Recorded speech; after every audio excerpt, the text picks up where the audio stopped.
people aren't doing it for the art anymore, they're doing it for the bag. This is not me speculating. This is me talking to like top 5 most streamed artists in the world, and them talking to CEOs and CEOs, and me on the phone with like dude who makes the stream. Nicki spoke on Future, saying when I talked to Future, he told me he wasn't even doing the drugs that he talks about. I think Future's music is amazing, but I also know that the reason why I wanted to try lean when I was 19 was Future. We have seen it live in the flesh. Juice WRLD said, I did drugs because of you. Juice WRLD died of a drug overdose by following somebody who does not even do the drugs that they said they did. It's your fault for believing it. No. Start at chapter 1. Why are you perpetuating something you're not doing? Bro, when this comes out, I'm getting flamed. What's up, everybody? Welcome to Flagrant. Now, listen, if you hate seeing stand-up clips all over the internet, we have brought the man that's responsible for that on the podcast today. Give it up for Russ, everybody. I've given you your flowers for this, so you know the story, and I talk about this quite often. But retell it. There's never enough flowers. But no, I remember watching an interview with you, and you were saying that you were putting out a song a week. Yeah. And at that point in my life, I was like, man, I'm not working hard enough. This guy's putting a whole fucking song out a week. You gotta write the music for it. You gotta write the lyrics. You gotta do it. And I could put a joke out a week, and I started doing that. I started getting success. I tried to tell as many comedians as possible about it. And now they stand up all over the internet, so you deserve credit for that. So we just want to, say thank you for, putting us on to the hustle. Yeah. And there's a lot of things I want to talk to you about. I'm very excited to finally have you on the pod. A lot of music industry stuff, a lot of personal stuff in your music. Yeah. But before that, I need you to explain to us something. Okay. Why is it, because you're uniquely positioned in the music world where, like, I don't feel like you're really indebted to anybody but the fans, so you can kind of talk shit about the labels, right? And then you can talk shit about the artists, right? Right, and the artists that are indebted to the labels can't say shit, and the people that work at the labels can't say shit, but you can, right? Why do the labels make the artists do those boardroom performances?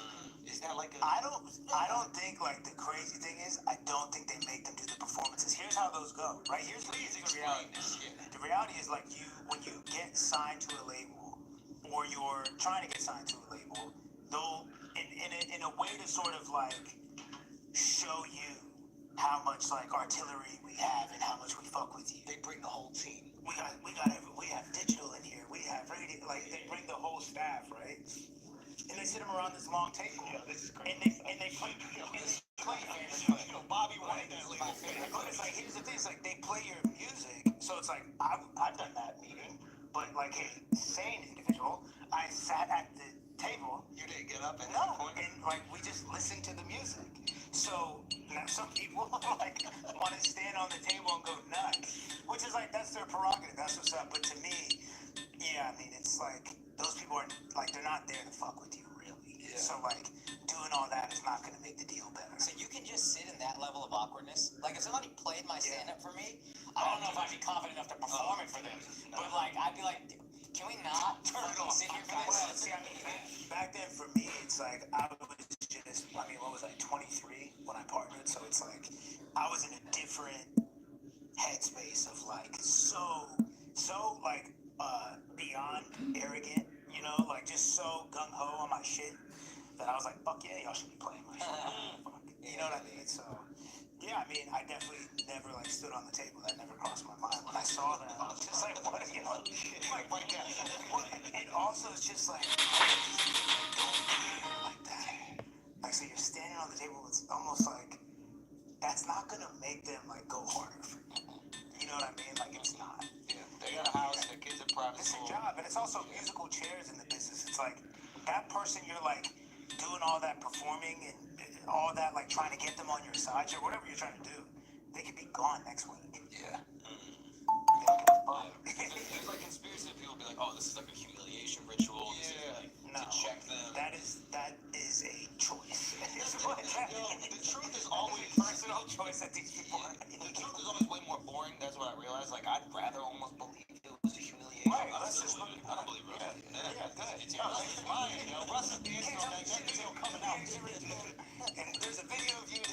We just haven't seen it. All right, we need all the like. Obviously, I want to talk about Santiago. I want to talk about the new single coming out. And I was telling you before we did the pod, like it was truly beautiful. Like go listen to the album because I think it took a lot of emotional work to get there. I want to save a time where we can have a long form discussion about that. But again, unique experience are here, and I want to know the dirt. Yeah. Okay.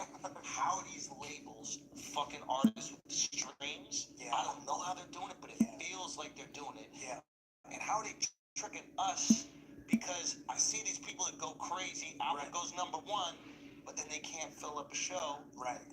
So the math is not math. Right. Right. Yeah, I mean, that's what it is. But explain it. Where? I mean, so it's one of those things that like everyone in the industry knows is going on, Which is faking the streams. It's a real thing. so the label buys the streams from Spotify. So here's the deal: when you talk to these people, because I've talked to these people, because I've been like, what is this? How are y'all doing this? They never disclose the mechanics of like how they actually fake the streams. There's like, you know, rumors of like streaming farms, or we're delving out fucking computers in third world countries and hacking the back end to make it look like it's an IP from the US. Whatever, like, oh, it's nutty shit. But the reality is the labels are spending money, and, you know, devil's advocate, they're treating it like a marketing expense. Because in a sense, it like almost is. You're gonna spend $100 grand on billboards. You're gonna spend $100 grand on streams. Right. What streams are gonna put you in a playlist? You're gonna spend real money to get fake streams that equate to real money. So that's why they think it makes sense, because it's like, okay, the streams are fake, but the money's real. So what do we care? Especially they're not doing it with like up and coming artists who like you wouldn't believe it. You know, they're doing it with people like where it's okay. Let's say your song has 500 million streams, right? Organically, but let's say with fake streams now you're at 900 million. No one's gonna sit there and be like, this is more like a 500 million streams. They're just gonna be like, this is a big song, makes sense, it has 900 million. That's honestly so smart. Yeah, they're not doing it to the dude across the street and giving him 1 billion streams. They're doing it to people who really can get 500 million. But let's just pump it to get 900. Now you're getting #1. Now you get So #1. you pay for a #1. Oh yeah. What? What does the #1 cost? I mean, that's crazy to think about. I mean, What does a #1 song in America cost? Look, the reality is this: you do have to have a real fan base to a certain extent, right? You have to have people who are really consuming music, and the song has to actually be moving around organically. Once it's that, then they'll push the button on it, and it just depends. Like it's a campaign. It could be like it's like a 12-week campaign, and it might be little tripod. 60 grand, 70 grand, whatever it is. It's a lot easier than holding it. Yeah. And that 70 grand, the ROI is crazy because that 70 grand might bring you back 200, 300. Yeah, even just seeing the song #1, you're more likely to check it out. Now, how so? Right, because people are cheap, and it's just If you and see it's something also successful. labels are like all CEOs at labels are obsessed with market share. Like who has the market share? Sony has 25%. Market share means the amount of streamed Yeah, like who's songs right at that moment. right and Of all who's total streams, how many percent is yours? yeah, right. And there's like bonuses that are associated Oh, with because this. that's their incentive structure. Right. If you're #1, Right. you're gonna get the trickle down, so they're gonna try to boost. Right. Now, maybe you can't quantify it, but you said you can't do it with any song. Will you take it from #10 to #1, or you got to be like 3 and then No, I mean, look, Spotify even just put out this statement that said anything over what was it, 80% and 90%. Anything over 90, We're gonna call out. If we could be 89% Right. streams, But that's what that's saying. But over. that was Spotify's way of saying we know what's going on. We're okay with We're it. profiting off it. It just can't, of course, because somebody doing 1 billion streams on your platform is a good look for your platform. Yes. Because you're bragging about the amount of streams on your platform. Think about where Apple Music loses to Spotify. One, they don't show the streams. Two, when it came out like last year that there was Makes only Spotify not one credible. song that has 1 billion streams on there, like it just doesn't look as sexy as Spotify. And I feel like as a consumer, everybody's listening to Apple Music, Spotify must be better. Yeah. I don't know shit. I'm just gonna go with the bigger one. So the big streams help the artist and the platform. Oh yeah, and They the label. also- So like everyone wins. That's why no one's gonna say anything. Think about it. If you're invested in Spotify, if your money is in Spotify shares, you want to know that it's getting the most streams and it's beating Apple by X And amount. labels are invested. I remember when I was That's the craziest I shit. remember when I was with Columbia, and Columbia, you know, there was a point in time where like they sold their shares of Spotify, whatever the fuck. But everyone on the label, just depending on how many streams you were doing, you got to check. I got a crazy check from Columbia selling their shares of Spotify. I was doing a lot of streams on Spotify. You get your share of the stream money. Right. So this is crazy. Billy Corgan was on Rogan talking about this. Did you see that episode? No. Where he was like, and I don't know how factual this is, but this is what he said.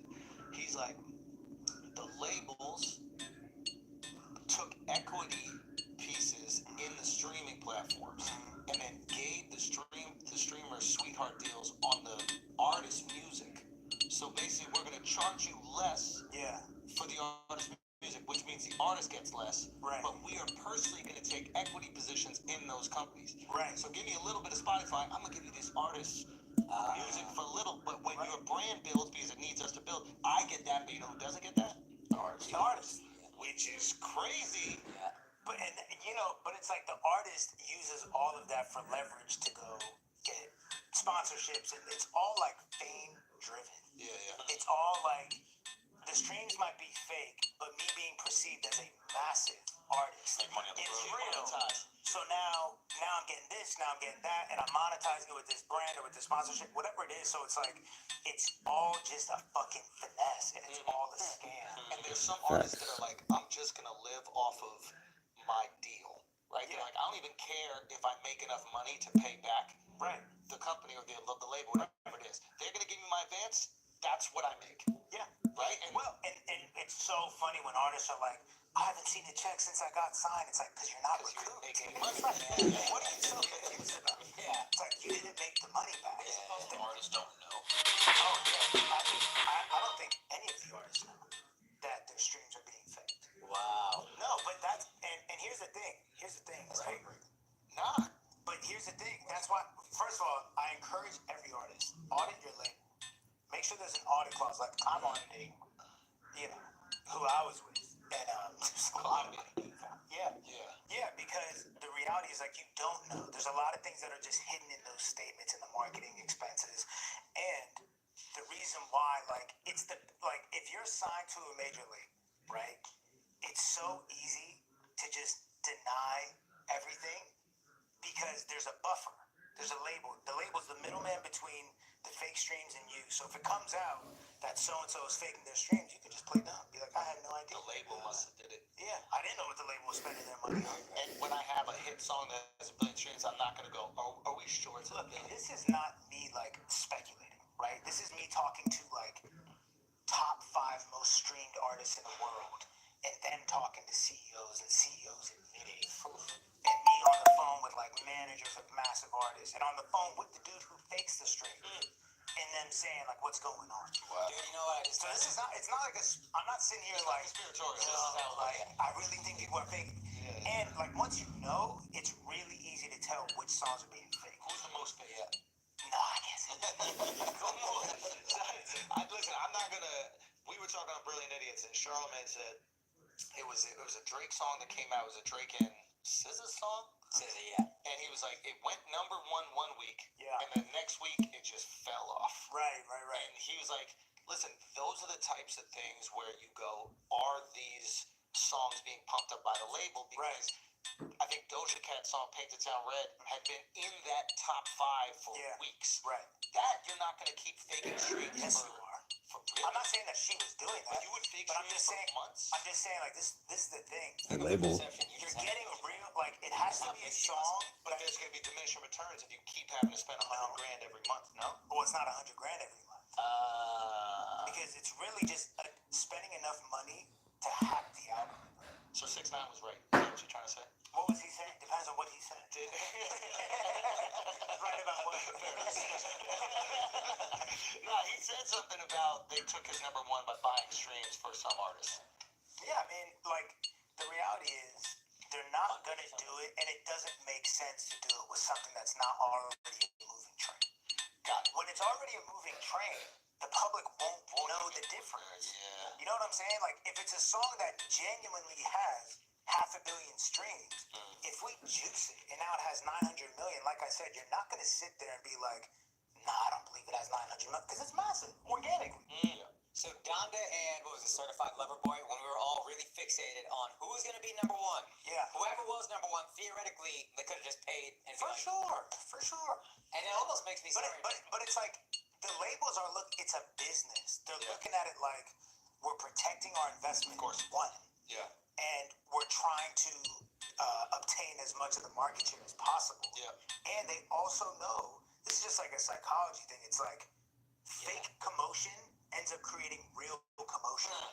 You know what I'm saying? Yeah. Like, if I'm just over here making a spectacle and it's a fake spectacle, the fake spectacle attracts real eyes, and now the real eyes are over here like, what is that spectacle? And now I have real people tuned in off of fake commotion. Yeah. So here's a question, because we all see academics that post about who sells what in the first week or whatever. I think it was French Montana had like a really bad first week. Right. Is that French Montana standing on his own honor being like, I refuse to play into this, buy any streams? Or do you think the label might be like, I'm assuming it's with a label, would be like, we're kind of done with you, and this is, you're going to have an embarrassingly low number because it's the real number, whereas everybody else getting inflated, but your shit is going to sit low. I don't know what his situation. Well, I know like French is my guy, and I actually like helped him get the deal that he has. I think French is great. Yeah, I think, but it's like, either sometimes maybe it's not just so transparent where they're like, hey, do you want to fix your streams or not? You know what I mean? Yeah. Or it's like, it's not a moving train, so we're not going to push the button on it because it's not a moving train yet. Yeah, if the album came out with some heat, then they could put it like this, sauce right? on it. Put it like this, full transparency. Now, I also know, and I've said this in interviews before, like this is the thing I'm like worried about. It's like me pointing the finger and calling shit out. All that's going to happen is people are like, no. You know what I'm saying? You know so much. Right, like, how do you know? And you were on the phone.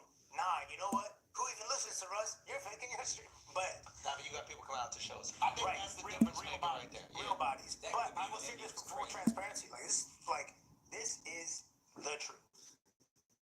315 is a song I have that I put out, I don't know, 3 years ago.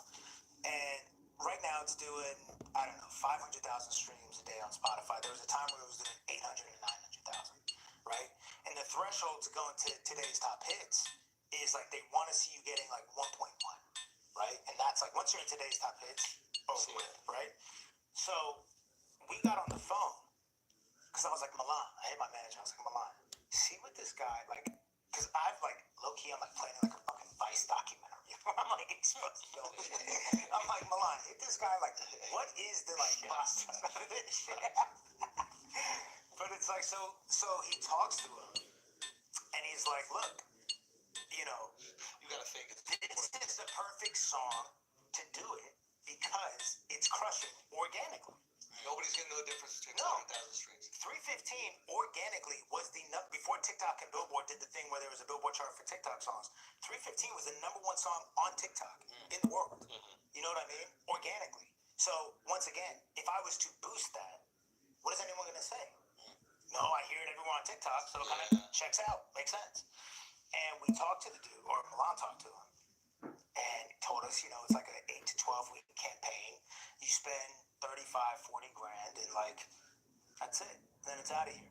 And now, guess what? Now it goes from, once again, it goes from 800,000 organic streams a day to now maybe it is doing that 1.2 million threshold. And now Spotify puts it in today's top hits. And now it's at 2 million. Boom, boom, boom.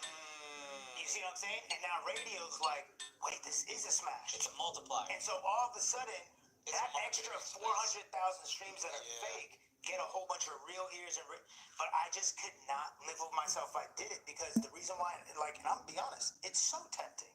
Yep. Right? Yeah. I've even tweeted about it before where it's like, wait a second. If everyone's on steroids, am I an idiot? Yeah. It's the baseball shit. Am I an idiot? Yeah. Right? Like, am I being naive and almost childish where it's like, I'm sitting here still trying to like play the game the right way, and everyone else is like, dog, what are you doing? Like, using cheat codes for it, right? And so I start, I oscillate with like yes and no every day, but I just have faith, and I know that house is gonna come crumbling down, and I don't want to be in it when it does, because guess what it'll do? It won't just be, oh, Russ, you faked the streams on 315. It'll send the whole catalog into question. Yep. Right. Especially that would fucking ruin me. And especially because you're independent. Right. If you're not independent, if you're already part of the label system, right, even if you put it all into question, they wouldn't be incentivized to tear them down. But to you, there are people, I'm sure, that are part of the industry that have heard all the shit that you said and then seen your success without them, and they're like, they're waiting for me to fake the second, if I did it, it would be Russ is faking his streams. And let this be a lesson to all other independent Right, artists. because guess what that narrative is? Now the narrative will be, see, you can't get real success Without independent unless you fake your stream. Yep. Yeah. You gotta be with the major. Yeah. So like, I just feel I owe it not just to myself, but to the whole like independent community to do it the real way. And look, if that means that I have a ceiling here, then so be it. But at least this is real. Yeah. Why are y'all doing billions of streams and the tickets don't match? Yeah. Because that is, they explain that. Because I'll see certain guys that I think are these huge artists. Right. Or girls too, and it's like they can do the festival shows, and people kind of know their songs at the festival shows. Right. But the festival's bringing in the people. It's a soft ticket. Yeah. Right. You know, who is so? How do you explain the discrepancy? Yeah. I mean, honestly, some of it I will say, like devil's advocate, I do think certain music is geared towards a certain environment. Certain music is club music.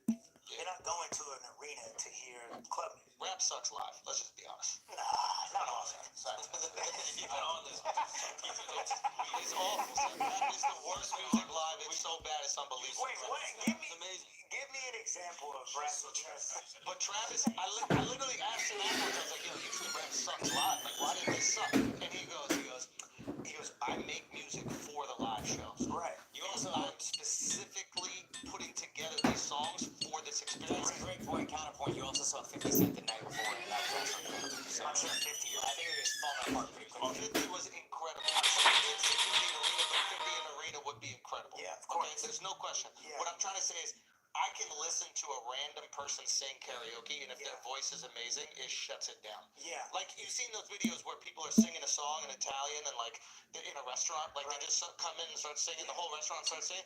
Walk in trying to rap in a restaurant, and see your ass get arrested. Great. You know, I think Walk in a restaurant and start singing, lose yourself. Get the fuck out of here, yo. I got a chicken sandwich on the way over there, that shit. I think generally, Depending on the restaurant. But no, but to that point, it's like it depends on the music the environment was made for. Yes. So if it's car cruising music where you're by yourself chilling, maybe you don't want to hear that in front of 18,000 people. Right, and maybe it's like I don't want to hear 2 hours straight of it. You know what I'm saying? Yeah. So I think it's some of that, but also, yeah, it's the faking the streams. It's, you know. Guys, Life Tour, Charlotte's, thank you so much for signing up. You saw that? Check them out. and in 20, I'm Denver, Colorado. You break down independent artists throw out. Okay, what is independent, yo? I Distro, but they're independent, like... I know, I have, yeah, it's kind of gotten... Like you even said you were signed, but then you say you're Right, independent. well, so like, What is that? yeah, I'll just be fully transparent, even though like I posted when I literally partnered. But I partnered with Columbia in 2016, They summertime say that too a lot. They don't say I'm not signed, I'm part. Right. No, but I partnered because they didn't own my masters, and the big piece was my back catalog that was on TuneCore. They didn't touch, so I had hundreds of songs. TuneCore, can you... Tell us casuals what TuneCore is.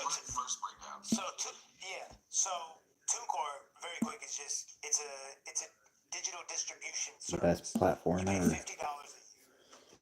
You put up as much music as you want. You keep 100% of the profits, right?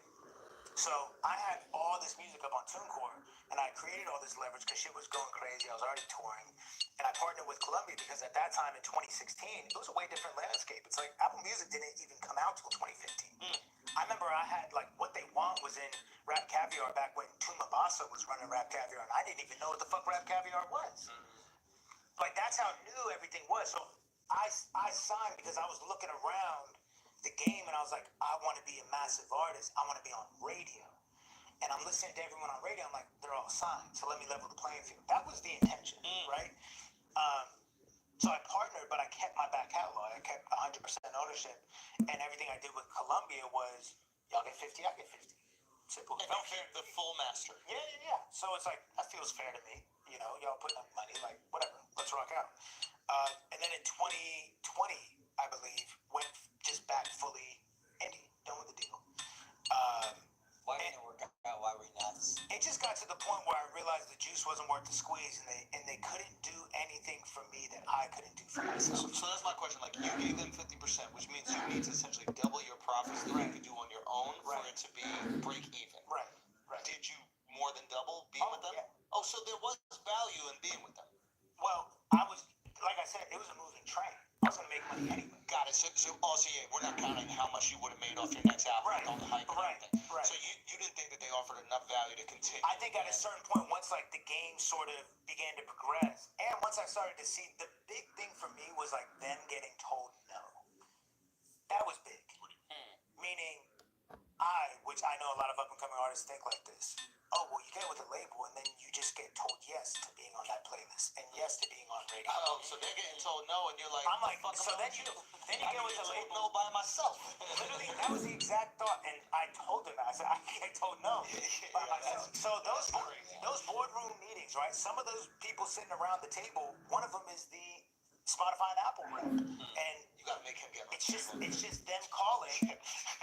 Realistically, like y'all should be on the table. Right? You're trying to sell me.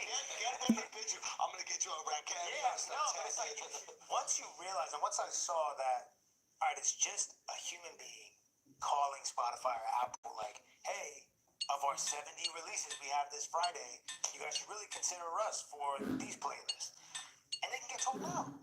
And I was like, well, wait a second, I can also get told no, Right. and keep 100%. Yeah. You know, so. And when you talk to these people at the playlist, who do you think they would rather talk to? The dude at the label or the artist? Yeah. They're all in the music business to be cool with the artist. Yeah, it's not the squares. Yeah, and who's going to sell it better? Yeah. Because guess what? The person at the label who's pitching your song to the playlist, right after he pitches yours, he's pitching 7 others. And it's harder to tell you no than it is to tell the label no. You know what I Exactly. mean? Like you're on the phone fighting for your shit. Right. They're not gonna be like, nah. No, but they have no problem telling this dude no. You know? And Also, the ego stroke that they get when the artist themselves is calling them. yeah, that's an element That's gonna too. be on the playlist. Exactly, and it's like, and to be honest, I would rather be in direct communication with like who is responsible for maybe getting my music heard by more people. You know, but yeah, once I realized, like, wait a second, y'all get told no, it's not a guarantee. Playlisting, radio, none of that's a guarantee with y'all. All you can guarantee is like a big bag of money up front, which is the most attractive part to a lot of people, right? But that's your money they're giving you. And it comes with a crazy interest rate, and it's like, What are they giving? That's the thing a lot of people don't realize. They're giving you, it's a loan with a shitty rate. Yeah, but it's not even a loan because a loan wouldn't be taxed. If you took a loan from a bank, there's no tax on it. No, right? it's Because that's not necessarily income. It's a crazy situation. Now, what I'll say, The government's taking half immediately, but you gotta pay back the full thing. right? I never understood So that it's Jay-Z. handcuffs. You remember that Jay-Z line? Y'all still taking advances, huh? I was like, what's wrong with advances? And Right. now that I learned, I'm like, that's the dumbest shit ever. So let's just quick math. Let's say they Right. funded $5 million. Sure. You take that $5 million, government immediately comes and takes 2.5. But No. you still owe 5. No. Well, it depends what your deal is. So what you do is you get the 5, because you don't want to give as much money to the government, you pay commissions on the 5 first. Of course, you can write off your But most people have, manager on 20, lawyer on 5, Sure. business manager on 5, so that's 30. So off top, what is that? That's If we're going up to 1.5 1.5 million. So now okay. So you're at 3.5. Now you cut the 3.5 in half. you're at 1.75. 1.75. So you got 5. That's really what 5 is. And that's before you spend anything. And you got to spend that on production. You got to spend that on Yeah, beats. because that's your recording advance. So just think about that. That's to me handcuffs. Now there is a way to kind of, because I've spoken to certain companies about deals, right? Yeah. And I'm like, so what's the advantage? What is the advantage of this? It seems like you're just giving me all the money up front, right? And I guess what I could do is if I was like financially literate, which I'm not, I could like invest it in smart ways. I don't know how to do that.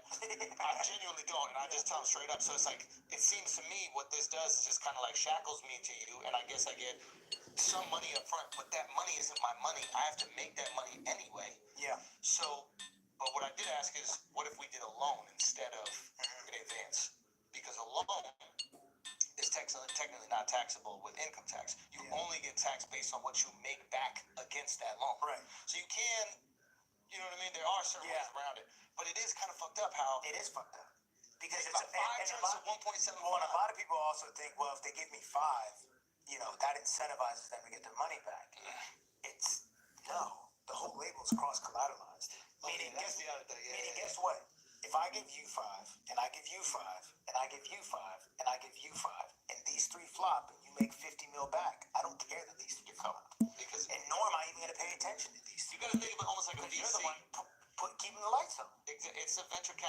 like It doesn't matter. We only need one of these investments to work out. It's the same Now, now. what's a distribution?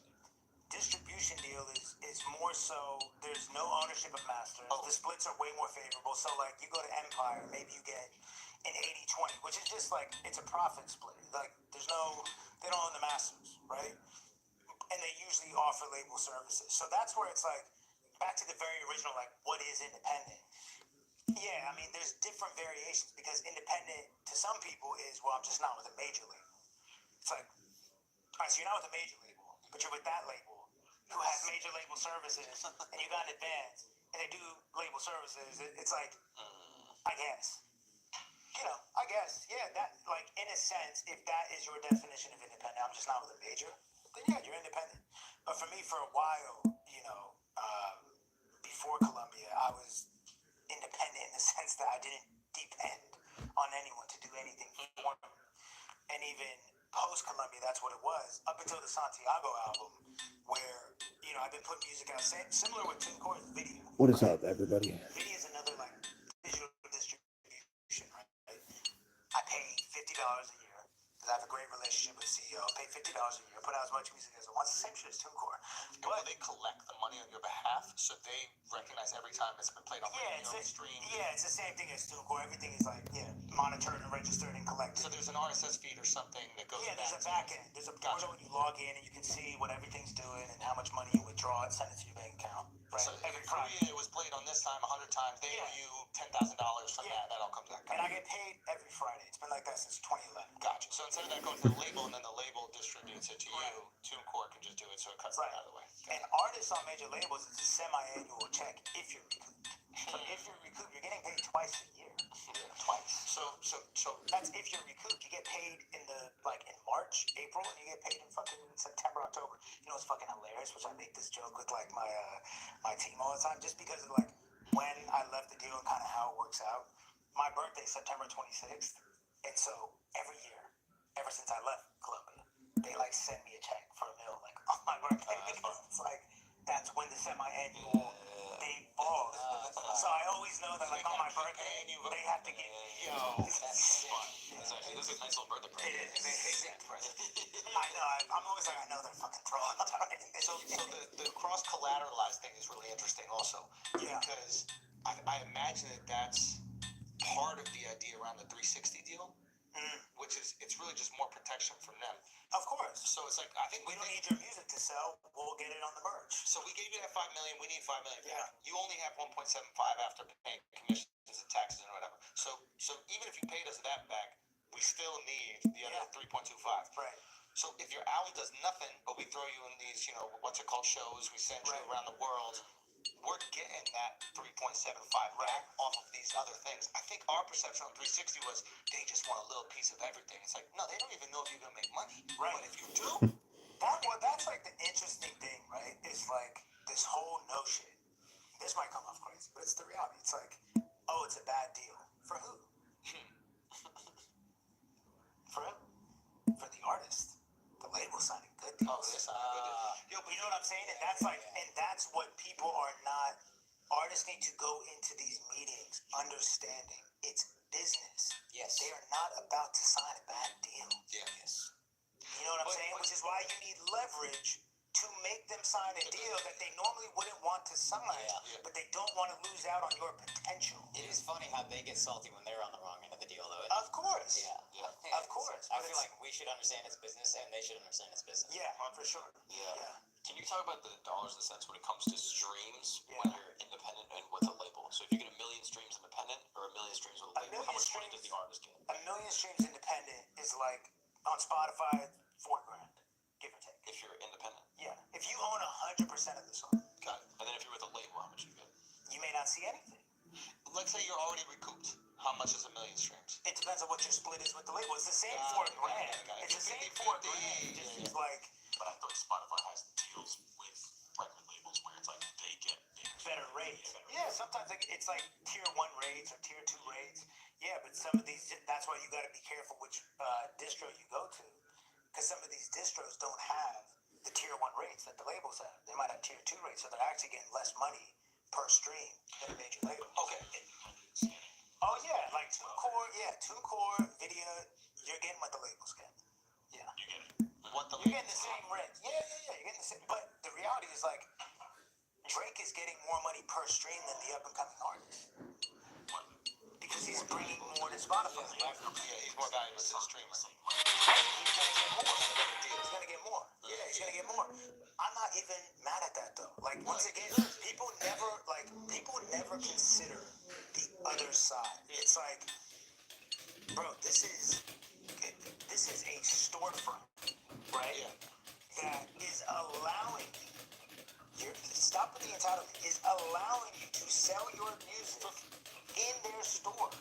You don't have any leverage to say, this is some bullshit. Yep. You got this dude who's bringing on way more money, getting paid more than me. It's like, yeah. What are you talking about? Platform, they put the money up for Am I R&D. gonna put Nike in the storefront or your fucking brand that nobody's ever Right. Oh, I don't know. I'm sure it's right? yes. No, I think he did resign. I think they gave him a raise. The Apple one? No. Like, he resigned, I think, with Republic, and I think he got a disgusting back. That's for sure. Right, disgusting. I know what y'all know. Right? Oh, yes, okay. Good. I was hungry. You know, I gotta eat while I'm working. Oh, it is cross. It has And to. so That's I how you just get picked Back off out of the old stuff anyway.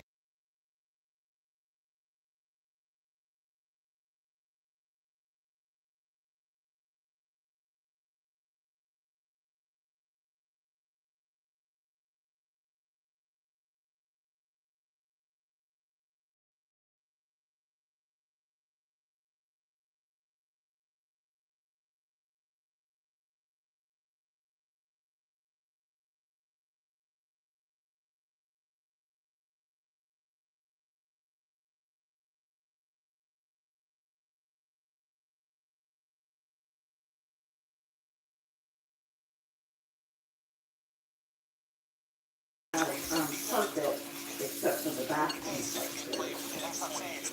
And the freaking vacuum always overheats.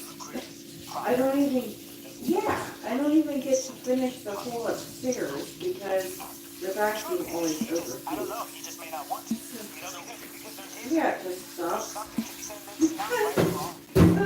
He has a cordless vacuum also. Even a lot of work, I hate a lot the of cordless vacuum. not saying that he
like, this doesn't happen. Everybody Like, left. like, I had to pee. Not even this doesn't happen. It's like I took all the risks. You don't get paid for work, you get paid for risk. Yes, right. Exactly. And it's like I think a lot of times artists forget that. And that's not to say that they can take advantage. No, like I said, anti-exploitation, but at the same time, like, be real with yourself. Yeah. If you are somebody who's like, I'm not willing to do anything but go to the studio, and you also take all the risk, that's fine. But then also know what kind of situation you're going to end up being in. Yeah. It's going to be them. They're going to come out on top because they're taking all the risk. Curious to hear what's your opinion on residencies, because I feel like the look of them has changed. Like, they used to be like, your career's done. You're on back nine of your career. Now it's like, Yeah. people want residencies. Like what Usher did was fantastic. Britney Spears. Britney, I think, is a little loony bin, but like Usher, she just got What makes you say that? she got kicked out of the Four Seasons forever because she went naked into the pool or something like that. Oh, that's fine. They just put Britney really going through it. Checks out. Have you smashed? What? I don't know. You're famous, bro. You're a famous musician, bro. You said I never met her. That's why. You know what's so funny? There's a clip of her running naked on the beach to one. No. Yes. That's why I asked that question. Yeah. He's blushing, though. He's blushing. You know, I mean, residencies for me, like, I'm not going to Vegas like that. Saudi though, you could have a residency for the next 20. I think he likes Britney I'm Spears. the biggest fan of just like the city to me. It's like I can't. He's gonna eat away. I just don't like the environment like that. It's like, There's someplace else. yeah, I think if look, Secaucus, New Jersey. He's up, Secaucus.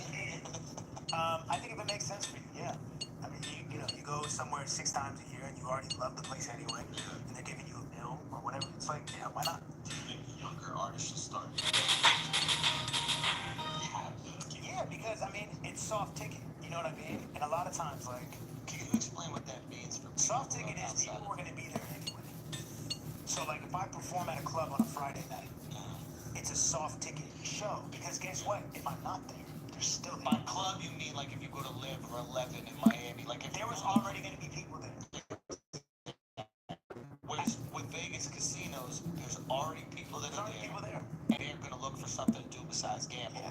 You're just the entertainment for the night. Exactly. So it's soft ticket as opposed to like, you know, I'm at Barclays, pull up. Like that's like, if y'all don't show up, no one's. Nobody was at Barclays that night. Yeah. And then, Russ is here?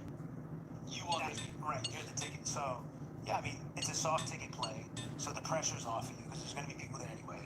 You don't need to do crazy promotion about it because there's going to be people there anyway. Yeah, I mean, Facts. smart. Do it. Also on like production costs if you That's- park yeah, yourself like- at your destination, Yeah, I mean, or you- risk 10 arena cities, or Yeah. let me do a big up show at a place where we all know Vegas, everyone's coming in everywhere anyway. Especially if it's not a market that you're strong in with hard tickets.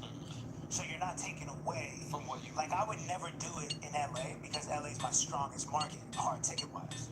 But in a market where I may be not so strong hard ticket wise, and they want to give me a residency, what do I wasn't gonna sell tickets there anyway like that. Also, like, lifestyle, like, Usher is how old? 40? In his 40 40s, something? for sure. See, his 40s is like, do you want to be on a plane every single night for this tour? Or do you want to park yourself for a month in Vegas, bring your family there, chill? Yeah. And a lot of them live in LA and fly. Or have to leave flight this 30 minutes. Yeah, it's definitely it just has to align with like your lifestyle for sure. For me, it doesn't really. Do you feel like the labels are bad for exposing and talking about the bad deals? Yeah, he'd be flying from Georgia to It doesn't California. go well for them, so I'm sure they're not like. It would make sense thrilled. Have you felt any heat or pressure from one them point to in the any other way? point. Like, Yeah. They've called radio stations and like. that would be like me going to California. Be like, For what point? I'm in Ohio. shit, I'm not giving you the news. Wouldn't make any sense for me. Yeah. Really? Why don't you expose them? You just then what? But like actually call them out. Like, Well, I mean, because I think what I learned is it just doesn't matter. It just doesn't matter. So I say that and then what?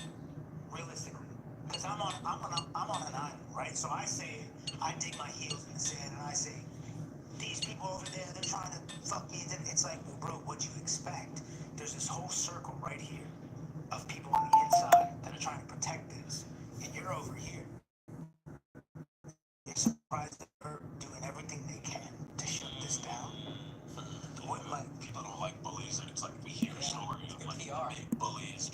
blackball these independent young artists? Like, do you think that would galvanize more people to support? Maybe. But I think it would do more harm than good. Then you have other people that be like, oh, he's complaining. He's Right. bringing this up. It would more so be that narrative of you're just bitter, you're just mad. And it would also, like, the labels are in cahoots with everything and everyone. So, You attack one, you that's like, yeah, it's like, oh, you want to come out and say this? Well, kiss your complex interview goodbye. You know what I mean? So it's like, it does more harm than good. And I've already said what I needed to say. You know? And is radio even still a massive driver of? Radio still is valuable. It's still, yeah. There's still a game there to be played, especially at pop radio. You make a shit ton of money on the publishing side. Okay. Yeah. Like if you get a #1 at pop radio, it's the publishing check is bananas. Yeah. Are still people. Well, yeah, for sure. Yeah, and you get, and like, look, the reality is, you know, I did those 3 I was stadiums still last getting year, and I saw independent firsthand, like, plays the difference on the radio between an arena and a up stadium. until this Look at year. stadium acts, radio. Wait. Did you know why? I'll tell you why. Guess who's going to the stadium show? Parents and kids. Yeah, it's Guess who listens to the radio? Parents. Yeah, that's What takes you from like I did Hollywood Bowl, 17,000 people, right? It's like, all right, well, Rose Bowl, 70,000. Yeah. That's a big jump. It's a massive jump. What was your first stadium? Was it Levi Stadium, where's that?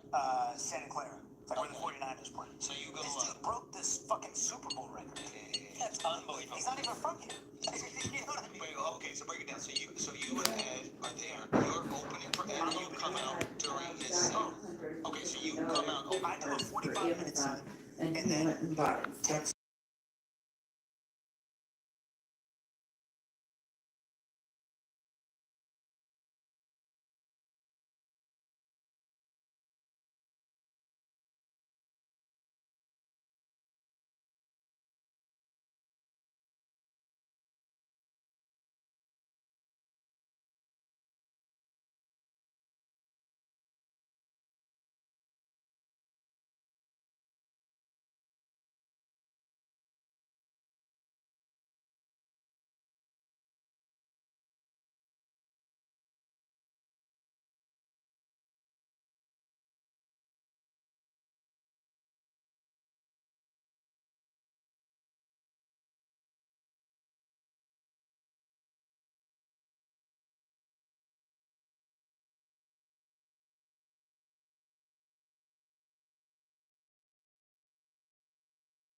confidence in yourself. So that was like, for me, it didn't matter who was in the crowd. I envy that person, sometimes characteristics of that person, because I was just happy to be on stage. I didn't care, like, who was in the audience was irrelevant. I was just happy to be in a light that I always saw myself in. Oh, wow. So there's no embarrassment like Oh these my people? God, none at all. None at all. Wow. None at all.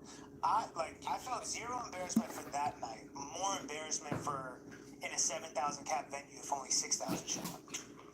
Wow. Do you keep in touch with those 4 people at all? I assume you guys connected after the show. Yeah, some of them are like, we call him, one of his names is Nick Everett. And like, we call me and Boogies, who I started dining with, like, we refer to a lot of like people as like, oh yeah, he's a Nick Everett. It's this dude from Tennessee, yeah, he was the first one to get like the logo tattooed on him. He was at every show. Yeah, but it's like, to me, I don't know, man, like that's what makes all this so much sweeter. Is because I wasn't one of those artists who, I feel for these kind of artists who you blow up and you haven't even done a show yet. Where are you supposed to go from here? Like, you got songs with hundreds of millions of streams and you haven't done a show yet. That's fucking terrifying. How long did it take you to get your show good? Man. It took me a minute. I'm glad I got to do it in sort of that, you know, circuit when no one was really paying attention. Like, by the time I was really doing shows, I was okay. You know what I mean? But like, I feel for people like Lil Nas X, or, you know, Olivia Rodrigo. Got ripped, like, she was her first time on stage. That's She's in not an as arena. compelling. Just Was that her first time on it was stage? an outdoor show. She did something, and they were kind of clowning her. It's like, she literally never performed in front of people. I remember when Olivia Rodrigo, she blew up, and the shit went crazy, and she posted her first tour, and it was like 2,500 cows. And like, obviously she couldn't get arenas. Everyone was like, what the fuck? Like, because her fans are like, there's so many of us, why would you book such small rooms? She got to learn how to It's like, yo, she's never done this. Yeah, Like, 2,500 is a lot of artists for the first time. bro, when I tell you, like, I remember 2014, Dave from Funk Volume, which was like the label that Hobson was on, right? I remember he had reached out 2014, and he was like, we were talking about maybe doing a deal. He brings me out to Colorado to like do a set before Hobson and Funk Volume and shit. I brought Boogies. And I remember being in the parking lot. The venue was Cervantes Ballroom. It was 1,100 people. And I was breaking the fuck out in the parking lot, like 1,100. Whoa. And I remember getting up on stage. Like, I remember asking Boots, like, yo, can you just come up on stage with me? Because this is like, I don't even think I can do this. Yeah. And I remember going up on stage, and 1,100 people, it might as well have been 1 million. It felt so out of control. It felt like, what's crazy is if I had never done anything past that point, that person would just think I'm thinking it. It's like, what do you mean? Performing for 1,100 people. It felt so crazy, and it just, moments like that help me maintain perspective on how big things have gotten and how real shit is, and it gives me the ability to have empathy for artists like you said, like Ice Spice or Olivia Rodrigo. And these people, 2,500 people is insane. 1,100 is insane. 500 is insane. You don't understand. Like, if you haven't done this shit yet, and you go up, you just get thrusted up on stage. You got 300, 400 people. Like,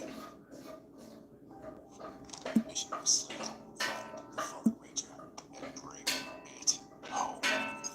From the makers of Juice Force and Fruit Force comes a brand new Voodoo Razor with explosive tropical mango and pineapple. You gotta entertain us. It's a lot if you've never done that. There's a lot of pressure on that, especially if it's like, yo, we're here for you. We're the ones supporting your music. Don't let us down. It's a lot. What was the last show you did where you felt that pressure of? Would you be able to entertain 500 people all at once? Hollywood Bowl and Staples Center, I was a little freaked out right before I walked out. It's weird because I don't get nervous before shows anymore because I know they're all there for me. Yeah. And like, it's like clockwork, like I do this in my sleep, right? Staples Center was like, oh fuck. Yeah, you gotta bring it. And I wasn't nervous until like literally as I'm walking out, and I was like, whoa, like this is Staples Center, because I'm looking up and it's sold out up to the fucking boxes up top. I'm like, dog, this is the Lakers game. Yeah. Because, you know, when you like to, you know, when you do an arena, like, they customize the whole back area. So, like, on the ground, instead of, like, you you know, a basketball, whatever the fuck logo they got. It's like circles with my name, and like the fucking owner of Live Nation is giving me iPads with like, congrats, you sold out Staples and a theme shit. I'm like, holy fuck, bro. Like my parents are here, like, people are watching. How was the show? It was crazy.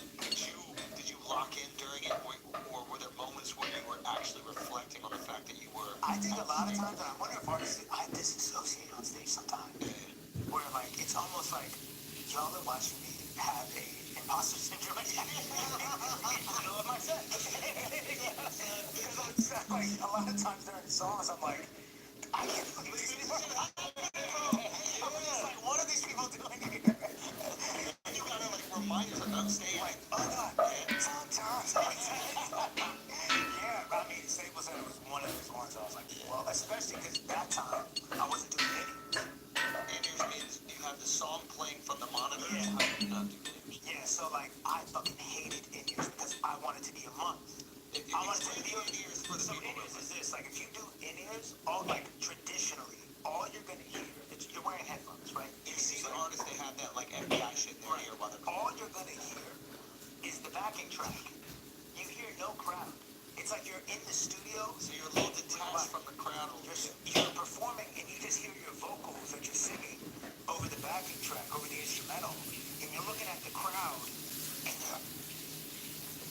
it's just like, what the fuck? So I just never fucked with that, right? So no idiots. And so that's like crazy. People in the it's like, how did you hear yourself? Like, And how did you have the monitors high on the stage? yeah, I always would have the monitors super high on the stage. So monitors, and I would just wing it. the speakers on the stage actually face the artist. Yeah. And that's kind of how you can see how you sound. But I agree with you. Like, feeling the audience is important. Like, that can be distorted if you're only hearing one track. Even though I use it, but I do one in, one out. One of them seems like a compromise. You gotta hear that. That's what you do. It's tough. Like I try to do, you know, where your monitor guy sort of tries to like ride the crowd volume. I don't like that. I hate that. You know what I mean? Like all of a sudden you're performing and you're like, tell them. It's like Every time when we're doing the walkthrough, I have to tell them, I go, I might get quieter. Don't adjust. I'm doing that on purpose. yeah, exactly. 1 dB. You'll know. No, of course. Because it takes you off. It does. All of a sudden it's loud. You're like, oh. And you might be using your volume as a tool. Right, right. Also, guys, I know you're enjoying this episode with Russ, but I gotta give you your prize picks for this week. Your Zing Locks from Super Bowl Sunday. I think it's more than 8 or up to 100. Tell them you adjust. Yeah, I got a passport. Yeah, because that's a different. We looked into that for something, and like, it's not an easy thing. It's very difficult because the government is like, you have to get approved by the government to do something like that. It's a historical site. These Danish motherfuckers, bullshit.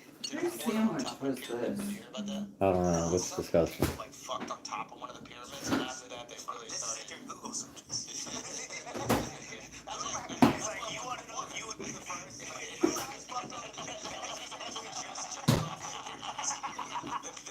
So many bricks.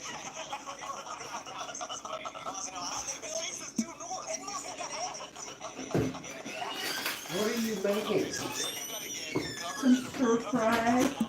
Certain songs you can't That way I don't perform. You have have to to cook submit your set anything list. tomorrow. You don't want to cook anything tomorrow or tonight? There's some movies, but like I couldn't do Young But I had this like anything leftover religious. chicken Yeah, so that I was anything cooking. I'm gonna eat you that. can't just, you know. Oh, well, I was making There's a lot of artists who are trying to If you wanted pizza or like when not. I've talked to booking agents or whatever, it's like this artist. You don't have enough, right? We could have got a heart-shaped pizza. What song did you know the audience wanted to hear, but you couldn't play for that show? No. On everything that I really wanted, I could do. Okay. Yeah. I got one year. They're not worth it. They're trash. Like it. Yeah, I wouldn't get. I'm just getting regular pizza. Like That's I did the not. first ever rap show in Kuwait, and I was not allowed to cuss. Fans had to remain seated the whole time.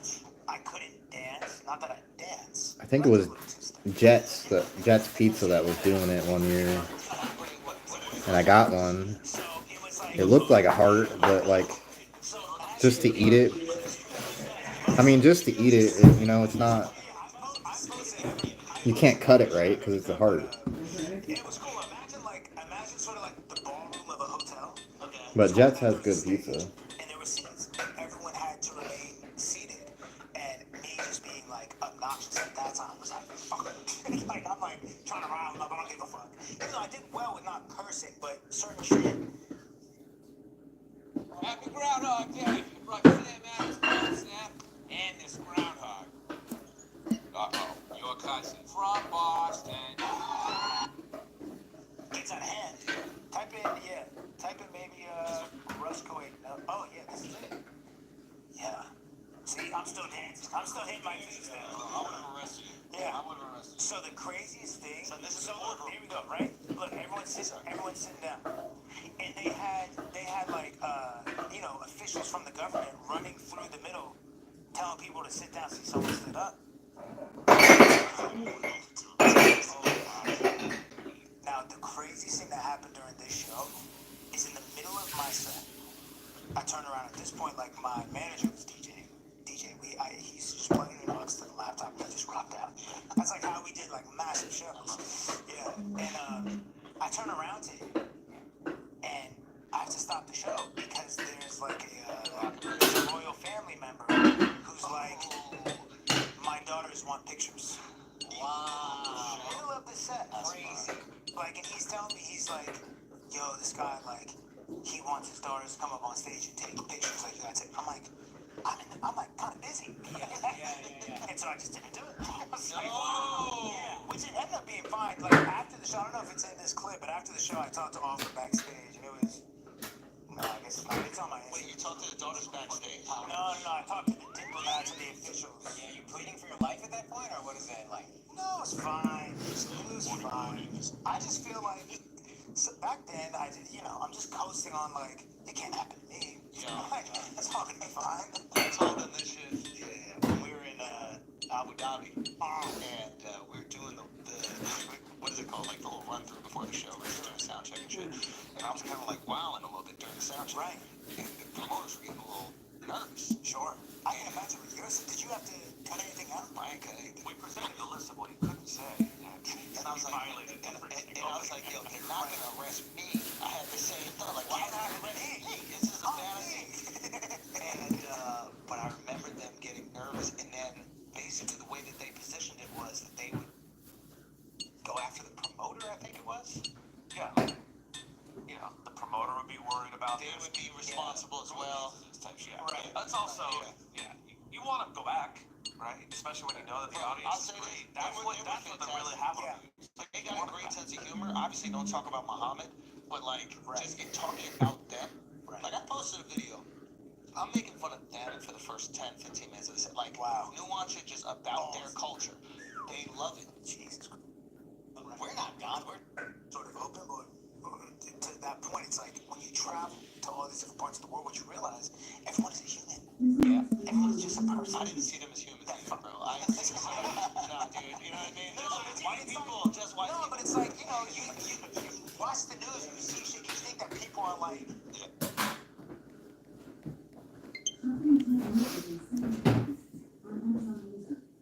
Justin Bieber. I was like, oh, this is like a little taste. It was like real first. Wait.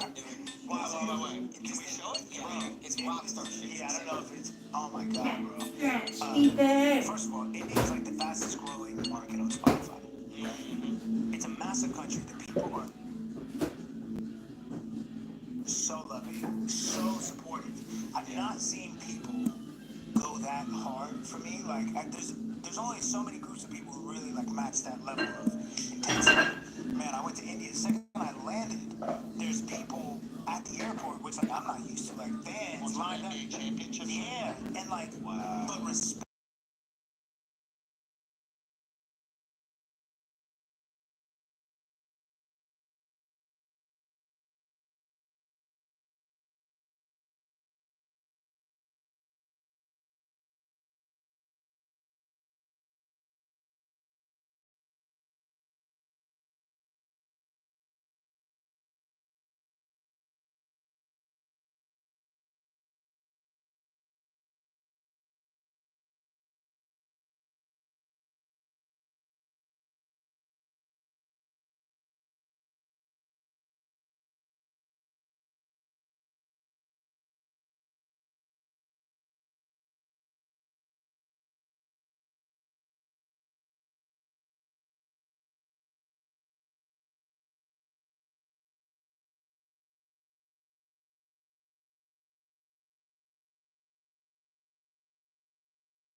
It was just like, whoa, like y'all are clearly diehard fans, but it was like so respectful. So, The level of passion of it in general is just nuts. bro, it was bananas. Like the 2 shows I did one in Mumbai, Delhi, it was like, oh man, this is fucking nuts out here. I think I saw the Mumbai clip, I think. It's nuts, bro. How many races try to claim? I feel like you can ask me just about. I heard it. So, I was just adding some more.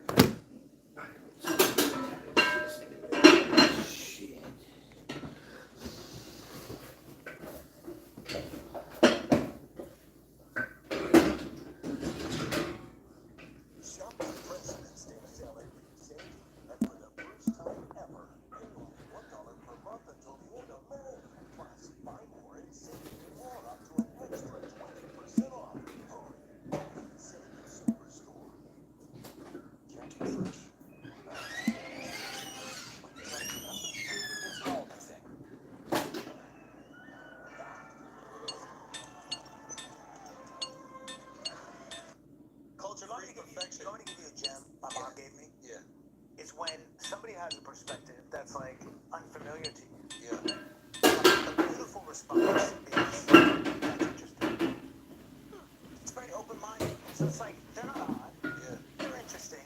It's like interesting, But you know what you mean. but interesting is way You know more what your mom meant. positive. You know what you meant, and you know what your mom meant. But it's a different energy. It's a different energy. It's great. But then you go there and you're like, these some odd ducks. They're interesting. They're particular, man. Your sugar used to be a little crunchy. They are a little. I was there with my wife. We were there for like 2 weeks, and I was like, wow, like you're more odd than I thought. Did you ever Oh, the chicken. that Sugar you're added. like that's what's so crazy. They're all looking at me like they're looking at us like They're crazy. These motherfuckers are crazy. I do plenty of weird shit. just Americans in general are like we stick out. We also got sword from. He bites us the lights. He bites us on us. Anymore because I'm older, but I did back in the I day. gave up on that habit. But you did. But we not kidding. No, it's like yeah, I used to do that. I'm just saying, the Japanese, they appreciate that we love them. They make great video games. They make great technology. Actually, they make incredible food.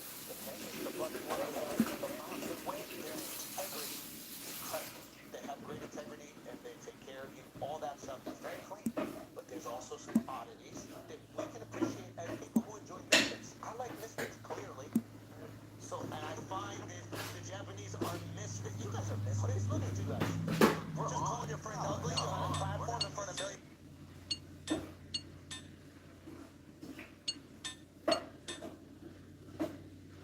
First time I was at the Royal Mansour. Second time, this time I was at the Iman. Okay.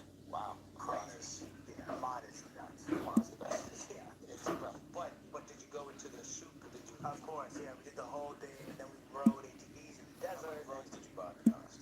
Did they get rough? So here's the funny thing. If y'all watching this, I don't understand what's going on, right? When I stayed at the Royal Mansour in 2019, he set up the guy because I'm like, look, I want to just go around to the authentic places. So they take you into like the big square, the Medina, and they take you to the rug shop and the furniture shop.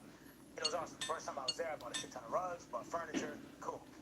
Come back this time. Same thing. I'm like, give me a guide. It's a different hotel. We go into the Medina. We do the big square. He's like, I know the best rug shop. Takes me to the same rug shop. We walk in. I'm like, I feel like I've been here before. Yeah. Dude comes out, he's like, my friend. It's like, and of course I bought a rug. I was not trying to buy a rug, but I buy a rug. Yeah. My picture's on the wall, and then he's like, afterwards he's like, I'll take you to the best furniture store. We go to the same furniture store. I'm like, wait a second. All right, hold on. Now, what sort of like, are we all in just cahoots? Yes. And you know what's tough for me is like, I guess when you travel, you want to, at least for me, I want to feel like I'm getting the authentic experience. I don't want to do the touristy shit. Getting scammed is the authentic experience. Well, I'll say this. It's like, it's what I was telling my dad. It's like, you know what? Is that the guy that tells me, look, 80% of the shit in the square is from Bangladesh. Yep. Right? I'll take you to the best one. They take you. I'm like, look, you know what? I bought it.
I know you're finessing me, and I love every minute of it. Well, remember when we went to the store, the guy was like breaking up little pieces of crystal and telling us this is going to give you a better It's salt. And then boom, butter. Oh, God, I can't heard it. Where else? What was one of the biggest spots that you went to that was completely unexpected? Lake Lucerne. In Switzerland. Yes. Okay. What's it called? Hotel Vids now on Lake. It looks like a Bob Ross painting. That's the best way to describe it. It's sitting there. It's on this lake. It's the trees that Bob Ross drew. It's the fucking lake with the perfect little ripples, and it's just like, it's so serene. There's nothing to do but go to the spa and relax and look at your surroundings. In the lake, you jump in the lake, get out. Your skin. I don't know if you ever touched the dolphins. When we went to Tennessee, was that Pigeon Forge that we walked down that big long road into the city, into like where the shops and stuff were? Or was that Gatlinburg? That was Gatlinburg. Okay, well, I seen a picture online. Somebody saying if people wanted to like take vacations and stuff, now would be the perfect time. Because they showed a picture of the streets and it's completely empty. Yeah. But when it gets warm, starting around like spring, that's when everybody starts going. Yeah. Looks like that. Yeah. You go to a lot of like cities in Europe. I love all these cities. Paris. Well, the food's done. It's like, you know, sort of kind of. And I'm probably not going to cook anything tomorrow. You're like, where the fuck am I? Tomorrow. Oh, we have Spanish rice. We have And I remember thinking about Greek mythology. This part was stir fry, the temple beside you. You're looking over the water, similar to beans and rice. and you're like, oh, I completely understand thinking there had to be a god for just this. Right. There is a god for just water, because look at what I'm looking at. Right. There's no other way around. No, it's incredible. Being in Amalfi, and I think we were talking about that because you were in Santorini, and it's like I get why people from certain places don't believe in God because you don't have this. Like, you're looking at dog shit. You know what I mean? Like, if you're an atheist in Cleveland, I get it. You know what I mean? But you can't be an atheist in Amalfi because you're looking at this. Atheist in Cleveland is crazy. Yeah, because I'm not judging you. Because you're looking at a smokestack, right? But in Amalfi, you're like, no, only God could create something like this. Yeah. In Santorini. An atheist in Cleveland. Like, I dreamed of having conversations like these. Yeah. I remember, like, I went to T.I.'s manager's house with Bugas, like, 2014, 15, and it was me, Bugas, Jason Jeter. Oh, Jason. It was me, Boogies, Jason Jeter, and Killer Mike, and we were sitting in Jason's like cigar room, and I had no fans, no money, and we're sitting there, and Killer Mike and Jason are just talking about like, yo, Croatia, and I remember just sitting there like, I don't fucking know. And I remember going home and telling my mom like, whoa, like it was crazy. They were talking about Croatia, and me and her talked about, because her love, one of her loves is travel too, and I remember me and her talking about like, can you imagine what that would be like to be able to sit around and talk about? Have you sent her around? Did you? Sent her. She goes comes with every single time. Hell yeah! Like she didn't come to Saudi this time or Marrakesh. She's already been. Really? You know what I mean? So it's like, yeah, bro. Because to me, I'm just like, I dreamed of this shit. Yeah. You know, in the fact that. That's my goal.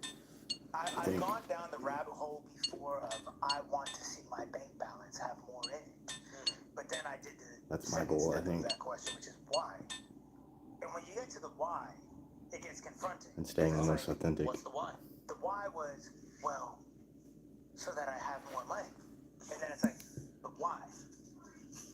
Oh, I guess no reason. I don't have to act wild on stream to. Being like, bro, you know what? Like, I'm making the money to, and this is a quote my mom gave me. If I was acting wild on stream, I'd be to fake. change somebody's reality, do it. I'd rather just be And myself. I just use money to change my reality and people I love's reality. So I use money to just do fucking epic travel shit with my family and everyone I fuck with. Amen. That's it. Because it's like, yeah,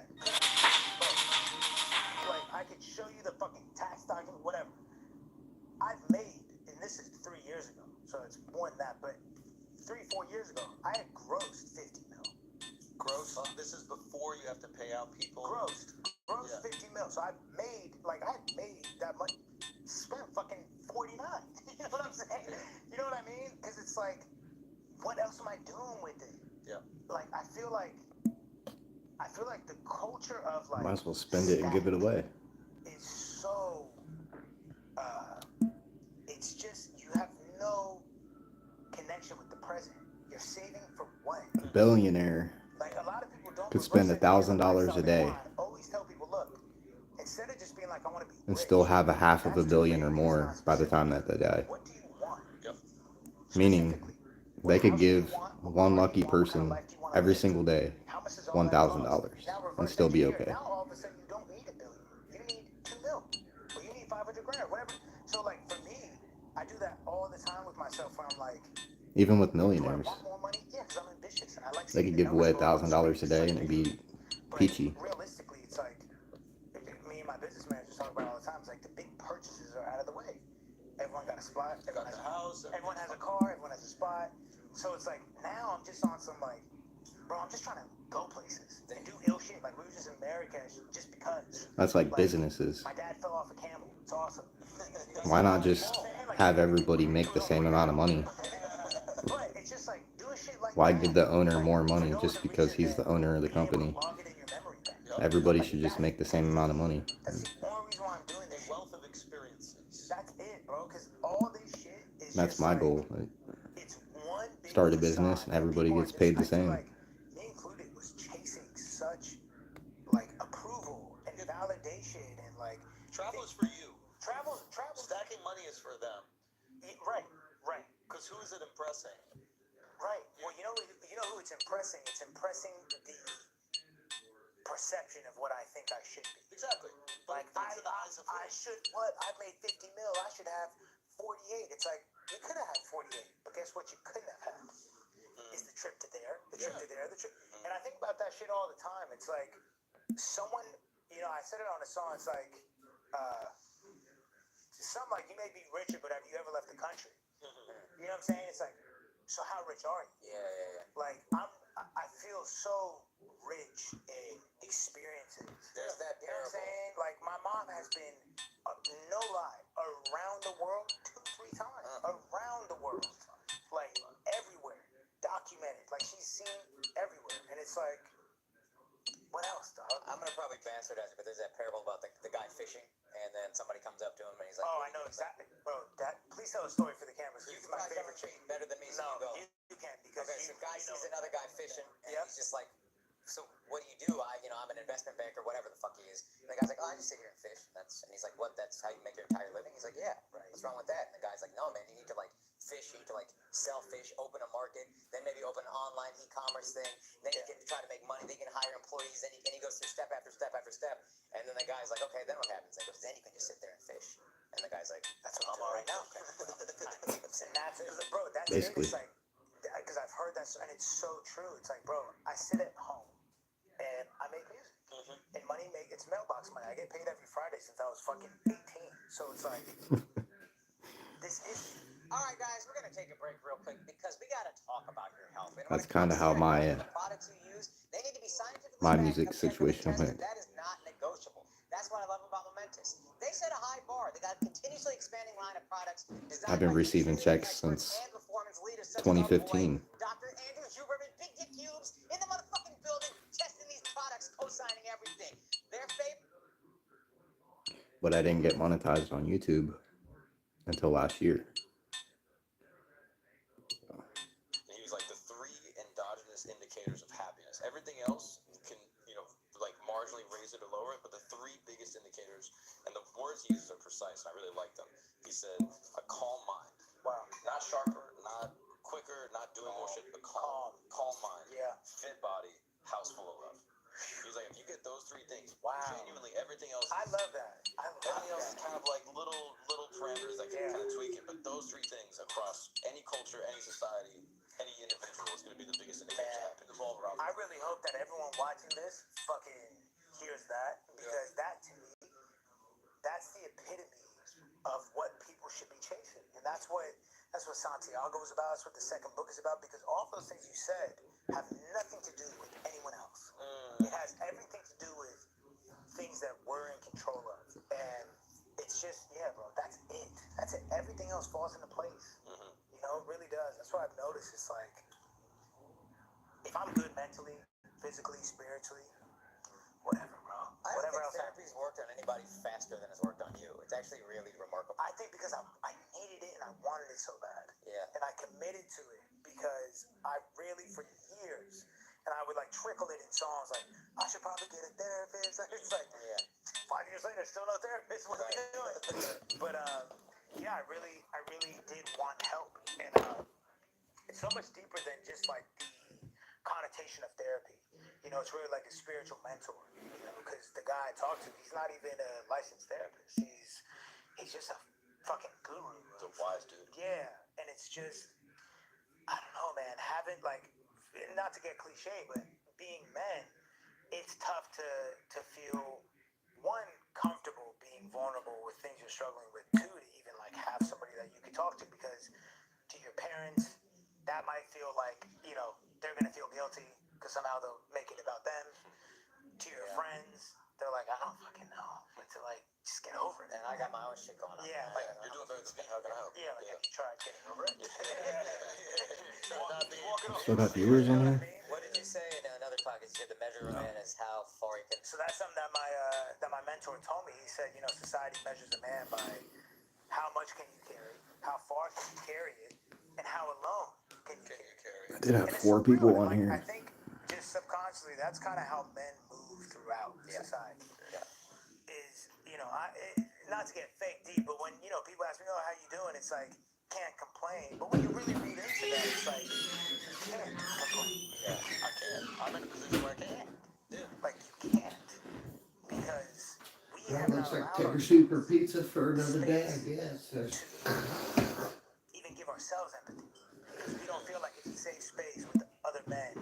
Like, you know what? What? What did you say? What did he say? Huh? What was he talking about? Yes, he was. He was talking about something. Something about potato soup or something. You say nothing, I just start laughing when you walk in because I knew what you were going to do. Right. What was he gonna do? talk Start about asking him questions is like the when you Playtime. resisting insecurities leads to self-implosion. And that to me is so true. It's like, whether we're here for streaming games or just in general, it's like resisting the feeling of like, you know what, I'm nervous. Like I was nervous coming on here, right? And if I would have tried to like overcompensate that would have led to maybe really like self-destructive like outbursts, or just in general, not on camera. And it's like when you resist what you're actually doing, which is what men do, it's what we've been trained to do, push down, it's gonna come out sideways at some point. At a time where you don't come out. Yeah. What's that quote? Everything you want is through the door you wish not to enter the most. Right. There's this quote about like everything you desire is through the thing that you're most side of what you fear the most. It's on the other side of what you fear the most. Yeah. And it is true. And also like you get into a place of comfort, which is like is privilege, but it can also be a prison. In that like you don't have to do an interview.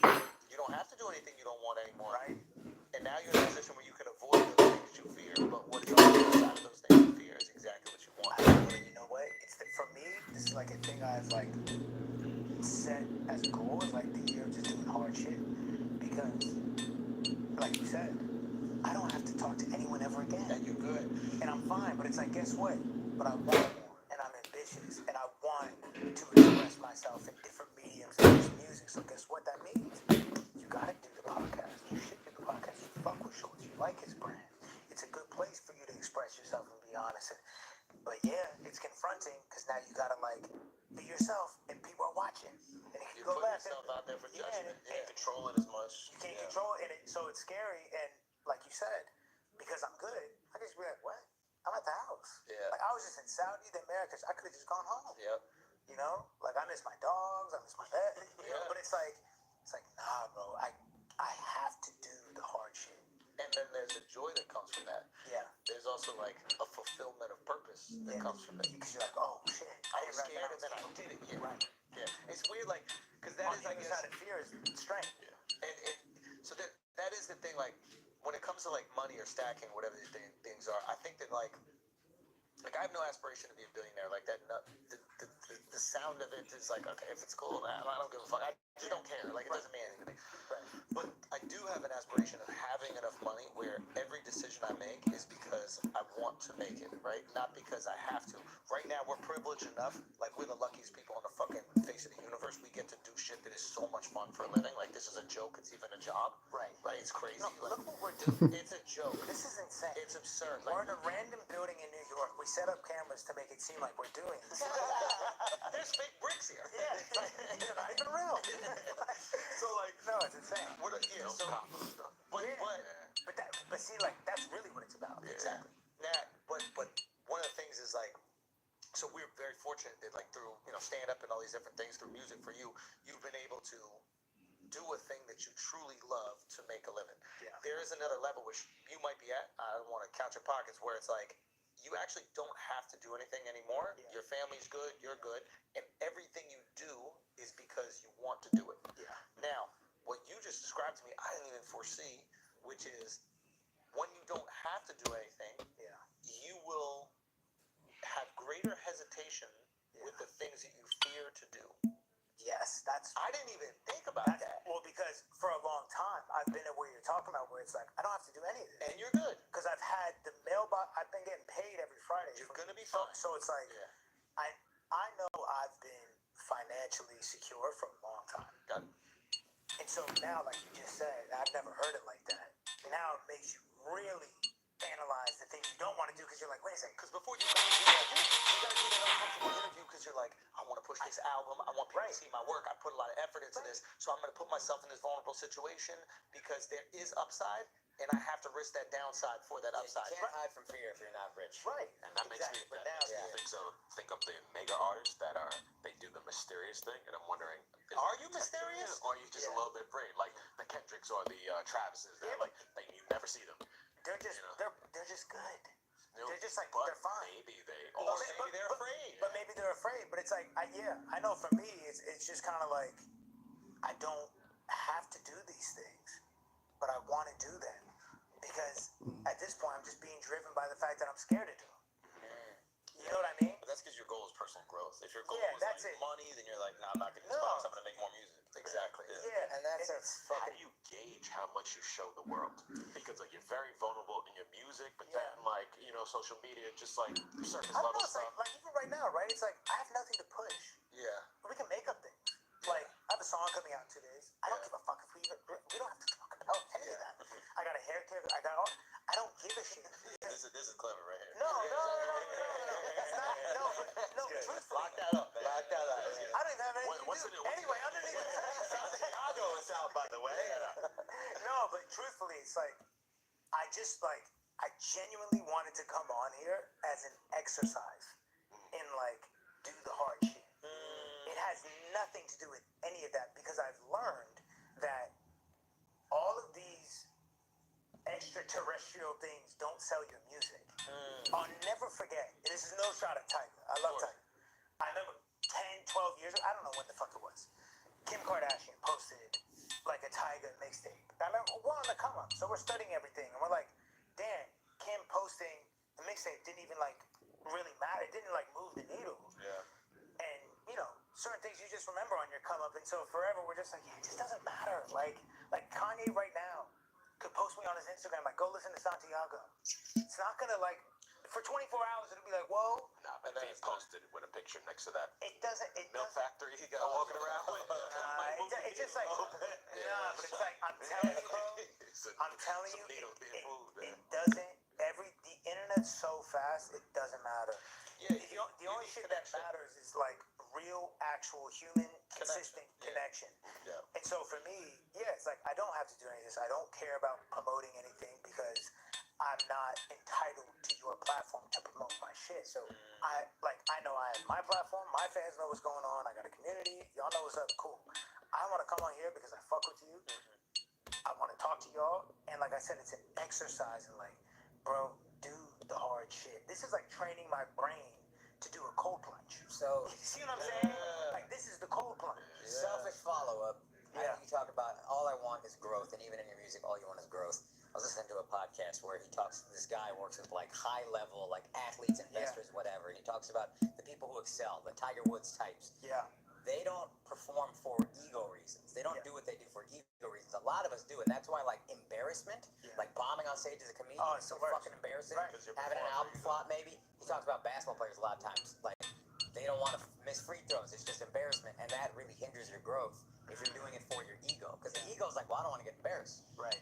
The people who are the best of the best are in it just for mastery, and that's all they care about. Yeah. How do you, based on what I've researched from you, listen to with Santiago, you were ego initially, and now it's mastery. How do you uncouple yours? Because I'm in the process of trying to Well, it's not that black and white. It's still a little bit of both. Yeah. But I'm in the process of shifting the trophy from ego to self-mastery. That's part of the work that I've been doing, and that's what Santiago's about. Which is why the album ends on me singing "It Was You All Along." I love that. It's because it's like everything you've been chasing is you. Yeah. You've been chasing yourself. You're chasing your tail this whole time. Yeah. And self-mastery is in my opinion, it's the only thing worth going after because it's a game we can all play. It's a trophy we can all win, and it doesn't matter who else is playing. We can all win it. It's a weird thing though. Sometimes like having money allows you to reflect long enough to realize what you truly wanted the whole time. Right. People who don't have that, they're trying to. They think that money's the answer. Because in the moment, it is the answer to their rent. It's Of the answer course. to food, taking care of their family. Like, Well, it's like it's the three basic like shelter, food, water. Exactly. It's like I can't think past that till those are covered. Exactly. But it's like the Jim Carrey commencement speech he gave. It's like something. It's not this verbatim, but it's like I wish everyone was rich and famous so they could figure out what they really want. Exactly. He's right though. It's the truth. It's like everyone, and I don't blame people because I get it. Because like you said, it's like we don't have shelter, food, and water. Yep. Right? But it's like I wish everyone could get their money and get their shit straight, and then you'd really see what you actually want. It's important to position it in that way because I know that there's probably people who watch and listen to they hear people say these things and they're just like, man, shut the fuck up, you got everything. Right. And it seems almost like condescending when it's said, but there is a lot of game in there. There's so much, bro. And I like how Jim said it, where it's just like, I can't wait for you to have all that money, so that you start tapping away at the And end of what's the so game. funny is we talk about Jim Carrey as like in the manifestation example, where he wrote a $20 million check to himself when he was broke, and then he got to pay $20 million for, I think, Ace Ventura 2. But nobody leaves out the part where he goes, you know, he still wasn't happy after that. Yeah. That's a really interesting thing. Well, because it's like, once it's to his point, it's like you realize what you actually want. Yeah, what makes you happy? Is it creating things you're proud of, or is it the people clapping? Well, the reality for me, right, to what you were saying with Santiago, it's like I got, you know, plaques and money and all this shit, and there was a hole still, and the hole was the Connection fact with people. that I didn't approve of myself. So it didn't matter that the plaques were approval. They were signs of validation. All these symbols of success, sold out shows, plaques, money, they're just symbols of success. Real success, it's an inside job. It's, do you approve of yourself? And I didn't. And the reason why is because at a very, very young age, like most boys, your metric of success is your dad's approval. And for me, my dad's standard was perfection, an unmeetable goal. And so, therefore, I was never quite standard. And as you grow up, my dad's voice became my own voice. And so his metric became my metric, which ended up being, I'm not good enough for myself no matter what I do, because it's not perfect. Right. And so... That's a great motivator. It's a great motivator. Oh, because you know why? Because guess what? Yeah, you went platinum. Why didn't you go two? Yeah. And so you'll keep succeeding, and from the outside looking in, it's like, damn, Russ, your work ethic's crazy. It's like, if only you knew what was driving the car. Yeah. Like, this is not a good energy driving the car. No, it's not. This is my shadow. This is my shame self behind the driver's seat. I'm just like the little boy in the passenger seat. The shame is driving like, you fucking loser. So I gotta get us all the way to double because you couldn't. Right. So what do you do to make that shift? Like, are there active steps you're taking? Writing affirmations? Yeah, the active steps are, first of all, like, and I think this goes overlooked. Step one is awareness. Just even being aware that you're doing what you're doing. I just wasn't even aware that that's what I was doing, that was my process. So, like, step one is awareness. Step two is starting to, it's to modify the process. It's to sort of, it's to interfere the negative self-talk. Right. It's to catch it. So when that shame and that shadow pops up and it's like, not good enough, you gotta tell yourself and tell that version of yourself, yo, chill. Like, I hear you. I know you just want the best, but we're not doing it like that anymore. But the first step is awareness, and a lot of people, me included, just not even aware that I was like moving like that. Yeah. I thought it was all positive. I'm looking at my life. I'm like, plaques, money. I'm doing pretty good. You know, everything I'm doing must be right. Especially when no one else around you is at the level you're at. You feel like you must be doing something. Right. That, And also, that like the average person, like, you know what I mean? They all think you're doing something right. Right. And so they're not going to tell you. They don't want to help you. How can Well, they want to help you, but they don't know how, because it's like, it's working. it's working. So I don't know, bro. It's like, shit. All that. Keep doing what you're doing. And keep Like, in mind, success. you know how many times like you dap somebody up as a successful person, and they just say, "Keep doing what you're doing." It's like, no. It's not sustainable. Yeah, it's not. I'm still angry. No, it's not sustainable because at some point you burn out. You know what I mean? And I talk about it in the book, and I talk about it with my mentor. But it's like dark motivation versus light motivation. And I was just driven by dark motivation, which is like fear-based. Like, I need to prove to everyone that I'm really who I am and who I think I am. And it's all this, like, it's very combative, and it's making enemies out of people and entities that don't even know they're enemies. Right. It's not even real. We've said it on here before, and it's like, I think we're just doing it wrong here. This American capitalist chasing after it. You go to these older societies in Europe where it's like, they get it. Yeah. They get it. They have the calm mind, the love in the home, the fit body. They got it already. There's less ambition for sure. There is less But it's ambition. like happiness. And that's And in it. America, we'll But go that's over the there and be like, sacrifice. how are you happy? Like, pro boys. look at your life. Brokey. It's like, So what? I lived in Spain for a year, and I was living on like 10 euros a day. 5 of those euros were spent to get into a club, and I got a beer with the entrance fee. Beautiful. So the other 5 were like putting together the meal. We were cooking fucking the Spanish tortilla. Like, it was just great. We were living broke together. We were playing basketball, and it was awesome. And I remember having this moment there where I was like, man, I could do this forever. And I had to stop myself and be like, hold on. No, you got to go achieve things. You got to go do things. You got to go back and finish college. And I'm glad that I did. But to what you were saying was, I was at such peace with my life and with my friends and doing things I wanted to do. It was something that I hadn't experienced in the same level back home. And you were fishing already. That's what I'm Yeah, saying. I was fishing, Right. but I'm glad that I was able to go and chase success here, because I think sometimes the sacrifice that you make when you have a society or a culture that's built around that, which sometimes they can scrutinize ambition, and like the people that aren't cool just fishing, they want to go fish in the deep sea. The people that just fishing start going, why? You think you're better than us? Well, you're not. And sometimes you don't think you're better than them. Yeah. You just really want to see what fishing in the deep sea is You about. just want to challenge yourself. For you. Yeah, for you. And if you're doing it for you, I do think that is I love that. valuable. Absolutely. Yeah. I think everything should be for you. That's the whole key. It's But like figuring out But what that's that's the being in pursuit of progress. Is like, I've already caught the fish in this spot. Yeah. Can I catch a fish in the ocean? That's why for me it's like, sometimes people get confused when they're like, well, why do you still want a Grammy? Well, because I don't have one. And that's progress. I don't want it so that y'all clap for me. I just want it to see progress. That's it. But you see that as a form of validation. No. It's not validation. It's more so, it's a confirmation that progress has been had in a certain category. It's less about, see, now the intention is everything. If the intention behind it is, you know what, I want a Grammy, because if I get a Grammy, y'all will fuck with me.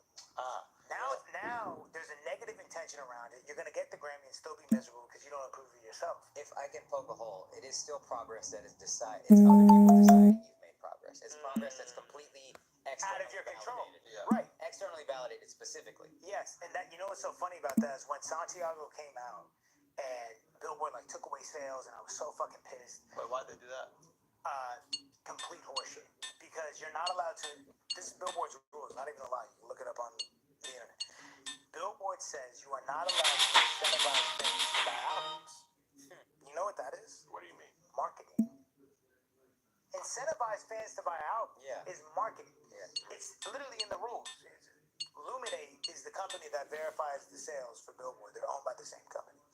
Right? So I'm like, okay, that's insane because you are allowing fake streams. Yeah. In merch bundles. How does a merch bundle not incentivize Yes. everybody? What was your incentive? My incentive was, if you buy a fucking album, you maybe get invited to a desert listen. Whatever it is. That's crazy. That's incredible marketing. Yeah. Why am I not allowed to market? A bundle is a tangible thing that every A single bundle person is incentivizing fans to buy an album. Yeah. So they took away sales, right? Real sales while allowing fake sales. And I remember hitting my mentor. I'm like, bro, this is such bullshit. They're taking away my progress. And he said, no. They're taking away the external knowing of your progress, but they can never take away your internal knowing of your progress. And I thought that was really profound. And to your point with the Grammys, like, yeah, that is out of my control, which is why I can't place too much. I can't personalize it too much. Fair enough.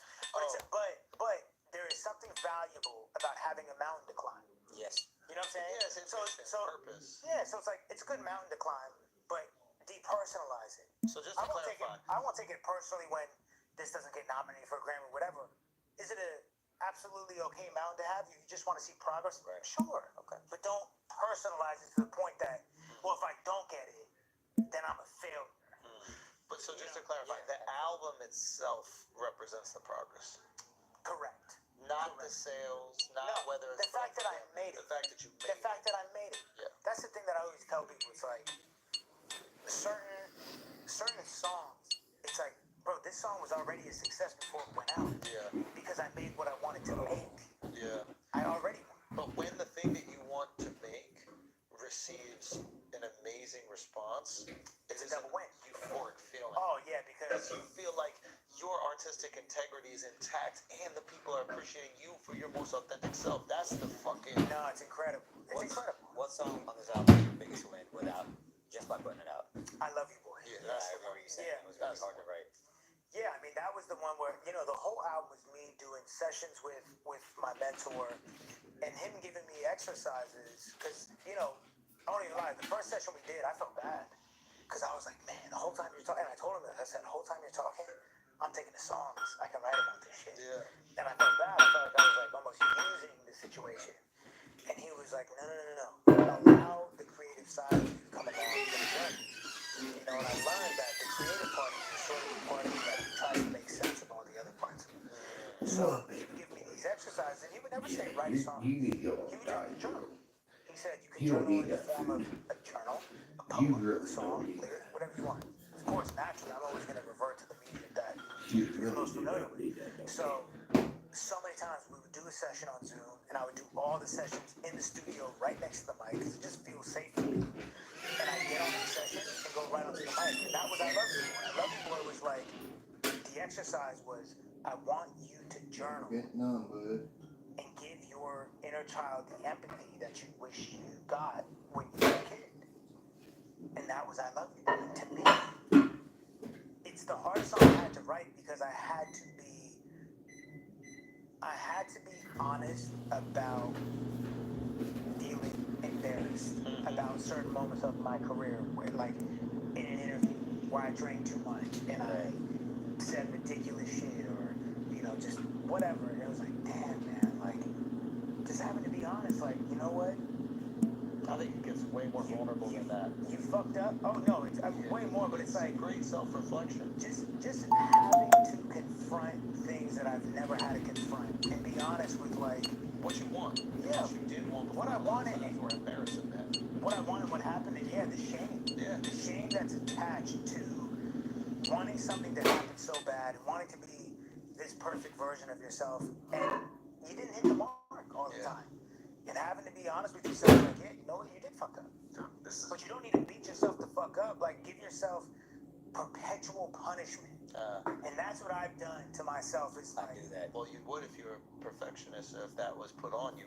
Yeah. If it's not perfect. exactly. Then it's Exactly. And so now you see the connection, which is why I put out the song Perfectionist, because it's like that perpetual punishment comes from being a perfectionist. Because it's like, you know what? You fucked up, and that was then. But this is now, and I'm going to let you know that you really fucked this up for us. How would you think This, being this vulnerable and putting that much substance in your music, I was just curious, how did you feel about when Mos Def said Drake is surface level target music? Because I feel like this is the thing, that's one of those things people have been asking of Drake for quite a while. Like, yo, we want to know more about you. Like, I think Drake, one, I think Drake has that in his music. Yeah. Two, I think the world is entitled. I think the world is entitled. Naturally, I think social media has made people very entitled because we see your Instagram. Sometimes we wake up with you and we go to sleep with you. And it gives us this parasocial, the word, what is that term where it's like... parasocial relationship? Yeah, just this weird, like, where we're best friends even though we don't actually fucking know you, and we expect all these, entrances into your life. And it's like, yo, we don't know you, you don't owe us anything that you don't want to give us.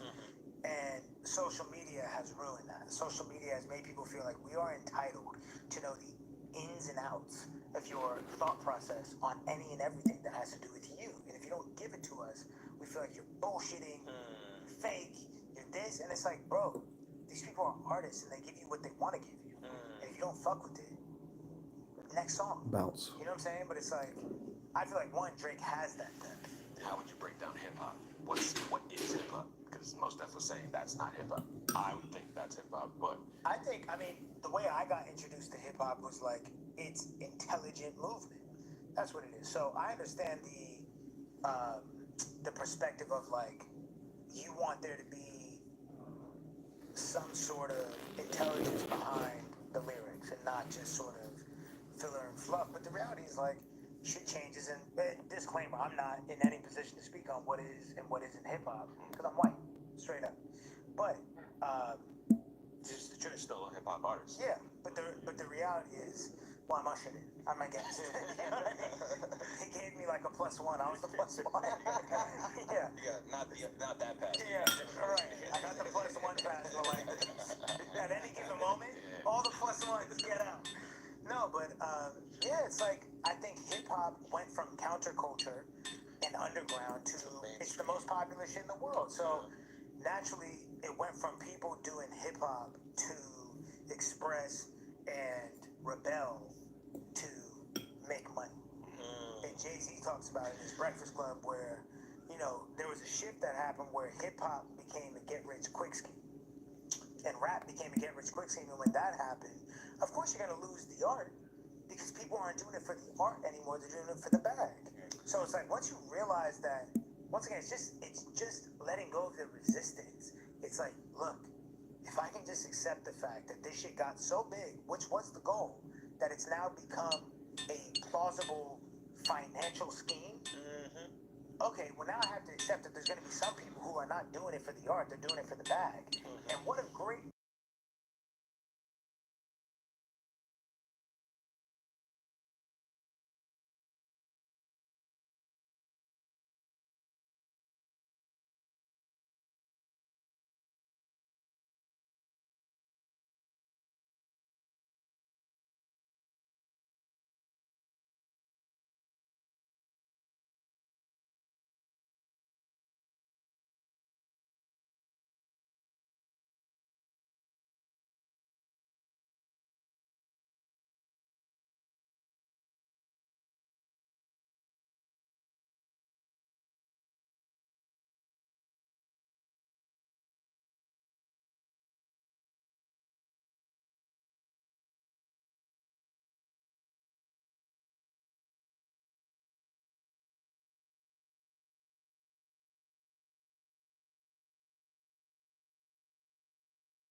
always feel a little sexier because it's a little more dangerous than peace, love, and prosperity. You know what I'm saying? We're drawn to danger. That's just what it is. That's just what it is. And I mean, If you're in the forest and you hear some branches break or some leaves rustle, you look around. now the real shit that no one wants to talk about, that if I talk about it, I'll probably get canceled out. Be just the enemies. But whatever. It's really what I think people should be like looking into is white people's fascination with black trauma. He's That right. is, to me, Talk to us. is very bizarre because Black people are also fascinated with black trauma. that makes more sense because it lands and it resonates. White people are fascinated with black trauma because it's exciting to them because it's over there. Okay. But they can get close enough to experience it. But guess what? When it gets a little too real, they go home. So let me And so they can participate from a distance. from the safe distance. Let me ask you this though. Mob movies like this. My push. No, come on, we can't. No, you're actually in a good place to. I think speak on this. the mob movie rap correlation is such a. I wouldn't make it mob movie. I'll tell you why. Because mob movies, yes, they're based off of something real, but it's also very clear that majority of it is fiction. There's not that many of them, right? Rap, the whole attractiveness of rap is that it's real. It's not that it's fiction. They're not playing characters. That's the appeal, right? Especially like I can speak on this at least is because I was a white boy in the suburbs. Yeah. So I saw firsthand what people like me were attracted to. It was that it felt real. It was dangerous. It was dangerous. It was over there. And whoa, like he's really like you see his face tats and like, yo, he just said he like slid on this op and whoa, that's crazy. And you get close enough where you're like, yo, you see they're fighting over there. And then it gets a little too close to the railing and you're like, yo, we gotta get out of here. And that's it. That's it. That's the reality. And like to me, that is the perplexity of rap. The pushback I would give is that I think that, like you said, the umbrella is danger. We're drawn to danger. Like Jackass, the MTV show, is danger, right? These people are going to go prank people. Hold on, let me get. Go ahead. They're going to go prank people, and they're going to make people feel really uncomfortable, and something that I would never do. I can't believe this is so embarrassing, but they're going to put themselves in that position to embarrass them. Eric Andre, for sure. Great stunts, and you're like, oh my God, this is so embarrassing. I would feel so uncomfortable if I was that person in that environment, but I'm drawn to it. I can't look away. There is a fascination with the dangerous. There is, general. even in like the way that we're attracted to like anime or even kung fu movies. I feel like white and black people are attracted to this Asian thing that was like dubbed over, and we're still like, these are some badass motherfuckers. Maybe they're going out and killing all I the people. love Maybe this they point you're shouldn't. making because this is a conversation me and my boy have had. Okay, so I think that there is an attraction to the dangerous. Yes. And we exalt those figures that are Yes. willing to do these dangerous things. UFC fighters, boxers, like the things that we fear. A bare knuckle street fighter, Kimbo Slice. You made himself, but we also made him a celebrity simply off the fact that he was knuckling up in the backyard in Miami. So I think that we are drawn to these figures that are willing to do the things that we don't. And rappers specifically are rapping about these things that we're terrified of, but we are really intrigued by. And, I agree 100%. Everything you said, I agree. And you know what? This is what I think. I think rappers who are rapping about a certain traumatic experience and black lifestyle that's particular and specific to them, it's appealing to other people who have felt those same traumas and have been through that, right? To white people, we're just attracted to the danger. Why? It's because 21 Savage is John Wick to white boys. Yeah. That's the reality. Rappers are the new action hero. Yeah. To white people. Yeah. But to black America, rappers are, you're speaking our trauma, and it lands for us, and it resonates, right? But to white boys, which is like, but the reality is, the main consumer... We're interpreting it correctly, though. The black people aren't. No, because the rappers are lying, so we're treating you like the liar, which is John Wick. Well, if they lying, we stop fucking with them. No, that's not about that life. How many of these rappers are lying and we still fuck with them? Here, like... But it would still be the difference between an action movie and a movie that's a drama. I hear what you're saying. The main consumer, when I say consumer, I mean the people putting money into it. The main consumer, the main ticket buyer of rap is a white boy, right? Those people are there not because the content lands. They're saying the N-word. They're there because they're getting to watch John Wick up close. Meanwhile, John Wick is on stage like, this is real trauma. This is not a lie. No, now, now when we go down that road, right? Here's my issue with it. Let's go down that road. So you're lying about being John Wick. Okay. If you're lying about being John Wick, promoting a negative lifestyle, speak on it, for commercial gain, speak on it. To me, that's fucked up. It's toxic. Now, if this is really your lifestyle, you're just expressing your trauma. I respect it. But if you're lying, it's a little fucked up. And so here's the real question to me. The real question is, are you publicly admitting to crimes you commit, which makes you dumb? Or are you lying about a negative lifestyle, which makes you a little evil? Which one is it? I think it's a little bit of both. Maybe guess what? You usually start somewhere and they're like, hey, this is my truth, and then they get a little money, they I think it's like themselves from it, but now they can still speak on experiences that they lived. That they had. Which I think like I said, when it's real to you, I think by all means, I think the policing of rappers' actual real life trauma is fucked. Let them talk about what they went through, right? I think if you're making this shit up because you know what's popular is to talk about sliding on ops and popping perks, I think you're evil. But that isn't that what you also just said? Of any time something becomes the culture, there's gonna be people who just gotta profit off of it, and that's okay. Yeah, but that doesn't mean it's not fucked up. Yeah. Yes, they're doing that, but that's fucked up. Now, what if they said, hey, Russ, you probably embellish things about your life in your music? I don't. In fact, Nothing. There's no line about fucking bitches that you didn't exactly do? No. God damn. I'll tell you. Listen, this podcast and bring you blue chew. So you can fuck bitches like Russ does in this video. You see these blue lights, baby? You know what that means? It's blue chew time. Fellas, if you have a subpar dick game, like some of bastard, and because it's flagrant and they love us and we love them, you got a free offer. Manager, he talked me out of it, was on Kill Them All when I mentioned like something like run over these bloggers in my Lambo. And I swear to God, I'll call my business manager right now. I said, bro, like, I don't have a Lambo. I have a McLaren. Like, I think I should buy a Lambo. So I swear to God, I swear on my mom's life, on everyone's life. That was the only time I ever lied to my raps. Wow. And in fact, if you listen, maybe I changed the line, but yeah, that was the only time I ever lied because I'm not making music to persuade y'all. I'm making music for me. Right. So if I'm not really doing the drugs or if I'm not really having the trauma, I'm not pushing it. Okay, and that's my issue. You say it's a negative thing, but well, we have movies like movies are bro. fiction. Like movies are. No, There's a difference listen, between hold on. this is my life and this is fiction. I love this debate. It doesn't land. I'll tell you why. There's no leg to stand on. Movies are under the notion that it's fiction, like you said. When you watch Scarface, you're going into the theater like, I'm about to watch a story. The appeal to rap is that it's real. In fact, to the point that rappers make it a point to say that they're real. So you can't, that whole notion of like, nah. That's the thing. It's like you're selling art. So No. I have a stage name. You're I have a persona. You're absolving accountability. You're absolving accountability. I don't think so. I think you are because the reality is, but that's fine. But then make it clear that it's the WWE.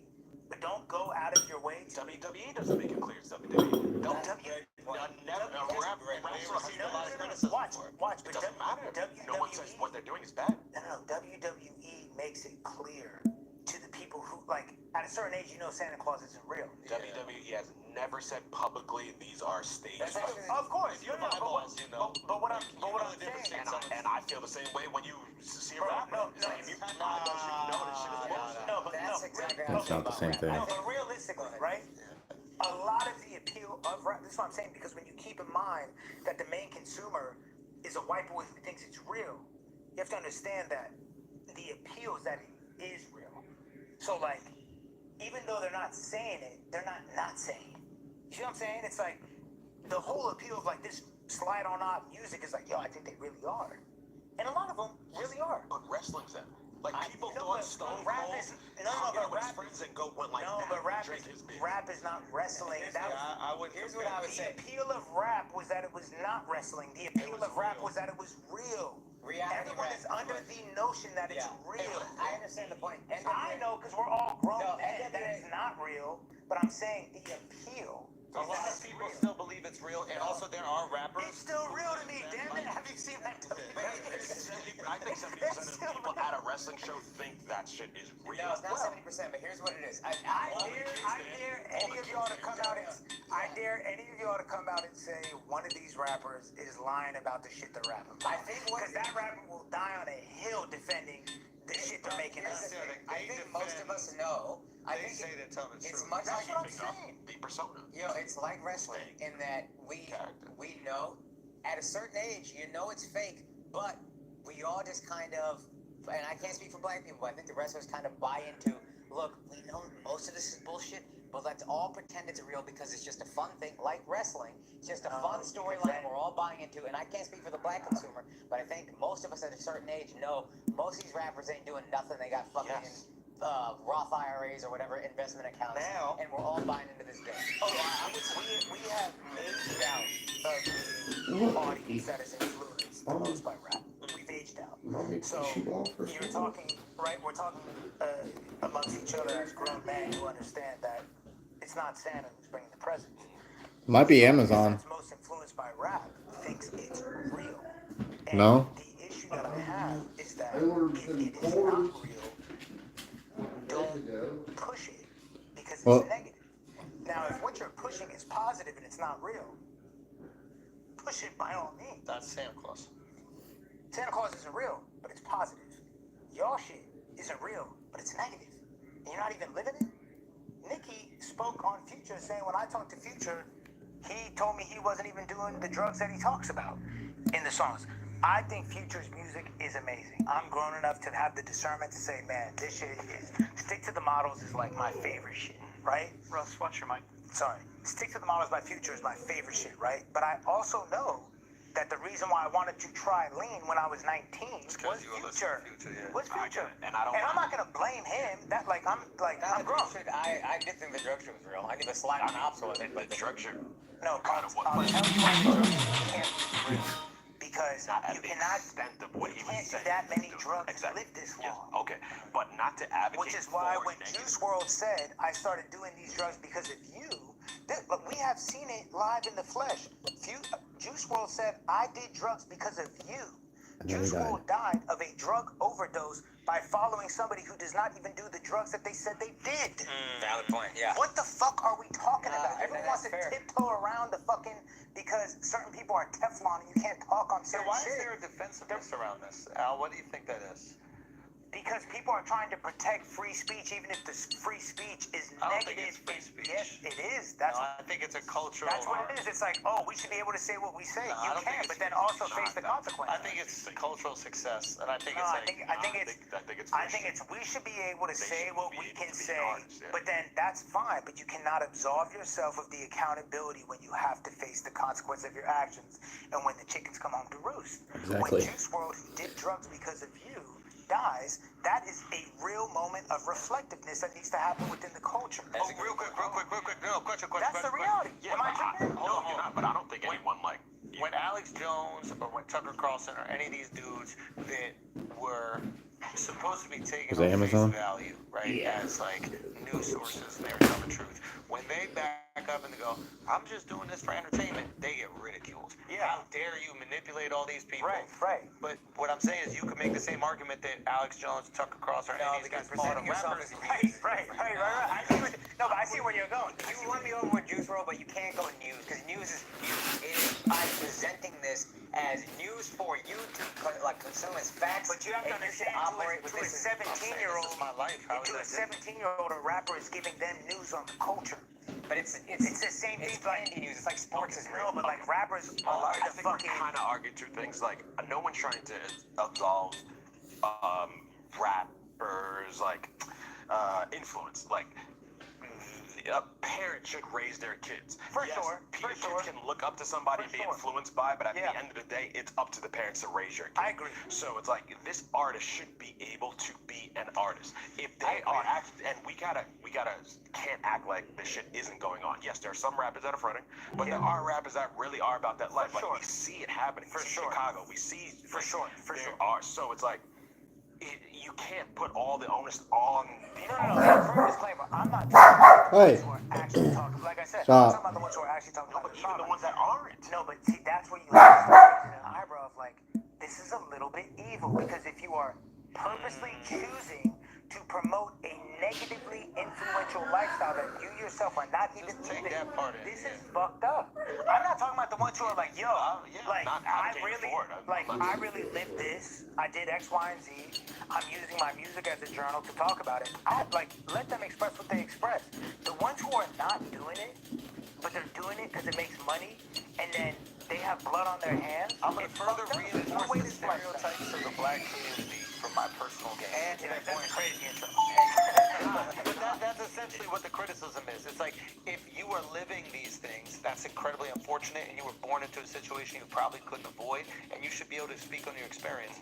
But if you did not live them at all, you are further reinforcing the stereotypes of the black community just so you personally can get money. While That's the definition of selling your soul. Yes. That's the definition of selling your soul. I think that's criticism. Okay, but to what we're all talking about, because what I've heard from a lot of people sitting here is, well, but it's WWE. Okay, so what we're saying, what I hear, is that majority of rappers have sold their soul, but it's okay because it's art.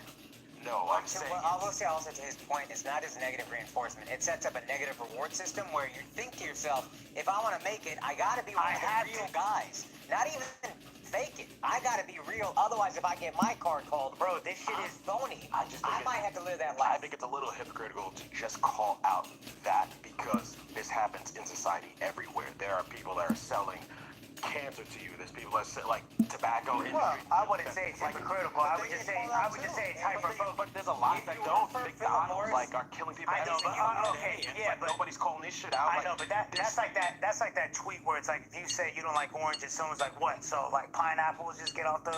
It's like multiple things.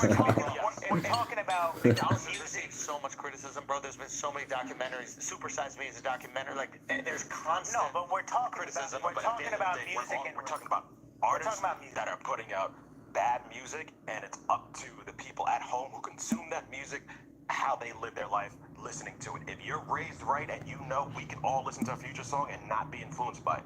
Yeah. You said, hey, that's because we're grown now. Yeah, but if your parents were a little bit closer to you, they wouldn't have let you have access to that. No. You might have wanted to try it. Let's pump the brakes, right? We were all 19, right? Yeah. At some point, you're outside of your parents' supervision. So at 19, when I'm like first dabbling into music, I'm drinking, I'm smoking weed, Future's going crazy, he's dropping Tony Montana. I'm like, oh, this is crazy. And especially in Atlanta, it was a different time. You know what I mean? It was sitting next to two people that have never done drugs, didn't have sex before marriage. But everyone's not everybody's influenced by what they. I agree, but to your point, not everyone is influenced by what they're, but some people are. So you can't just write up on the artist. Also, Alex, real quick. What I'm saying is you can't just say, well, these two people weren't influenced, so it's not at all on the artist. Hold on. Even though someone like Juice WRLD literally told Future himself, I started doing lean because of you. 1 point. Let's say there's. We can't absolve that. Let's say that there's absolute. Yes, there's some. It's not that black. Yes. Yeah. Let's say that there's zero influence, right? Let's say it doesn't impact a single person. Like nobody does drugs because of it. Nothing, right? Everything's the same. Society doesn't change at all. You could still go. You are profiting off of a trauma that is not yours, that you are also reinforcing a negative stereotype, even if it doesn't turn into anything. That's true too. You still are profiting off of it. Do you know what I'm saying? Like that's kind of where I was coming from at first, which is if it's not your real life, you could argue that that's the culture vulture. I'm just saying. I agree. It's an icky way to make money, but there's a lot of people that make money. I know, but this is where you're missing the mark. Hold on, Russ. This is where you're missing the mark. Nobody Podcast ever going said nuts. somebody who works for Philip Morris didn't sell his soul. You sell cigarettes. You made it a point to sell cigarettes to kids. You sold your fucking soul. Nobody, if you call a cigarette company, is gonna be like, bruh, what about drug dealers? No, motherfucker, it's you. You sold your soul. So I just don't like that whataboutism of, well, what about these other? We're not calling them out. Of course we call them. We call them all the fucking time. Everybody if gets you're called McDonald's and you decided we don't everybody gets called out. You sold your fucking soul. Ray Kroc sold his fucking soul. Yes. Y'all sold your soul. We call them all out. I will agree. It's an icky way to make money, but at the same time, I think you have the liberty of being an artist where it's like, hey, you get to make whatever type of art you want to make. If it's not positive art, then don't consume it. Or just admit you lying. No. I agree. Just admit you playing a character. Look. I think to close it out. I think make what you want to make, but also don't absolve yourself of accountability when it comes down to like, yo, if you're talking about something that's negative and pushing something that's negative that you didn't actually do or live, but you're doing it because that makes money, you sold your soul. Yeah. Simple as that. We can agree. And just own it. Yeah. And just own it. We can agree. But like this whole notion that like, nah, chill, people should be able to talk about what they talk. Oh yeah, you can, but guess what? You're also not exempt from is criticism for selling your soul. The Juice WRLD thing completely flipped me. I only thought about violence. That is that's not my opinion. Yeah. That is documented. Yeah. He told him that. And Nicki is in interviews saying, I think it was to Joe Budden, saying that Future told her that he doesn't do the drugs that he talks about. So it's like, that to me, like I said, I have a whole Future playlist. Because I'm grown and I can like, use discernment, but it's like, oh, when you see somebody like Juice WRLD, and who their introduction to it was because you glorified it.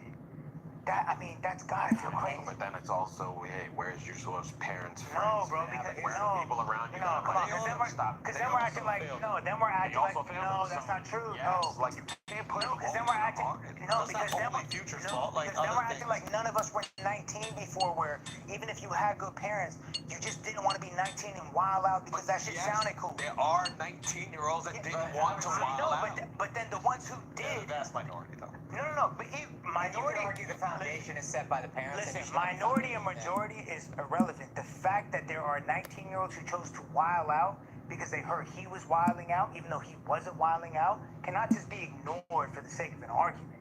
That still has to be like, yo, that's kind of fucked up.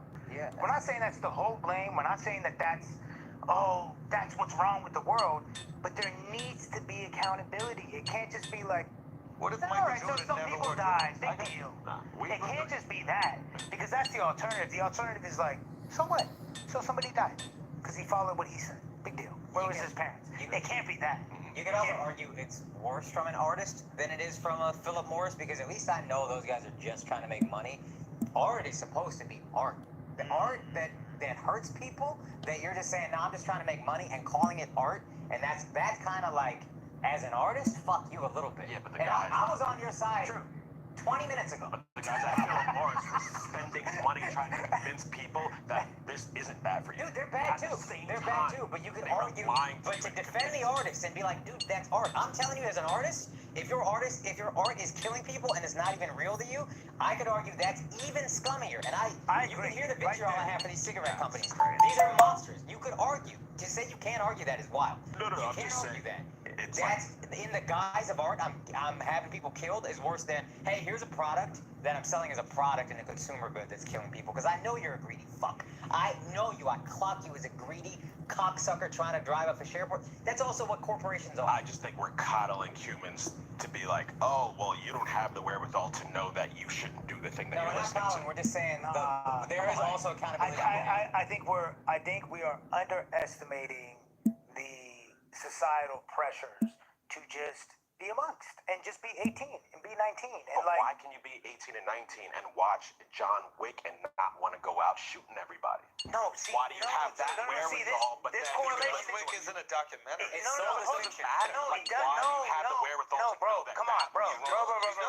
You're aware of the difference between that to me, exactly. Hold on, right? Came on screen. Hold on. Let me talk, because I hate that analogy. I always have, because it's acting as if it's like gaslighting to me. It's trying to make it seem like Future is John Wick. No. We got introduced. I think Future is John Wick. Because you're grown. Guess I've who's the never majority heard of a Future lyric that made me say- want to let do me the say thing. one thing. This is When I was younger. This is important. When I was listening to March Madness, I did not. DMX though. Bro, but hold on. Keanu Reeves exists. Hold on. Keanu Reeves exists. No, bro. It's over. No, this shit, like, This is a guy that was influenced by DMX as a teenager. Yeah, that's true. Act like, John Wick is not a real person. Act like rappers are literally made-up action heroes would then insult the integrity of rap. Yeah. So, because guess what? It should be. Hold on. So, which one is it? Is Future and 21 Savage, are they Gangstalicious? Are they John Wick? Or are they who they say they are? Which one? What's Gangstalicious? From Boondocks, which was a dude who was playing and portraying the role of a gangster rapper, but it got defrauded throughout the episode. Yeah, there's a lot of that in Okay, I agree, but what I'm saying is that you can't blame the consumer for not seeing through the image that they've been presented and saying, well, y'all are just dumb, and absolving accountability of the person who's perpetrating the fraud. That to me is crazy gaslighting. I think you can't blame the artist. Yes, you for can. saying, That's chapter hey, 1. You're putting out this. No, dog. Chapter 1 is They didn't have the Hold on, wherewithal to be no. like, hey, I'm not bro. going to be influenced by the message. That's almost like this. Back to the Morocco story. Yeah. That's me selling you a fake rug and blaming you for buying the You fake should rug. know. Why am I selling the fake rug? I'm at He's chapter not 1. telling anybody to go out and do drugs. He's just saying what he does. Do you know what a He don't cosign go is? tell you, guys, everybody go out and do it. Bro, people are what they do, not what they say. But he's saying what his experience. Come on, He's not advocating for you to go people out are what. and shoot people. Yes, bro. Do you know how cosign works? Kids move off of what you do, not what you say. There's a reason influencers get paid, So right? it's like your But they're lifestyle. selling it. They're Listen. saying you should get this fit teeth. Bro, it's not that black and white. They're It's not walking like. around in it, but yeah. Look, put it like this. I don't need to promote tequila on this podcast with my words. If you just see me pour it, it promotes it. Sure. So to act like Future's not telling people, it's like, come on, bro. Well, can I ask a question? Here's a question. And you guys answer it. If Future said, hey, I just want to let you guys know, this is a character that I play. He's never gonna say. No, I'm saying, I didn't Yeah. So, if Future can say, this is a character I play, I just want to let you know my character's future. He does all this gangster shit, does all these drugs. That's not who I am. I went to Cornell. I studied business in there and studied He would music. lose all of I'm his money. an amazing musician, and I just choose to play this character. Here's the music. Do you think that his music would be more consumed or more popular if he was honest and said that, or if he was like, no, I am that character. This is who I am. You'll never see me break that character, and I do all those things. What would make his music more successful? Is a magician so more attractive once you know how they do the trick? No, he sucks once you know. No how to do the kidding. trick. So exactly, they're never going to admit how they do. If that's the case, then he is profiting off of the illusion, whether the kids do it or not. Of course. There is more profit coming from the illusion. And he's not saying 100% of the blame is on the artist. I'm not. I'm just saying that the fact that But he can make more money doing it. This notion that there's no accountability for the person who's responsible for perpetuating the illusion is just gaslighting. It's like, it's y'all's fault for believing it. No. Start at chapter 1. Why are you perpetuating something you're not doing? Also, even if I think you're fake, I still want to do it. It's not all of his responsibility, No. but he's not absolved of any that's responsibility. it. It's just what we're basically arguing. Beautiful, happy me. What's the percentages? That what we're doing is, and right now it feels like there's. Figure out what the We're trying to. Is it 50? Is it 49? Exactly. Yeah. Exactly. And But I think on social media, it's so extreme. It's like, it's all his fault, or it's none of his fault. Exactly. The reality is it's like, look, both parties play a role. everything is going to play a role, and everybody's going to have a little percentage. We just got to figure out what it is. But like even suggesting that there is a percentage, I don't think is a bad thing. No. But I'm sure if I'm a label, I'm like, hey, don't start. This is how we make our money. If I'm an artist, I'm like, yo, don't start. This is how we make our money. I'm getting flamed. No, I'm gonna get flamed. No. Trust me. You're gonna be like, You again, who's getting flamed the most? I'm getting all the flame. You're like, no, I'm Yo, but think about you're flaming. But think Nah, about I'ma get crushed. what Russ got to go through. Why Like, are we allowing white people to speak No, on black culture? not even that. Top comment. No, that's top comment. That's top comment. Wow. you gotta, And it's fair. No, you gotta think about, to make your life interesting, you gotta fuck all these bitches. You gotta fuck all these cars. You don't even want to do that. You talking to me? Yeah, think about all the shit you gotta go. Think about the suffering. You gotta buy Lamborghini. You gotta have threesomes like crazy. You gotta go to Marrakesh. You don't want to do none of that shit. But to compete with these liars, you gotta spend all this goddamn money, bro. I'm really You're the in the victim. No, not at all. Not at all. Not at all. Not at all. Yo, I gotta pee. Can we pause this for 1 second? All right, let's Can I go together? Listen here, you balding bastards. You don't have to do that anymore. If you're losing your hair, thanks. I think Rick Rubin is having like another wave, actually. Yeah. Well, that book he put out is a classic. Is that why? Yeah, it's a classic. I think, Oh, I gotta check this. the Creative Act is a classic. I just always find it so important for people with such strong set of beliefs and visions and ideas to put out a book, let alone an audiobook. Like, you can press play and just hear Rick Rubin. He could die tomorrow, and you can just press play and hear him talking about This is his philosophy belief system. on creation. Like, that's, to me, is so underrated.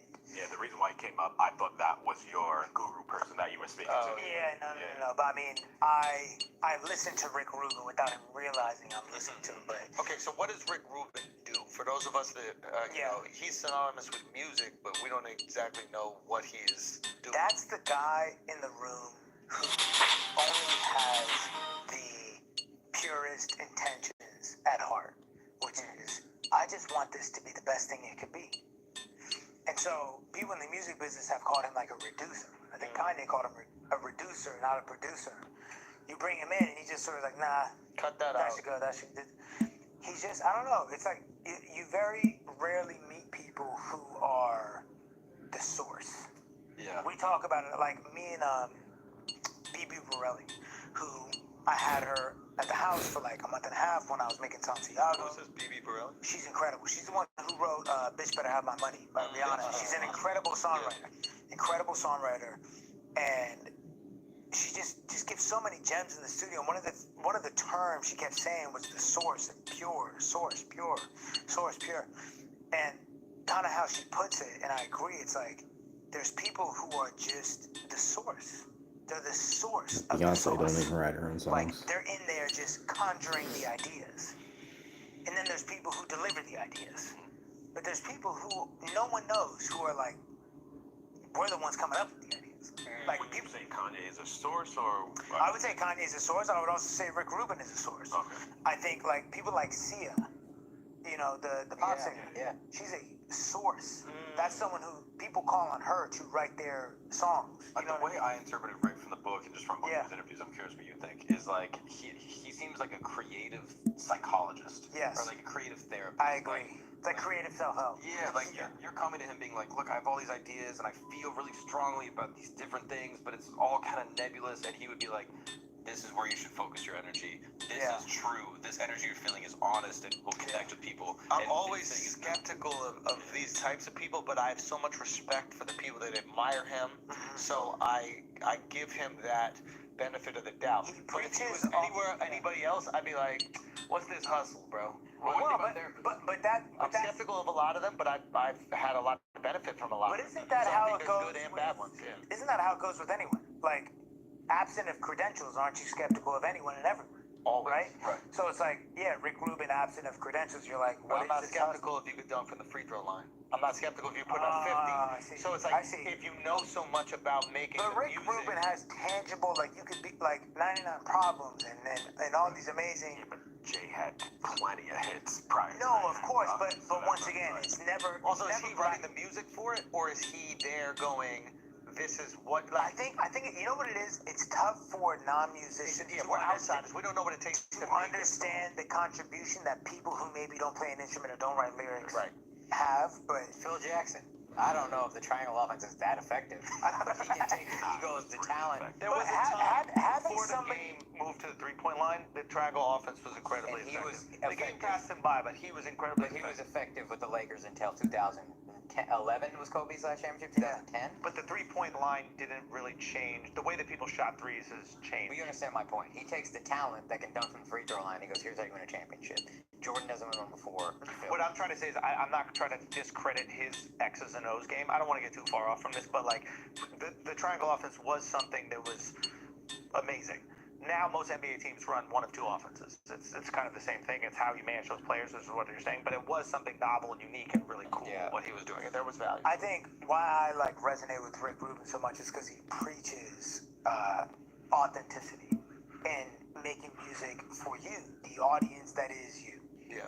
And doing it for that reason, and there is no such thing as writer's block, because writer's block is either you not being good enough for yourself or you not being good enough for them. It's just like there's a lot of things that he just talks about that, regardless if he had credentials, what he's saying is the truth. Got it. You know what I'm saying? Like some people, it doesn't matter. Like I don't know y'all from a can of paint, right? But y'all can say things that are just the truth. It doesn't matter if I know y'all's resume. You know what you hear. You know the truth. You know, and I think the truth just rings out, regardless if there's a resume attached to it. And I think also with him, it's somebody who's looking out for the artist, bro. It's like, I just feel like a lot of people are not giving game on really how, like you said, a self-help for creatives. It's fucking incredible what he's doing. So I'm all for it. I almost look at him like, in a way, like Tony Robbins-ish. Right. Where it's like he can go into a business or work with an individual, and all the people that have worked with him publicly that talk about him, Bill Clinton, Agassi, they're like, yo, this guy changed my life. He helped my business. He helped me see the world more clearly. And it seems like Rick does that for musicians. And the contribution, to add on to that, the contribution factor of someone who, like, for people who don't make music, it would be so incredible to have somebody in the studio who's knowledgeable, who's a visionary, who has great taste, who has no skin in the game. Right. And who has no bias, because I'm in there by myself most of the time, and so I'm judging super hard.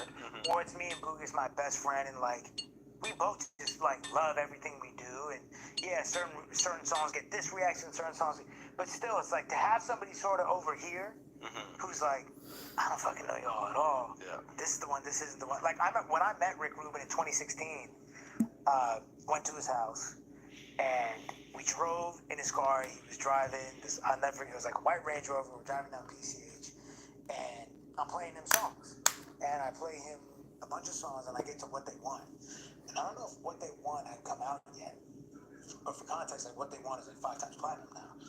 And I remember playing it, a bunch of songs from What They Want comes on, and he just instantly, ears perked up, and he's like, this is the one. Oh, wow. And this is like, you know, this dude at that time was probably in his 50s, something. So it's like not quote unquote tapped in to the youth and what would work with the youth. And I was 22, 23 at the time. I remember listening to that song and being so upset you were white. And I couldn't believe this white. But he was like, Rick Rubin was like, yeah, this is the one. You know, and it's just like, You know, you can do that with a premise. Like, you can hear a premise now at this point in comedy. You go, I think, that's great. yeah, I think I can do that with music, no bullshit. I think I mean, dead ass. Like, I think you can play me out, but like, yeah, this is the single. well, here's the thing that he preaches, where it's like, no, but here's the thing that he preaches, which I absolutely subscribe to because it just feels like the truth, which is, How hard is it? Like, no, but it'll make the decision for you. no, Like, but you're right, because guess what he talks about? He talked about it in his Jay Shetty interview. When you take a bite of food, how long does it take for you to say, do I like it or not? It's instant. yeah, like, Same shit with music. He was like, it's just taste. I don't have to think about whether I like it or not. And so Rick Rubin has gotten to where he is off of his taste. And to me, that is the flyest shit ever.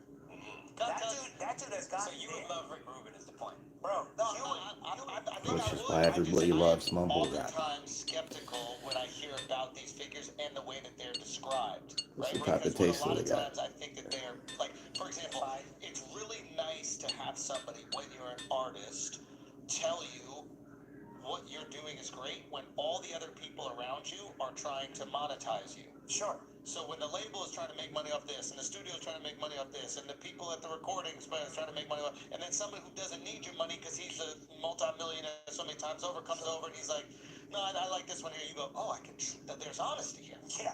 Like, so I understand the comfort that must come from that, and also the validation from someone that we always respect. Yeah. It's just learning about what that actual skill is. I'm ignorant to him.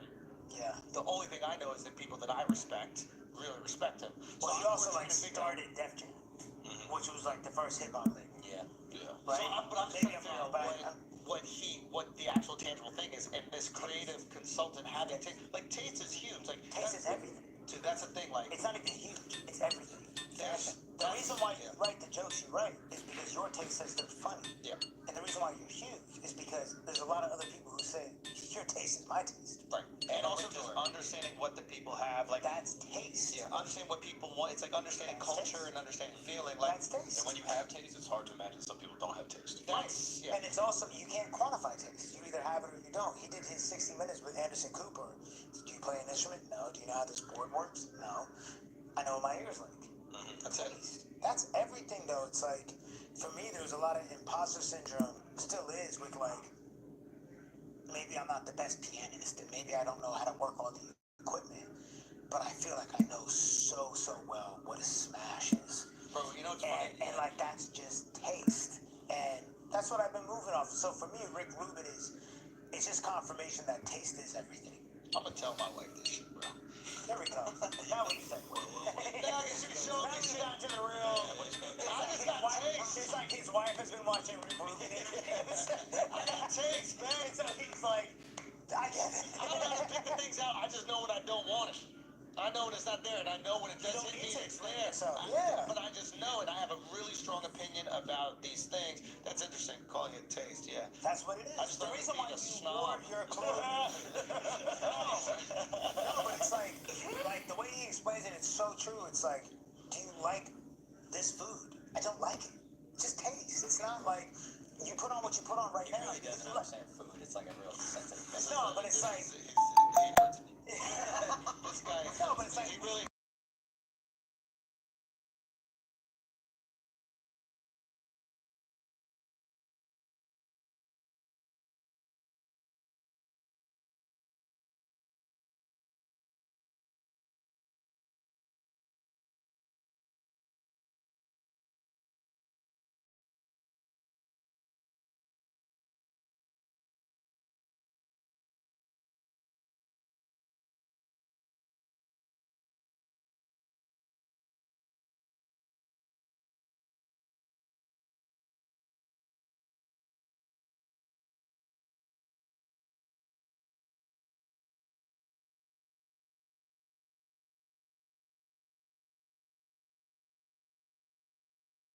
That's not true. This is just recent. Non-Jewish. This is just recent. Non-Jewish Kanye. Yeah, non-Jewish Kanye. Let me tell you, the strongest form of currency that Kanye has to offer is his taste.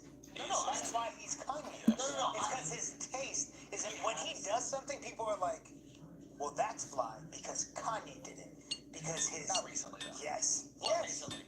What do you mean, what recently? Milk Factory. But you're not dressing your girl like that. Give it Kanye time. dresses his wife like that. You're not dressing yours. Give it time. Ain't nobody dressing their wife like that. Ain't nobody. You gonna dress your girl like that? No. So what's matter what I do? I'm not the general public. His taste was sour. Kanye's taste was sour. Let me tell you something. Kanye put up a snippet. As a rapper, you like his bars? Be honest. What? Of course. Kanye put up a snippet. Mayonnaise colored things they call miracle. That's crazy. What are we talking about? Miracle Whip? I'm beasting on the Riesling. Nah, y'all are so gassed. Kanye's the corniest rapper ever. Yo, I'm beasting on the Riesling, guys. that was a hard ass one. And you also pick. I love early Kanye rap. I don't like it as much. All Kanye's raps is ass. All Kanye's raps is ass. I never heard a Kid Cudi song. You're tripping. I never really heard a Kid Cudi song. First of all, I just think the first like 4 mixtapes and the first 2 albums, bro, you'll have 100 songs out of your playlist. Day and night or something like Day and Night's incredible. But hold on, Day and Night is incredible. when the sun goes around. The thing with Kanye, and this is the thing with great music, this is what's so funny. But tell me a bar that you like from him. Bro, there's so Tell me a bar. Like, give me one bar. No, if you go, listen, I gotta tell the aliens why Kanye is a good rapper because they think he's corny. Give me one bar. I can't even pronounce nothing. Past that for Stacey, that shit is fucking awesome. Everything he does musically. You believe in it now. Are you kidding? Nah, bro. I re-listened to it. Trippy. I thought the second verse, the Diamonds Are Forever remix. Kanye was so crazy. Kanye was the... Yeah, I told your mom your food's cut off by half. Popped off. Dude was in a popped up polo collar on Def Jam Poetry, doing fucking All Falls Down. That shit was legendary. But what I'll say, and it goes not just for Kanye, great music transcends everything. I mean, his production is incredible. No, but here's the thing that's ridiculous. Here's the thing that's ridiculous with society, and I just find it humorous, is that He means you. Yeah. no. Andrew Schultz. It's called Flagrant. It's that Flagrant is his channel. a hit But song it's got that comedian Andrew Schultz. absolves all mistakes. Jeez, It's crazy. I don't know. I think said there's it, and I know it's the truth. yeah, the guy all the way the guy up with right the shaved ears. Yeah. Yeah. No one can. I always think about That guy? That guy. This is how fake mad society Yeah, gets. he's It's funny like, as shit. yo, if you have a hit, do it. That's what people are. Like, no one man should have all that. You know what I mean? You got enough bangers for Crazy. us. Do you think you got enough bangers? No. You can't get away with illegal shit. You can jaywalk. You can jaywalk. Yeah, I could A jaywalk. car. Yeah. Domestic violence, maybe. No. You can fight a bouncer. I can fight a You bouncer. can fight a bouncer. One N-word slip. No. That's a trap. That's a trap. What they want, bro. I just think it's interesting how society just picks and chooses who we're gonna like vilify. Music is primal, man. It makes us feel these different things. It's spiritual. It's something you can't touch. And like, if it's fucking awesome, like, what do you do? And that's why we deify great Like, musicians. and that's how people act. It's crazy. It gets in your soul. But bars, you like Kanye for bars? Not remove the. What? Really? Yeah. You're always off on this. Everybody feels that way. Trust me, everybody feels that way. Disagrees with you. Every time you take rapping Kanye by himself. Son, there was a time where people were putting Kanye in the 1, 2, 3. Oh my God. For sure. For sure. For the bars? He actually had a Yeah. run where he was competing with Wayne and Jay. So I'll tell you this. To that point, when Kanye dropped Yeezus and Kanye went on Sway, and he said, as long as I'm rapping, no one's number one because no one's talking about what I'm talking. It's the truth. When Kanye dropped Yeezus and he's doing Black Skinhead and New Slaves, Yes. who was talking about that? No one. No one. What was he talking about? What exactly? What was he talking about? Yeah. Shit that everyone is scared to talk about. Which is? I actually don't know this part. Oh my God. What was he talking about? I don't want to talk about it because please explain. True. Because you don't know. Because you don't listen to his bars. No, I know, but I'm not gonna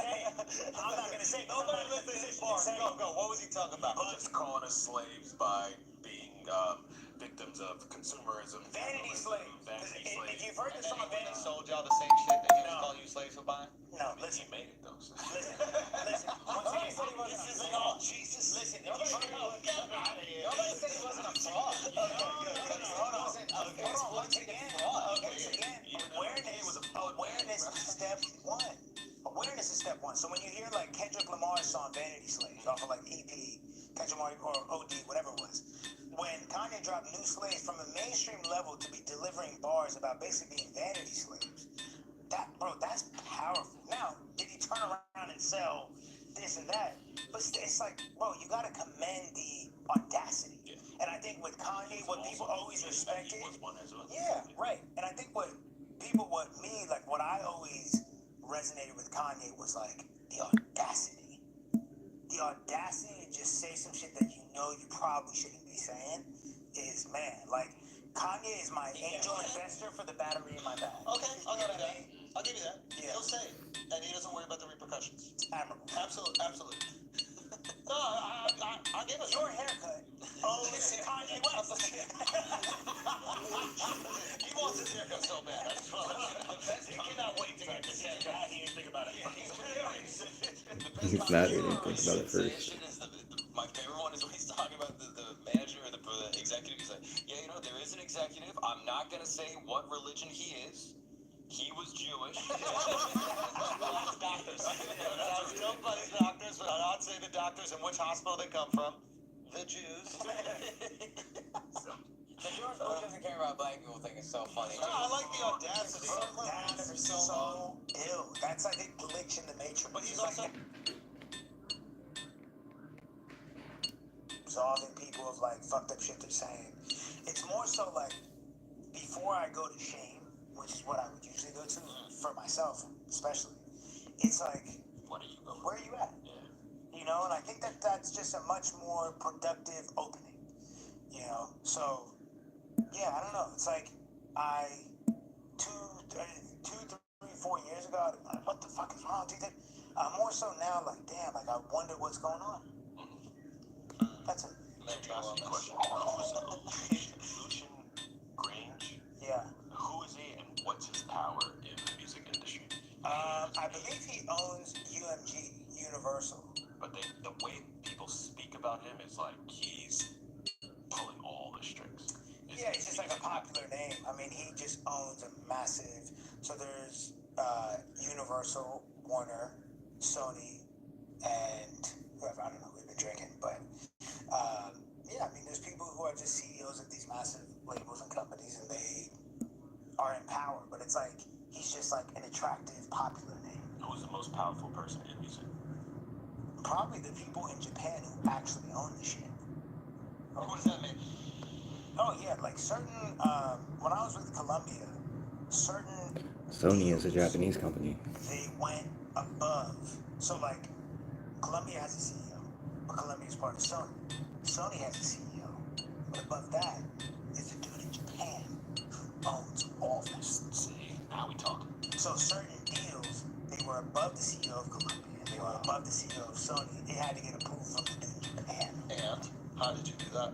Well, it just goes up the pipeline, and they just run numbers. Like, is this a good investment or not? You know, but Did you ever meet that? no. But those are like, those are the like. That's why it's so. I don't know. Like, it's like thinking that the fucking head coach has that much say. That's the face of the shit, bro. Jerry Jones is calling the shots. Yeah, and he's not gonna die anytime soon, unfortunately. No, it's like, and I don't know enough about football to know. It's like maybe this is probably someone above him. Who like there might be a board of people who gave Jerry Jones the money.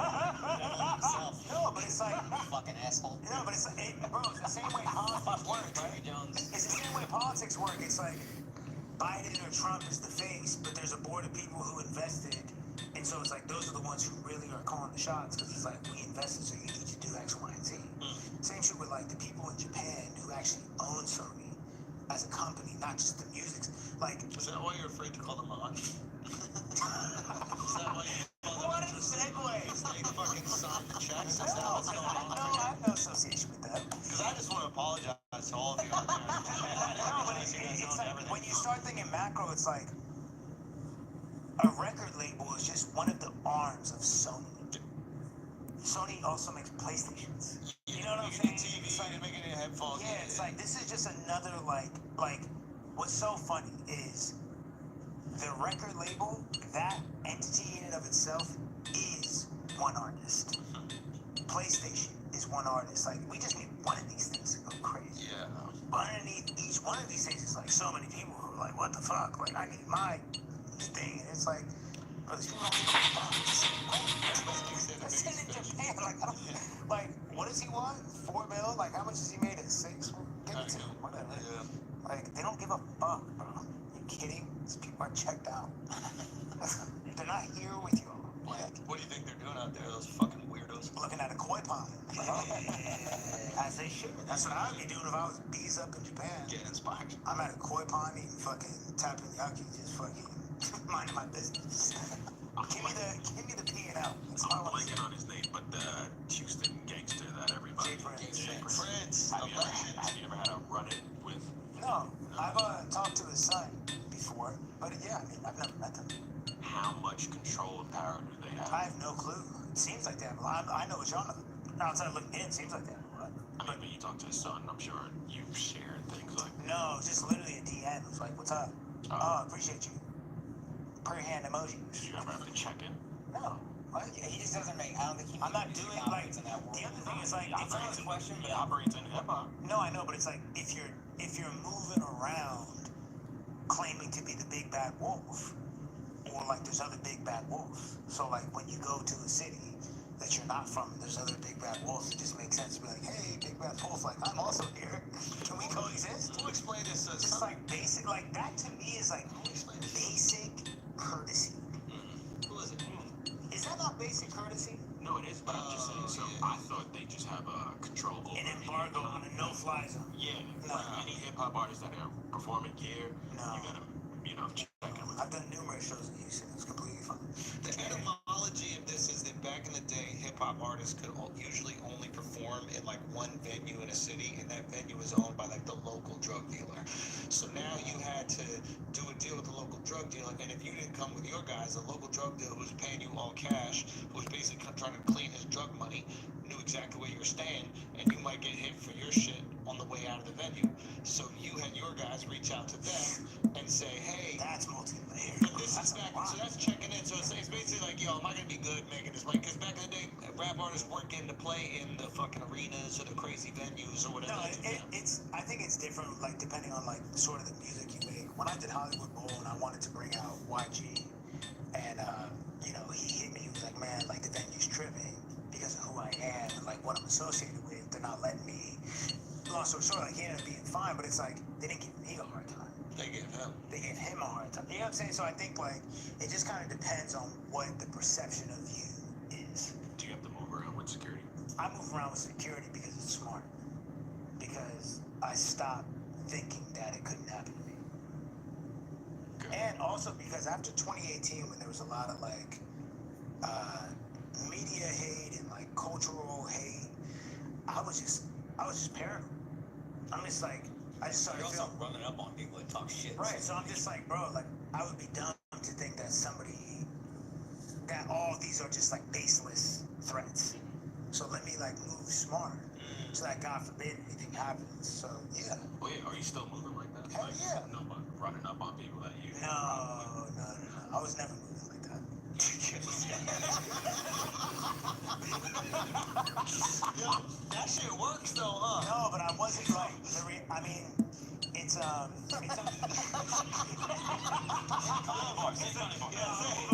I was never doing it. Violence works though, huh? I think it's actually sad. It's an unfortunate reality that the language that some people speak is money or violence. Yeah. Meaning It's like, fire to put it on them. well, it's true. It's true. And it actually like operated that way. it actually like exposes it exposes like the nuts in people. Like how much you really believe what you're saying. You know? So it's like you're ballsy enough to say something online, but you're not ballsy enough to like really Throw it down when it happens. in person And you know, there was a time where I was just, Sorry, half of the people online now. I fell victim to myself and my rage of wanting to stop being fucked with. And so I was like, bro, enough is enough. Whenever I see any of y'all, like, fuck y'all, you know? So that's just what, that's, yeah, because have y'all seen anyone say anything since? No, but that's what I'm saying. Like, everyone speaks violence. Yeah. Everyone does. So Everyone language. understands that language. It's like, and it's fucked up. It's like, damn, so y'all just weren't spanked, like, as a kid. Because, like, why did, I don't know, it's just like, I'm not going to say, like, when I was 17 or 18, I wasn't on Twitter talking shit as a nobody. But it's like, I've never talked shit since getting on and famous and successful about anyone. And if I have, I always knew that there could be blowback. But this whole notion of, like, I'ma talk shit and, like, yeah, I'm good. It's just like, damn, bro, like, yeah, I'm sorry that, like, you just didn't learn this lesson earlier. And it's not even a positive thing that I even want to promote, because it causes me to have to look over my shoulder, straight up. You know what I'm saying? Because it's like, I also don't expect anyone that, like, there was an altercation with to sort of just, like, take accountability and let it go. Like, yeah, you know what, I did talk shit about him, then I got punched in the mouth. Like, all right, we're even. I assume they're like, fuck you, I'm gonna get my get back. Yeah. And so it's like, damn, like, I wish I didn't do any of this shit. Right. But it's like, I didn't, you know, I always talk about, like, going to chapter 1. Like, I didn't start chapter 1. Yeah. You know, I didn't talk to any of y'all. I don't know any of y'all. I just fucking capitalized on their ignorance.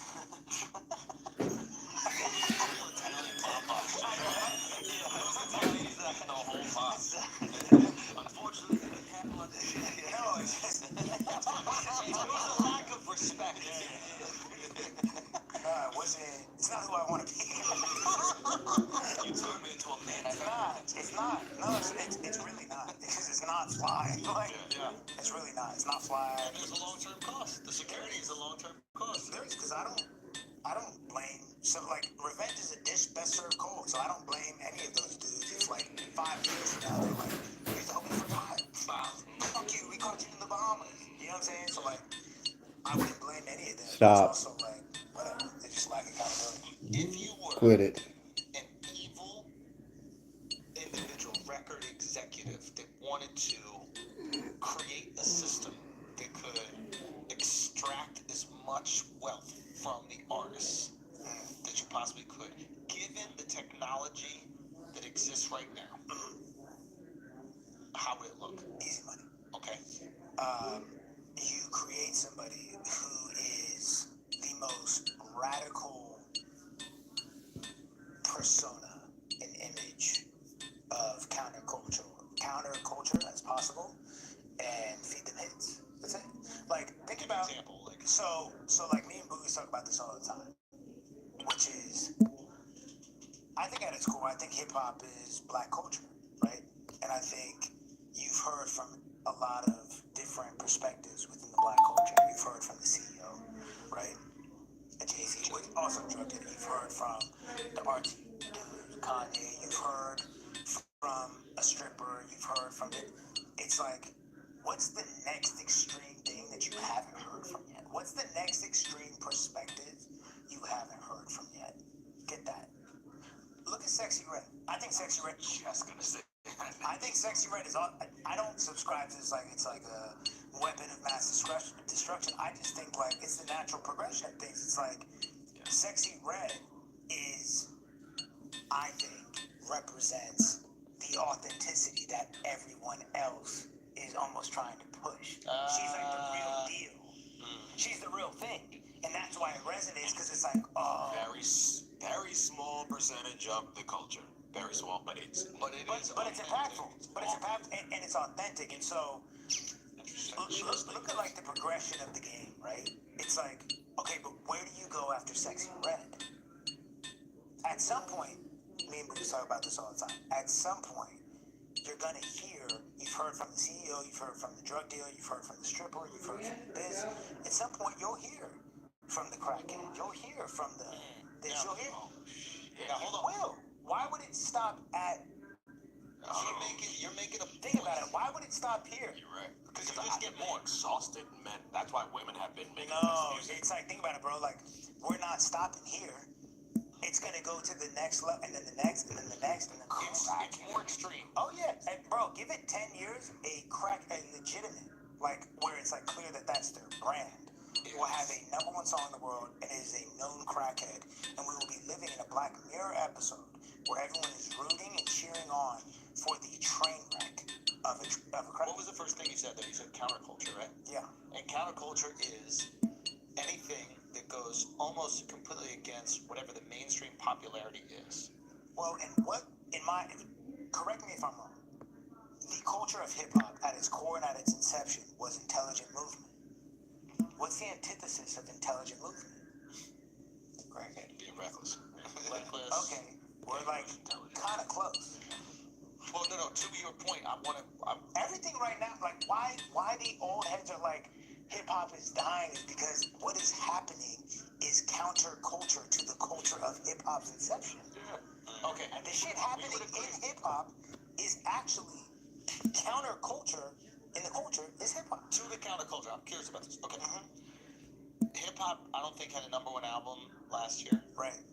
Until whatever it was. Yeah.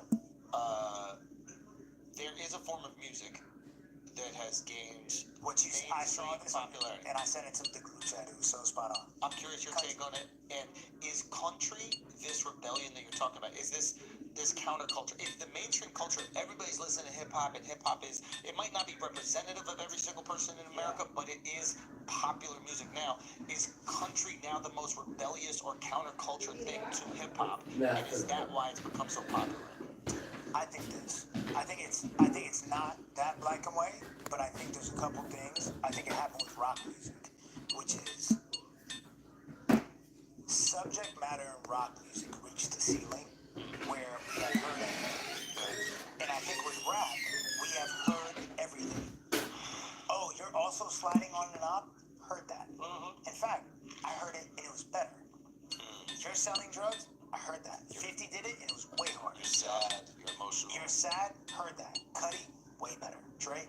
You know what I'm saying? It's like everything that's happening in rap, I've already heard the better version. So what haven't we heard yet? So it's reached this point of we've heard all of this. It's like at this sort of breaking point where what's about to happen. And that's one layer of it. I think the other layer is people who listen to country and rock, they weren't on the streaming platforms at first. They were still on iTunes. Yeah. Right? They were still buying CDs. They were still buying CDs. They've migrated over where now my dad is on Spotify. See what I'm saying? That was the last interesting music that was still right. So now you're getting the audience that was basically country music's audience, in my opinion, was last to migrate to streaming. But now that they have, people are seeing that. Wow, there's a lot. So it's not necessarily a rebellion. It's just that they were the last ones to convert. To migrate. And because of the conversion of migration, now we're seeing these numbers that look astronomical, but those were always the fucking numbers. They were always there. That's interesting. They were always there. Been moving. Yeah, they were always there. They were just last to the party. own award show that was huge. They were just last to the party is all that happened, in my opinion. But also, I do think rap's subject matter has reached a ceiling where there's no new perspectives being introduced outside of like the select few, which is why like I know a lot of people had flack for Kendrick's most recent album, but in my opinion, Father Time is like one of the greatest songs released in the past 10 years because I've never heard a mainstream rapper talk about, and I could be wrong, right? I don't want to like say that this is the God's honest truth, but it's like I just have never heard a mainstream rapper talk about father issues in that light. I thought it was fucking profound. I've heard mother issues and all that. Or child abuse. It's like I think introducing new concepts into the lexicon of rap is powerful. And if you don't like the sound of it, that's fine, that's fair, that's taste. But I respect that, and that's why I did Santiago, was because honestly, like Kendrick's album, and really Father Time inspired me to speak on my issues because I was like, so it's safe to do that? And then I think I also like talked about shit that's never been talked about before. And this is all forms of art. Once people see that it can be done, they feel way more comfortable doing it themselves as well. They just can't conceptualize talking about like an abusive childhood or a relationship with their parents, which they might also have, but they're too locked in this game of how can I replicate what's successful. Once you make something else successful, they start going, well, I would also like to try to do that. Sure. The labels are hanging on by a thread. I'll tell you this. Wait, whoa. The labels are not going to allow rap to fall by the wayside like that. They're going to keep boosting and juicing the stream so that it appears that, what are you guys talking about? Rap's not losing steam. There's country, sure, but we're still crushing. No, you're not. Wow, you're having to spend a lot of money to keep up the facade.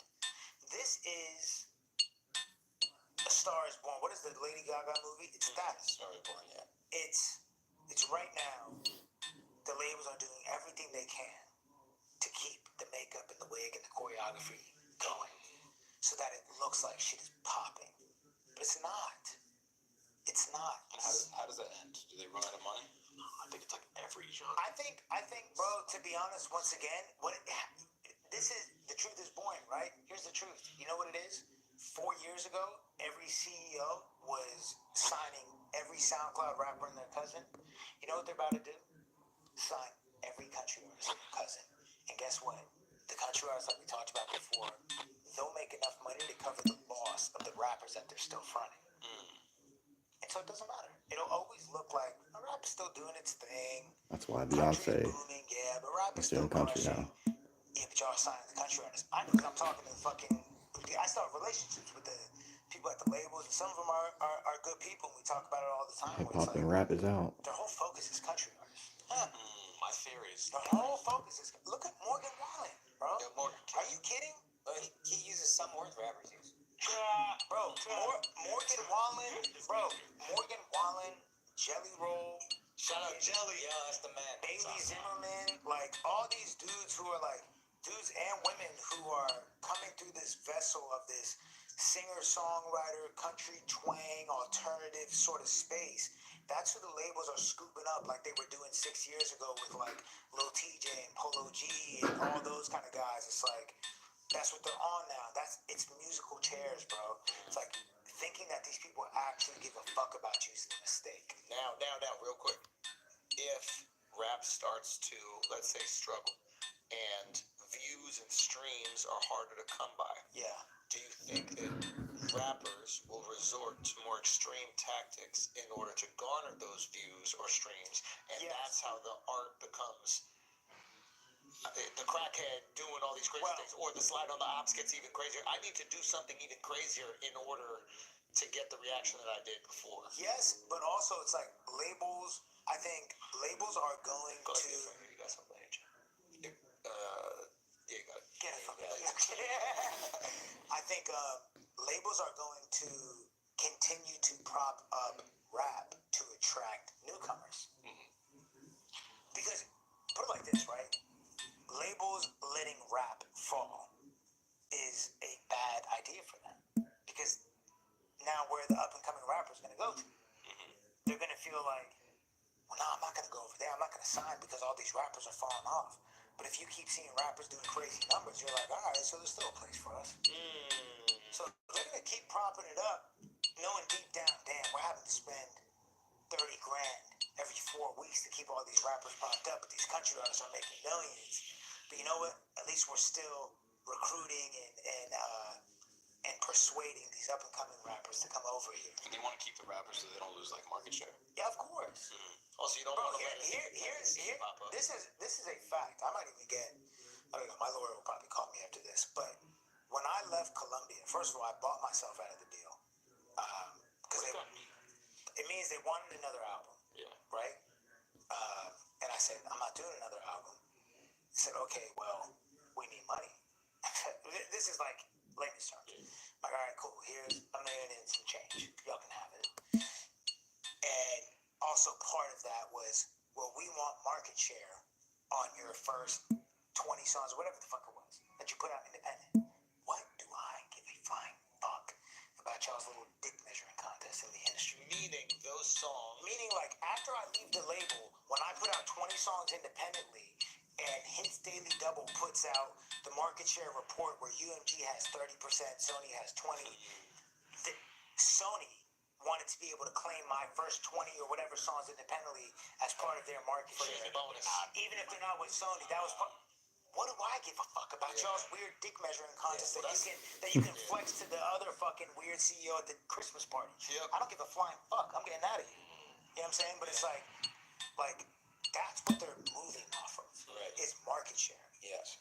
Because bonuses are attached with that. If you're number one in market share, get a bigger check. Yeah, you as CEO. Yeah, of course. So my theory with music genres is that any new music genre, it's gonna have its spike, Yeah. and then it's gonna level out. Sure. People say rock is dead. Rock's not dead. It's just smaller.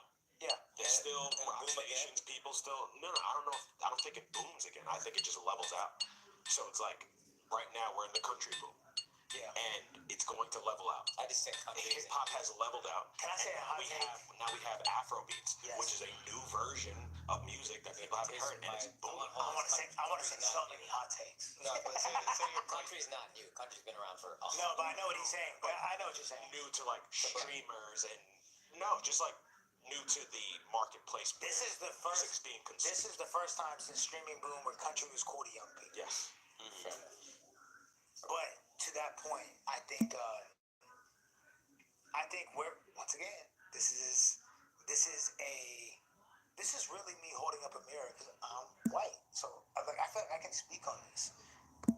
White people. White people and white boys and white chicks with the colleges and sororities and fraternities so enamored by black culture, right? And for a while, it went from like I remember being in high school and there was pockets of like the goth chicks and people who they listened to like a certain kind of music. There's people listening to like I went to high school 06. I was a freshman. 2010 I graduated. 20 minutes outside of Atlanta. So like Snap Music and D4L and Soulja Boy came and performed at the pep rally. And so it was like that era. It's like there was people who were listening to that and whatever. I think now what's happened with rap is that the people who would have been listening to goth music and goth artists and punk, artists, whether it was Chemical Romance, whatever it was, here's Lil Peep, here's Juice WRLD, here, hip-hop gave every genre a representative. But now what's happening, the pendulum has swung, where it's like, you know what? I think I would just rather listen to just the goth artist, or just the country artist, not the country hip-hop mix, not the goth hip-hop mix. There's enough art, like, it's time, right?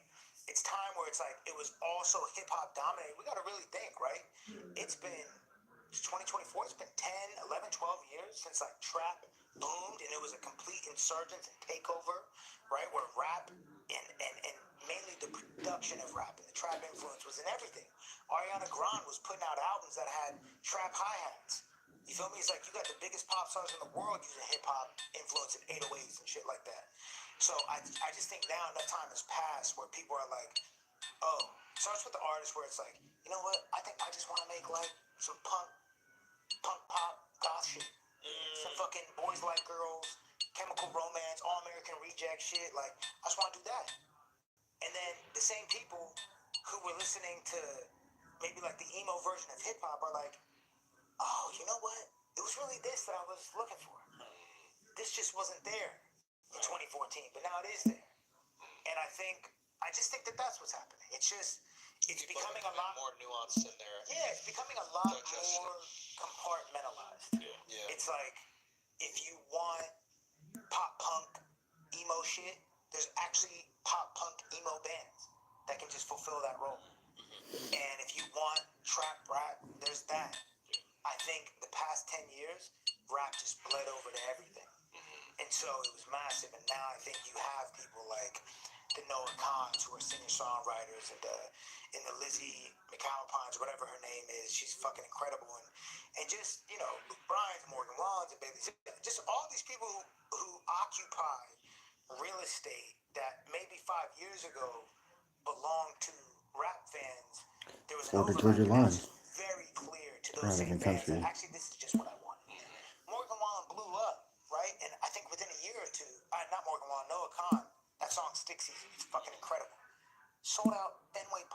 Wow, really? Yes. Like, I think 2 nights in a row. Jesus. Wow. And it's like Fenway Park. But, like, you say the name Noah Khan in a hip-hop space. Nobody knows. I don't know who Noah Khan is. Okay. Song, But Stick Season is fucking incredible. They're also probably not buying as many things. No, but, like, you know what, to me, bro, like, Never know. I'm just so passionate about, This is not reflected. I'm so passionate about great music. Yeah. And I think that is what will always win. Yeah. It's great music. And I think a lot of artists and a lot of people that get caught up in why things aren't working, why is hip hop failing, why is this, you know what? The greats are always going to be fine. The greats are always. The greats are always going to be fine. The people who were never that ill will always fall off. Sorry, this is not related to what you said, but I just didn't want to forget it. Can you talk about industry plants a little bit? Like, I hear that term a lot. Yeah. What does that even mean? I don't even know what it You know what that means to people? And it's so funny because the prerequisite years ago used to be you had to be an industry plant.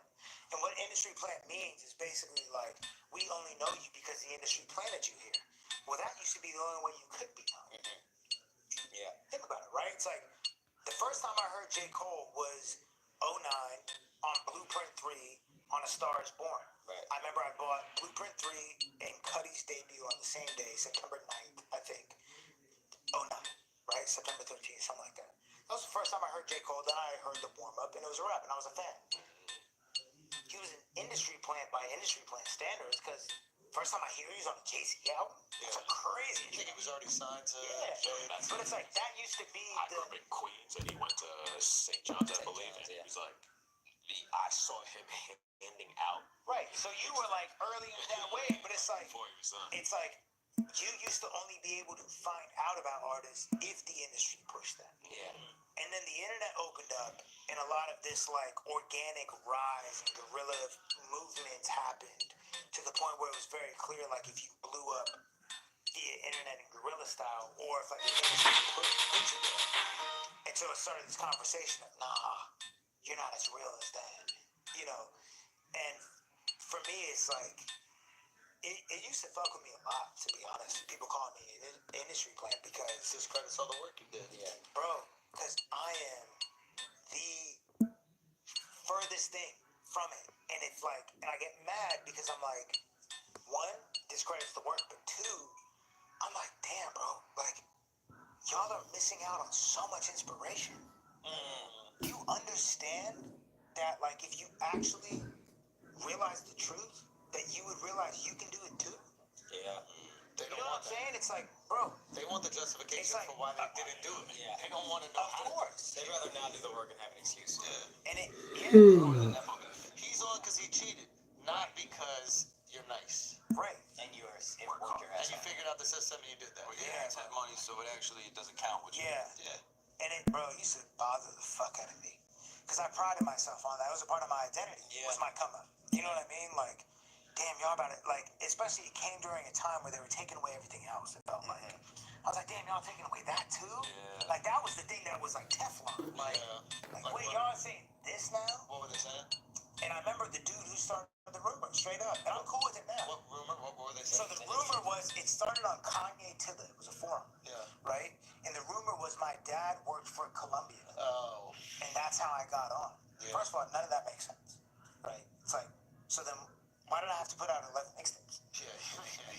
Oh, so he conveniently got hired after the 11th mixtape? It's like, Yeah. okay, that's awesome. Yeah. Son, put on 11 mixtapes and I'll make you famous. Right. So, yeah, right. And I remember just being so pissed, bro. So pissed. And there's still people who, like, you know, I get the comments of, like, this fake independent shit, talk about how your dad gave you all the... I'm like, what? Where do you think this comes from? People? Not comes- just you. This is a human. I think, you know what it comes from? It comes from an inability to look at yourself. Yeah. That's It's hilarious. an inability to have accountability for the There's probably choices some you've people that made think that. and where they've landed you. And it's easier to say, I haven't gotten to where I want to get to because I'm not cheating like he is. I would say it's a fear of looking at yourself. Absolutely. Not even inabilities almost gives them. The fear provides that inability. Yeah, they're not dumb. They're It's terrified. scary to look at yourself. It's Yeah. scary to It's awful, realize bro. those things. It's awful, especially if you view yourself and your identity is tied to you being awesome Yeah. and you being that for me was like my downfall. Yeah. Was like I got my perceived confidence from thinking I was the man. And so when things would happen that would tell me I wasn't the man, it like, and I talk about it on the song Fraud on Santiago, it wasn't surface level where it's like, okay, big deal, like people said you're not the man. It's like, nah, beneath the surface is, it made me question, well then who am I then? Yeah. That's the imposter syndrome shit. Right, because if who I am is the man, and something happens that's like, you're clearly not, then it's like, well, who am I then? Yeah. You know, and it fuck with my head. Because deep down, you're like, I'm not the man. I'm not the man. Can I ask And you, if I'm not, and if I'm not the man, what am I? I'm nothing. Do you ever think about how beneficial the insecurity was? And I'm curious, do you ever think like, yo, if I was fully secure, what would I be doing right now? Because I don't think you'd be this. I think if I was, you know what? Let me actually answer it like this. I think there's a big part of me, it still is, where I compare my struggles. Meaning, like, damn,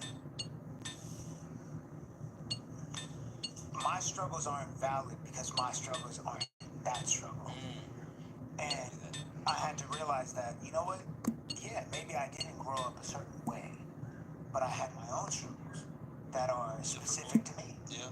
That are difficult. Yeah, maybe my struggle wasn't my mom was an alcoholic and my dad left, or whatever the fuck it is, right? It's like, but maybe my struggle was what it was on Santiago. You know, it's like, to compare struggles also fuels that imposter syndrome where it's like, oh, so if my struggle isn't as tough, perception-wise, as their struggle, his struggle, her struggle, that means that my shit isn't real? And that made me start, like, dismissing my own struggle. Where it was like, bro, get over it. Because your shit is not even as real as that. Yeah. And it's like, that comes from comparing struggles and thinking that my shit needs to be that. Yeah. And it's like, I think the fear might be if you put it out there and then people tell you that's not even a real struggle, then you got vulnerable and then you get told the shit that hurt your feelings wasn't even worth getting your feelings hurt and you're like, well, fuck. oh yeah, getting gaslit by society is just par for the course. You know what I mean? Happens That's what every that day is, to me. Because that's what that is, right? When I canceled the European tour, and I didn't even fully know why I needed to cancel, but I just knew I needed to, I was getting gaslit by the thousands in the DMs. Oh, like, for lack of better words, get over it. Big deal. I'm going through shit too. My girl just left me. I just lost my job. It's like, all right, so fuck what I'm going through. You know, and because that's how men operate. I think That's how men operate. It's also men, but it's also like successful people. It's like nobody wants to hear Jeff Bezos' problems. Like if you got a problem with your girl, keep that shit to yourself. Straight up. And I think there's less. Yeah, And I get that. There is a lack of empathy, but you know, that's the cost of success. I've talked about, and it is forever, to use your word, odd to me, because it is awfully odd that as successful people, we are not allowed to experience the average human emotion without scrutiny. However, the average human expects us to act like we're not above them, but you treat us like we are above feeling what you feel. I think that's what's confusing to me, right? It's like if the average person is like, you're so rich and successful, you're not allowed to be sad. It's like, okay, let's go with that. So you're telling me that, in a way, you're telling me, I'm above you. I'm so much above you that I can't even feel your peasant emotions. You know what I'm saying? I don't think they say you're not allowed to be sad. That's what it is. I think they say we just don't care if you're sad. No, but even no. It's literally like sad about rich shit. No, it's not. No, it's not even rich. You can be sad about breaking up with your girl. No, you can't. I think that they would have empathy because they went through that. It's just, if you're rich, all of your problems are like. You literally just said Jeff Bezos. We're not trying to.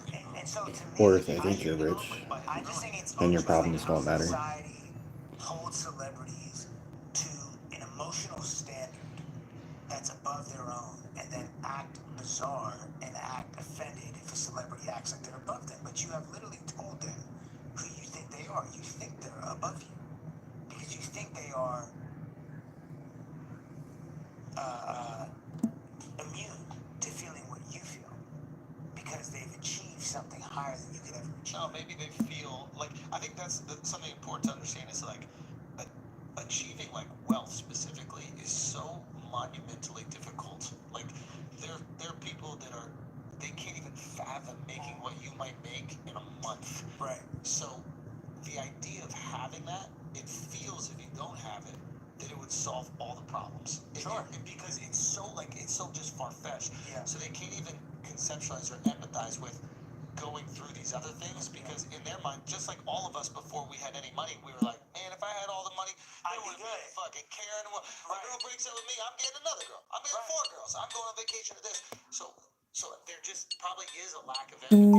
There's and this is what I always tell like my fans and people is like, listen, I think the best level of understanding somebody could give you sometimes is understanding that you don't understand.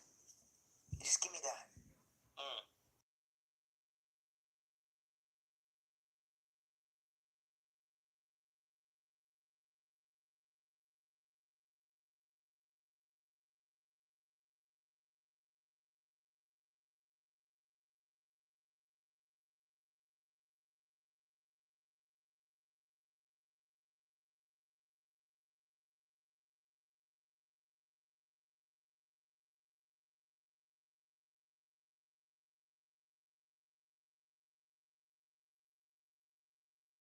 The people of empathy are just gonna not say anything. Well, and that's like I saw this on, I said this on Twitter like earlier. It's like social media like birthed the rise of the haters, because being cool in a lot of people's eyes is getting views and retweets, and negativity gets the most views and retweets. So you got a bunch of people who want to be cool, and the quickest way to get there is by being a hater and passing judgment. So like, it's cool to like, we all laugh, me included, like see a quote tweet, just if it's got enough retweets, it must be funny and it's hilarious and you laugh, and it's like, damn, it's kind of crazy that like random people with no profile picture just like pop in and get paid now for being a hater.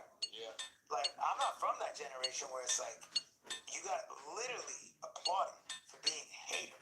Yeah. Because we would have just asked like, but what do you do with your life?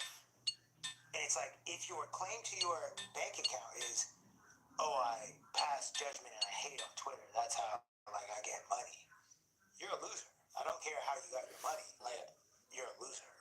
You know what I mean? You're still a loser. Like, Now, is that the cost of success? Yeah, that comes with the dinner. It's like, yeah, par for the course. Like I wonder if some of this is like, as maybe annoying as it is, as you know, we can call it behavior, loser behavior, whatever. Part of the cost of being able to take your mom around the whole world. Oh yeah, that has go to to come America, do it. There's going to be a negative. Has to be trade-offs. Yeah, and it has to be trade-offs. Yeah, and it's like, if that's the trade-off, so be it. Yeah. You know why? Because it's like the positive is so much crazy. The positive is crazy. The negative, it's like, all right, so the negative is like maybe once in a blue moon, like something goes viral about you negatively. The positive is every day my mom is good and in a beach house and I'm lit. It's like, so like maybe 3 times a year I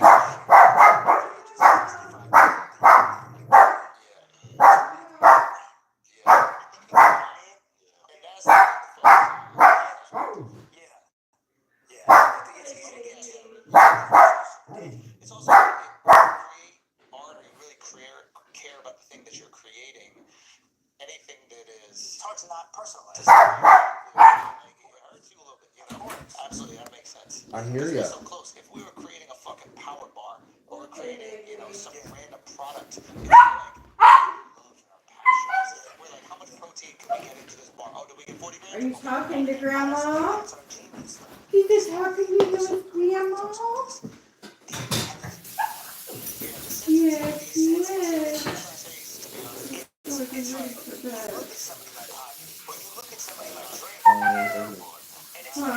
Calling 8:30. I know. Not today, so I kicked my ass here.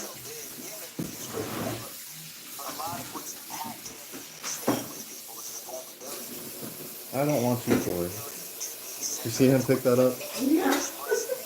I'm not gonna take your toy. Oh. Nobody wants your toy, dude. I want it. I'm gonna take it. I'm gonna get it. I'm gonna get it.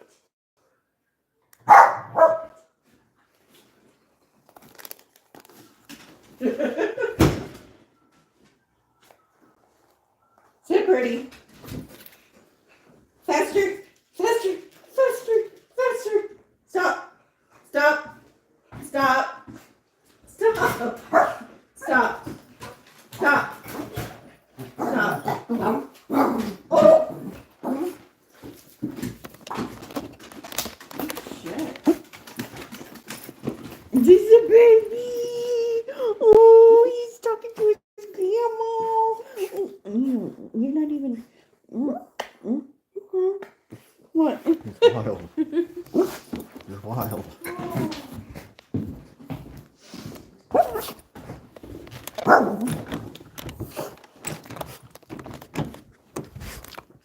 Hold up.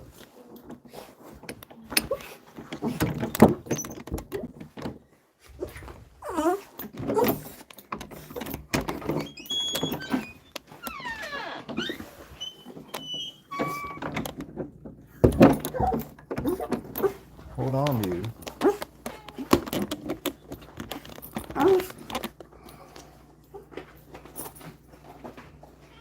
Watch out. Watch out.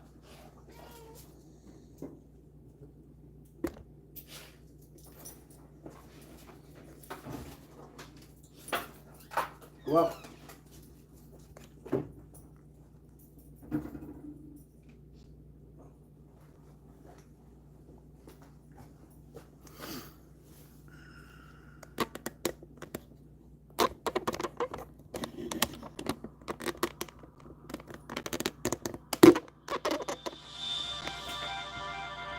That was very quick to send me back to the main menu.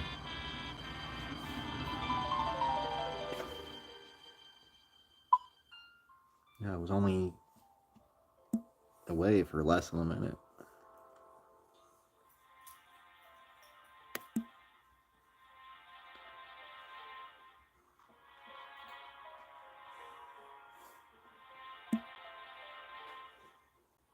My goal tonight is to finish all of these iron bars.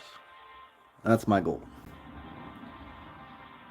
And then tomorrow, I will start mining some coal, I think.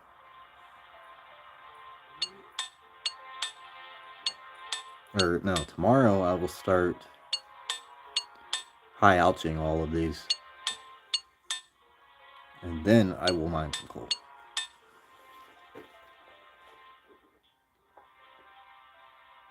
What's up, Bandit? What's up, bud?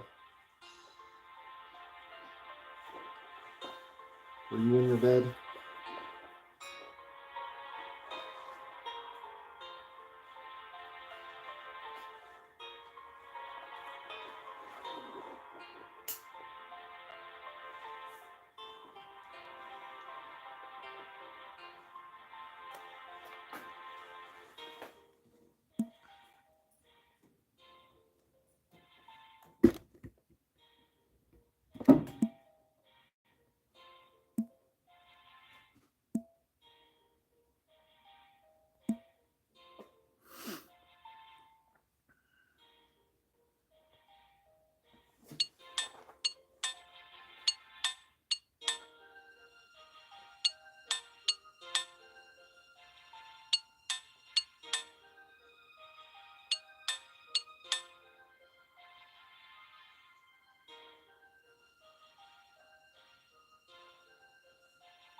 I'm pretty thankful that Runescape does not copyright any of the music in the game whatsoever.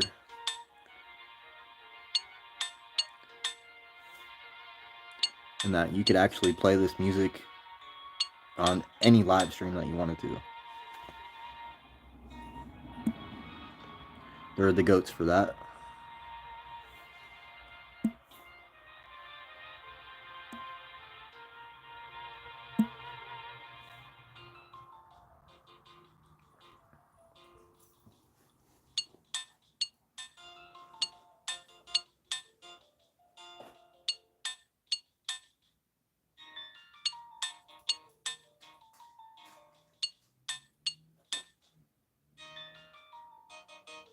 What, baby boy?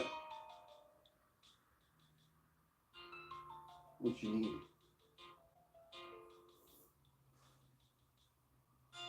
I know you can't jump up there no more.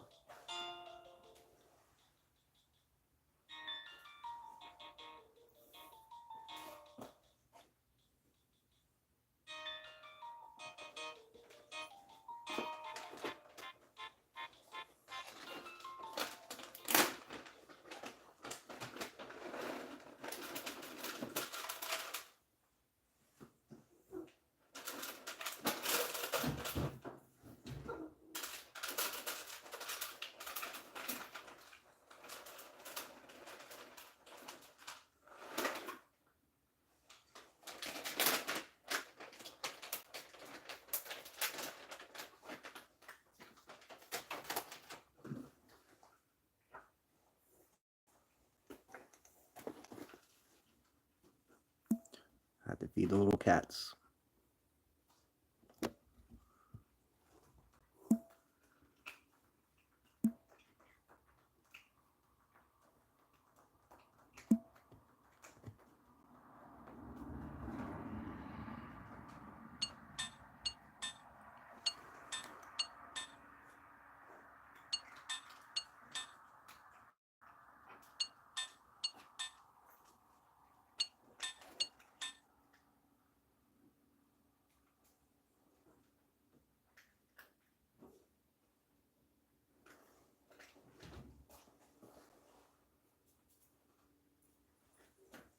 Come on, little boys. Get some food. Come on. Get some food, treats.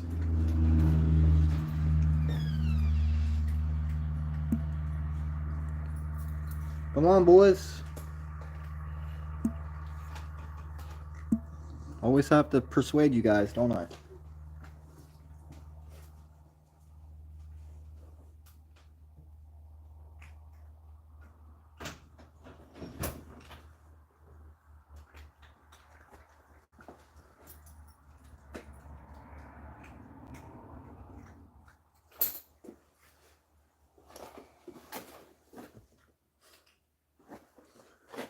Let me say hi. If there's anybody on there, I don't know if anybody is watching.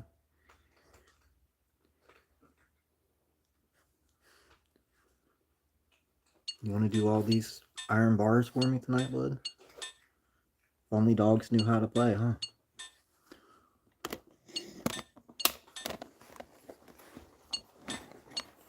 Go.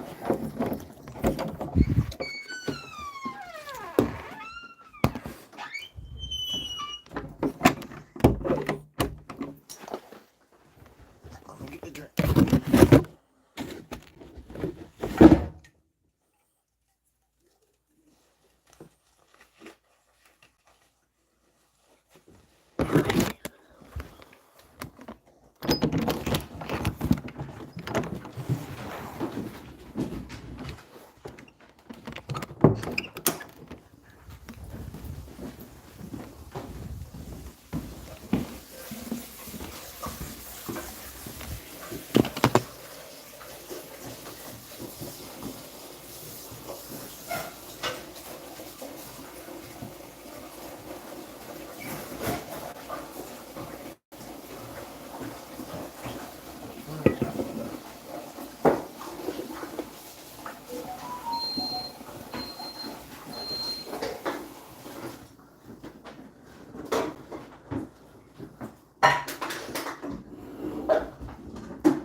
Cookies. This the baby, huh? Who's the baby? Oh.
If you don't give a fuck. Yep.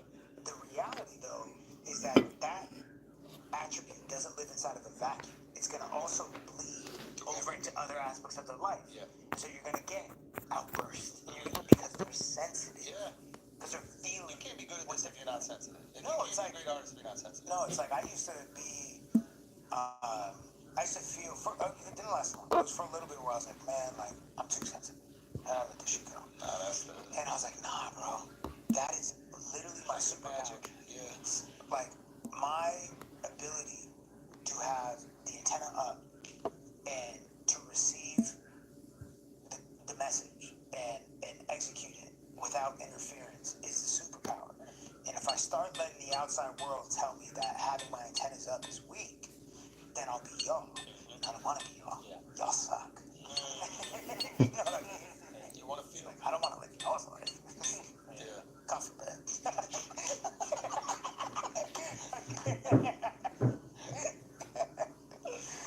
Brush, listen, I don't know how long we've been going on this. Is that the time right there? Yeah. 5.5? No. 5:30. What time did we start? Jesus We Christ. started like 1:30 or something like that? Yeah. About 4 hours rolling. Oh my God, bro. Okay, so then before we go, anything else? What is the next 20 years? In 20 years, when we come back and we reflect on this, when we're chilling on the Amalfi Coast and we're laughing about the last vacation that we went on, and all the family is good, and there's more family, and that family even has family, all those things are happening. What is the conversation about? Where is Russ mentally? What are you creating? Honestly, I think for me, I just want to get closer and closer to an authentic balance between my personal life and my career. And I think my whole 20s I spent down the rabbit hole of feeding my career. You know, which is natural and it's good and it's paid off. And now I'm trying to like incorporate some of this balance. And I think in 20 years, like I'm never gonna stop making music. It's like, are you ever gonna stop like thinking shit is funny? No. Like, no. So it's like I'll always be making music. I just think I want to get even closer to this place of like, I just don't see me, feel me though, you know? And that's it. Because to the fisherman fable, it's like, that's what it's about. Like, That's it. I'm already living like that, but I want to get even closer to, like, yo, like, I'm putting out music from this island and like, you know, that's that. You take 7 years off, then you make an album. Yeah, because, bro, to be honest, like, I'm also trying to show my fans and show people who care enough to pay attention that there's an authentic, alternative way to, like, do this whole music thing. And sometimes I beat myself up for not playing the game more, being in LA and being on the scene and, like, damn, I should have been at that party. And I bet if I had a spot in LA for 3 months, I would have been here. And it's like, yeah, maybe it would have been. But then what? Yeah, You know, it's like, and maybe it would have paid off here. But it's like, damn, bro, ask yourself the why. The why is so important. It's like, all right, so you could have moved there. You could have went to that party. You could have said something different. Why though? Oh, well then, people would fuck with me more. And they would know that I'm really who I think I am. Oh, so you think you are who you think you are. It's like, it's a lack of your own approval. it to the point of like, bro, like, y'all can run around and chase all this weirdo shit. And I want to deploy empathy to everyone. I wish I could talk to every artist who's popping and just be like, and just talk straight up, because I feel like all of us are living inside of this fucking tunnel where we can't move either way. And we think we're the only ones in here. And we see everyone else's Instagram and everyone else's success, and we assume that, damn, man, they have it figured out. Not knowing that they're sitting there like this. Yeah. You know? And we're just all too prideful to, like, talk to each other. And, you know, I try to hit up people, but I understand, like, the music business, it's politics. Yeah. You know? And I mean that not in the, like, I don't know, in the weird way. It's like, everyone's a politician. And so you fuck with somebody based off of, like, temperature right now and what they can do for you right now. Sure. And, like, if it doesn't make sense, you won't even respond to the DM, but maybe you got to hit on radio. Hey, what's up? Like, keep grinding, crush it. Yeah. And all this shit. Like, I just wish, you know, I wish people knew my intentions. I wish people knew that they don't have to compromise who they are to reach the masses. And, yeah, I'm just trying to get closer to feeling better about the person I'm choosing to be on the day-to-day.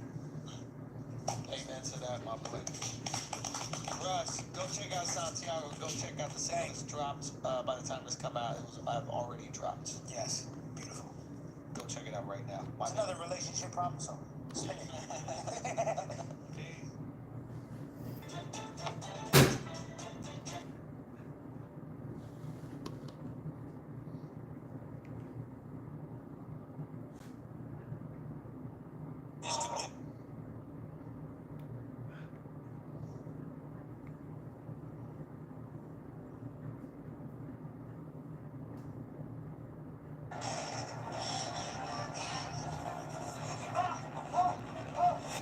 Interview. How are you feeling? Heart's beating fast. What do you think's the worst thing for me is water. I just feel like I don't think I've ever had my body feel this way. It's not quiet. Everybody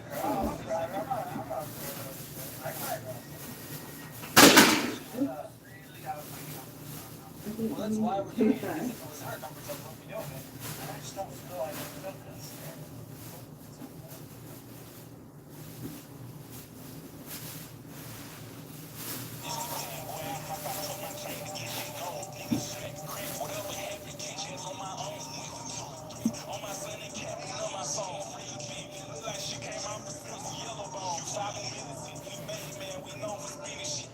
The Apple Vision Pros, dude, what? The package is so good.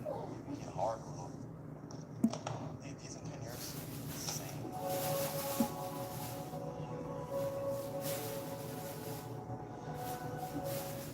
You got that just plugged in at all times? Are you fucking kidding me?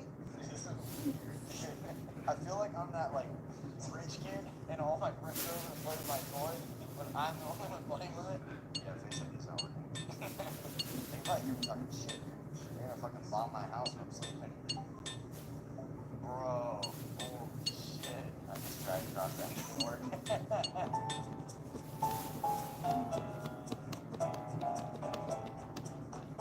Break your ankle first one. Too big. Yeah, like, you're like a little kid who wants the shoes, but they don't have your size. You're like telling them, no, they're good. Yeah, you got like 4 fingers. He's like, them all pressed down. So funny.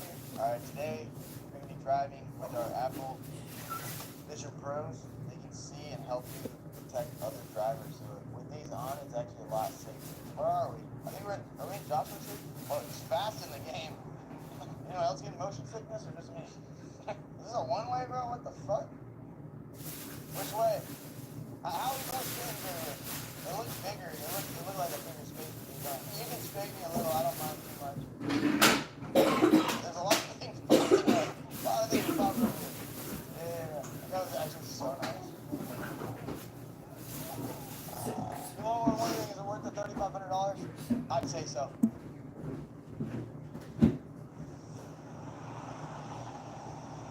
I'm in Joshua Tree, bro. It's fucking crazy.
The doors don't even work.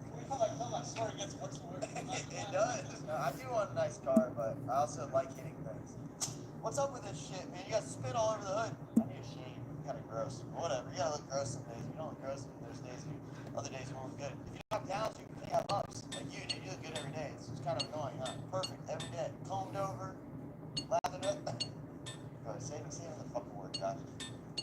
Imagine that'd be so cold. Are those pants waterproof? Hey, get your big ass out of the road, man. Look at Brad's pants, bro. What's up with this, man? My bad, man. My bad. There's no way your ass fits in this bed. Man, finally at home. You got enough dogs, dude? What the fuck? Is that the dog off Sandlot? Oh shit. How often does that thing work out? What would you do? Walk in, like, give me the dog with the biggest balls? Or like, what? Compare your balls. Pull your balls out. Come on, buddy. Thanks. You're letting him out of his tiny ass cage, bro. I want to see where Bradley makes love. Where's that? Oh, there it is. Perfect. I'm not even limping anymore. Did you notice? Light switch. Nah. Yeah. I want to.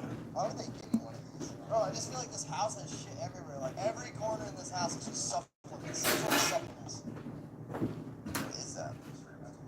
I feel clear.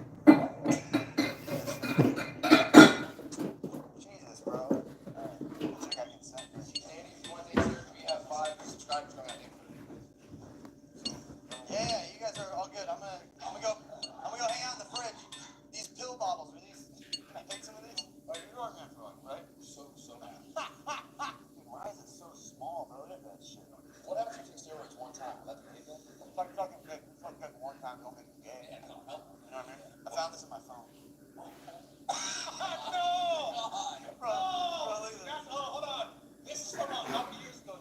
Bro, look at this, man. You know, I've had this. No, I've had this in my phone for. Got that from the fucking. No, I've had this in my phone for 10 years. This is what I use for motivation. This is gonna be like a moment. Road to Billy. You didn't want to see my tattoo. Bro, what happened to that Drake thing? What's up with that? He just sent it to a random bitch or what? It was like someone else recording him. I told you. I thought he was recording in a mirror.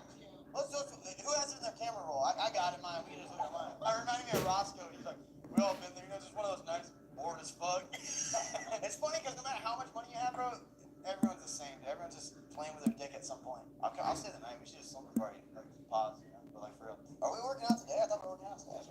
Oh, yeah, let's do it. It's sad my YouTube channel has come to this. What, working out? Yeah. What's wrong with that? I gotta make some content out of this or I'm never gonna work out. Damn. You guys gotta suffer with me. Sorry. Just skip through it if you need to. If it's that bad, just skip it a little bit. I need to get bigger. I need to look good for you guys, you know? You're pretty muscular for being skinny. Yeah, I know. Alright, look, when I'm dying in the gym and I'm tired and I just can't do one more rep, I pull this up. Okay? No, bro. It's gonna get you through it. This shit's gonna get you through it. Why are you doing that with the fucking old ass? Look, when I'm struggling, man, and I'm trying to get through it, I go to my pocket. I keep this with me at all times. Bro, just take a little screenshot of this, okay? No, don't. No, that was like 12 years ago. You look good in that, dude. Yeah. This is my goal weight right here. How much you weigh here? I was like 220. Yeah, I'm trying to get to 225, but close enough. Bro, stop yawning, dude. You're gonna make us yawn. I can't blood niggas that know what I can't look for. We can't get at him and them, and we gon' get you for. Channel 2 news, you watch this shit about round 3 or 4. A superstar, I'm finna see that I can get any low. I swing it big from left to right, so what you ducking for? Ducking 0 talent wet, nigga trying to do it.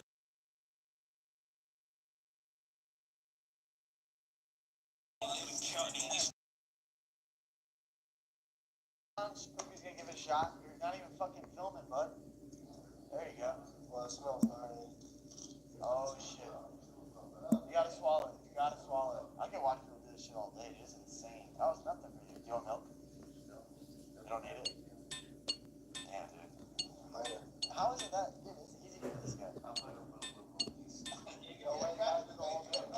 have to understand, I was given 60 minutes to live right now. Everyone's had that bullshit excuse. Mine's real. I was 5 minutes away from dying. Take that little piece right there. Wait, is that kosher? I don't know, check it out.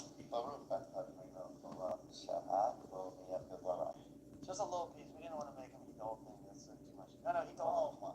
Oh my god. Dude, eat that whole piece though. That's a little piece.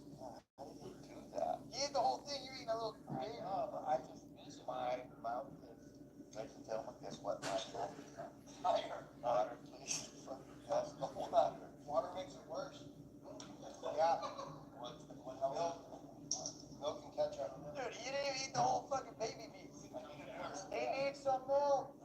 challenges, pushing yourself, being the best you that you can be. Okay. So I got you something to try out. The 1 chip challenge.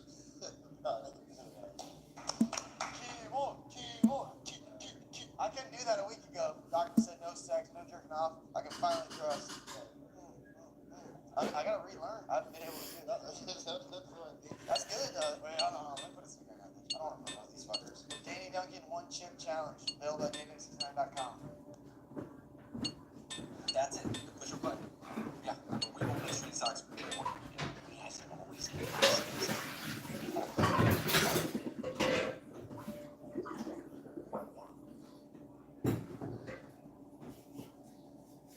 At that old site. At the paramedic.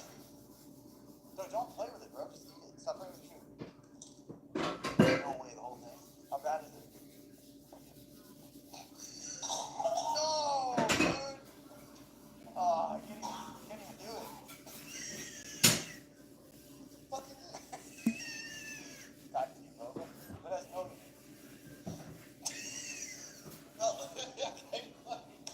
It's hanging from your chin, dude. Oh! And dude, it's on my lip. That's just hot. That's just hot as fuck. It's on my lip. Just like that.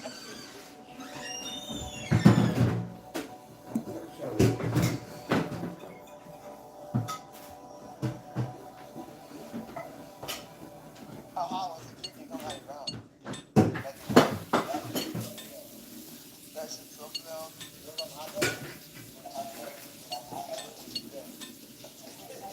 I just itched my eyeball. I don't know. I must have touched so much sugar when I had to. I ain't even do the challenge. My eyes are burning, bro. I didn't even drink coffee.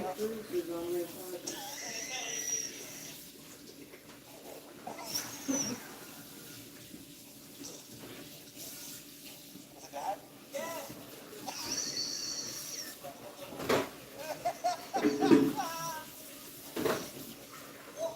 No smelling salt?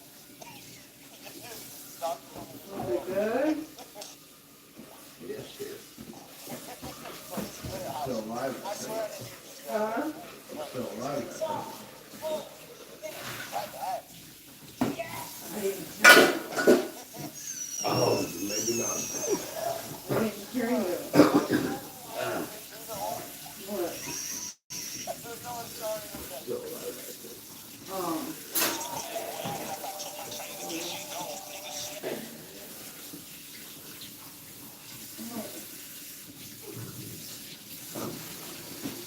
You hear it right there? No. Yeah. Take care of it.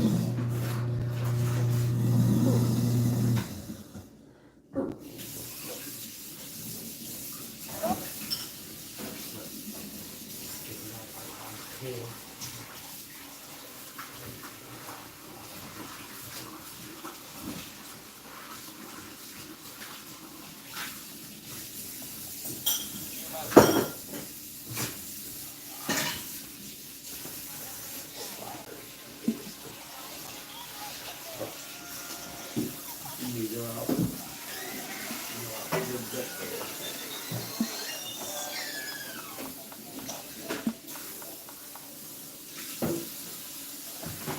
Could you imagine if you just put your face to this and have seen anybody in there, and then there was some way that you run to the glass, crack it, and slap their hand on it, and slowly like drag it down, but you can't get out.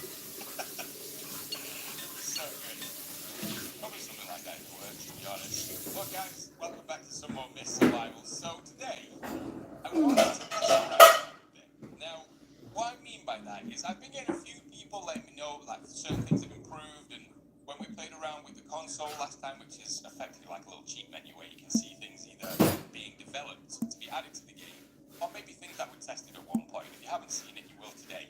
But what I want to mess around with is the vehicles, because I want to see if that is a little bit better than it was. I am very interested in that, and I've asked myself a question for the longest time now. I thought, why not try it? Seems like you've got how to do that with this thing. I want to know what hordes would look like in Myst. Yes, you heard that right. I want to know what hordes would look like. My PC is probably not going to thank me for this, but we're going to do some testing today and have a little bit of fun. So first things first, I know there's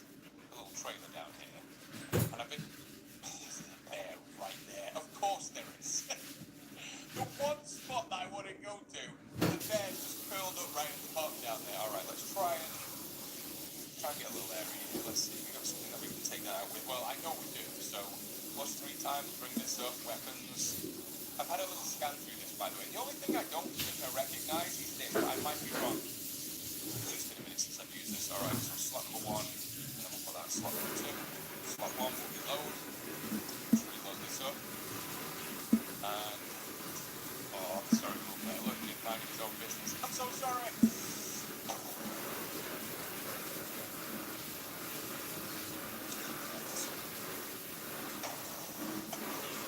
Wait!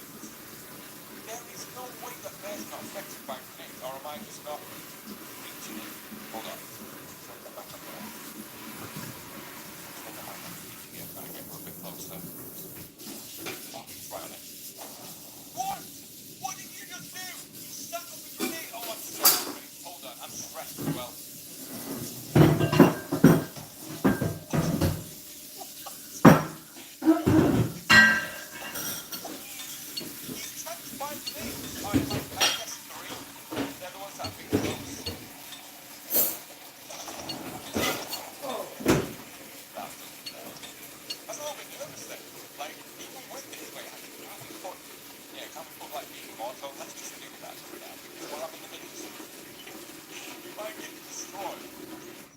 Something passing by.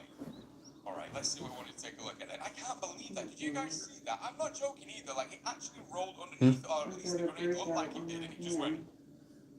Just up and down. Right, so the first thing that I want to take a look at then is the ATV. So, let's have a look at this. So, how do we get that in again? ATV provide this in. And how am I going to get that down? Have I got to. There we go. Ah, there we go. So it's down. I'm going to have to fix this up as well, right? Okay, let's work on doing that. I don't know where the wheels are for this. Let's have a look, because these are the normal SUV ones. Let's just grab everything else we'll need. Engine, battery, spark plug. I'll grab one of these just in case they fit. Oh my god. Oh. You see, I'm always going to say it, but I just need to remind everyone the reason why I jumped. That might not be loud for you guys. In fact, no, you know what? I'm going to keep it loud. I'm going to keep it loud this time. Because I want you guys to jump with me when that happens. Because otherwise, it like comes across as if I'm just doing it for the sake of jumping. And I'm not, I promise you, it's really loud. Okay, hold on. If we open this again. Where would those... I think I know where one might be. It's in the shot, or the gas station that's down the road. Where would that be? Is it this? Yeah, there's nothing else on there that shows a wheel. Hold on. It is that one. Yep, it's that one. Okay. Super lucky to have that there. Let's put that on. I mean, we could always just switch to the SUV or the pickup, which I probably will as well. But I'm really interested to see how all the towing works and stuff, because I would really, really love, on our new series, I'd love it if we could just be on the road. I mean, I'd probably make a base as well because of storage and things like that, and farming and the NPCs and stuff, but I would really, really love just to keep going on the road, and whatever we find we can pick and choose basically what we've got with something like this. It's so cool to have. And I definitely can't put you on, right? Wait, there's a new system for this now, isn't there? Let me see. Yeah, like that, and then we rotate it. Install? No. Okay, that doesn't work. And can we just... There we go. Okay. Open this again. And where was it? This one? 1, 2, 3.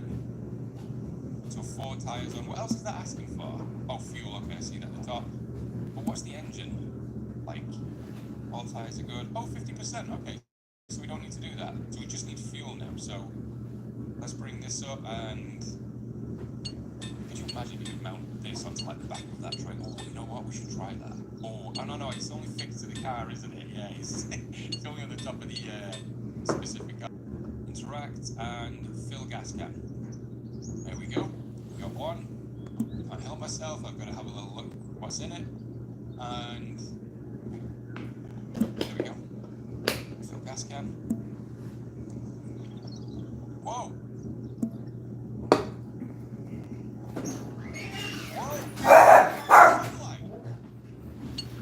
Hey.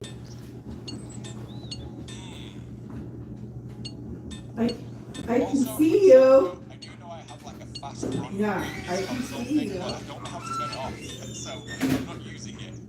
We're back now anyway, it's no big deal. Okay, so let's put that in our hands, and we'll fill tank. There we go. It's all lining up. I think that should 31%, 15.99 liters. I thought we'd get way more than that. Okay, let's just drop that for a second. Is there anything? No, I don't see anything else we can attach to it. I was kind of hoping that we could put extra things in, like modify it in some way, but maybe it's just the trailers for now. Okay, so start this thing up. Oh, okay. Oh, that sound's got a little bit of throatiness to it. And lights.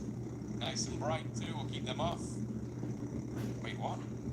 Oh, that's just for rear view then. So in the SUV you kind of get third person, but on the ATV you don't. I wonder if that's anything to do with not being able to see the character. Whoa. Oh, this is so weird. Oh, okay, it's a little bit delayed. Okay, it's not too bad. I'd really like it if I could see my hands on the bars and stuff. Are we better off-road? Let's try this. I mean, this is where this thing will thrive, right? On the dirt, uneven terrain. Yeah, it's definitely doing the trick. I don't know if it's any different off, though. You know what? We're going to keep going. I'm going to go to White House here. Because I know, or at least I remember there being another ATV around. Oh, careful now. Let's just scoot past this area. Oh boy. Oh no! Yeah. I'm panicking because the bandits are to my right. Go! Get over there. Don't worry about it, guys. I'm only a little bit concussed. I've only cracked 3 vertebrae. What are you doing? Oh yeah, this thing is actually really nice off-road. This seems to be like the one you want to have if you're in a bit of a pickle and the mist rolls it. So you're laying the points. And I'm taking the over. Those combo guards don't miss from 3. Trains all day. They got everything. So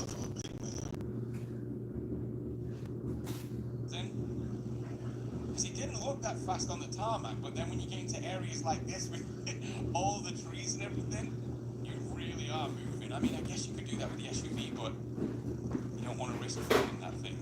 I'd rather lose this than the SUV. There we go. There's the other one. Right, let's park this up here. And engine off. It's kind of loud as well. Is this one good to use? I guess so. Well, nothing's going to happen with that, so let's jump back on this then. And I'm going to have to thread the needle a little bit here. There's only one speed that this has, and it's go.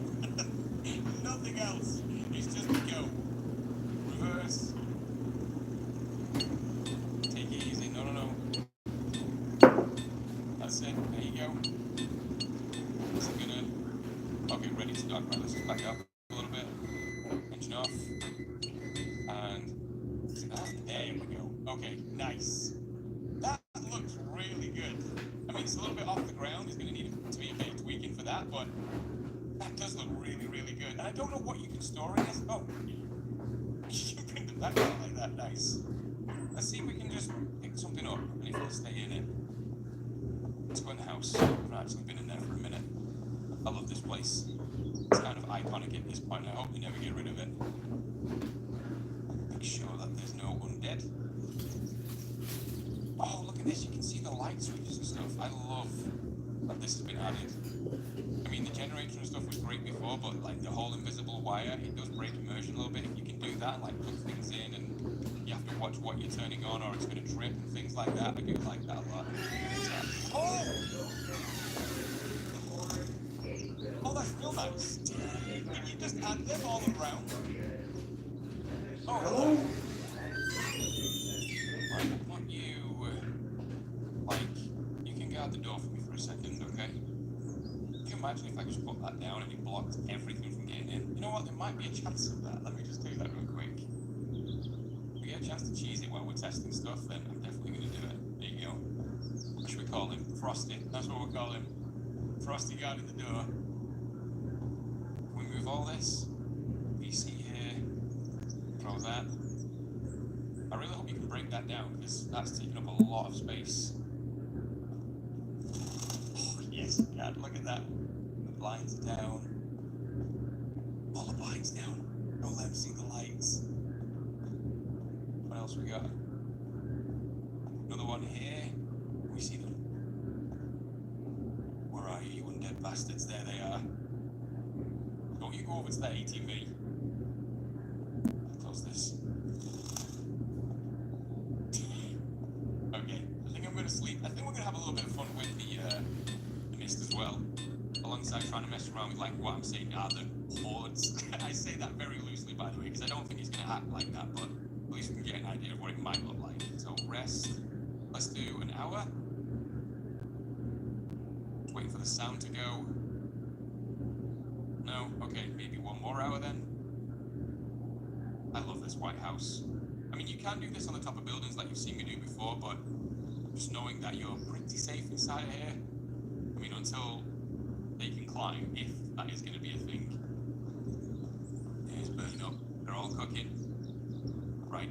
Let's see if you can go in the back of this. Will you sit down there? God, man. There we go. Look at him. Aww. It's kind of cute. Now, let's see what you guys had on here. The reason why I'm doing stuff like this as well, whenever I jump back in, is just in case anything changes slightly, I'm going to be used to it, right?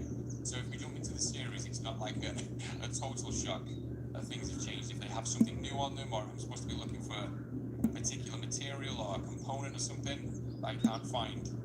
Because things have changed a lot since I've been playing this. Yeah, they've not really got anything. Oh, some ammunition, no. Still can't help myself pick that up. Make sure you stay dead. I'm just going to go up the road and back because I do want to test the SUV with that. See what that's like. I am sorry that I can't really go outside of this view, and I know it's kind of it's kind of all over the place, but I'll try and do my best to keep the mouse as still as possible to not make you guys dizzy, okay? So much I can do though. Oh yeah, this has definitely got speed, even with that trailer on it. Look at him! It's just protecting me back there. Oh, I don't know why it does that. All of a sudden it's like it's rear wheel drive. Oh, there's another one there. Could you imagine? Hold on. Do we make the human centipede of ATV trailers? Is that gonna work? No, I really thought it was going to for a second, but that would be so cool. Or being able to find something that you could add on to that. I don't know how much work that would be and how much of a pain in the ass, but it could be kind of cool. This is actually a really good spot for testing as well. Yeah, because I could jump up there and then spawn a load of them here. Well, there's a pretty big open area. Okay, I might actually do that. I'm going to remember this spot. Let's try the SUV. Okay. So same thing again, we just got to drop it down. I don't know why it spawns in the air like that. Oh yeah, this is real nice inside. Look at that. Can we... Lights on. Nice. Engine not found, so we're going to give this thing everything then. I love that they've done this, by the way. Like making sure you have to refix everything. I know it's very, very, very basic for getting a vehicle going, but still having to find everything. Alright, so we need all the things. And I have an engine, battery, spark plug, so we can start with that. 10 minutes. No big deal. Watch the mist rolling down, guys, while I'm trying to test this. You know what's going to happen. That's like perfect stuff. Okay. Carry and install. 45 minutes. Oh! Okay, that's just the weather change. See, I'm still getting nervous even though I've got like missed powers. Number 4. There we go. So, is she good to go now? She's going to need some fuel, but other than that, I think she's all ready. This is actually too nice. Nice, yes, it has got like a little bit of wear on it, a little bit of dirt here and there. Maybe it was parked up, or maybe you're going to find these in things like them over there, the garages or the sheds or something, just tucked away. People's pride and joys from another life. Alright, let's grab the can, carry this, and we're going to siphon some fuel out of you for a second. Oh no, we can only Frosty me? No, I'm not leaving him behind. Right, fill the gas can. Give me this back. We'll give you 5%. Should be enough. And we fill tank. Well then, I'm sure that door's gonna love all that juice. Little things, guys. Little things are gonna need tweaking here and there. Oh my goodness, no idea. Alright, so we've got 26%. And what I was always trying to make a habit of doing is not that. Picking this up and throwing this into the back as well. Oh, another thing, if you are new to Mist and you just start off with your own adventures in the apocalypse, one thing that I would absolutely say for you guys to do, and it's in the game now where it never used to be, and it was so painful. Make sure if you can find a car jack, you put one in the back of your vehicle. Believe me, guys, it will save you so much of a headache. I'll show you guys what it looks like if you're not really sure what I'm talking about. If we go to, where would it be under? It's under weapons, isn't it? Yeah. So this thing, yeah. So if we go and put that in the back, if we run into problems, I've always got that vehicle so I can flip the vehicle back over. You guys have no idea how painful that is when it happens. Oh my god. Okay, so we'll grab Frosty then. We'll leave that here. Can I put you on the back seat? That would be amazing if I could do that. Hold on. Off, please! No! There's no way. Can I leave you on the clock? It's not going to stay on there, is it? I mean, stay there. This is the kind of testing that you guys signed up for today, alright? We need to know if Frosty stays there. He's my new Wilson. Stop. Engine off. Oh, he does stay there. Oh, yes. Oh, I'm going to find there's more of these that you can find. I'm just going to load the top of my vehicle with Frosties everywhere. Just freak out any survivors. I am going to save real quick. So we've always got this point to come back to. Because I've got a bit of a bad feeling about this. And jump in. It still works out. He's always managed Oh, to it sits there really well as well. Like, there's no weird movement about it. So put you... That good? Now let's get it right. We're not savages. It's not really made for something like this, but the tow bar's a lot lower down, but that works, I guess. Let's get out. And... Whoa. Wait, into... Did we do that before? I can't remember if we did that. I do like that though. The idea of just like airing out your farts or something, or in the apocalypse, or if you have friends, and they could essentially give you like bunker cover from the rear, if you can reinforce this up. You guys know me by now. I'm sorry that I'm always giving like different ideas. It's just where my brain goes and I just kind of splurt it out loud with whatever comes to mind. Hitch in. Wait, you are blocking your vehicle position. Well, how do I... There we go. Well then.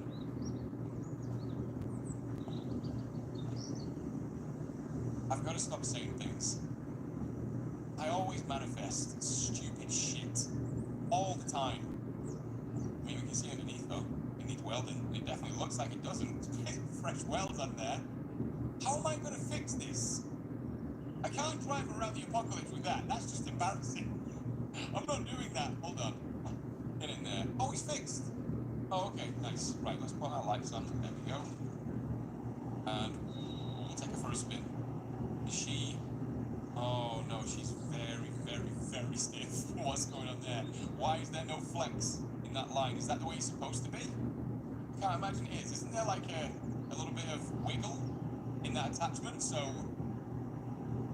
it doesn't snap with ease, or like I've seen it like plenty of times on like motorways, or if you're from across the pond, highways and things like that, when you get into like a fishtail and it's super hard to correct because this thing behind is just whipping you around. But let's see what she can get up to. Oh wait a minute, what did? Ooh, is that's got to be kilometers, right? In the lower right corner there. Slam on the brakes. I wonder if that changes when we put anything in the back of this. I can't believe Frosty's just still on the top of it, by the way. Look at him. Living his best life. Let's go around here. I mean, it's working though, you know? It is working. It doesn't look right, like this business here. It doesn't look right, and we definitely need some kind of body. Don't know what's going on there, a vampire or something, but you can see it's coming along, and this is what I was saying in the previous episode.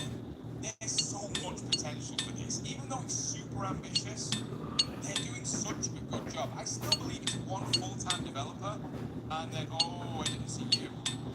Oh, both of them. Careful there. You're gonna get swallowed up by those things. Oh no.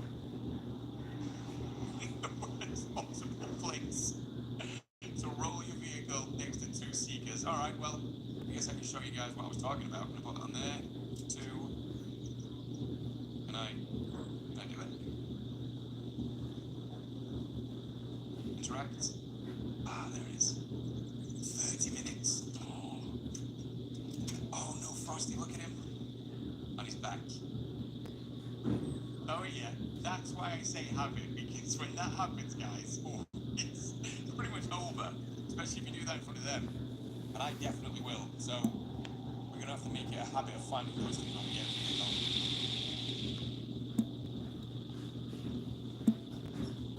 home. Oh, a little bit scary all of a sudden there. Oh, there we go. That's carjack. You can find one here. Pick that up.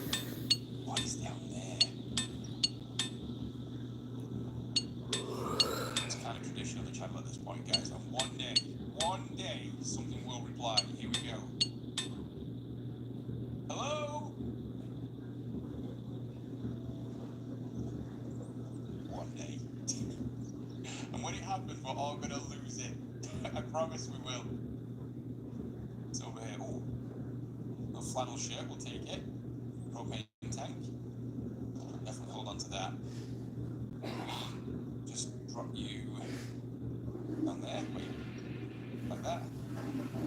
I do like that. It is a little bit weird, like holding the hand out in front, but I do understand why it's been added. Just to make things easy to maneuver and place and stuff like that.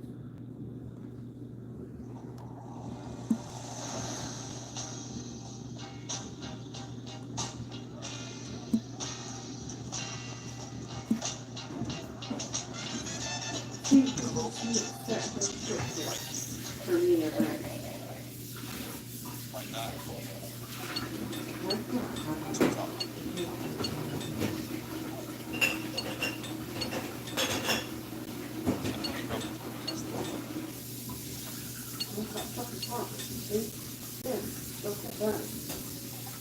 I would say so, but I think they're climbing into buildings right there. Can't say that I stack around too much. What else we got? Nothing.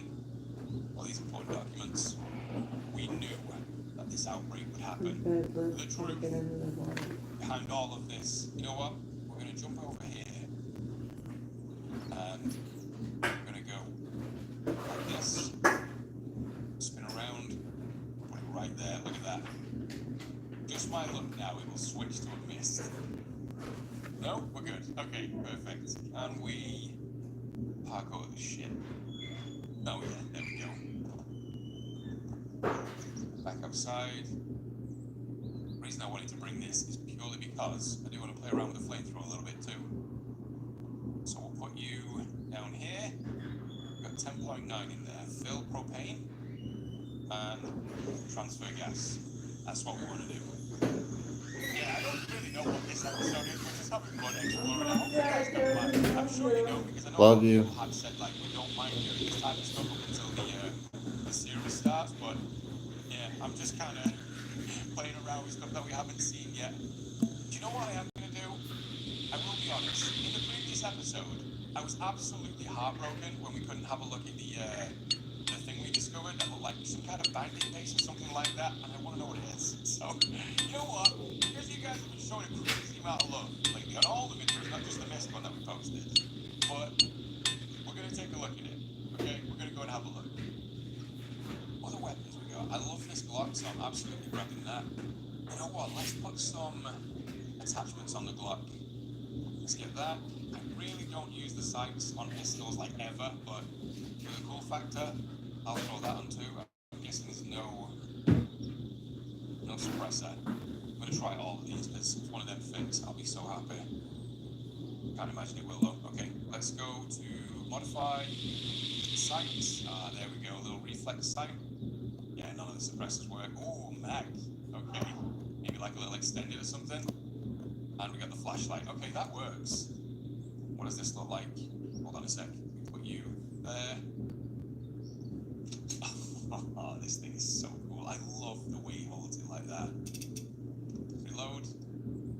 Oh yeah. Oh, we're so ready. I can't wait to find this as well. Let's see what speed we can get. Oh no, this is only going to end one way. Oh my, 140, I think that is kilometers an hour. I can't imagine that's 150 right now, but it feels like it. Okay, slow down. I don't think we had a look at this. Let's have a little peek. Or did we have a look at this? I can't remember. We go through like different areas and sometimes they blend in.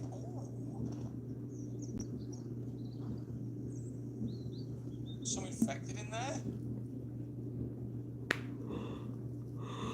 Okay, I got a feeling that's got something to do with the story, but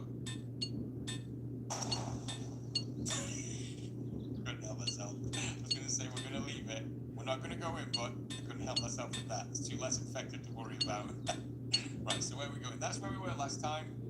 And yeah, if we follow it, I guess that way.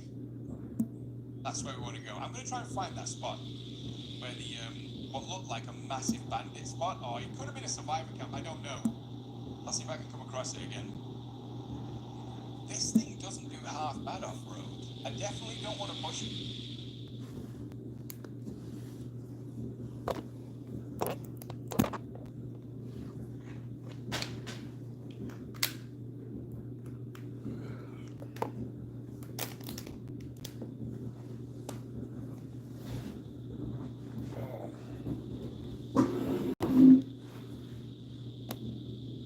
Get ready, Zeus.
Ah, shit.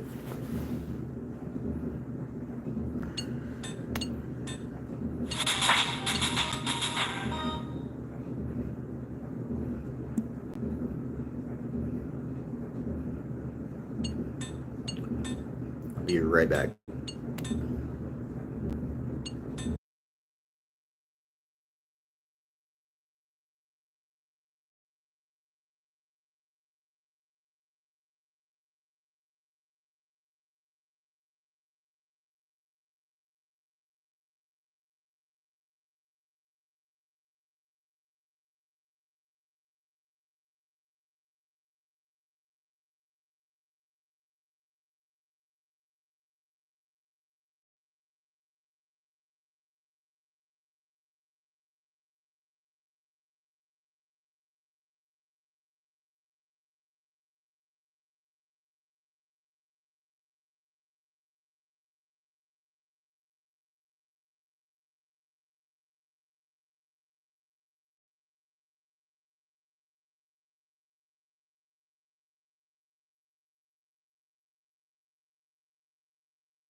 And the audio's back. Alright.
Get in there.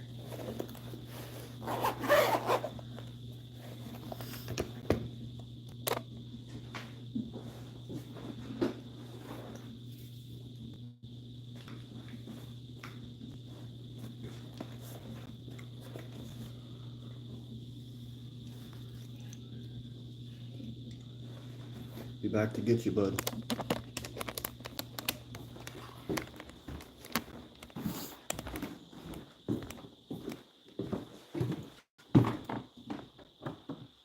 Good evening, ladies and gentlemen. Boys and girls.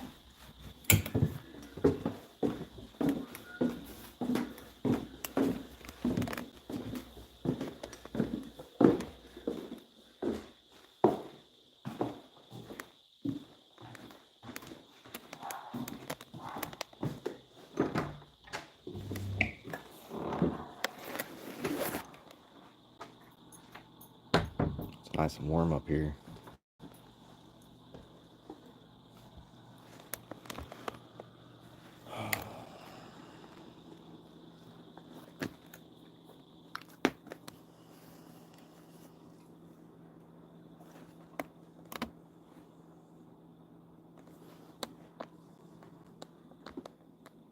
The one thing that I do wish that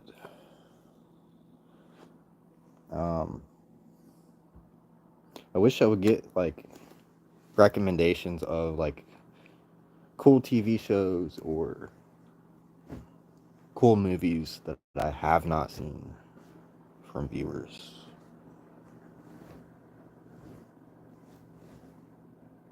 Because I'm always curious to like know what people watch and what people's interested in, because you know everybody's different from everybody else. So I don't want to just continually watch One Piece on live every night.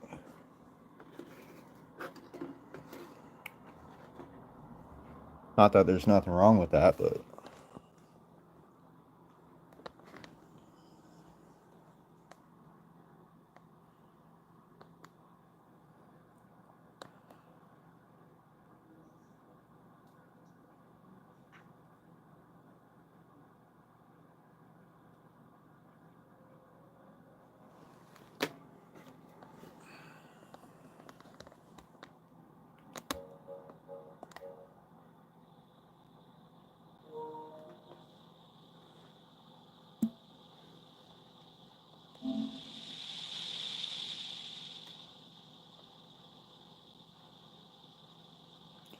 Call of Duty is on sale. The Sinking City is on sale. Skater XL is on sale. Crime Boss is on sale. PS5. How much is Skater XL? $30? No. To me, it's not worth it.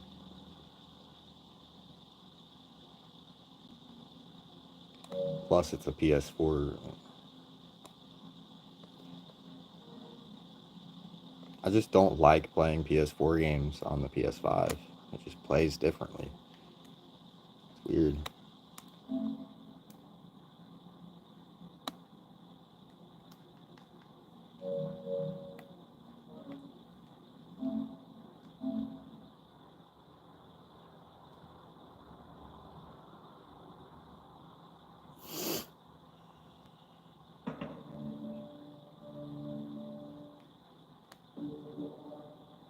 Yo, shouldn't you be twiddling a olive by now?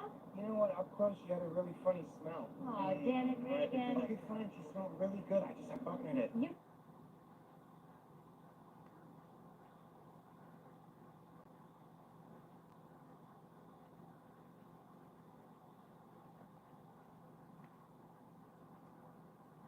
Might see about that.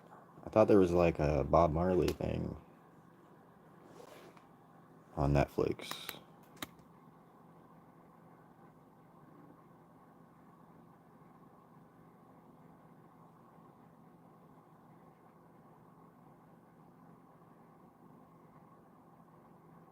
Maybe I'm wrong because I don't see it.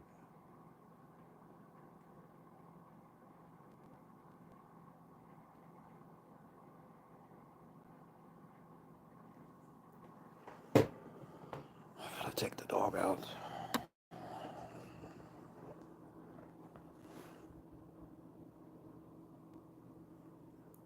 Thank you guys for the likes. Appreciate it. Appreciate it.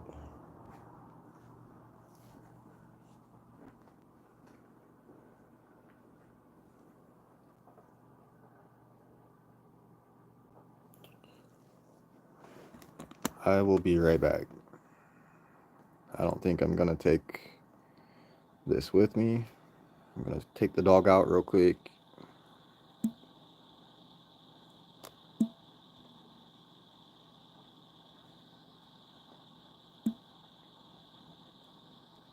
I'll make sure I leave everybody with some fire music to listen to.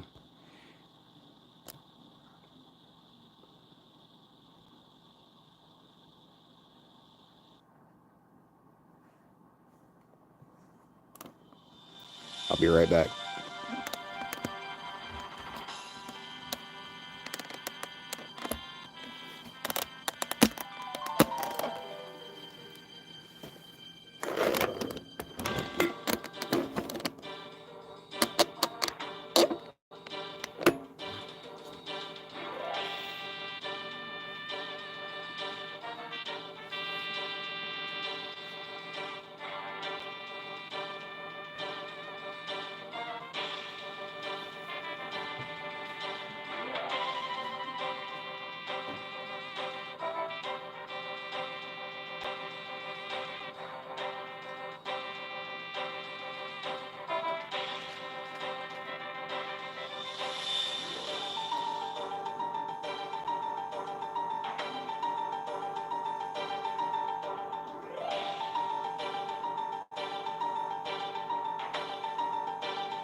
What?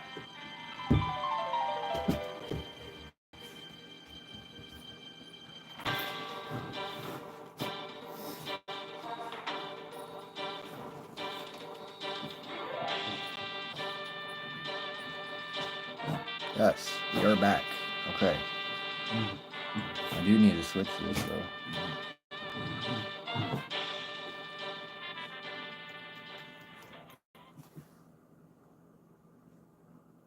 Switch this tripod out.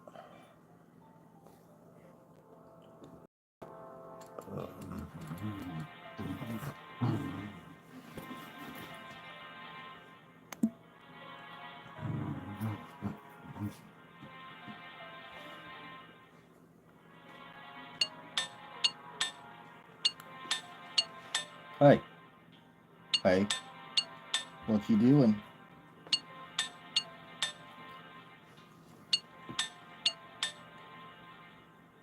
What you doing? Lay down, bud. You're always expecting treats.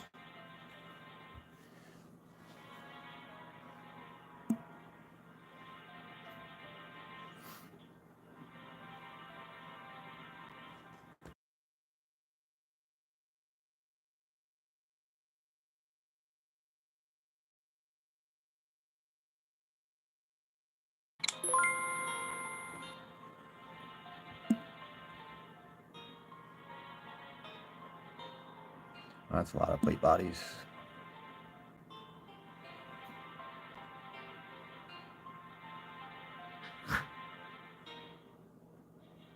See, so if I would just regularly sell them for $39 each, almost 1,500 of them would only be $56K. Now, if I high out them, it'll be well over 500K. So, that is my goal. I don't know why. I don't know why it's like that. Like, when I first started playing RuneScape, that was never, like, you could never high out something and get way more than what it's actually worth. Like, way back in the day. Like, when I was 12 playing this, I remember, like,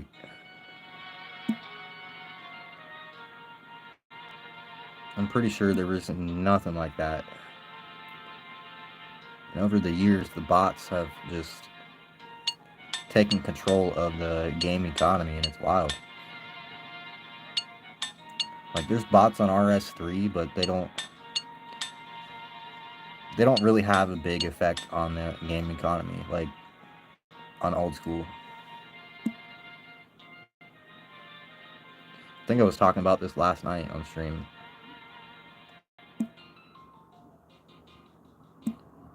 But I mean, like, 20 years later, and the bots are still here, and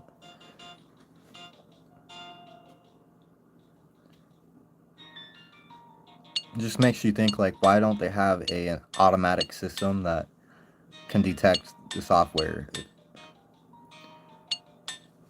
Years ago, that's what I thought they had in place, but now still playing in 2024, they never had anything in place to remove the bots. It was just, I feel like they just got way super overwhelmed with, like, reports from people just reporting people, and then it just became too much, so they said, screw it, keep the bots in the game. Bots are going to keep coming no matter what anyways. And half of these bots are not, like, individual people. It's a website running these bots, farming gold, farming items, so they can take these items and sell them on their website, which is still against the game rules, but Jagex still allows it for whatever reason. It's weird. That's like the podcast I was listening to earlier, talking about the music industry and how Spotify literally came out and said, hey, we're buying fake views and we're promoting our artists with fake views. That's basically what Spotify is doing.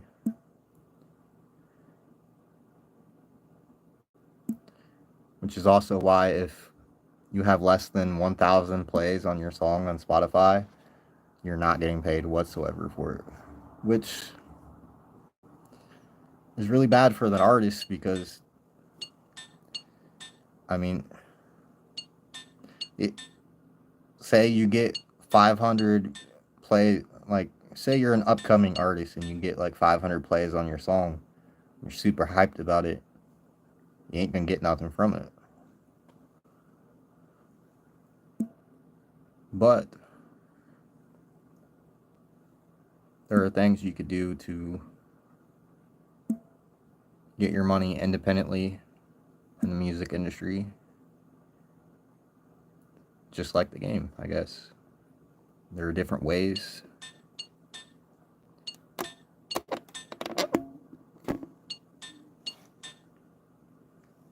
Me personally, I think Spotify ruined it. Spotify ruined everything for any type of small type of artist. I'm not talking about like an artist that has 1,000 followers. I'm talking about artists, any artist from like upcoming, not known, to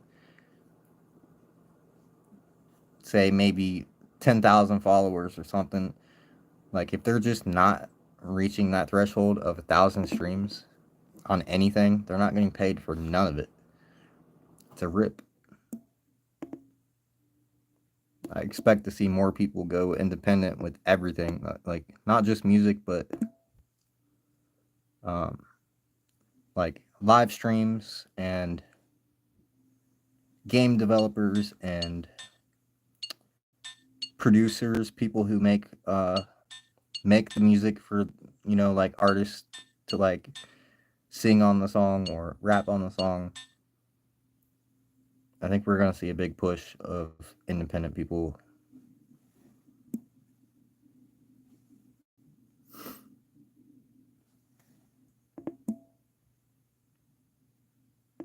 They were also talking about how country music was the last genre of music to be like put on live or social media, really, to have it like go on Spotify. So now, like, the music industry is wanting all of these country artists, and they're just signing country artists. Like, they didn't want to sign Jelly Roll when he was a rapper, but now that they see that he's fully capable of doing any type of music, whether it's country, rap, whatever, now they signed him. I would have been pissed. Coming from me, I would have been pissed. I would have talked the deal, you know. I would have been like, you're not going to sign me as a country artist. You're going to sign me as me, myself. And I will produce whatever type of content, you know. That's how it should be.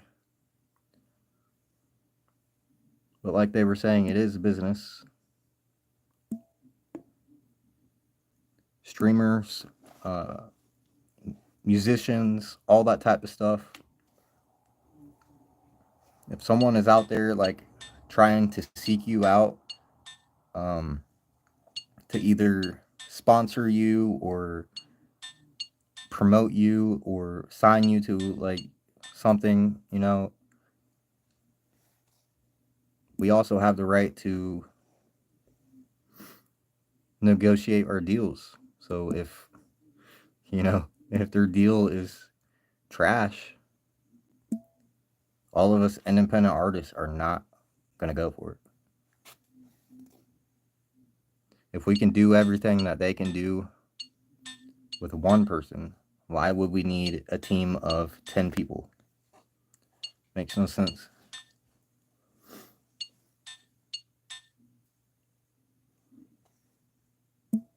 But shout out to YouTube for staying YouTube. YouTube's been pretty much the same since the beginning. And that's like Facebook used to be super, super good way back when it first started in like 2009, 2008. And over the years, it just complete total crap. It's a mass promotion for politics. It's all it is. I remember when you like when you would go to log in for Facebook, it would say Facebook is free and will always be free. That's definitely out of the question now. I don't like companies that double backs and says, "Oh, well, hey, it's not free no more. We conned all of you into signing up for our website. It's not free no more, though." That's so dumb, bro. Not clowning Facebook. You know, I use Facebook, but they're sketchy. Don't double back on your words. Stay true to what you started out to do, you know? I mean, that's my whole motto. I'm staying true to myself and who I was when I first started any of this.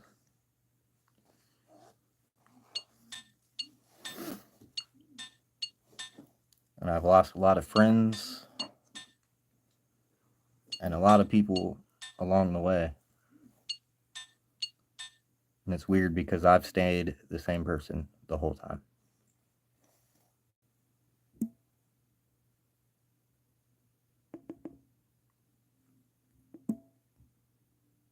And I'm still playing the same video games that I did when I was growing up.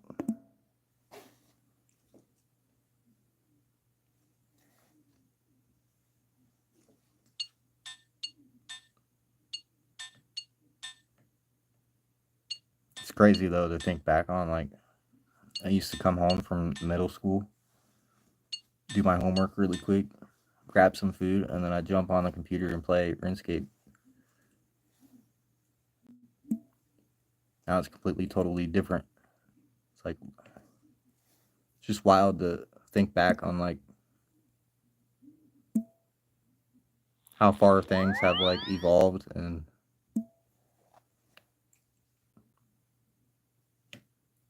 it'd be even crazier when I'm like 80 looking back and being like, what was I doing? Or why did I do that?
I also want to know why this doesn't show me when.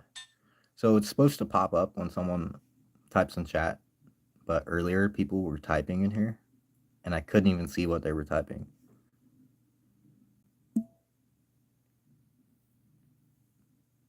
Like one person said something about my outfit. The other person said, "What's up?" But I couldn't reply because it doesn't show me. I don't understand. Before it showed me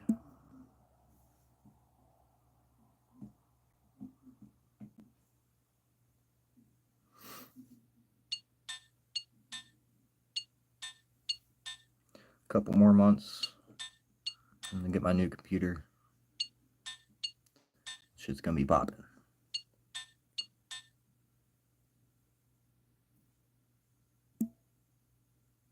Until then, I have to be on mobile.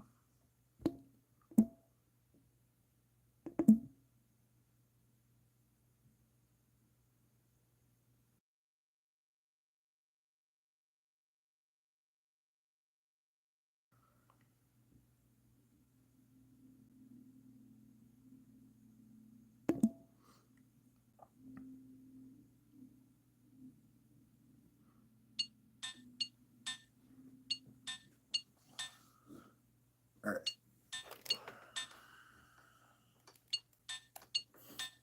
What to watch? What to watch?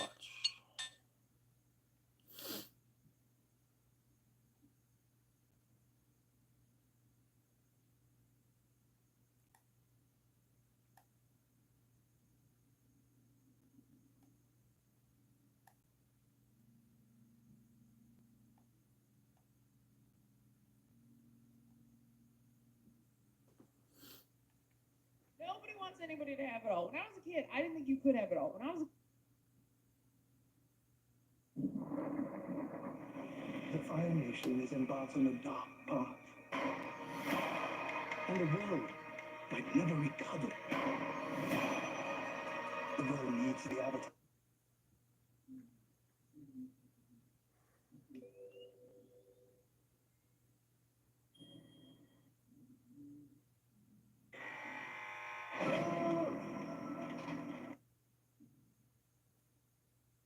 Watching new Netflix stuff. Coming next week. What?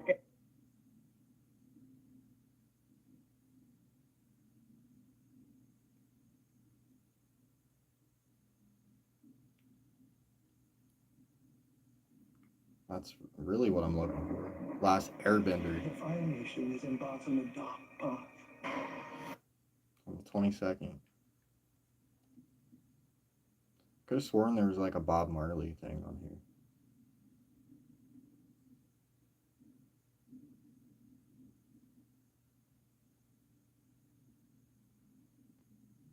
Would you like to play driving? People come.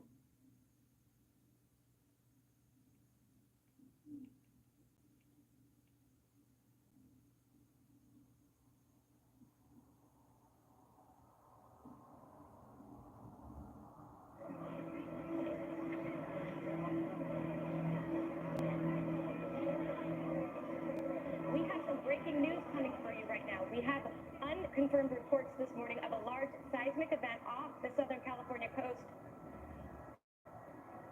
We currently don't have contact with our Los Angeles bureau.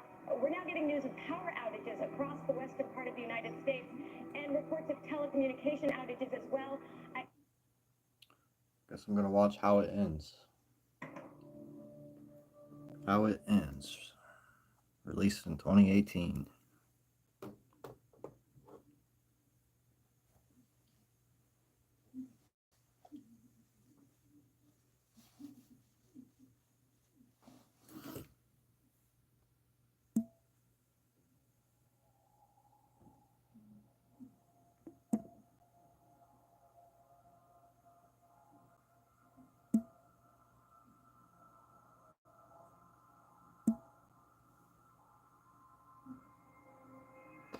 Probably have all sorts of copyright things on here.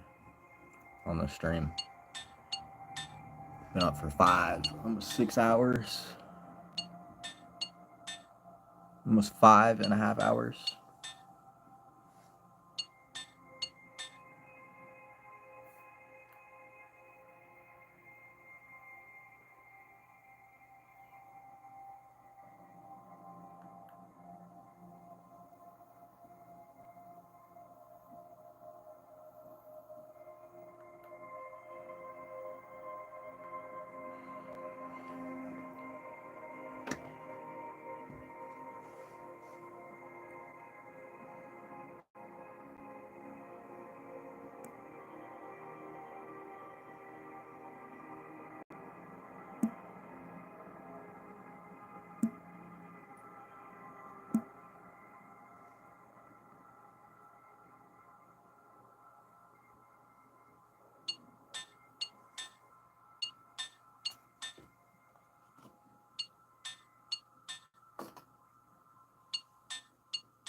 Are we having a boy or a girl? You sure you want to know?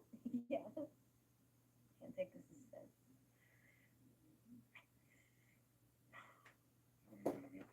Your baby boy is healthy. Baby boy.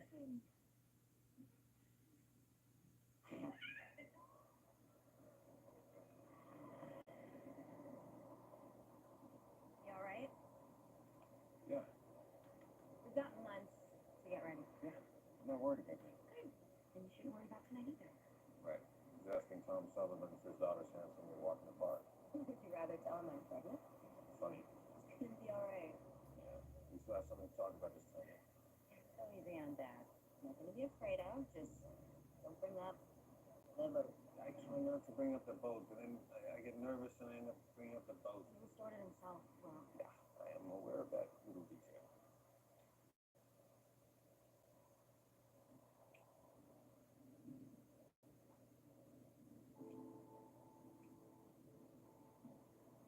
I love you. I love you too. Good luck tonight. Thank you. You're gonna need it. Wait, I'll call you from the airport.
Good to see you too.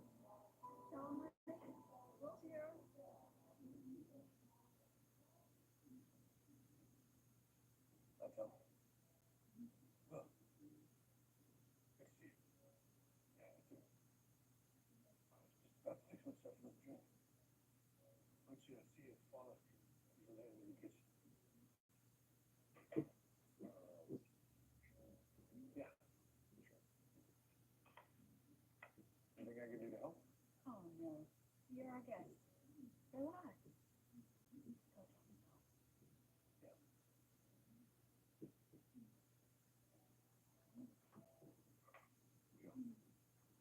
thank you.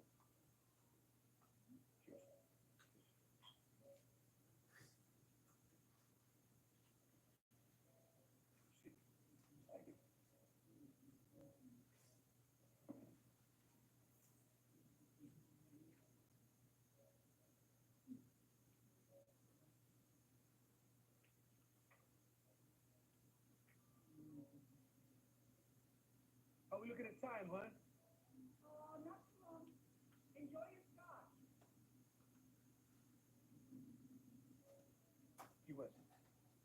2 years ago. I think it was 5, actually.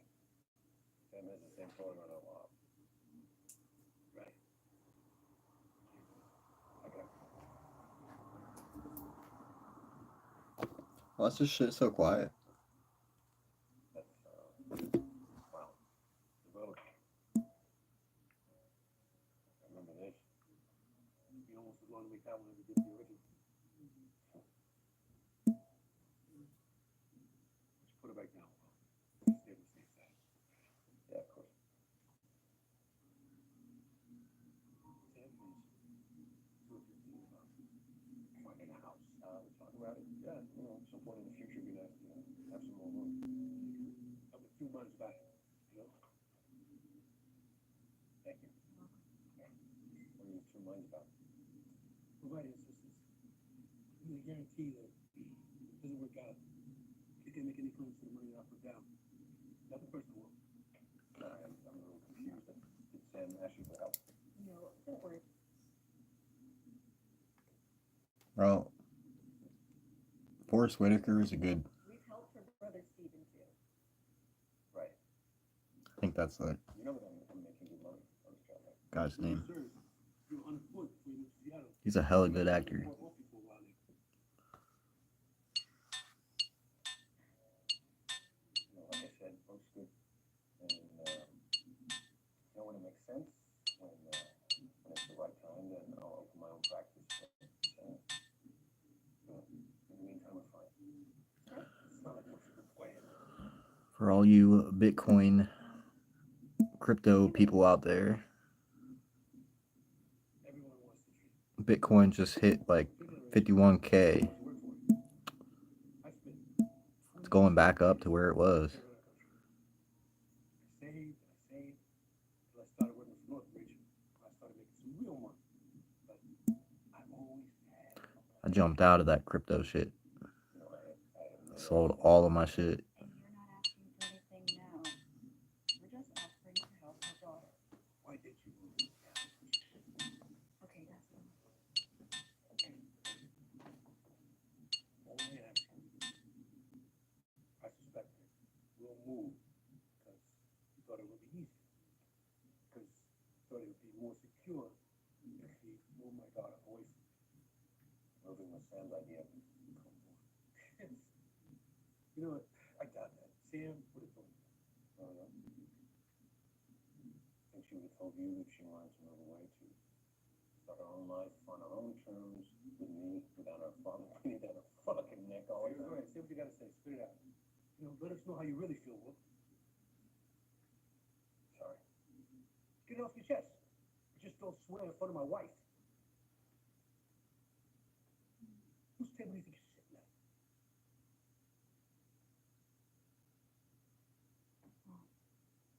Sweetheart, it's getting late. Let me walk you out.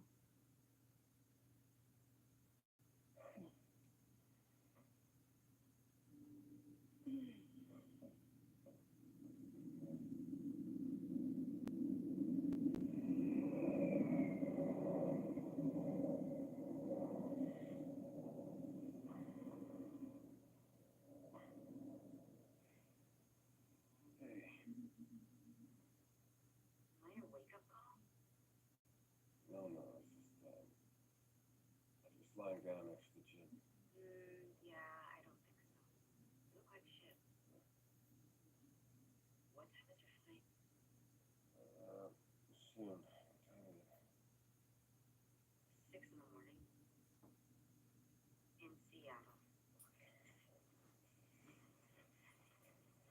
So, my mother just called. Oh, that's great. Wait. What'd she say? What do you think she said?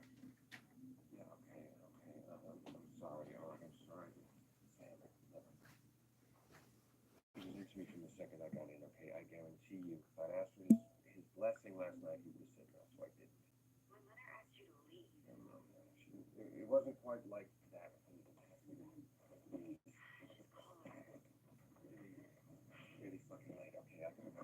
Okay, fine. Just call me when you get to the airport. What was that? What was that?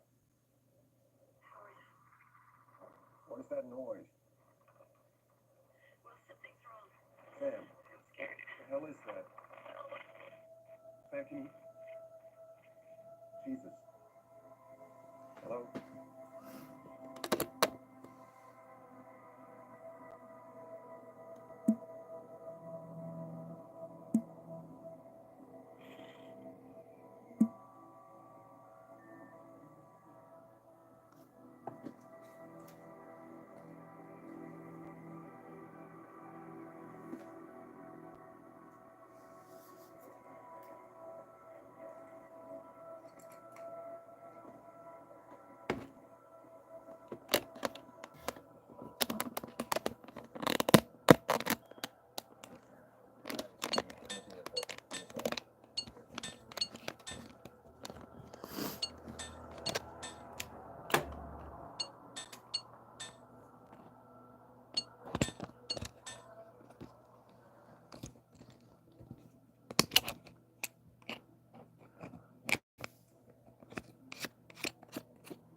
switching tripods here.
Need to clean my room up.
Yeah, fuck that.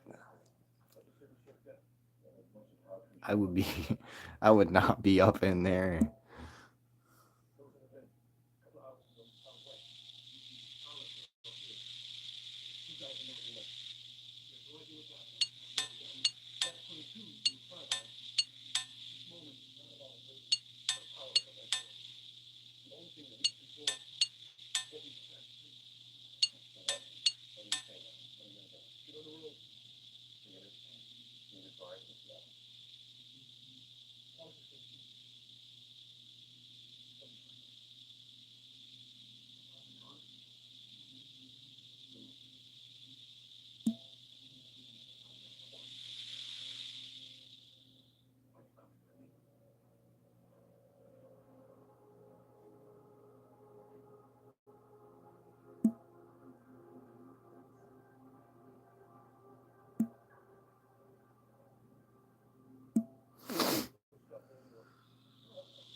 still be out.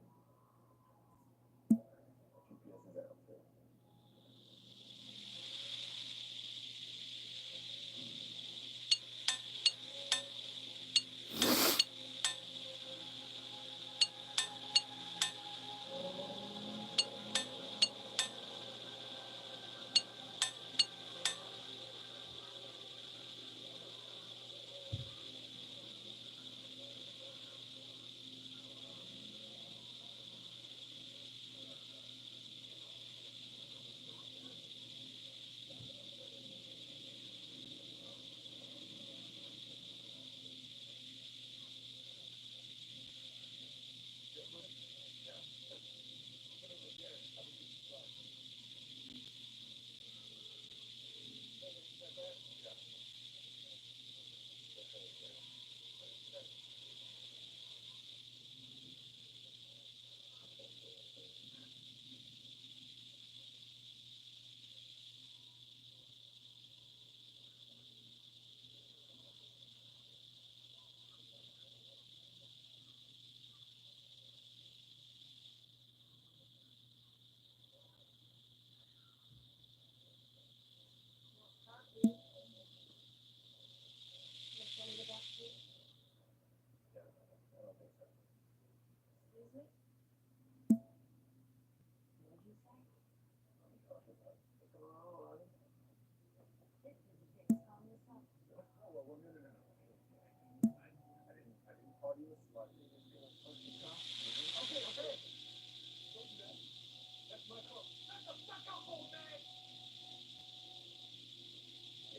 He's gonna pull his Glock out. Watch.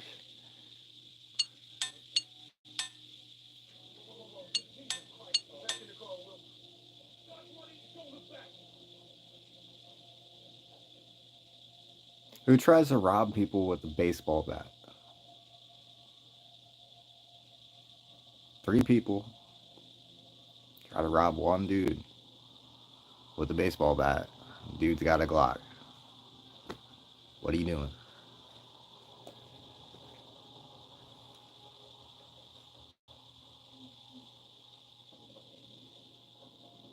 Especially during the apocalypse. Like, are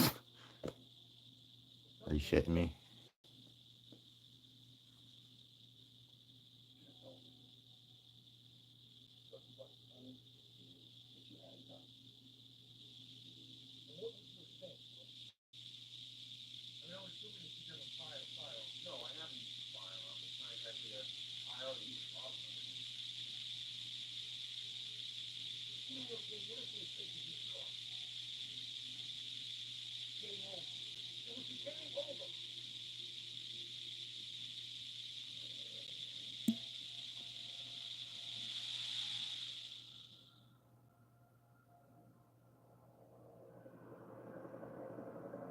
That's right, though.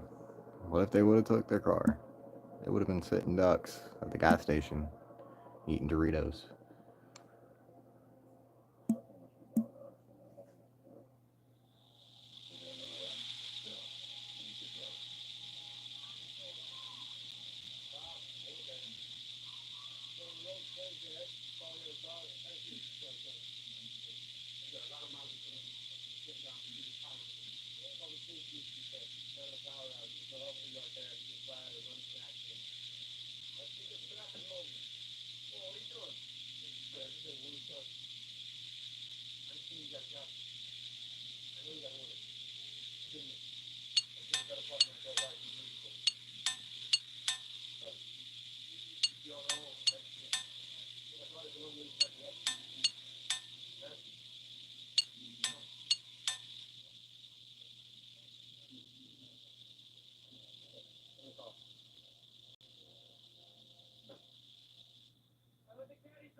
Now, if the dude wasn't a former Marine, he probably wouldn't have done that.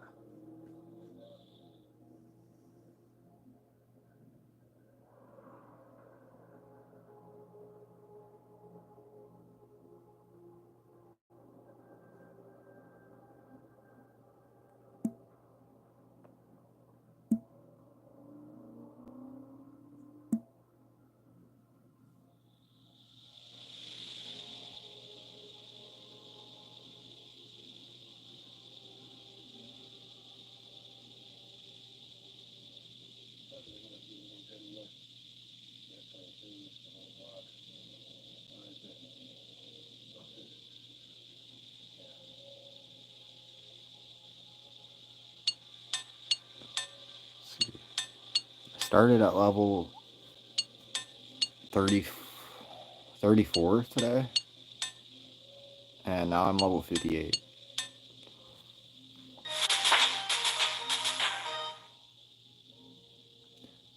Been hella grinding, not just on the game, but on YouTube, everywhere else. Hella grinding already this year. That's my goal. To put out the most content this year.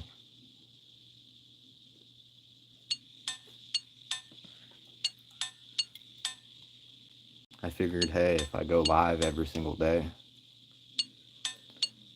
and just stream the things that I already do,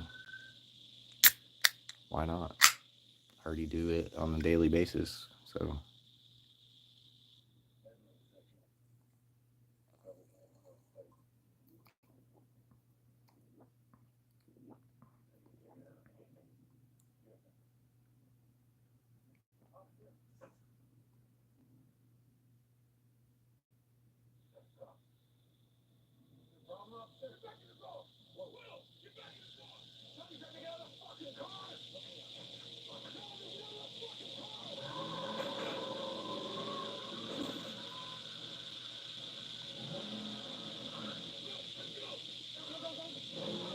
Oh, what the fuck?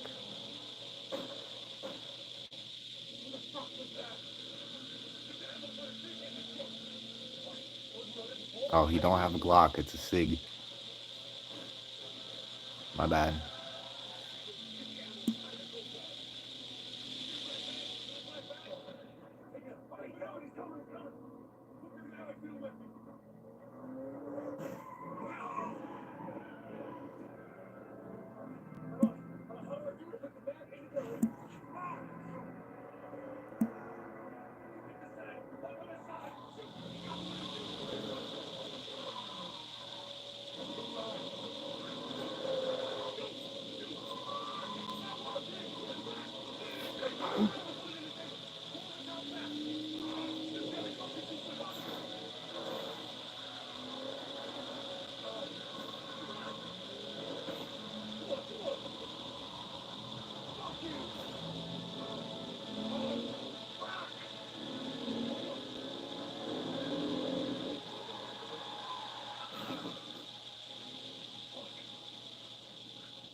Dude's an idiot, bro.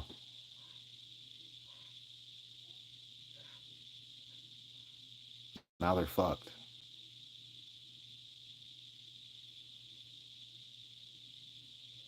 And that cop's coming back. Well, the guy that's posing as a cop. That would be the shitty thing in the apocalypse. Like, you got people stealing cop cars and you don't know who's a cop and who's not. Not only did this dude steal a cop car, but he stole everything of the cops, including the outfit.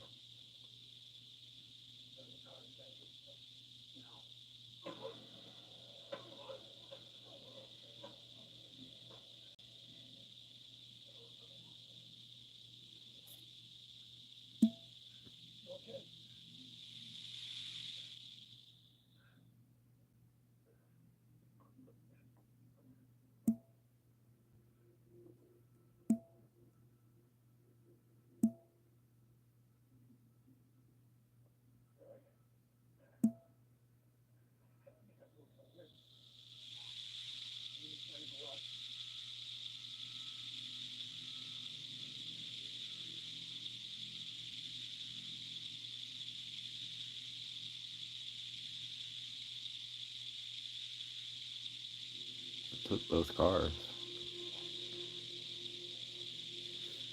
Or they, yeah, they must be towing it. That's what I would have done.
The birds in the sky is going nuts.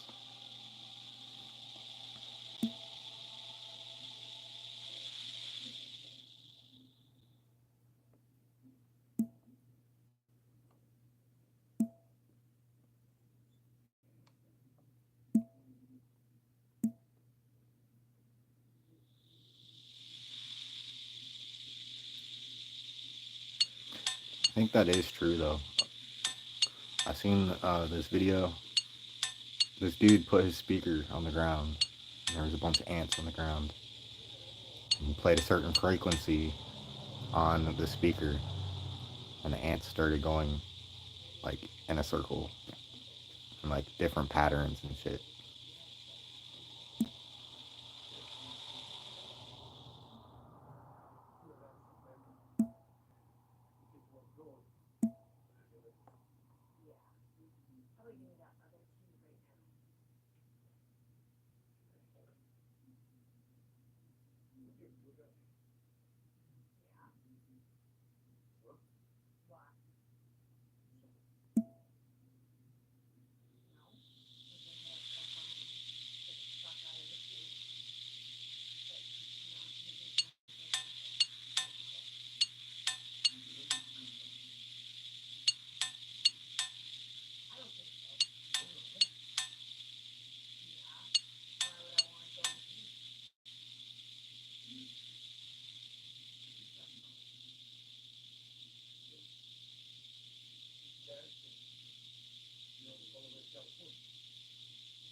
Something I wonder about.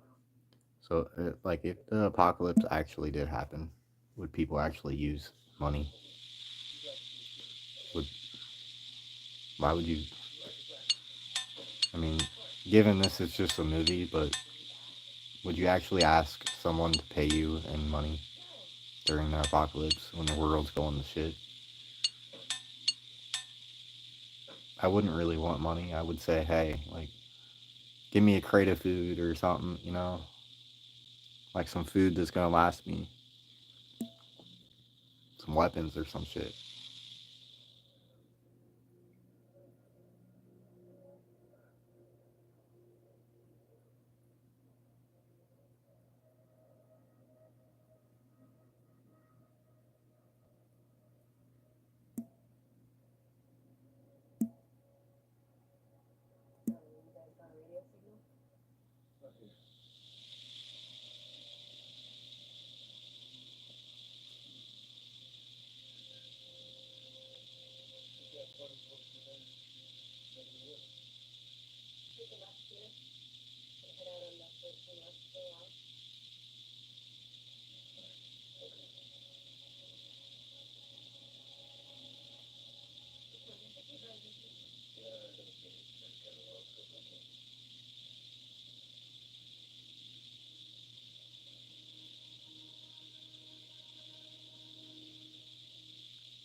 What the fuck? It's the same thing I did. What in the world?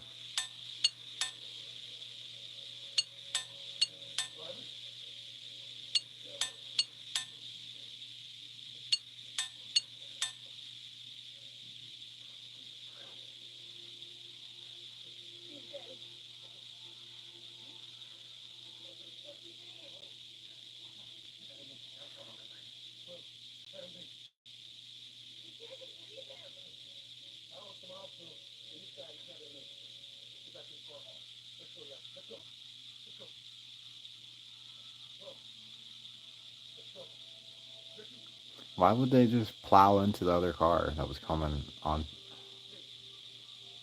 the other side of the road?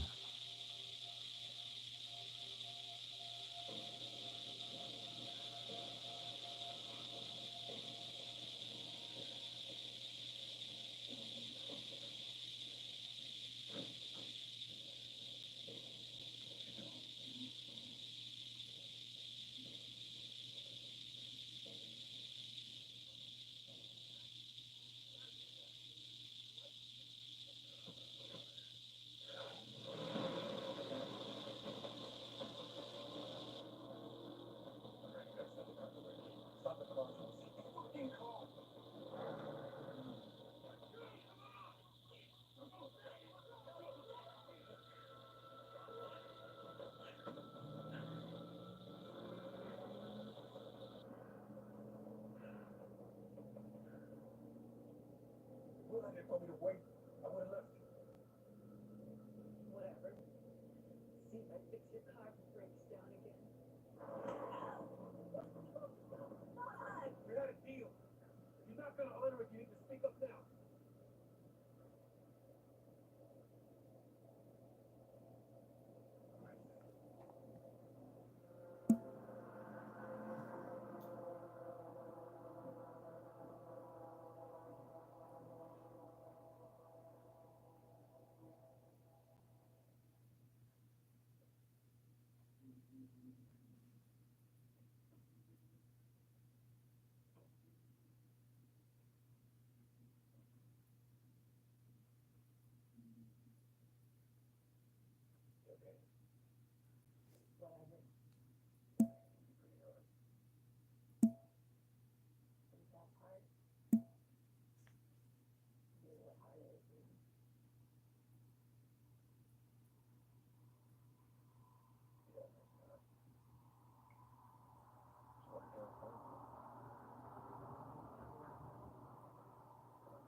What?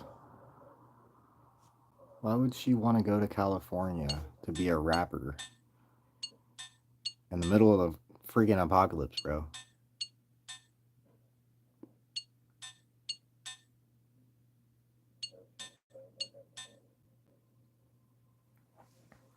Things like that, that's out of the question in the apocalypse. It's over at that point. Ain't nobody doing nothing. There's no cell phones, there's no electronics.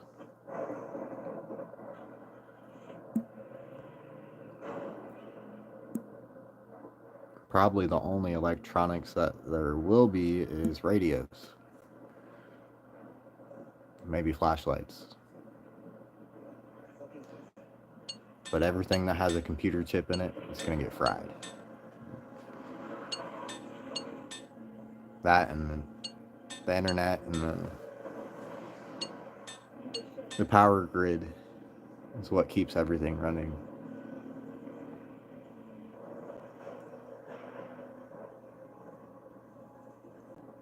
see the bridge? You see it?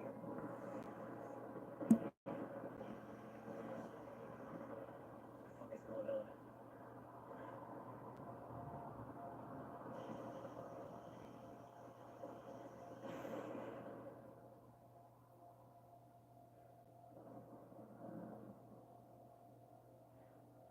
Never seen a storm like this.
How long is this movie?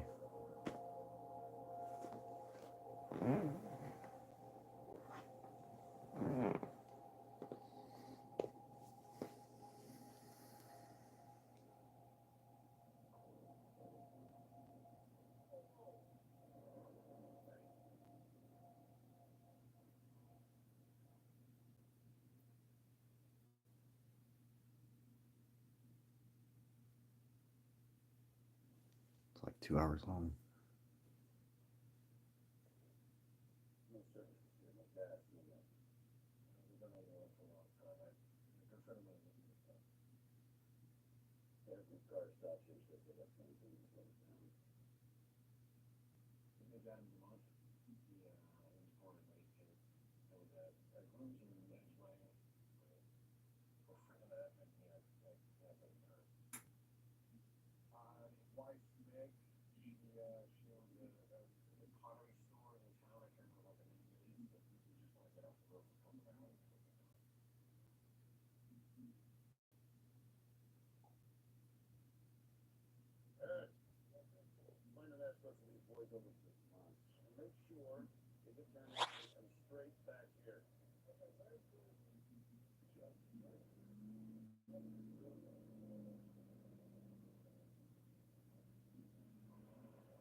Sit-ups.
That's sad. The dude's like best friend is missing, and his wife is all like going nuts. And he had to just leave her there by herself.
About to get ambushed by somebody. I feel it.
He asked the chick if she knew anything about helicopters, and she said the irony that the U.S.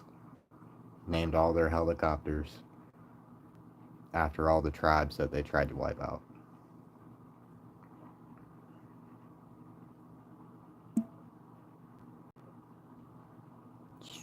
Straight facts.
fuck?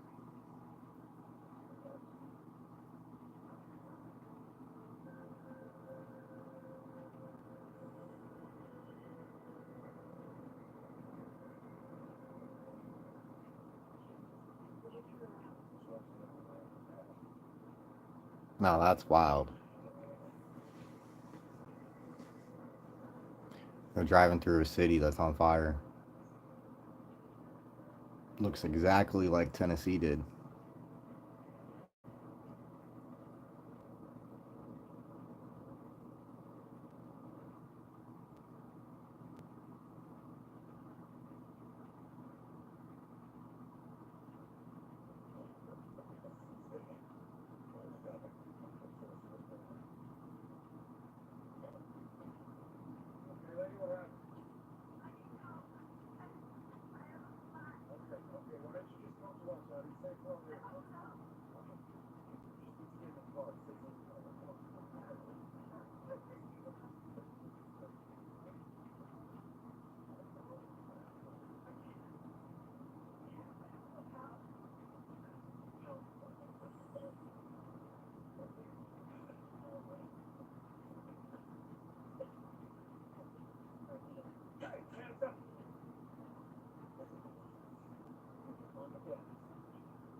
Bro, beat their ass. They literally just did some dumb shit.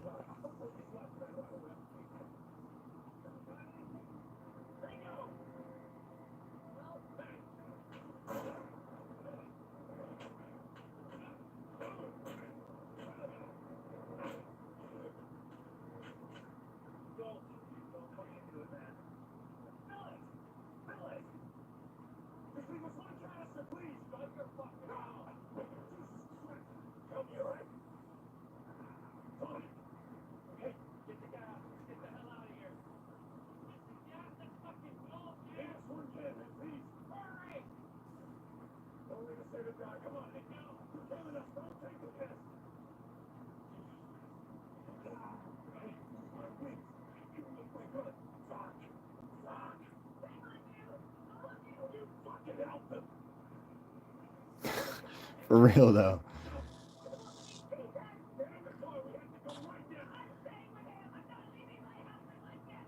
Shame on you. The fuck, lady? You just helped the people rob these people, and those people didn't even give two shits about you. Shame on you. Like, what? You helped them.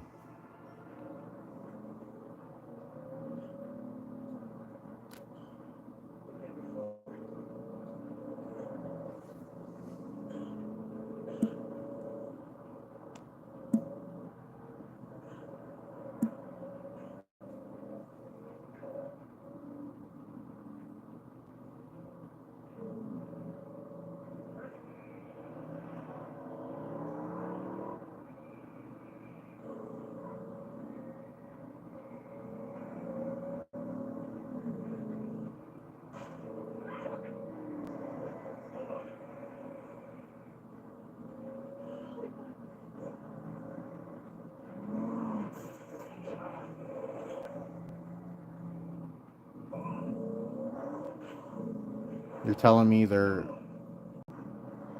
Cadillac is not faster than a Prius? That's cap.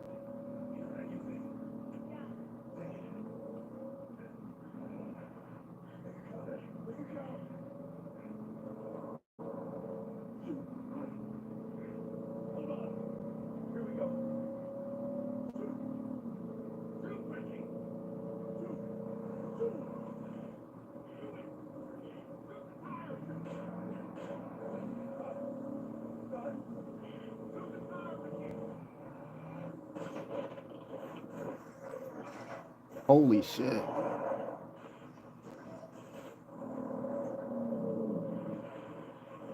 She shot their tire and their car went flipping. I guess that's what they deserve for stealing gas and holding people up.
mean, if I was, if it had to happen, like the apocalypse happened, I'd be hitting the farms up. All of those farms have gasoline, like big ass tanks, because they fill their tractors up.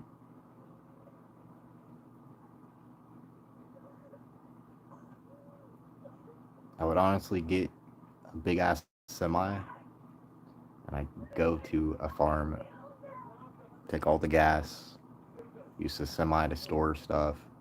You can sleep in the semi.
Six and a half hours now.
Bro said, let's just check for gas. I'd be taking a military truck. What are you talking about?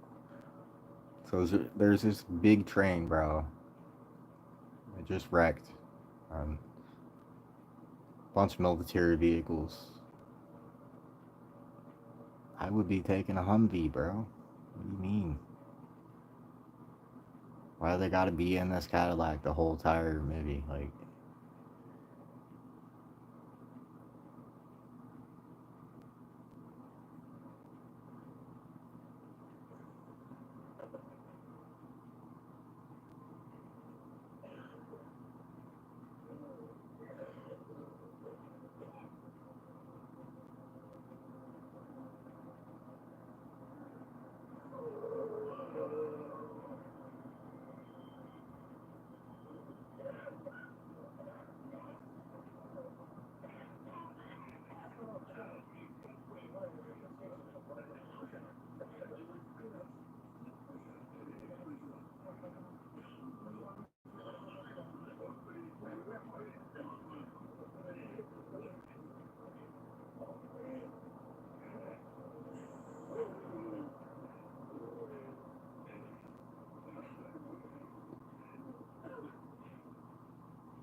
shit.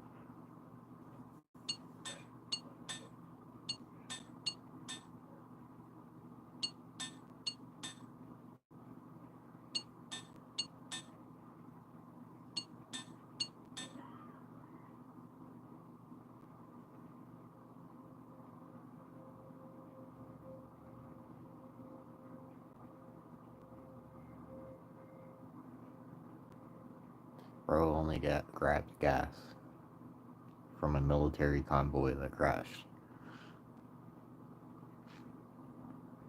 I would have been taking MREs, weapons. Like, what is this movie? It's a good movie, but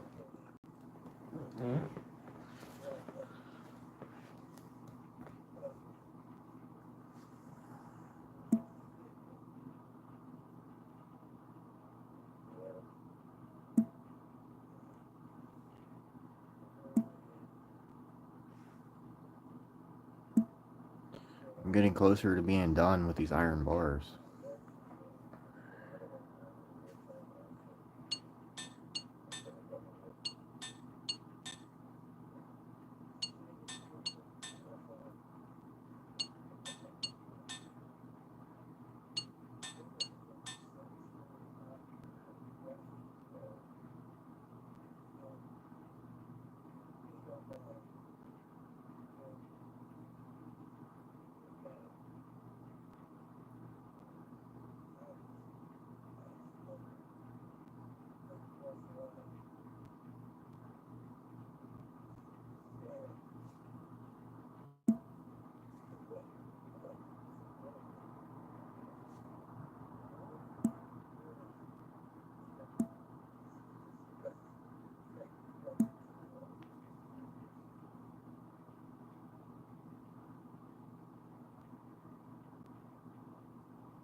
outside, baby. We'll go up. We'll go potty on this movie. Quick. Should I have a good nap?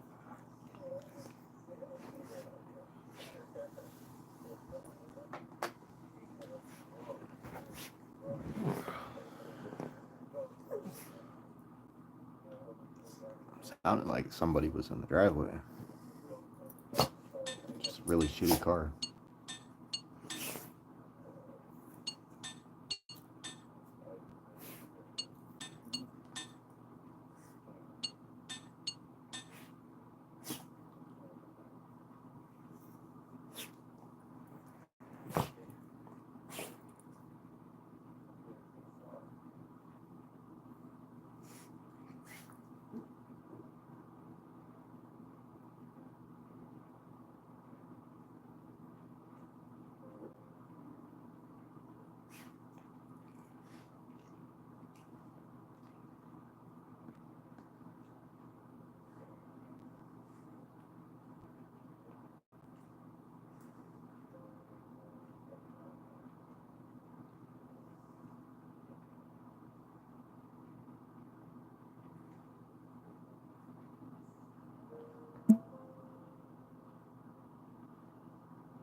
Bro, in the beginning of the movie, bro said he didn't even know how to shoot a gun. He fucking whipped this Cadillac around on a fucking small ass bridge and did a 360 in the car, going backwards. You don't know how to fucking shoot a gun or load a gun, but you can drive a car like that? He's a badass lawyer. Like, never seen a lawyer drive a car like that.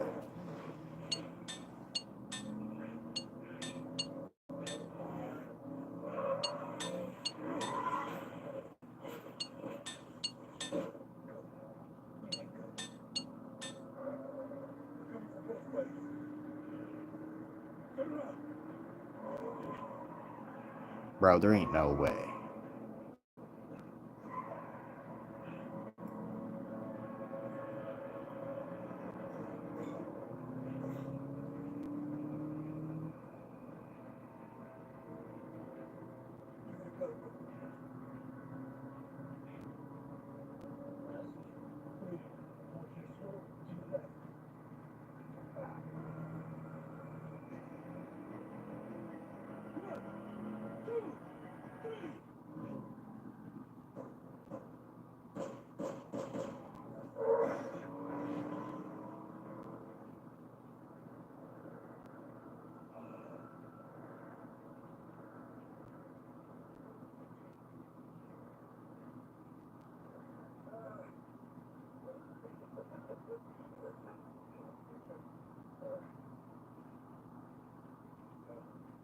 Little does he know, Tom's dying.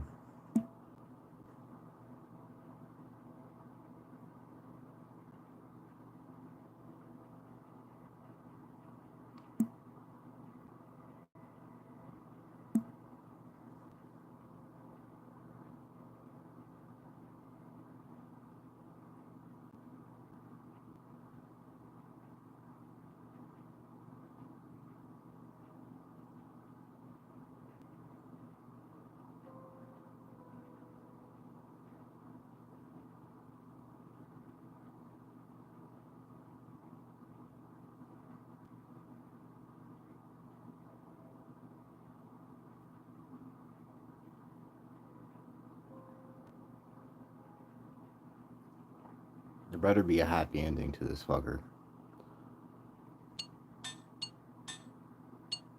He better end up finding his wife or whatever, because her dad just passed away, so this movie better have a good ending.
Yeah, I bet he regrets not taking one of the Humvees.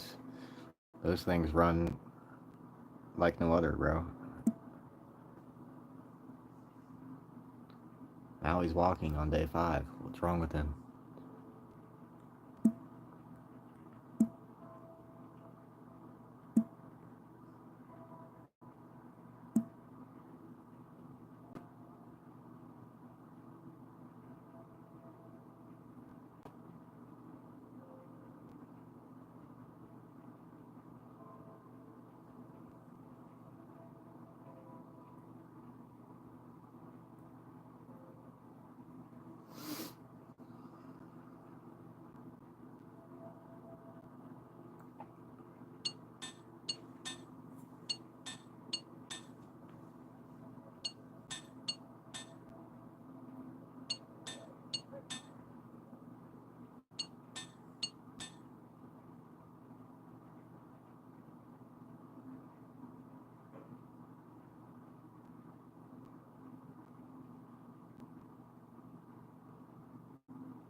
Bro's in Idaho expecting to get to California.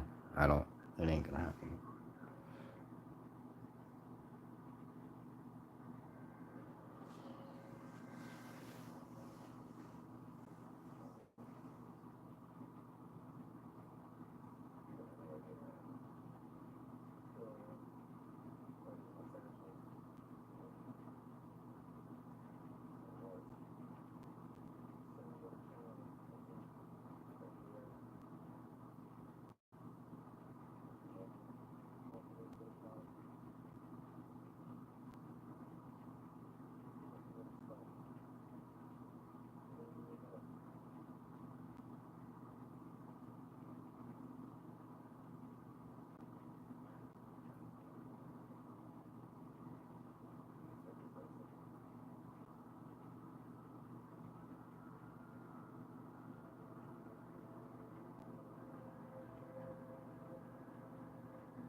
Dude that picked him up was like, they're saying go to Canada. Something about the air quality. What fucking makes you think that the air quality in Canada is any better than it is in the U.S.?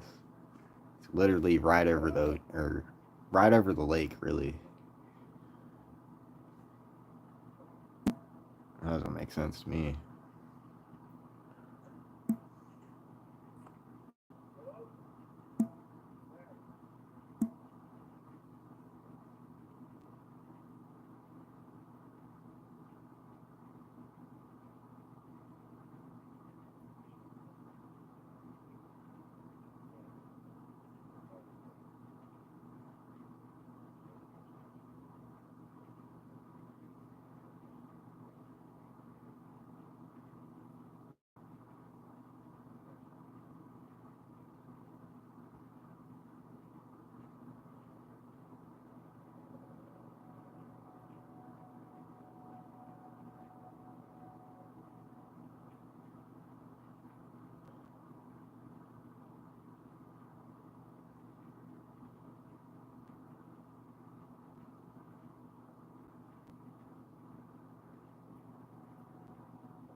Bro's got one bullet, and he offered the guy a brand new car and all of his food for their junky, beat up car.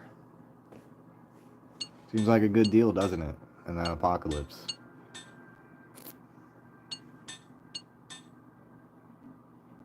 Not something I would be doing.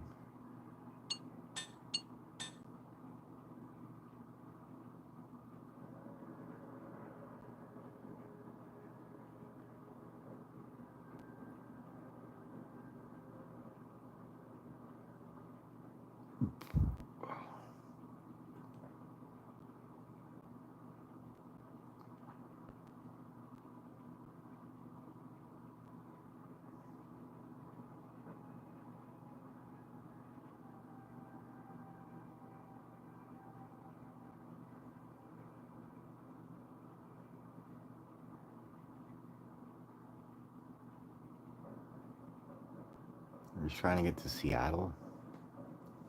I thought he was trying to get to California.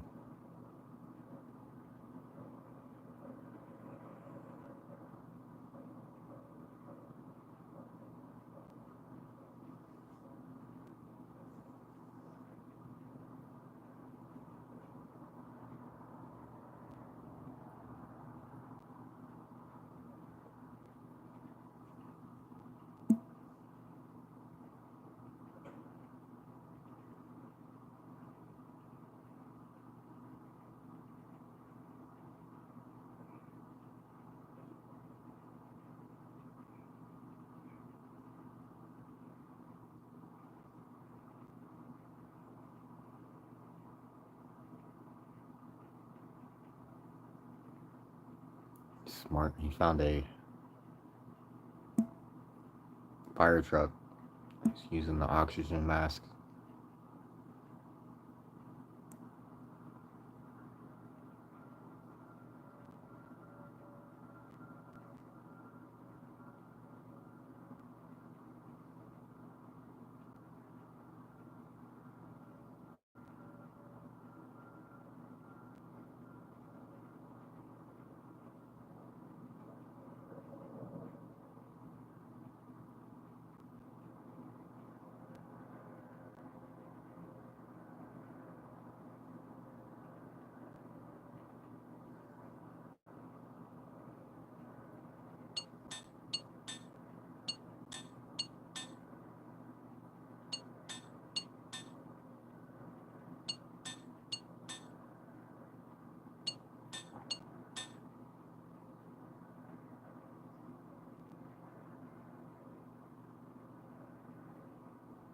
So crazy. When he pulled up there, I thought that was snow.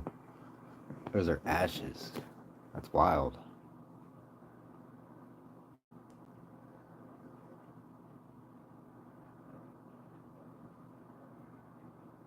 Dude brought his gun with the one bullet in it.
I have a real strong feeling that this is not going to end off happy. There's less than 20 minutes left of the movie. There's about like 5 minutes worth of credits at the end.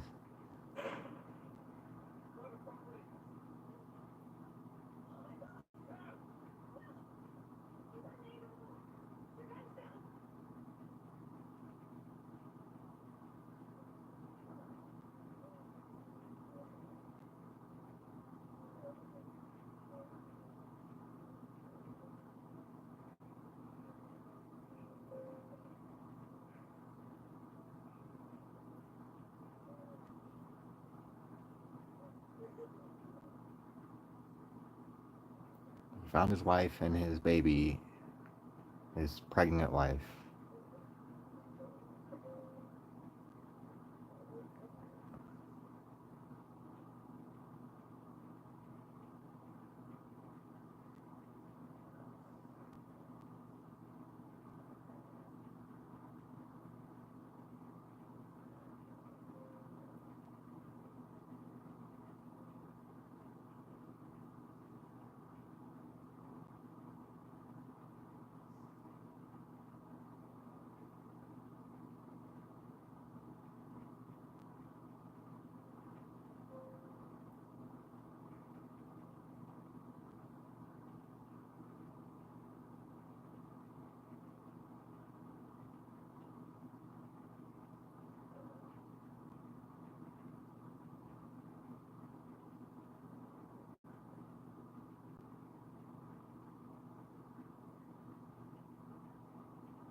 Bro, that's wild if this level 110 is botting.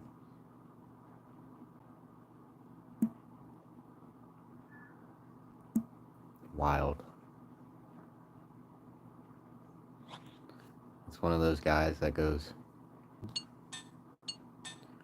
probably says that he's like the greatest at the game or something.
Dude's tripping. He's saying that a nuclear bomb dropped off the coast of California. Then a virus infected the power grid. Wouldn't wouldn't the wouldn't the nuke affect the power grid itself? This this dude that like saved his wife, her neighbor, is saying that it's a synchronized simulation like a video game.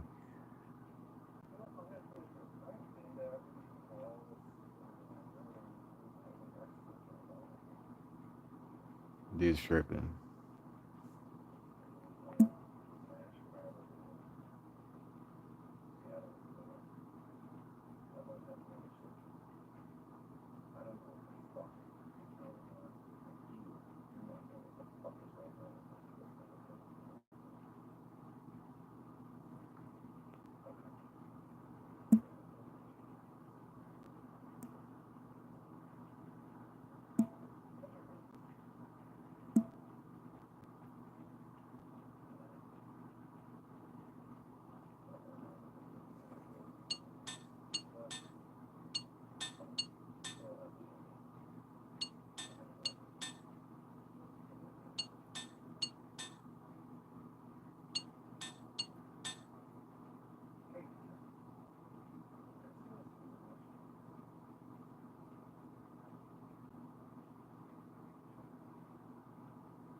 Yeah, her neighbor's tripping, bro.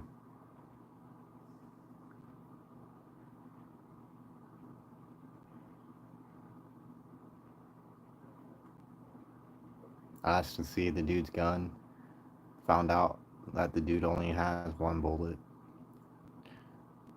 Her neighbor's gonna end up trying to fight him or something and take his wife or some weird shit.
Dude was looking through his car.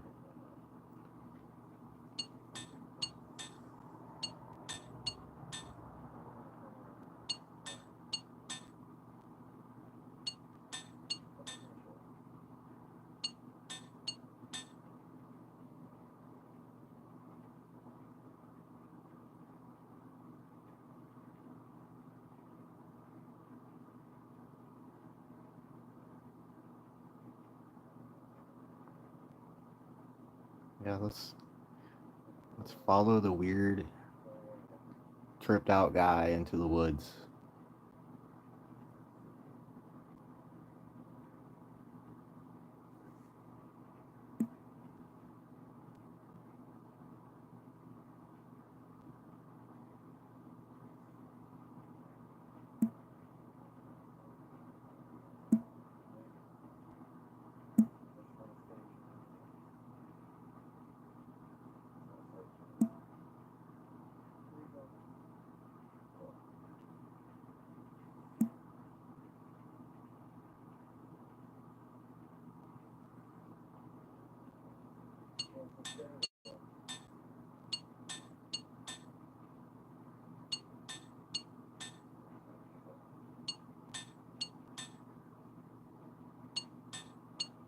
I knew it.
Dude pulled a gun on him. He used his one bullet.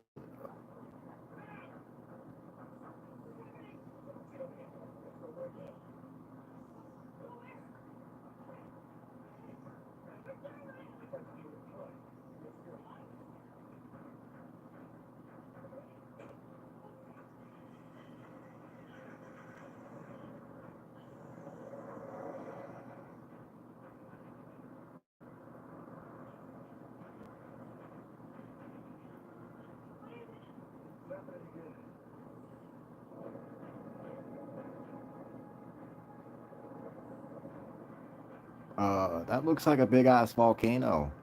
What the hell is that? That's exactly what that is.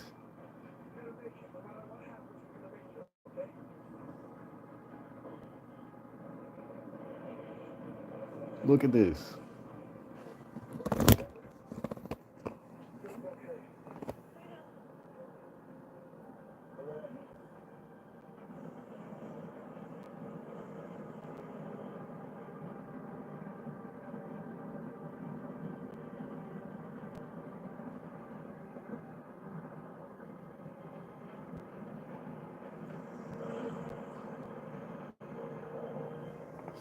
What is that, bro?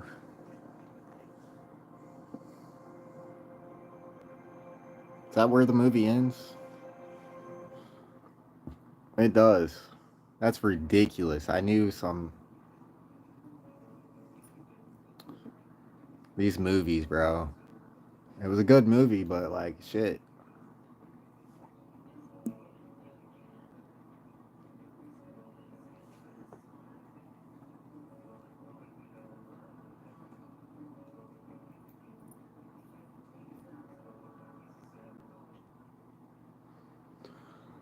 Yeah, Forrest Whitaker was in there. He was the father.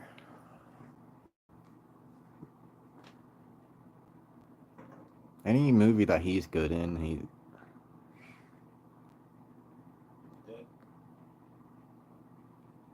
he's a hella good actor, bro.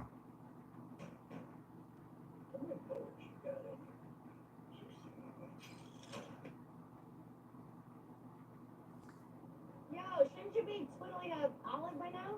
You know what? Up close, she had a really funny smell. Oh, damn it, man, again. Fucking fine. She smelled really good.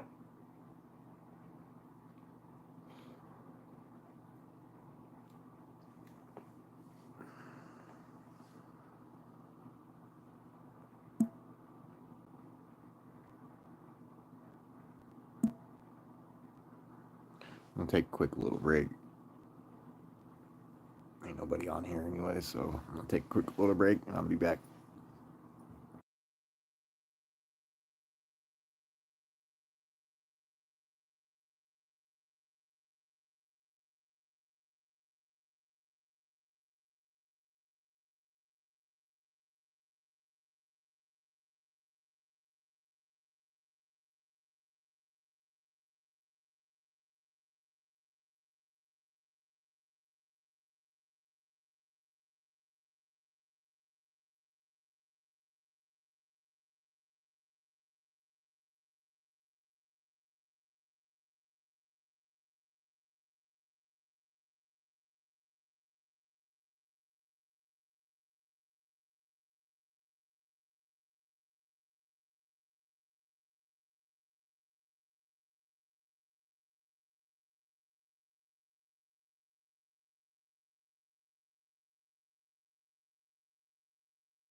I'm back.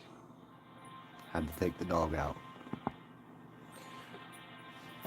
He's happy. He found a toy outside randomly somewhere. Alright.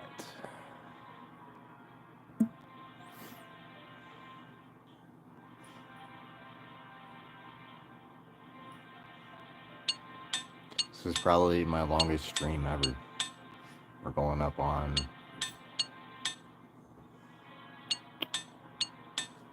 7.5 hours. And majority of the time I've just streamed to myself. I think there was like, one time that there was 3 or 4 people and nobody said anything. Other than what I seen at the very beginning.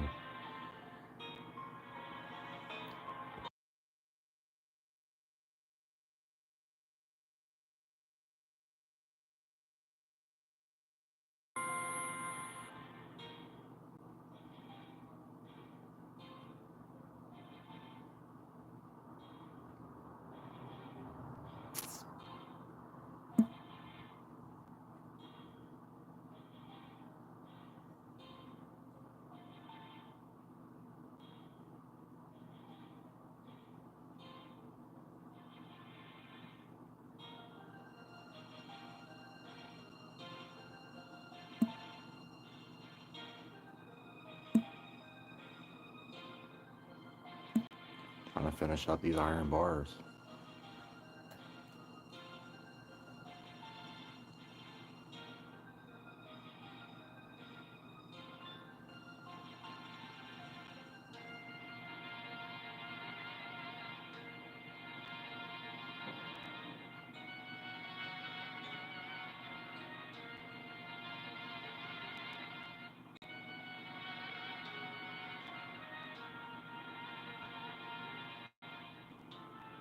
What does somebody do about $1 million money?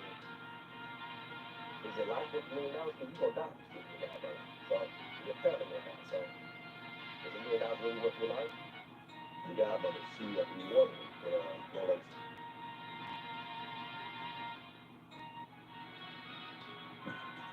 you know, how long you really want for somebody? When they're doing something.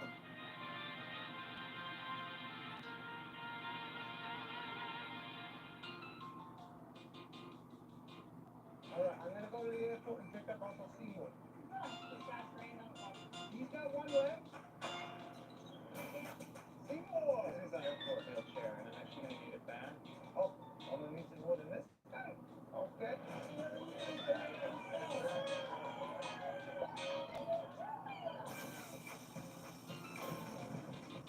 Gotta take one back to see. Another day, another life. I don't think I've ever seen this.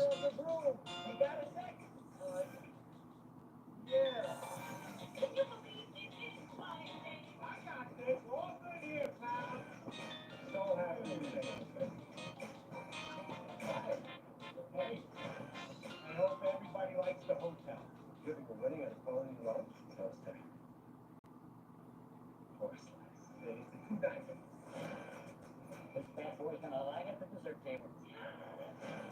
Where's the magician? I don't know if I want to watch that. Usually like Adam Sandler movies, but that one looks weird.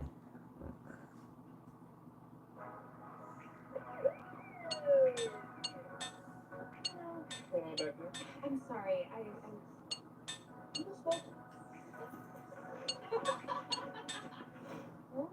What's that ball in the back?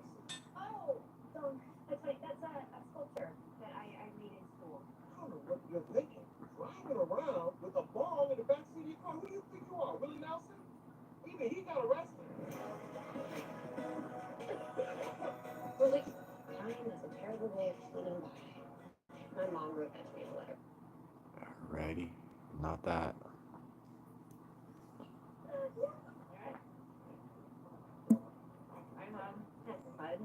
Preferably not a movie with another terrible ending.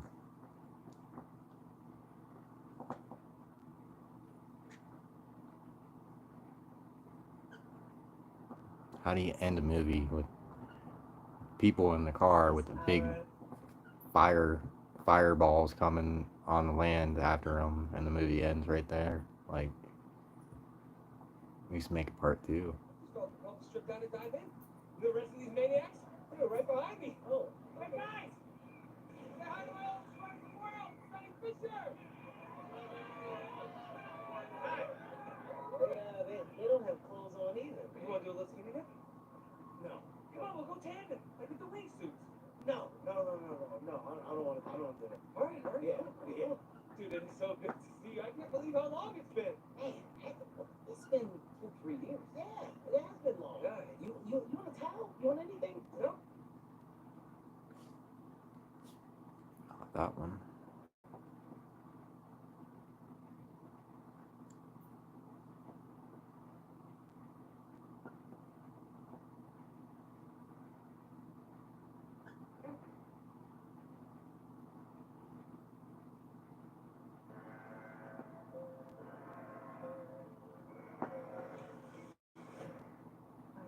Exchange some books.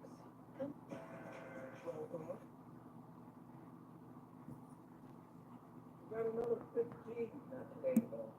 You're up. You know the deal. Successfully complete the mission, you get 10 years off your sentence. You fail to follow my orders in any way, and I That guy got kidney stones, bro. I really do. I really think I got some kidney stones again.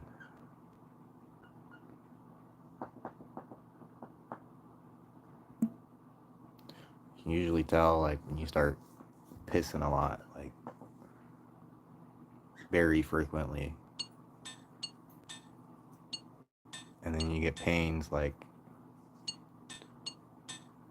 in your stomach, kind of, and in your back. And kidney stones are a bitch.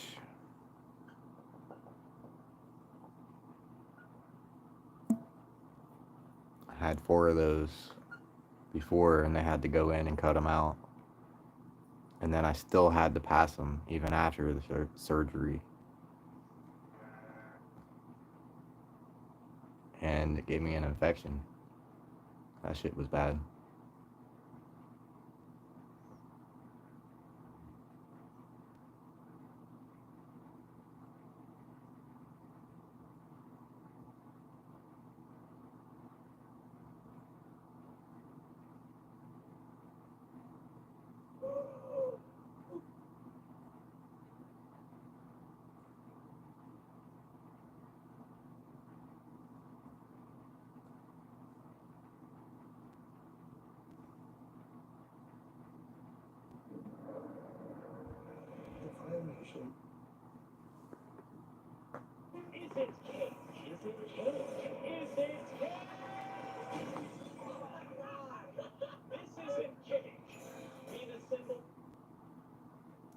Goofy TV shows. One Piece is in here. I see a blinking light. A signal, maybe? I can't watch that yet.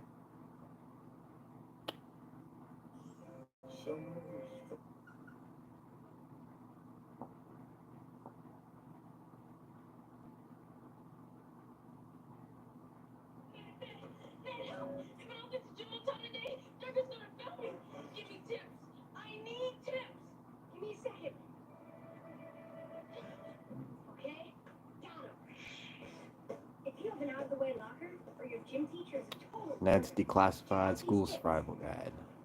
Stay close to the doors for fast getaways. You'll be the first out. Did they really? Was it really only 2 seasons, or is there only 2 seasons on Netflix?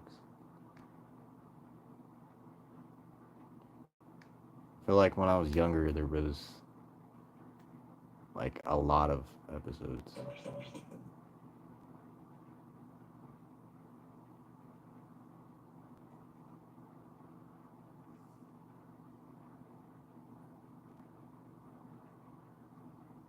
What? They got the Rugrats. Yeah. They only got the first 2 seasons of the Rugrats, bro.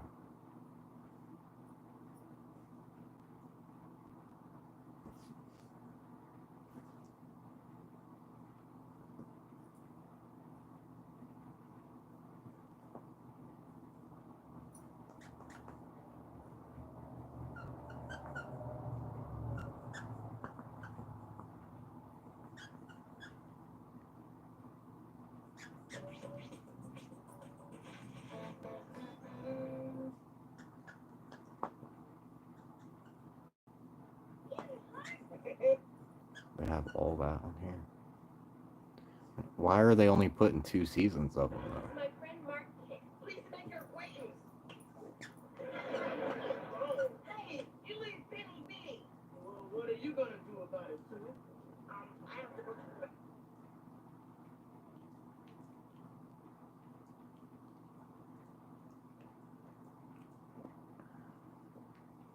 Drake and Josh is on here.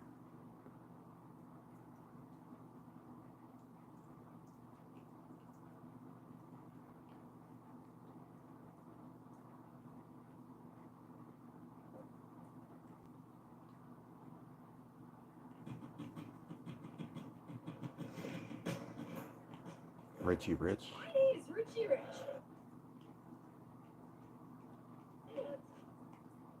Keenan and Kale.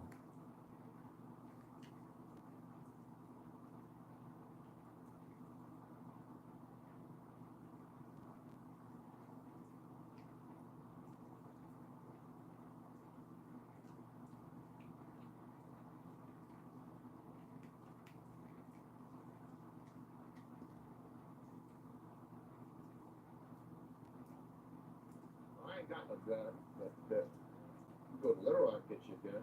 Yeah, we got a real problem with city guns. We want something from out in the sticks. Someone's dead daddy on. What's the plan for you two? You know, in life. Excuse me?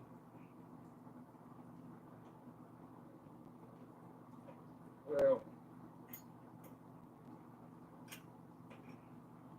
it's not too late to get on a raft and throw down slaves.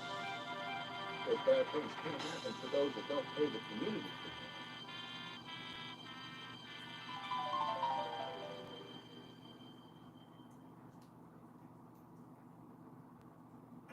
Everywhere in the world today, Bob Marley is the symbol of freedom. Why would anybody want to hurt Lord?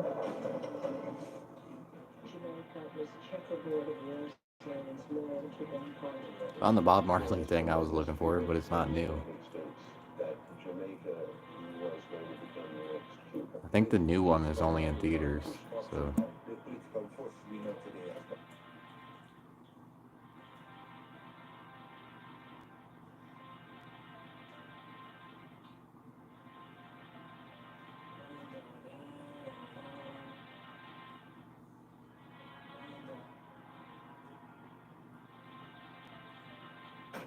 Maybe I'm just not... It's the great.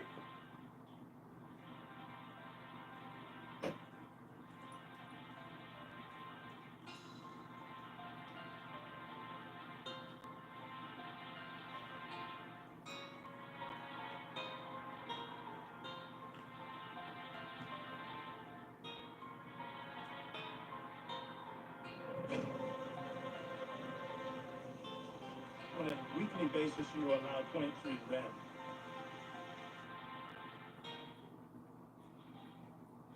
What was my first experiences with cannabis? I would have to say, my name is Fab Five Freddy. I'm a longtime cannabis advocate, but 100 years ago, the biggest advocates were jazz musicians. They were speaking on the plant because the plant was helping them find their groove. The cat that smoked marijuana, they were very low vibration. Louis Armstrong took it every day of his life. That's Wallace and Luke Ellis and all of them. Jazz in its day was treated as a marijuana was made illegal partially because of the jazz thing. You know, we get so used to the images of Peter Tosh and Bob Marley, we kind of forget that these guys are real rappers. I want to introduce y'all to one of my new favorite groups, Sight Still. I think we woke a lot of people up. On the walls None. The most dangerous drug. There should be no negative thing that you would think, but it is something that I've had to do.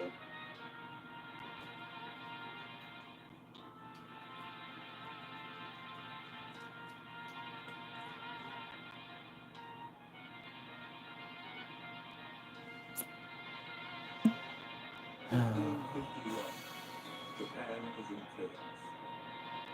After centuries of rule, the central government has lost control.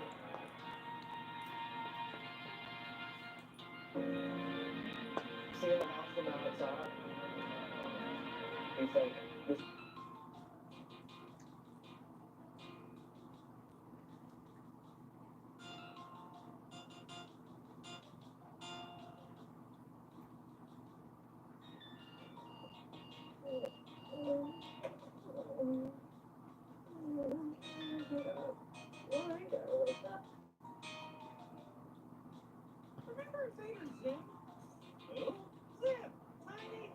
I've already seen that.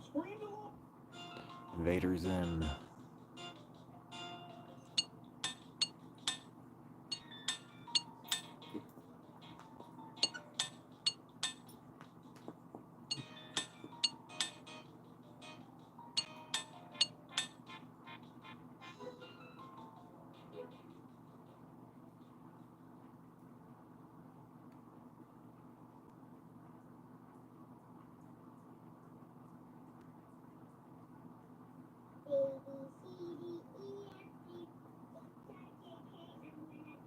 stop that. You're seeing the alphabet.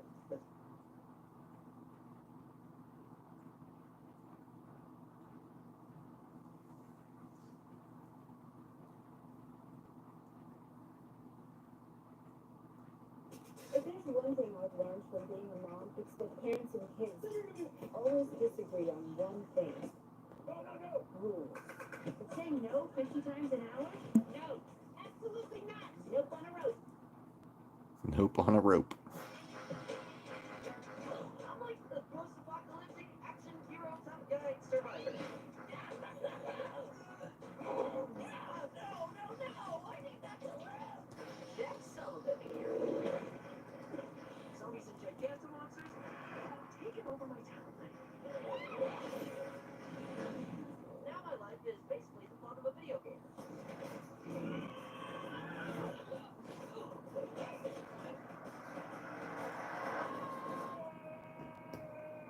What's that mean? Play book. How are you gonna lie for this? It says play book. They're just episodes. Book 1, episode 1.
First things first.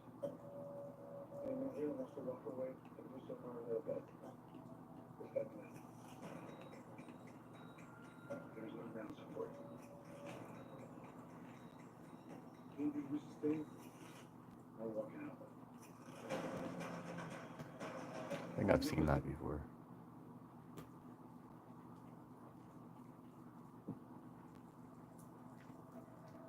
This is sick.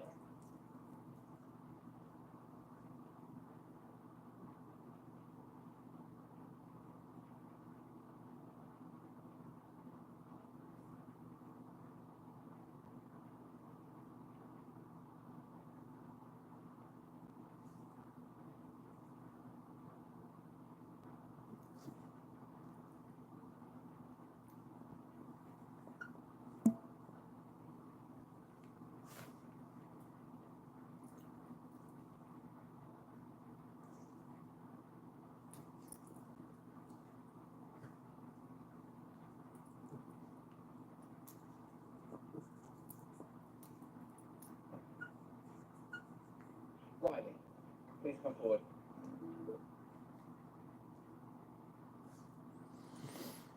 So, why would anyone be crazy enough to want a gasoline motor and a Tesla, you might ask?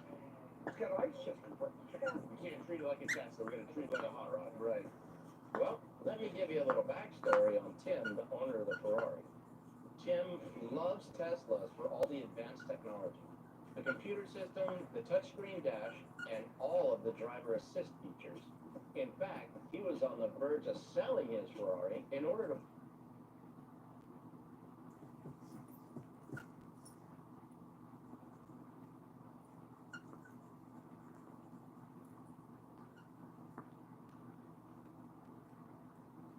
Yeah, I gotta watch this Tesla one. Bro sold his Ferrari to turn his Tesla into a Tesla Ferrari. What?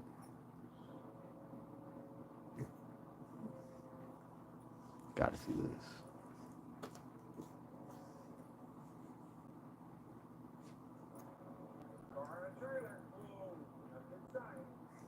Why is it on a trailer? That's where you put broken cars. We're in the process of changing this Dodge Charger into a modern version of the '69 Dodge Daytona Charger. Come on, everybody. It's a $135,000 commission bill for one of Nick's big clients, a guy named Tony Nino. Needless to say, the glass breaking. Whoa, you alright? You alright? Bro, there's glass everywhere. Could be a very bad sign that we have a very big problem with the overall frame and structure of the car. Yeah, that's a lot of glass, Tony. You're lucky you didn't get cut. We're definitely out a lot of money on that piece of glass. And now I have Are you having fun over there? You like that toy? small issue with the car. Don't know where you got it from. That big tip with the light. As long as you're having fun. Window shattered on purpose. Okay, you're only second one. So that's a good question because I don't know. I'm not sure if it's body flex, door flex, bad glass.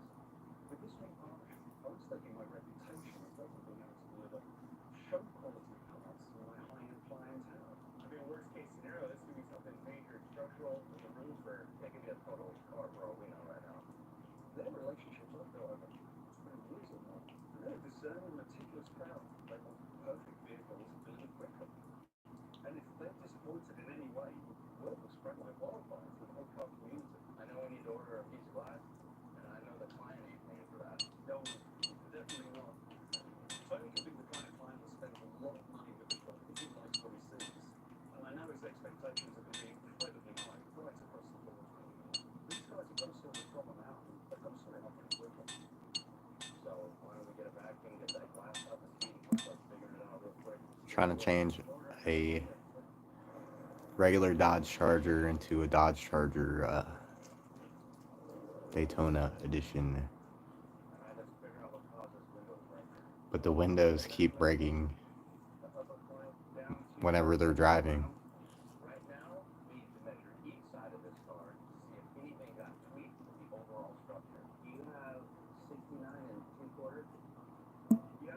That would be a hell of a dilemma. You're just driving down the road and your window just shatters. And then you buy another one and it does it again and keeps doing it.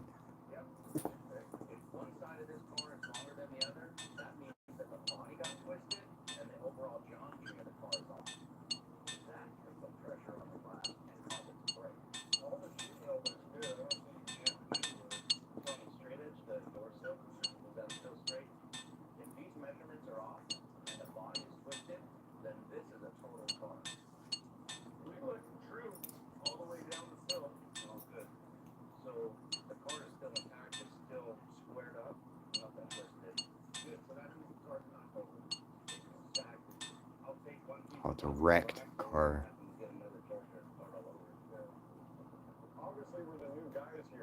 There's probably like thousands of wrecked Dodge Chargers by now.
Oh. You're taking a Tesla.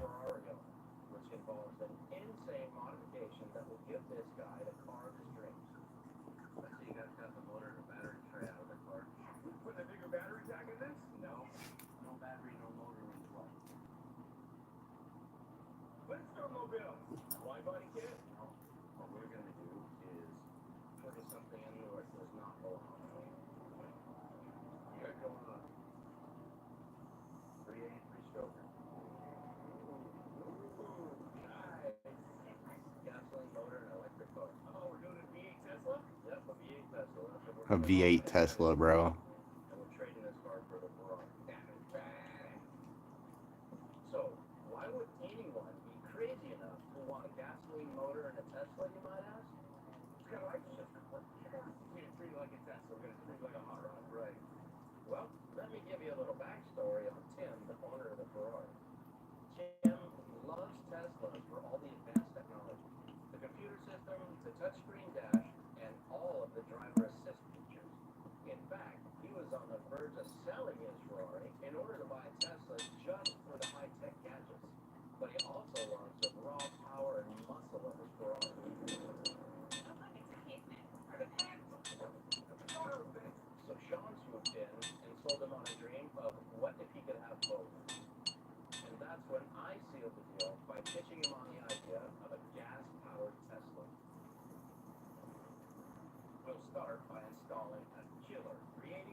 tore his ears off.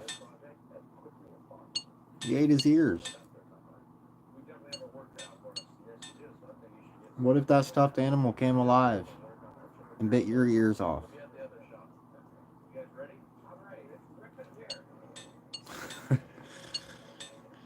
Don't look like that, but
yeah, I'm curious to see how they build this car. So it's gonna have all the same tech as a regular Tesla. It's just gonna have a gas engine in it.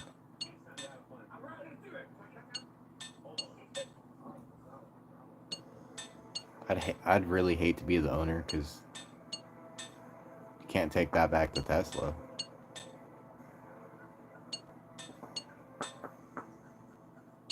You'd have to take it back straight to that car shop.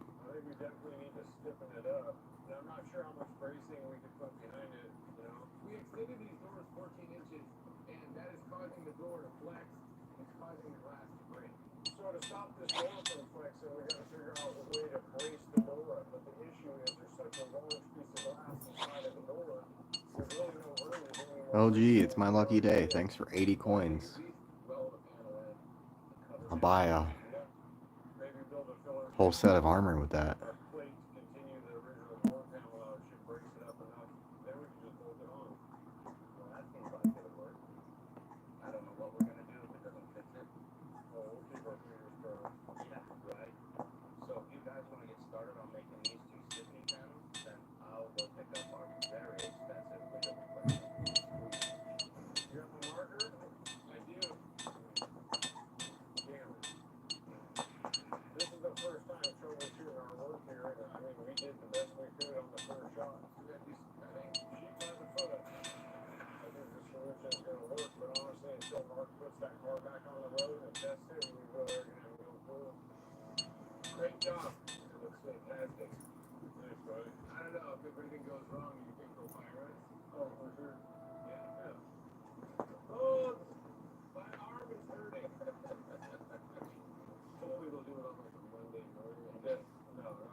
out, guys. Well, now the engine's in and locked in place. Let's wire it all up.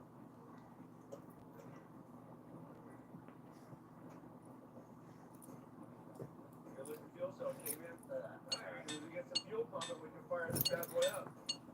Even though this is a gas engine, there's still a lot of electrical components inside of it and tied to it. Everything starts with the battery and it works through the ignition system. What does that thing say on it? Power steering, yeah, okay. But the Tesla electronics are a lot more complicated. The Tesla is a supercomputer. It has a main control system and all these sub-control systems. So now the challenge is we have to figure out where in line in the system we can tie in the electronics that we need to run this engine to the dash into the Tesla. Feed the entire electrical system. We're good here. All right, Kevin, I think we're in pretty good shape. And we want this car to work off one start button where the motor fires and the computer turns on simultaneously. Then this is the only way to achieve that. So we got all our fluids, we got gas, oil, coolant, electricity, everything's wired up here. So I'm ready. Cool. Great. Push the button.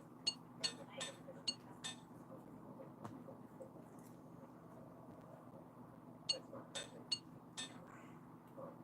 Assuming we get this right the first time was probably a little too optimistic. What's that mean? No wires this time. Oh man. But we've got a 3-week timeline on this car and the clock is ticking. So we just need to dive back in and come up with a new approach. So we're gonna have to chase that problem. Well, yeah, we're just all gonna have to figure out where the problem is. So let's grab our tools and we'll just start testing.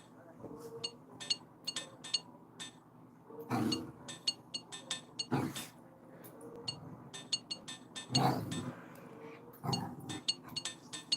guys ready for this? I got a new piece of glass. Oh, sweet. Glass time. Let's get this put in this door here.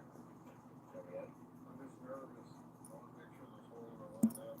Yeah. In theory, Coming up you guys got a panel on? on the end of these iron bars finally.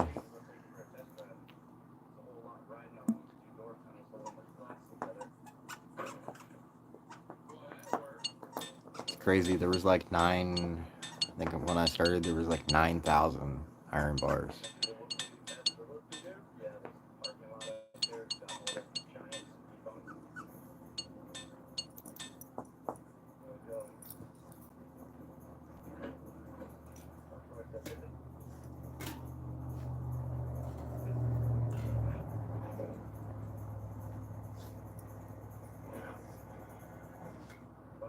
That didn't break nothing, so one more big check to go, and that's the monster dip where the glass actually broke down. Hopefully this thing holds together, now we have a big problem. This is the moment of truth, and this is where it all went wrong. Here we go.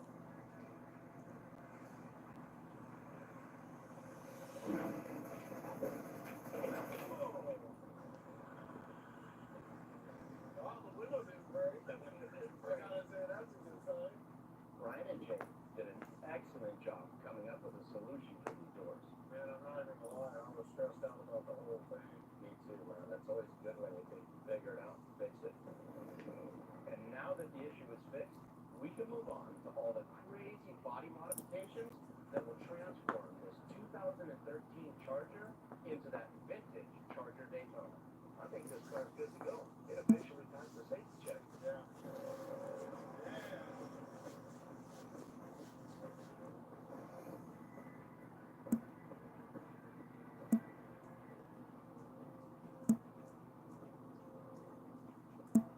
Says you got a spare fuse. Look at that. For the past few days, we've been chasing wires, trying to get the gas motor and the Tesla computer to communicate.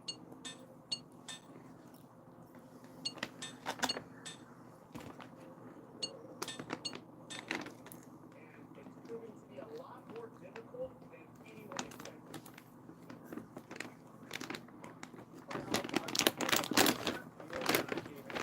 It's a process. Right now, our challenge is that there's so many parts and components to the Tesla electrical system that we just need to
let him know that we're encountering some issues on the road. Hey, Tim, it's Sean from Gotham Garage. How's that Ferrari doing? You keeping it warm for us over there right now? When we originally made this deal, Tim gave me a pretty firm timeline of 3 weeks to get this deal done. So I need to prepare him for the fact that this might take just a little bit longer. I'm just calling to give you a little update. Things are progressing, but we did run into a bit of a snag. It seems we're having a problem getting that 383 stroker motor to communicate with the Tesla computer. That sounds like a complicated issue, not a small one. Yeah, you know, Tim, this is not just a simple process of holding the motor in a car. This is a very unique process of converting this car into a gas motor.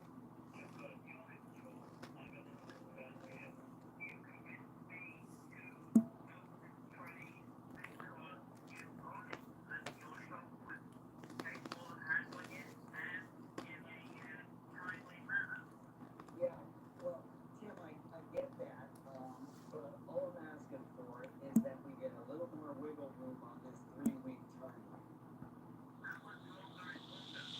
Well, I couldn't say for sure just yet. It's all going to come down to how long it's going to take us to get that motor. Maybe a week. Remember why you named the house, because there's so few shops that can build a car learn to it. This uniqueness, it takes a while.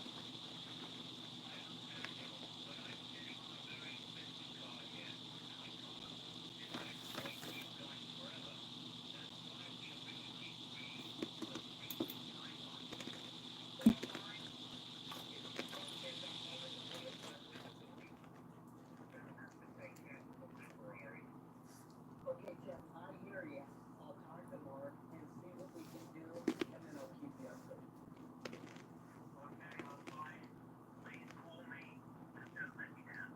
Okay, Tim. Thank you. Man, I really hope Mark can come up with a solution for this motor thing.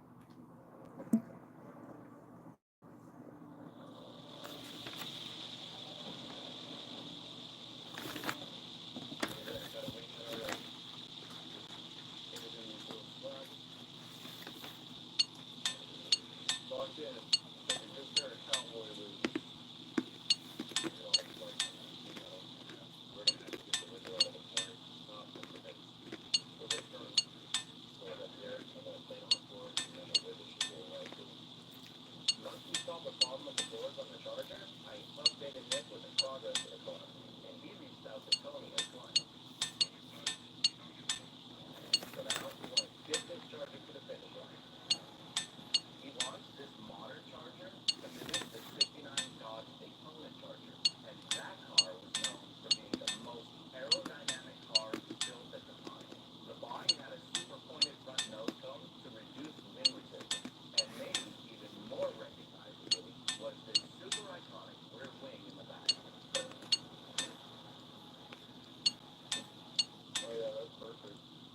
We're attempting to recreate both of these features and make them look absolutely period correct. And that thing was rock solid, man. It ain't going anywhere. Looks really good, man. It looks like the original car. So now we gotta go do the hard part, which is the nose. So basically, this is what it's gonna look like. All of these body lines will get the continuation to the front, and then it'll all just flow down off into this leading edge. The goal with bringing on Nick and his new clients is to make 298 bars left. high-end collector car world. We've dipped our toes in this circle in the past, but we've never been able to establish ourselves as a main player. This Charger build is hopefully the start of that. You guys really gonna make me a break me with this shit? Well, it's our job to make it, right?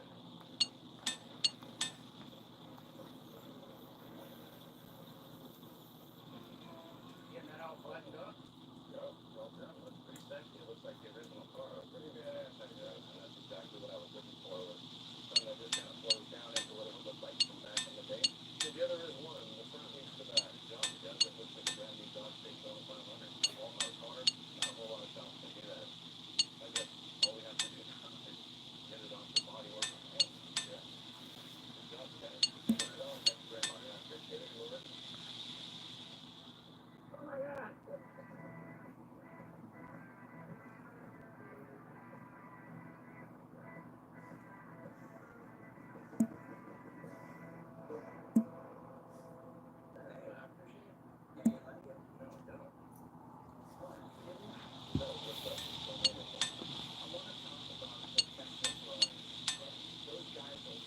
Need some water?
Yeah, the buyer of the cars. He's like, turn this Tesla into a gas-powered car. 3 weeks time. Build a whole new car in 3 weeks.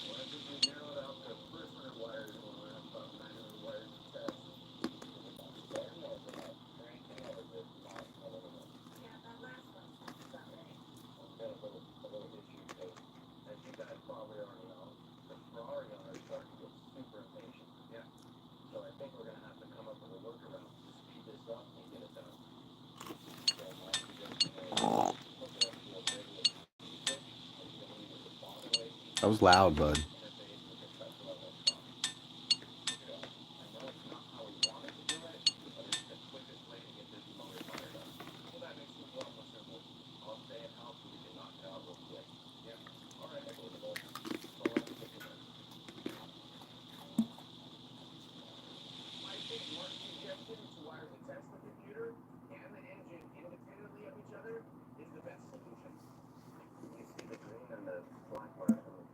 Yeah, I got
This charger is starting to look like a modern-day version of the original 1959 Dodge Daytona Charger.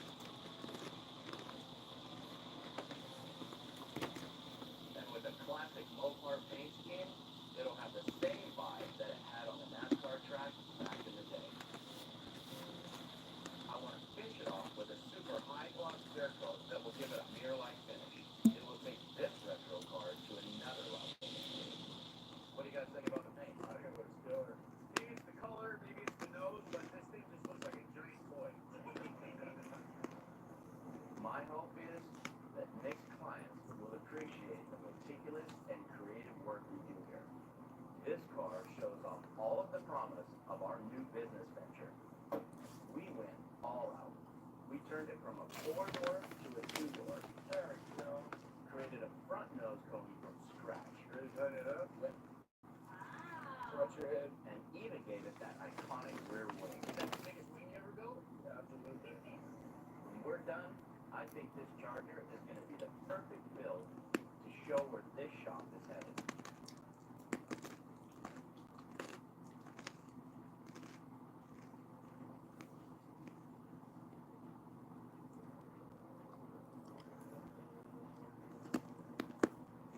This Dodge Charger represents a whole new era at Gonski Garage.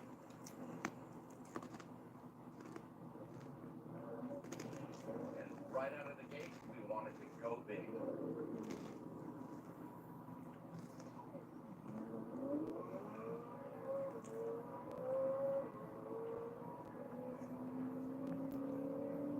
When you're behind the wheel of this Charger, it teleports you straight back to 1969.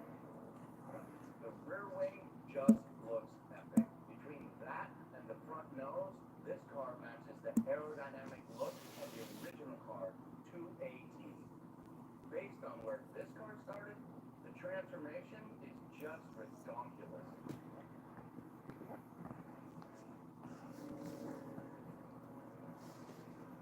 Look, I'll be the first to admit, with all of the issues we had with the doors, this wasn't the smoothest and most efficient build we've ever done.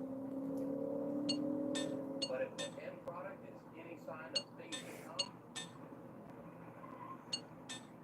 I feel really good about where we're headed.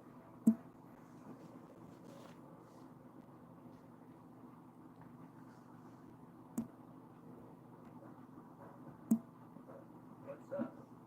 Hey, this thing looks really good. Proof of pudding's gonna be your rendition of this aligns with what was going on in Total's mindset. Okay. One minor detail can make somebody above their meter card. Yep. So the client I brought in for the Charger, Tony, he's paying a lot of money for this car and his expectations are going to be very high.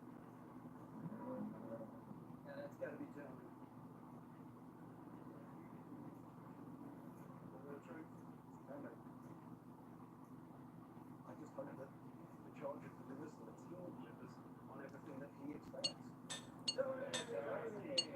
I'm good, sir. How about yourself? Good to see you. Good to see you again. Good to see you as well. Good to see you guys. So this is it.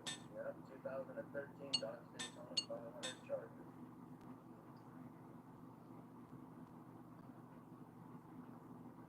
Well, the first thing I noticed coming in is the tail. So tell me a little bit about the tail. So yeah, so the tail is all steel, it's bolted through the body, so it's stable. It actually looks clever. All right. Hardest part of the car, taking the 4-door and making a 2-door. This is where the back door used to be, and this is where the front door used to end. So we actually cut the 2 doors and made 1 door out of it. My expectations for the car are really high, but I want to make sure it really showcases the classic and new. Sometimes it's really tough to get that all in one build, but Nick sold Gotham to me as a place that builds one-of-a-kind cars, so I'm really hoping they can deliver. And then the front end is all steel. So what we try to do is mimic what the 69 Charger had, which was Front end is all steel. So if you wreck that into somebody, the other person's car is gonna be fucked. So, what do you think?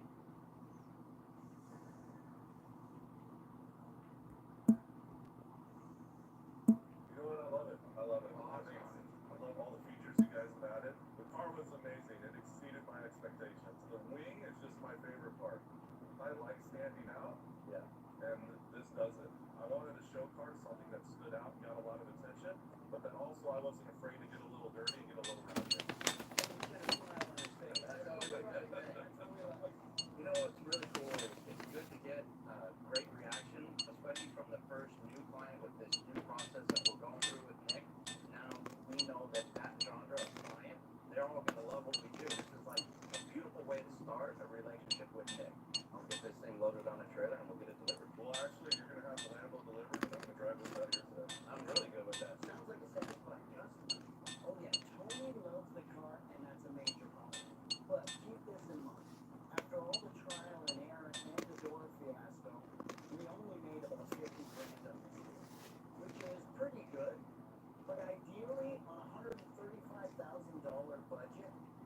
like to see a little more profit.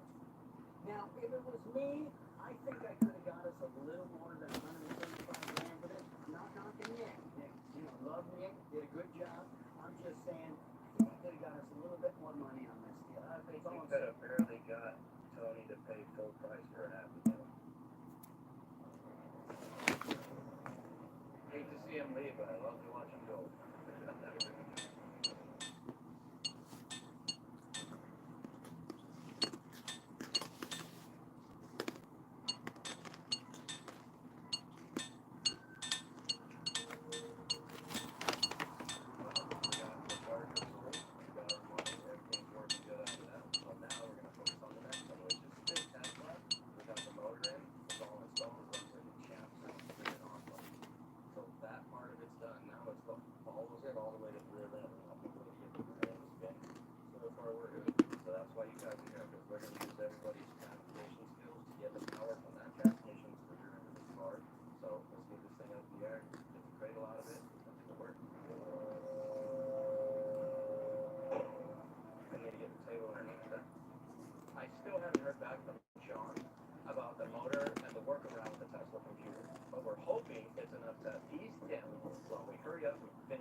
Listen up really quick. So I just got off the phone with Tim. And what do you think? Well, unfortunately, he wasn't okay with the workaround on the motor. He wanted everything integrated perfectly. And, you know, he's already got a cash offer. There's a lot of money involved with this, so he's bailing on the Ferrari trade. You gotta be kidding me. The deal's off. It is a tough pill to swallow, but look, I get it. This is a very unique and complicated deal. Remember way back when we were looking at the Barracuda, and I said, how solid is this deal? Because this is 3 times what we're normally supposed to do, and this was your baby, and now it just fell through. I get that. I know the predicament we're in. We got a very unique Tesla build here, but I can make this right. Hey. There's blame to go around across the board. Stop. It's not just all on Sean. But this deal has always made me very apprehensive. We poured a lot of money and time into this trade, and now we're stuck with a very specific car. So what's the plan now? I got us in it. I'll get us out of it. How? I mean, I'll find a trade or just an outright. Not a trade. You gotta sell it.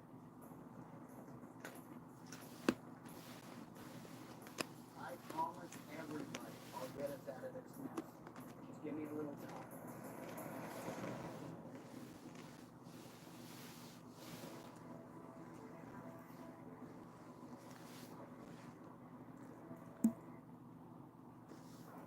So the rich guy ended up backing out of buying the fucking Tesla because he was too impatient. A month's worth of work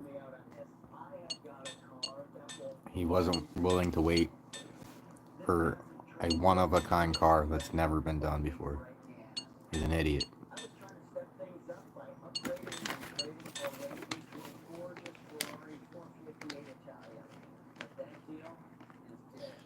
If the dude's just got money, he might as well just sell his Ferrari and buy his own Tesla. I mean,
Probably about 1 or 2 more inventories.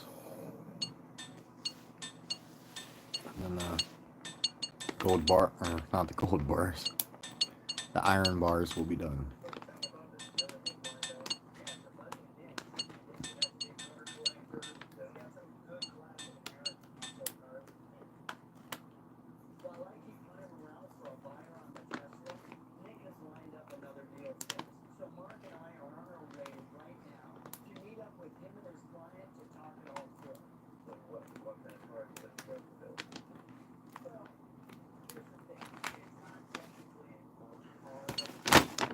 We're done with the snacks, bud.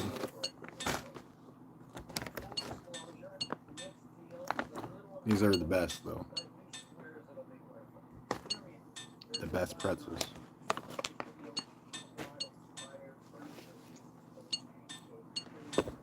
Oop.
All the plate bodies, iron bars done.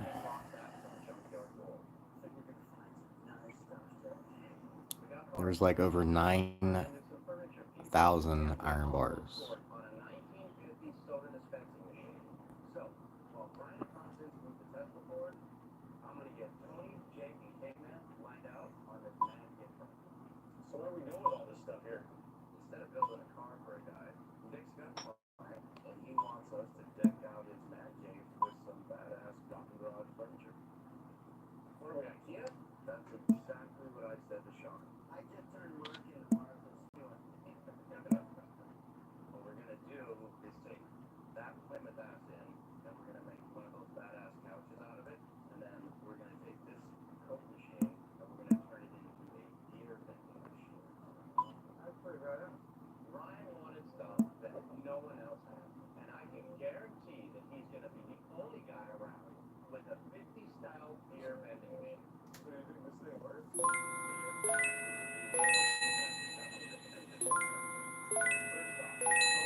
Why do I keep doing that?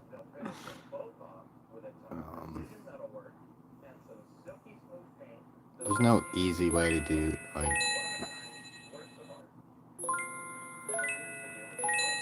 things are so small on the screen, it's hard to touch when you got super huge fingers.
It's not safe though.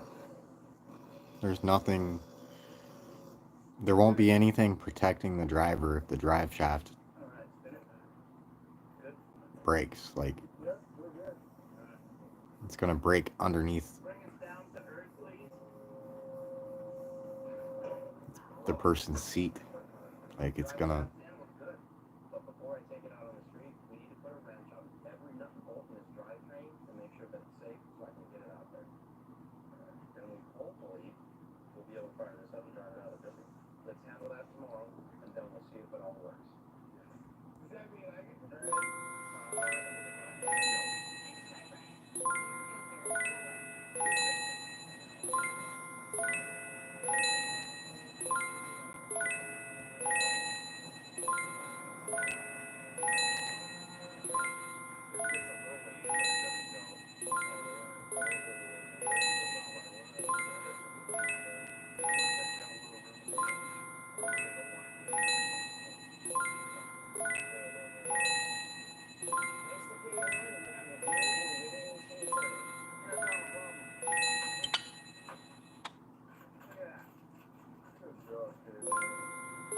would need to come all the way to get the beer bottles to fit inside the canisters. You ever use one of those exhaust fans? Yeah, over there on the stretchers and trim. You think that might stretch these out a little bit? I think I've definitely really shot for the time it's here. This is what you gotta do. An exhaust furnace is used to expand your exhaust pipe, and by coincidence, it fits perfect in these canisters. So just drop all the way and turn it off. Yeah, let's work right here. To really impress Nick's buddy, Mark wants to show him that we work super quick around here. So I'm hoping that this exhaust fluid is a nice little shortcut to help us get this beer machine fully functional. So look at that. Oh man, now we just gotta go put these on the side.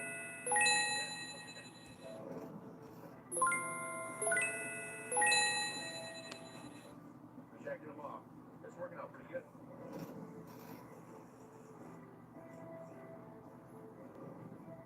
All right, then let's get it all back together and see if it works. So we're good. So you got the gear. Whoa! Right here. Chin.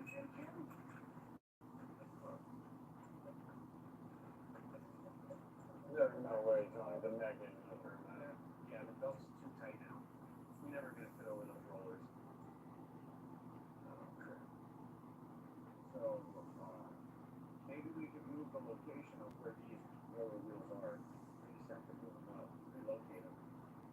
I might actually work. It's a starter, right? Yep.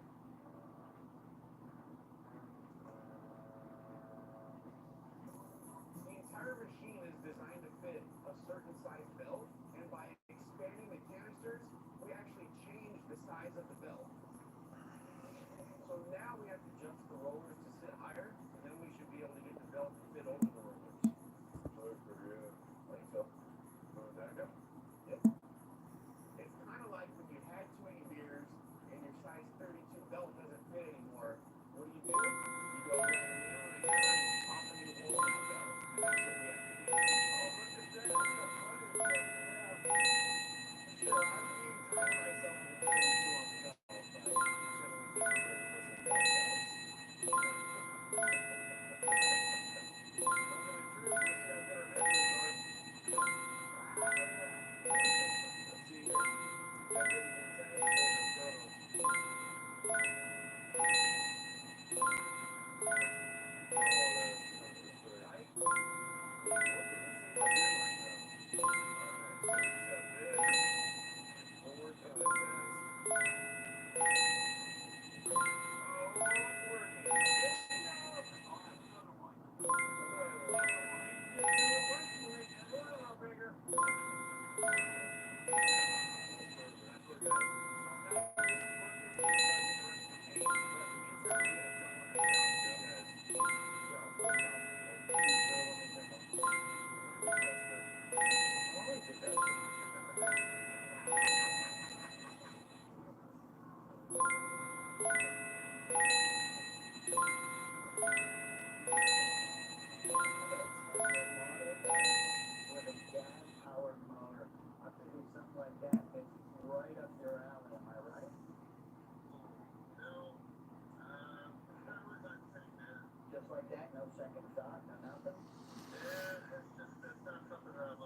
ourselves? Going up on 9 hours on the stream, bro. It's 1:34. Can't believe I haven't gotten any more people whatsoever. Only 3 likes. I've been on here for 8 hours. What am I doing with my time?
all the loose ends so that we can go test this car out on the street.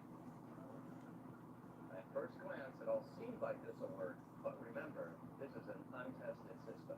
So if anything is off, and I mean anything, when this drive shaft starts turning in speed, if it starts to wobble, the failure would be catastrophic. It smells good. It doesn't smell like a Tesla, if that's what you're wondering. Not only will it tear up the whole drivetrain that we created, but we'd also have to come up with a totally new solution to make this car drivable. So we need to put this car out on the street and make sure that this whole setup is solid. Alright, you guys ready for this?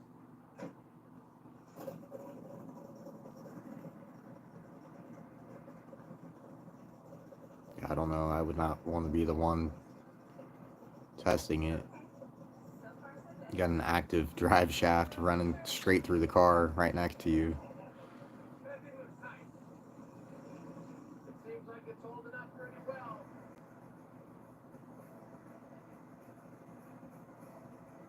Okay, I'm gonna hammer on it, see if it holds up.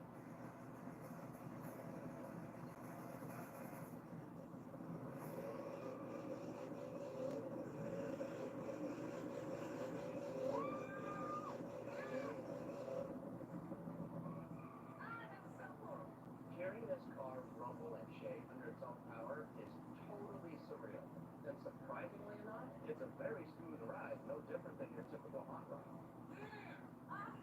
Now that it's running and driving, we can move on to the fabrication part of this project and get this car that much closer to the finish line. That's badass. Pretty badass and it sounds awesome, but man, it's A Tesla with a 383 in it, bro. let's get some sheet metal and get started on fabricating the center console and fender flares and get the exhaust nut on it and get her done and get her out of here. And everybody's passing on it. But the dude's calling. I would buy one. I think the speed will be pretty good.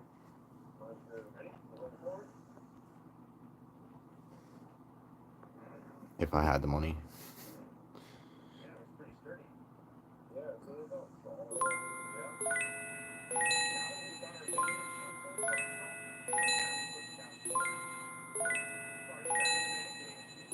The last piece Mark wanted us to build for the main cage is a super custom couch. And it really looks a little bit like an old piece. And we can polish it up.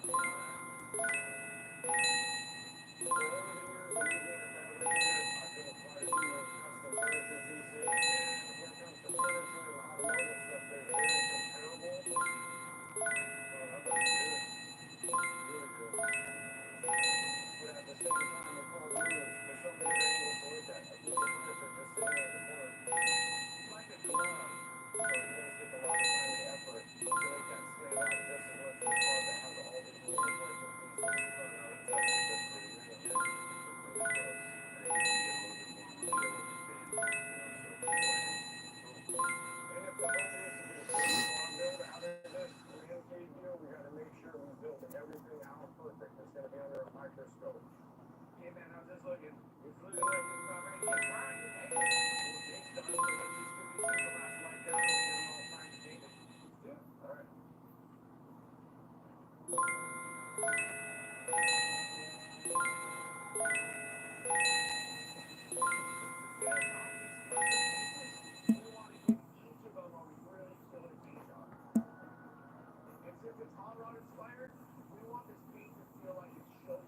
So I already made back the full amount. 1,500 1,500 of these plate bodies would have been 50K. And I still have 1,700 of them. So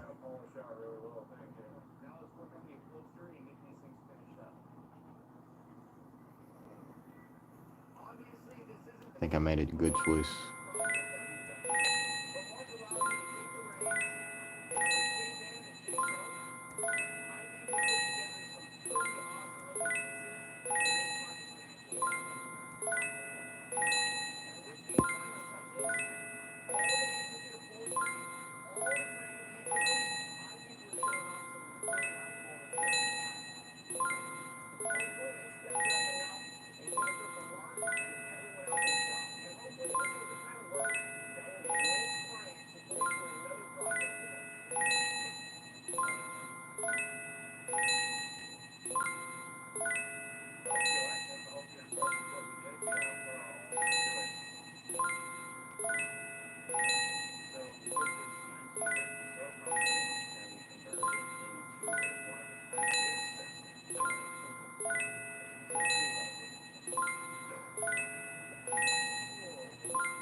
no electronics, there's no computers. By the time you wear this belt out, you'll be too old to remember what was in the fridge.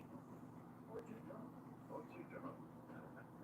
Let's go over here and take a look at this custom couch that we built for you. That is cool. So, you wanna give it a first test?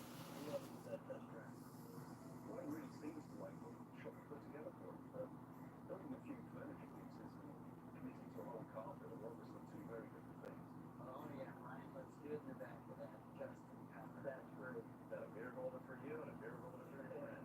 I know him well. He's a very discerning collector. So hopefully this work was enough to show what Shop is capable of. So happy to learn.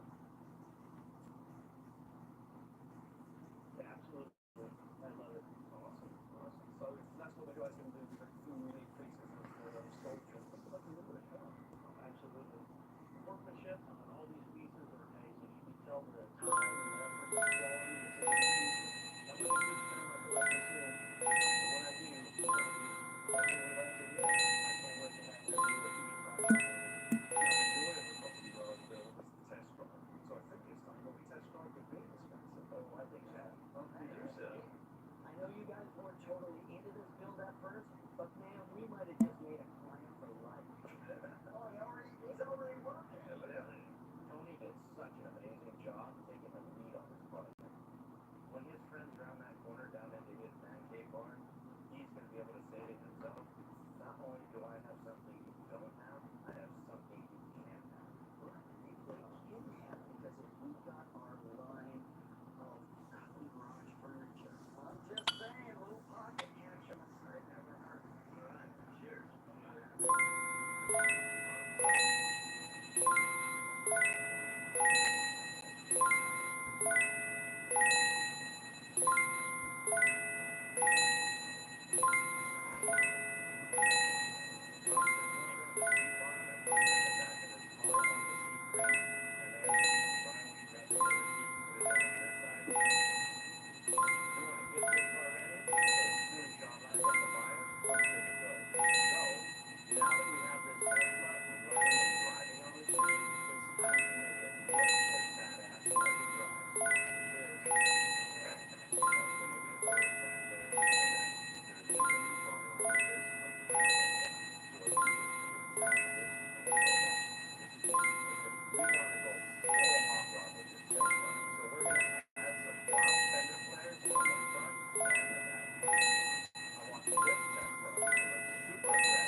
This car is a one of a kind. I mean, it's a freaking gas-powered Tesla, so it needs to look the part.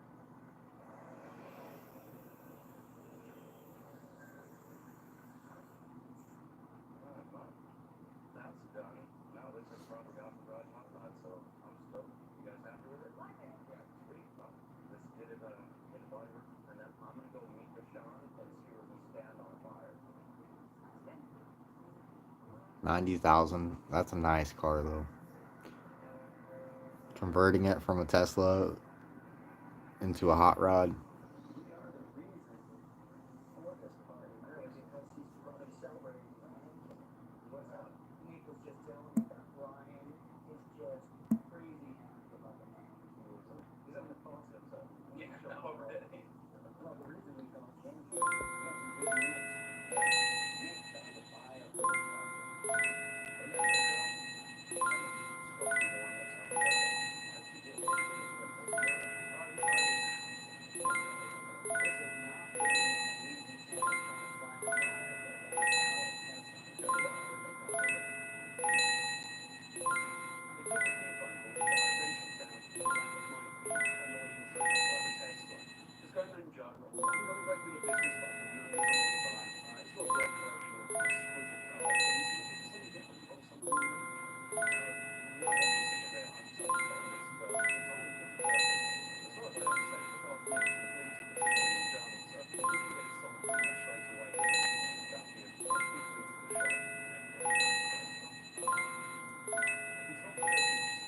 The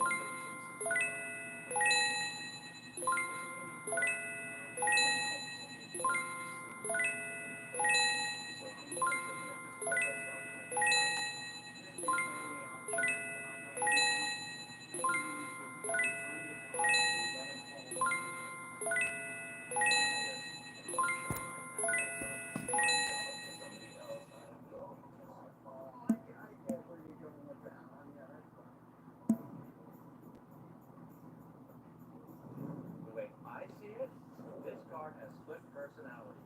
It's half American hot rod and half Tesla. So I want to give it a two-sided answer. On the left, I'm going to go stark white to represent a practical representative only. And on the right, I'm spraying deep red to show off that aggressive side. That badass monster with that 383 locomotive.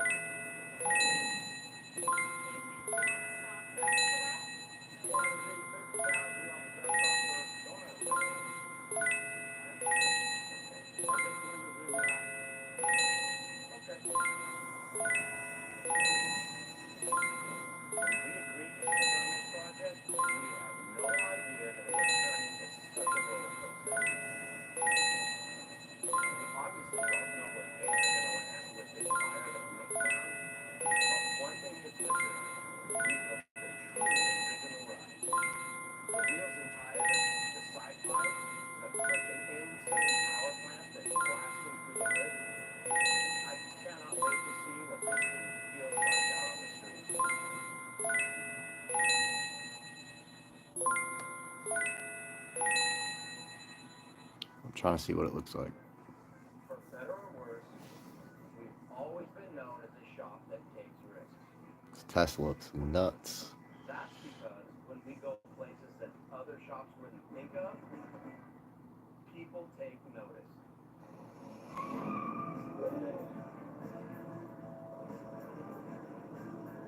Everything about this Tesla screams wicked hot rod.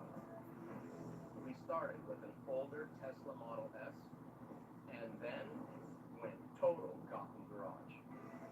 It's badass. Every detail is a reflection of this shop.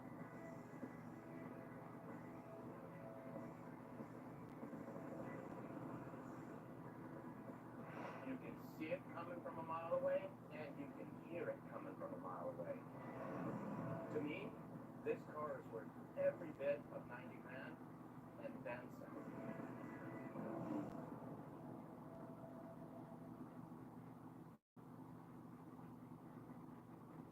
This car came out really nice. Of all the unique cars that we build around here, this one really stands out.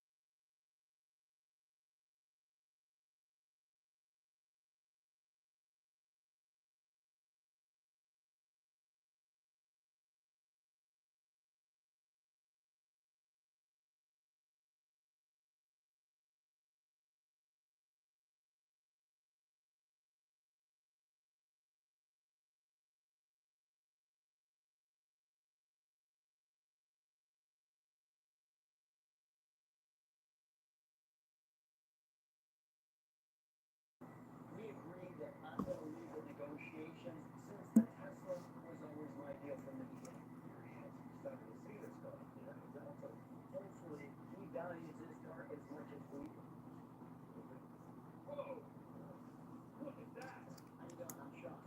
Joe Mark. Look at that motor. Yeah, you can't miss it, right? Wow. It is tearing out of the hood. Yeah, it's got a 383 stroker in it. I love the mag wheels. Nice piece. Pipes. Yeah, big side pipe. Everything I own has to have a side pipe. Look at that. Try to make a hot rod out of it. This is actually where the fuel goes. That is where the fuel goes, my friend. It's got everything that the Tesla already had baked into the inside, but you get all the American muscle on the outside. Can you fire it up? Oh, bro. Fire it up. Am I going to need earplugs? They're going to need them. The neighborhood's going to need them.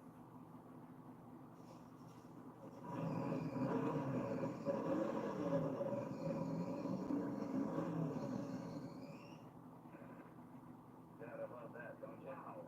Well, you've outdone yourself on this one. This is Lots of squeaking going on. That's what I noticed. Chauffeur bed, Ferrari bed. I want this in my office.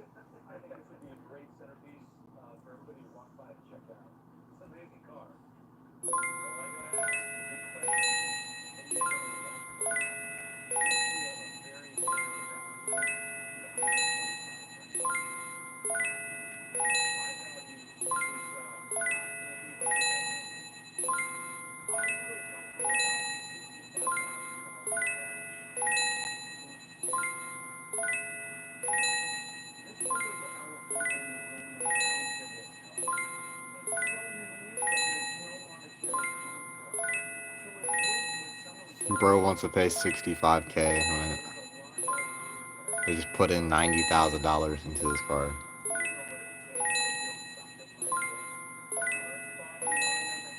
What is wrong with people?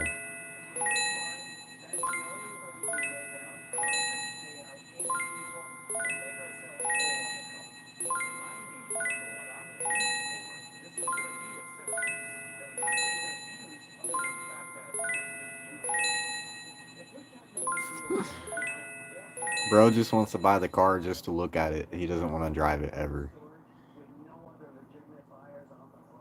For 65K as a centerpiece. If you got money like that, go buy something. Go buy something expensive, bro.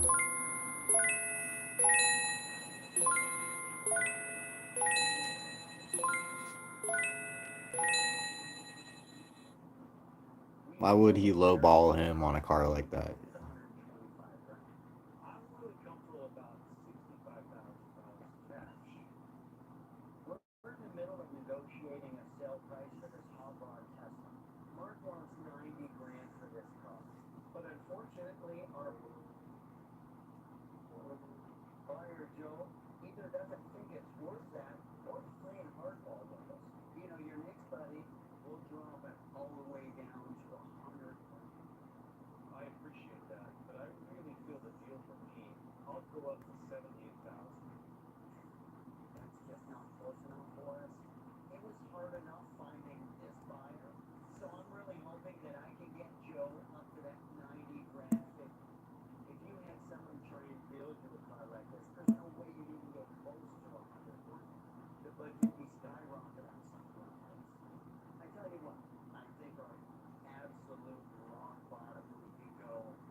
I would have said no too.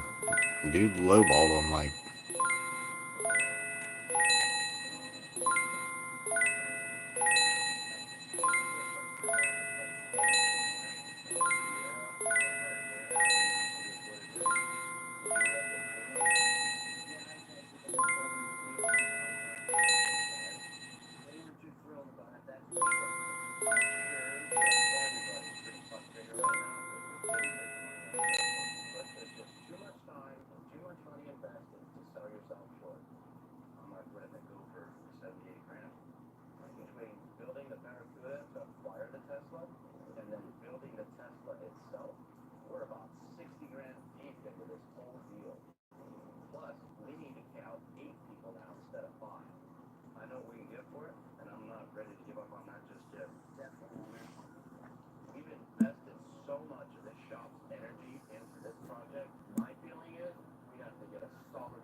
Thinking about another 48 minutes and then I'm done with this live stream for tonight. After streaming for 9 hours and just, I know I've said this tons of times, but it gets boring after a while when you're streaming to yourself and nobody is actively talking back and forth.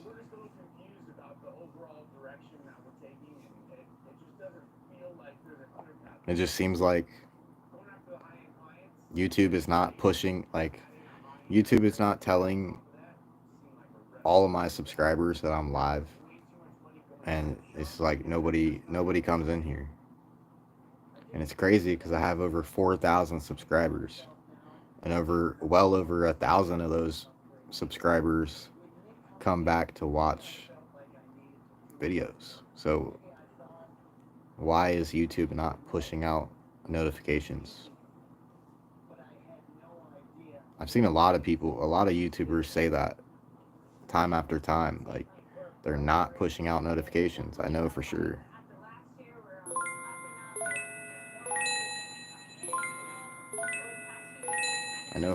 Let me check.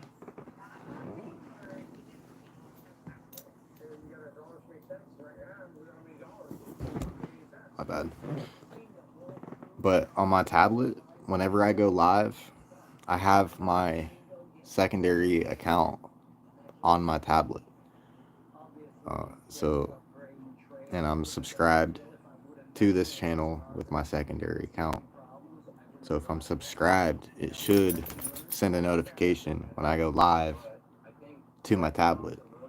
No notification whatsoever was on the tablet. That's how I know YouTube is not pushing my shit. That's wild.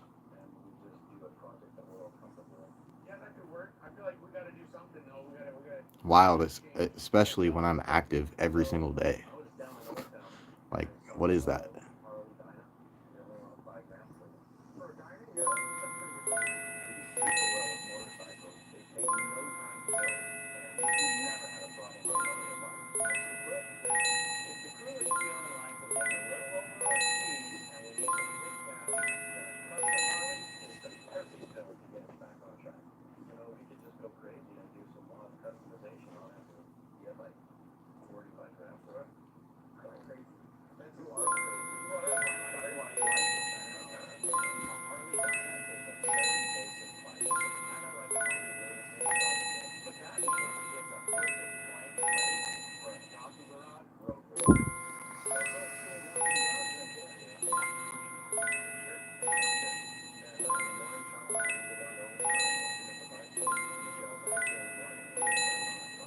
I wonder how many other YouTubers stream RuneScape. I mean, that shouldn't be a super broad topic. Like, should it only be a select few people,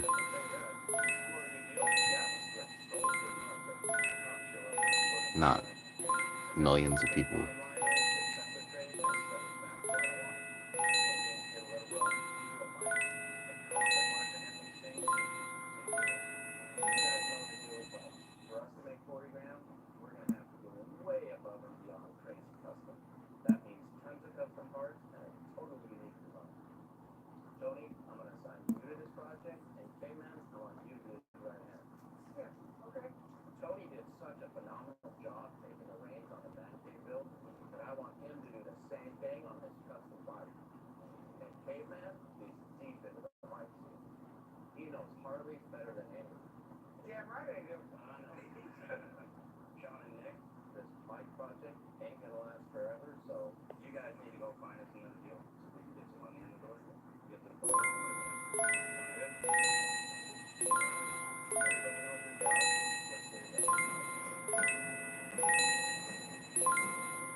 easily the most custom bike we have ever done. So, can you pull this off or just have a little smoke? No, I got this. Yeah, it was only a little smoke.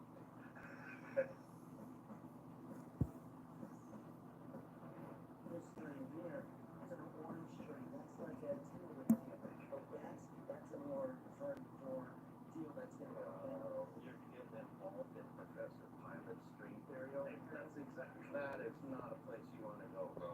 Red strings are holes. Okay, the reason we brought in here because Nick has found us another big deal. Really? My overall plan with Gotham is to establish them within my key circle of clients. I've obviously been talking them up and creating some buzz, but getting these big clients to trust the new shop with an expensive car build has proven a little trickier than I expected. Some sort of mystery because he hasn't told me a thing about it. So spill it, Nick. What do you got? I think this is a deal you're going to like. In the meantime, while I'm finessing my clients, I've managed to track down nice projects for a friend, making a perfect project to tide us over.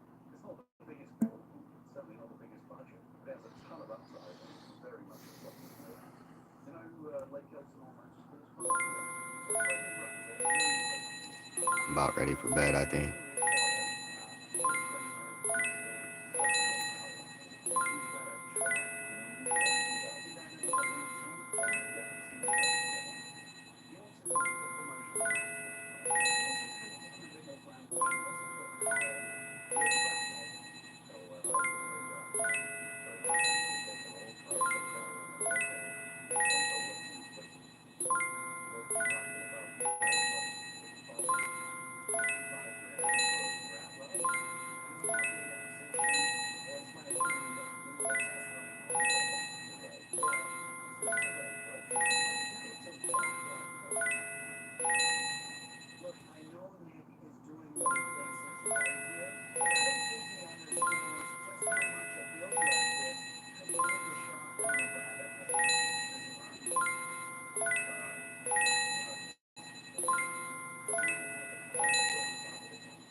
She's got some big titties, bro.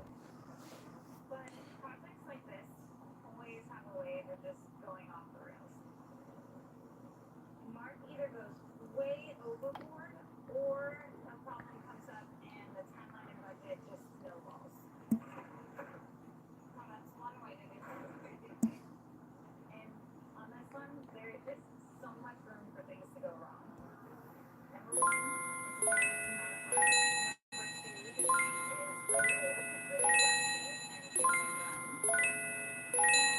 really old, really rusty, and getting around. And number three, we only have 3 weeks to get this whole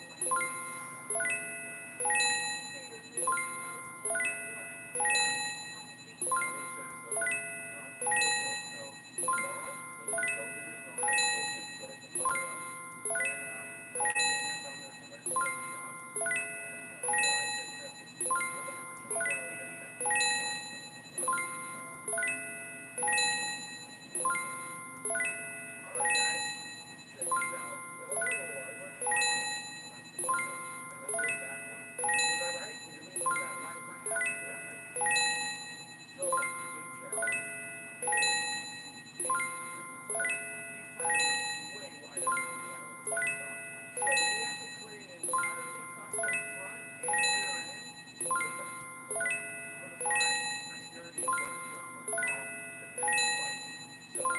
school.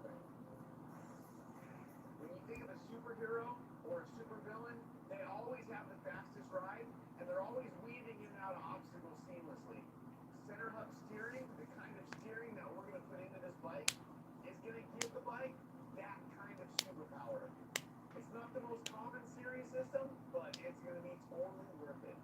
There's a lot of pieces going on there. We're going to get from A to B to C to D to E to F, and maybe somewhere around H, the wheel's actually going to turn.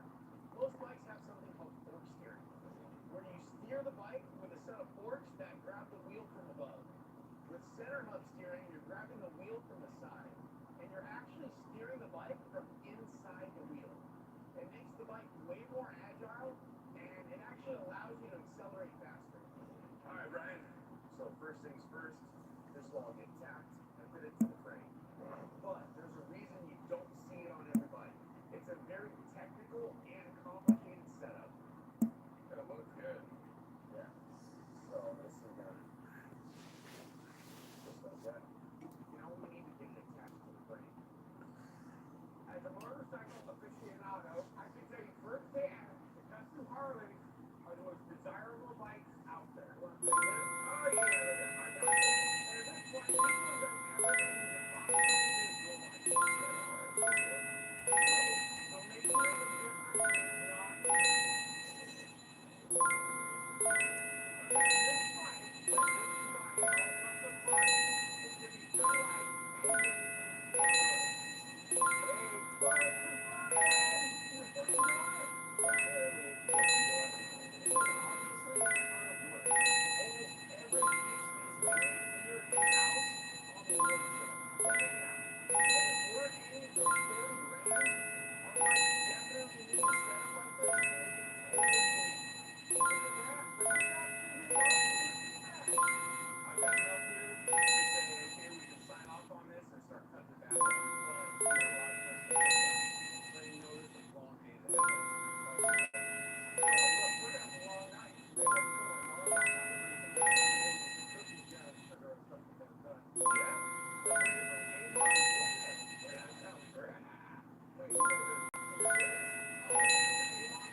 wonder if there's a video on YouTube out there of someone playing RuneScape for a full day without, like, one live stream for 24 hours of just RuneScape straight. Like,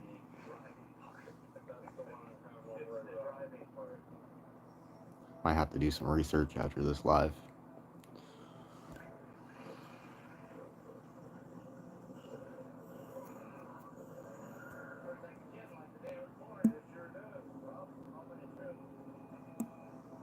That would be something that I could actually do.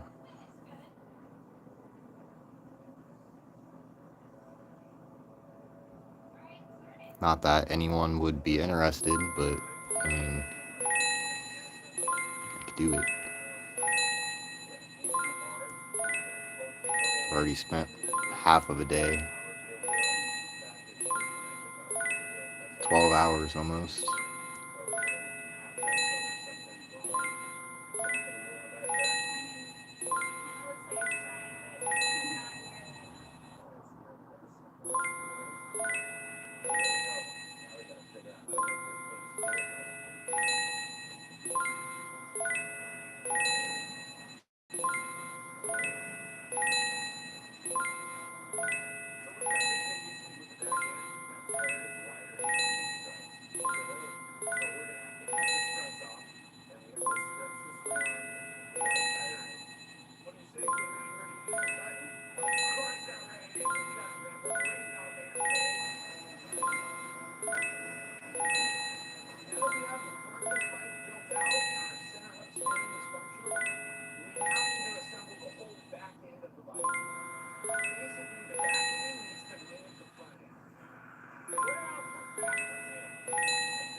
We'll throw a straight edge on it and clamp it up to our back wheel. But since the whole back and front end are custom made, the challenge is making sure that everything is true and square. We see it on the bubble. It's looking real even. But it looks pretty badass for me.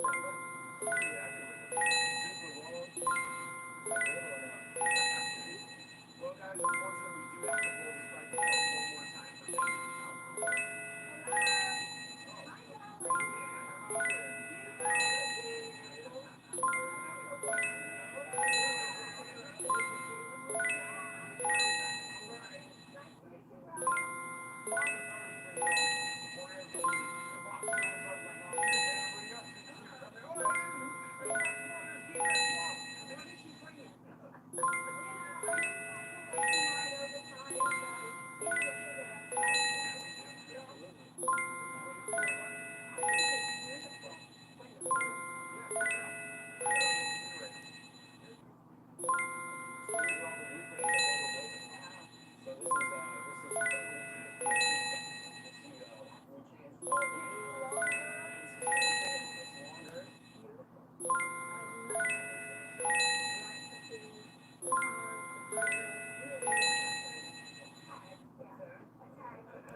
I was really surprised to meet Nick with the tea. I thought it was lovely.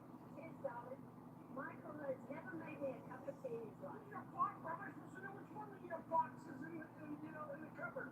Breakfast, lunch, dinner, snack. I don't know. That dude's hilarious, bro.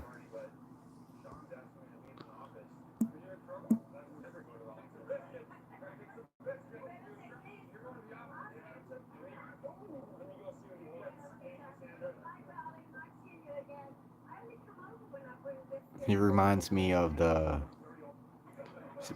the Sasquatch guy on the beef stick commercial.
I think RuneScape messed up putting this on mobile.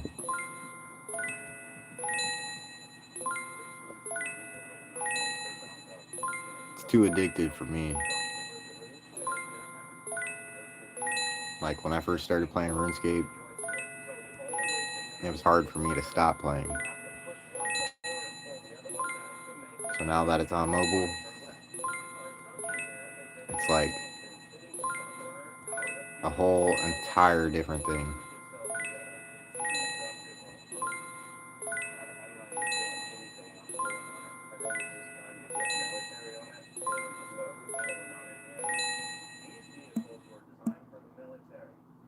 I hope this game is still going in like 25 more years, bro. They better keep this game going for the next 25 years.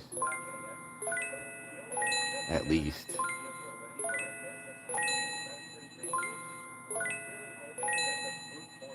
They keep this game going for the next 25 years. I'll try to stream at least once a day for 25 years.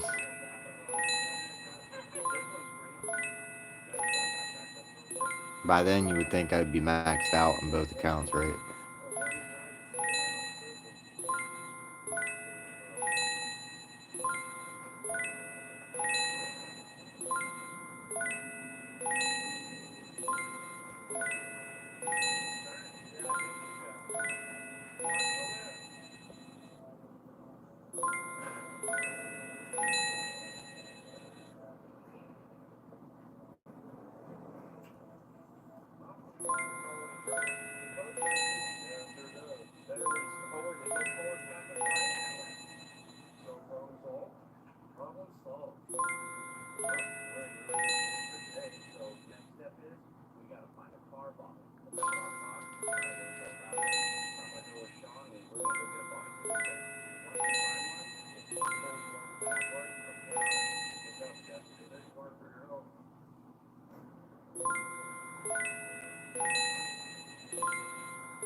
That bike is badass.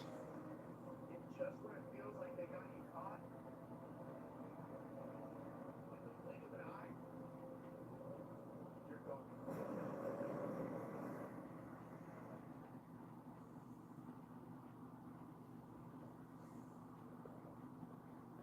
I can't even believe how good this turned out. Tony's got some mad skills. There ain't nothing like it out there, I don't think. We've obviously sold a ton of bikes in the past. So it's been taking months to track down a buyer. Our guy Otto is absolutely perfect for this bike. He loves Harleys and he's always looking for something different. And this bike is different. I told him mid-40s. I don't know if he's going to look at it and think it's amazing until 25 from him or not. All told, him and Kayla spent about $15 grand on this.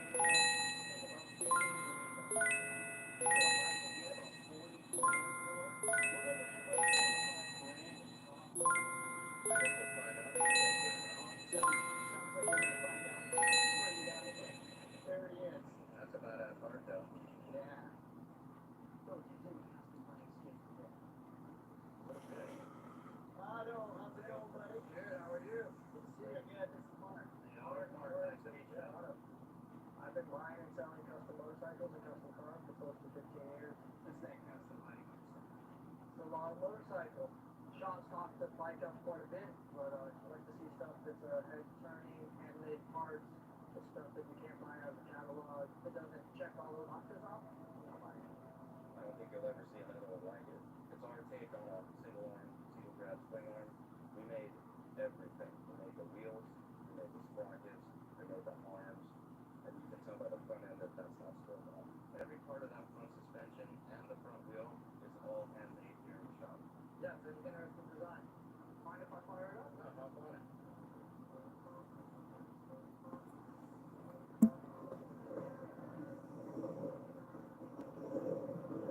Nice stuff.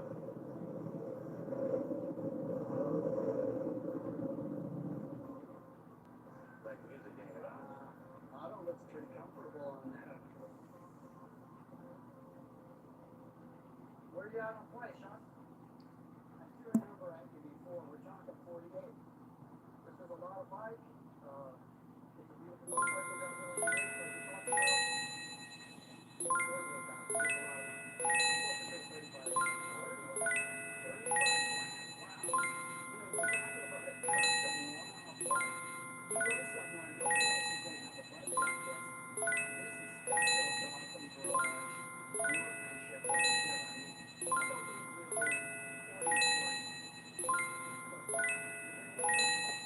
I'll do 41. Throw 41.5 and we got a deal. 41.5 is a fair price. Yeah, I think you guys are selling a one-off custom Gotham Garage bike. Thank you, Otto. I appreciate that. Thank you, Mark. Mark and his crew really put together a unique custom motorcycle, and we're sort of taking this bike home and putting it by swing. Yeah, I think Brad Tuck said, you know, I'll work in this bike, Mark. That's about as custom as you can get to a Harley. Otto absolutely loves the bike. And, you know, 41.5, that means there's over $25,000 in profit. 25 grand, this is your mom bike. I know it's going on the dealership. We don't come to show you all the styles you have to admit, but it's nice when you put the work that it's doing work. Really? Well, if you guys want to go up front and do the paperwork, I'll get this thing ready. I'd be able to buy iron plate bodies and just high out them and make double the money. Triple the money, actually. You're gonna love this place we're going to. This guy has got a variety of cars.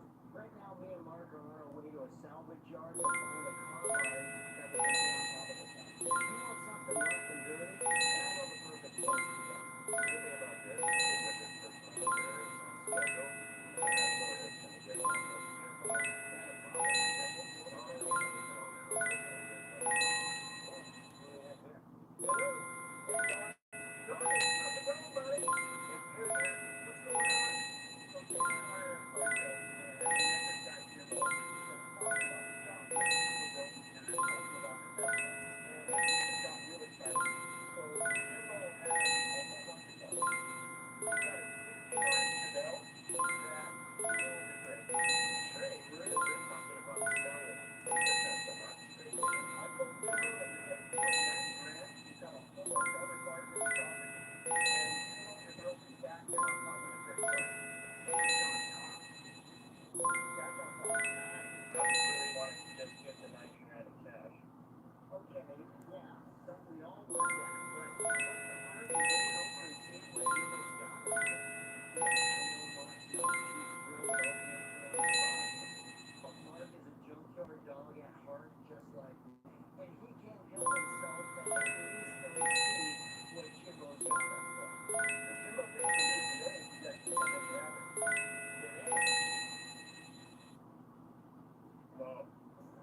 I wonder if you can play RuneScape on the Apple Vision Pro. That'd be insane.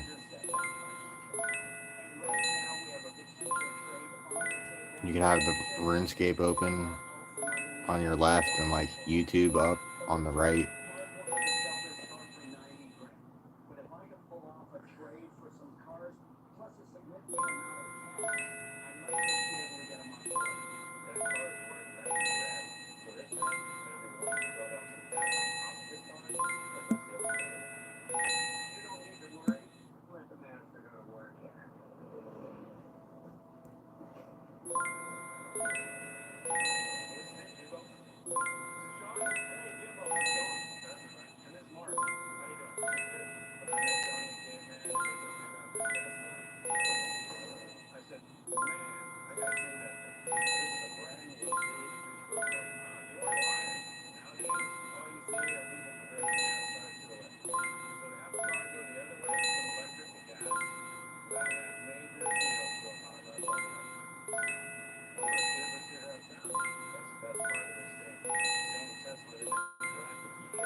Oh.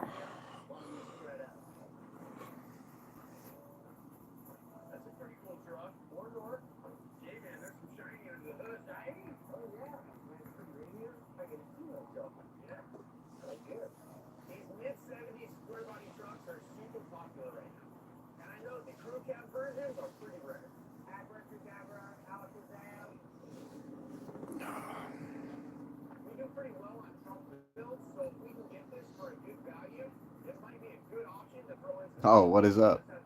There's two people. And I didn't even realize.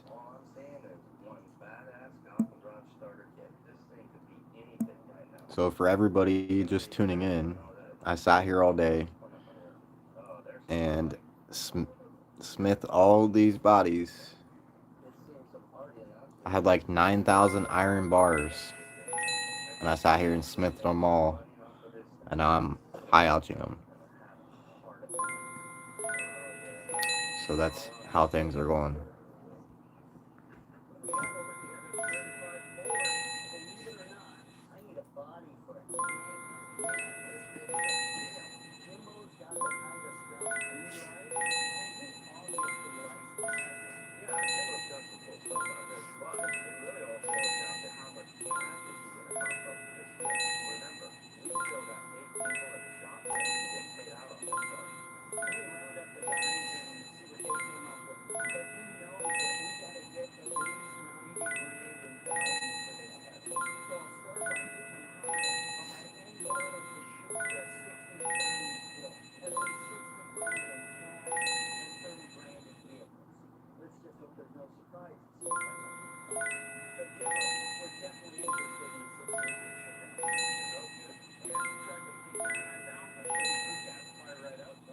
Keep misclicking, bro.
Honestly, we've never seen one of these big trades before. I just heard about them. Check out the 35 Ford. Wow, just Ford.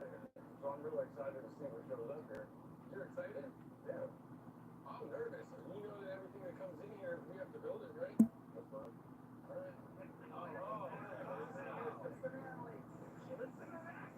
All right, that does sound good. In case you haven't noticed, we have a few new additions to the Golf Garage family. Not only that, but I had $62,500 dead presidents at my wedding, which makes this about 95 cents in the parking lot. So here's the plan. The boat, the beat up the bus body, and the Chevelle, I'm gonna save those for a rainy day.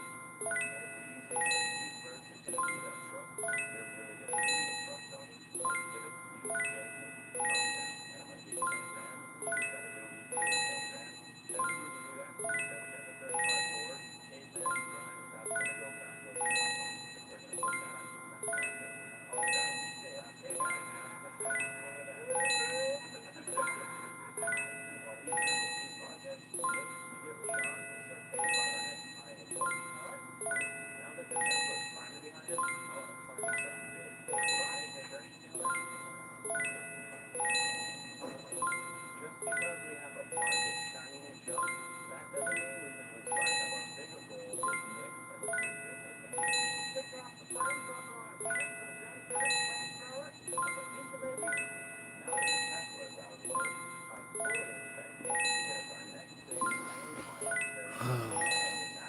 What time is it?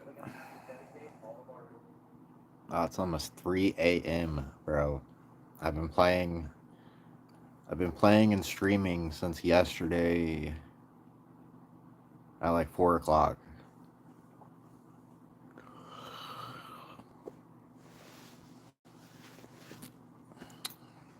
Yeah, so that's that.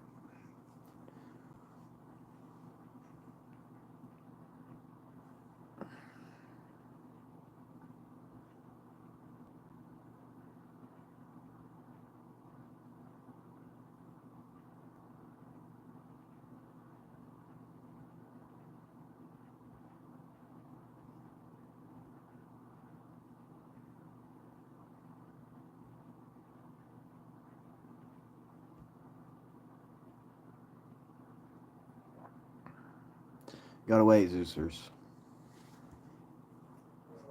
You gotta wait. We're gonna wait on this episode to end. We're gonna finish this episode.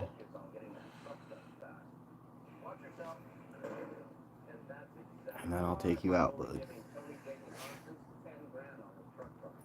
If I know anything about Tony, burning through 10 grand shouldn't take them any time at all. So he's gonna have to get creative. I'm gonna help Caveman and Brian get that 35 forward over the top of so we can get it down to the money. All right.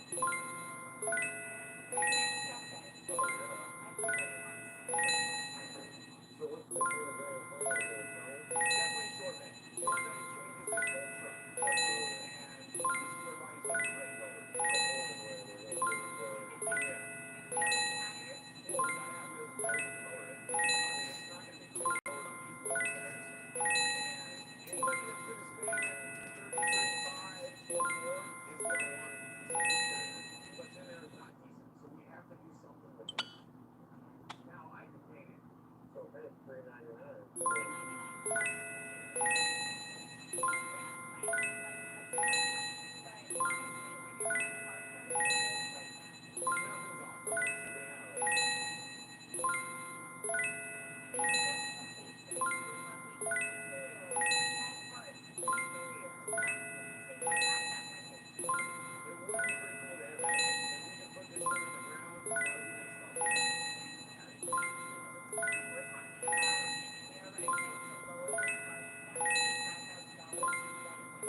parts. I actually think I saw an airbag in the store, but I'm very trying to That would be nice. That would save a ton of money. So I think the best place to start is to get this long bed unbolted and off of this thing and then right?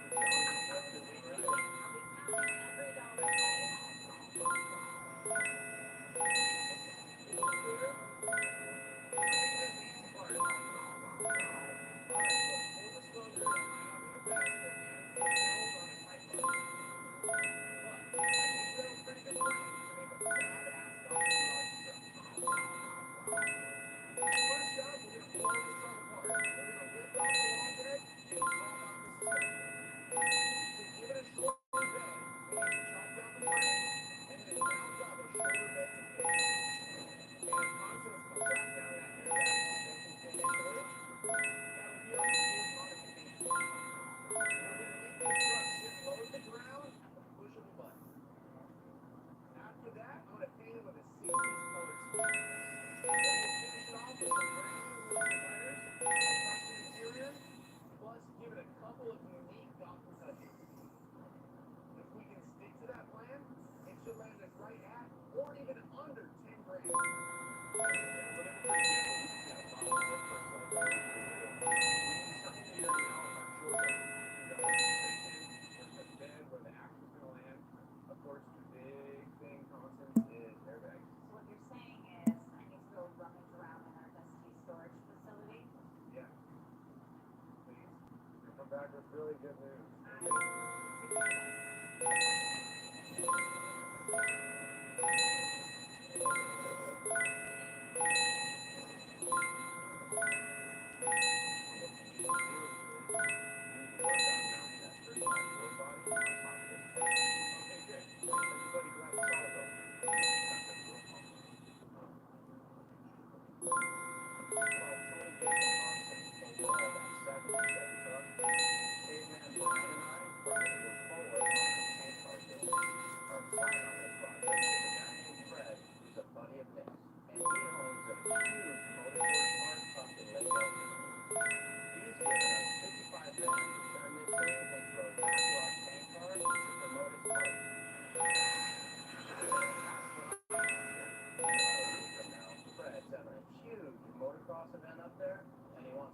Damn. Been on here for 10 hours, bro.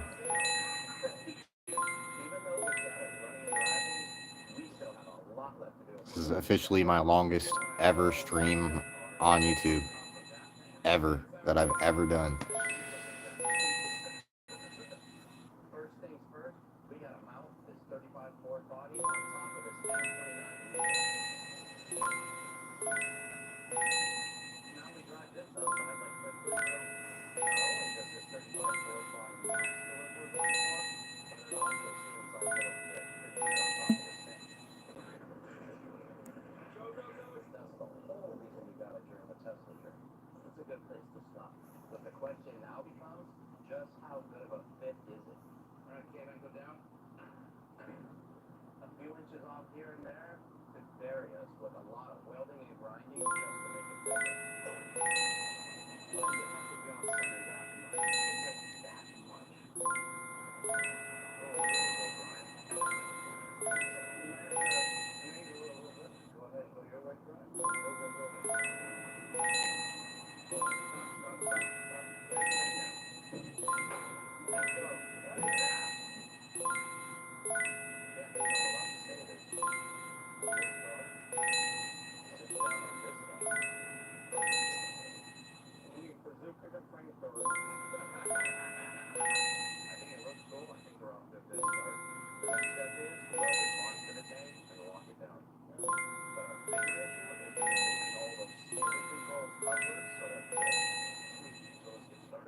So next up,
I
It's only doing like 3K per inventory.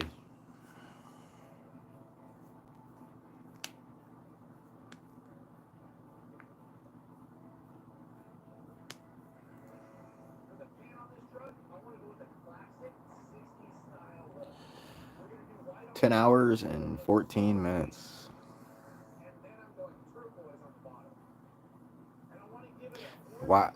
Okay, yeah, there's chat. super symmetrical. Chat finally popped up. Best part is that we're only into the paint job for the cost of the materials, which is about $1,500. Not too shabby. What's up, Adam? Hot rod paint job.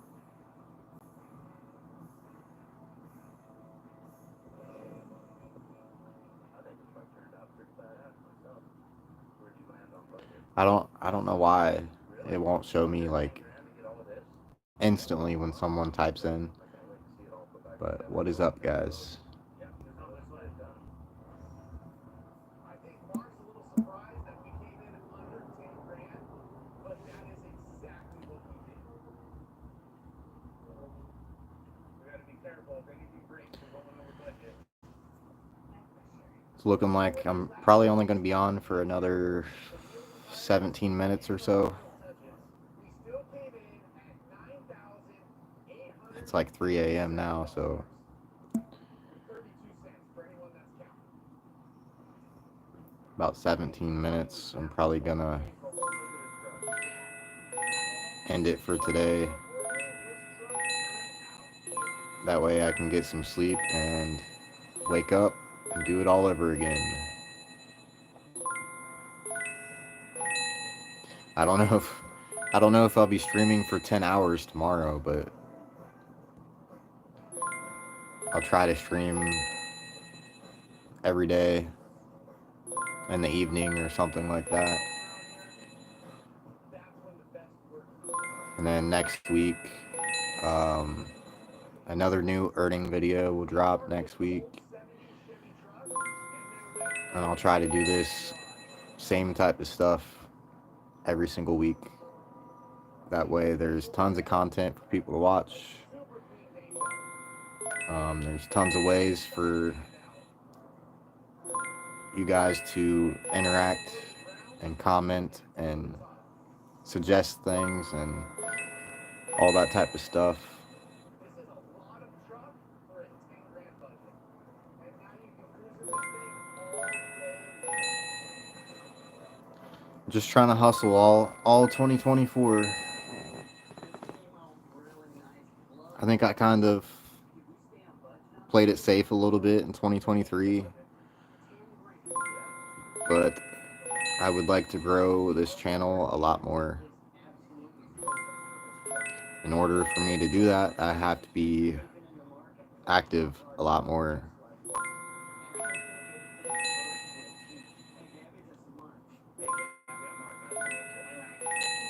Based on what Tony and the team did, I feel like this truck is worth 35 grand, so I'm thinking this truck is gonna sell itself. The truck we're talking about. Wow! So you can tell a whole lot has been done to it. We started by putting a 16 grill in a whole Chevy truck, had a modified whole front end. All the chrome is new, all the stainless down the side is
5, that's a pretty big deal. Why don't you go to the front office, I'll get this thing all solved from outside. That's a win-win all the way around because at 32.5, we made over 17 grand in profit. Not too bad for a car that we got in the trade, huh?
10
lot of creative license for this build, so I'm hoping that I got at least close to whatever he had originally said.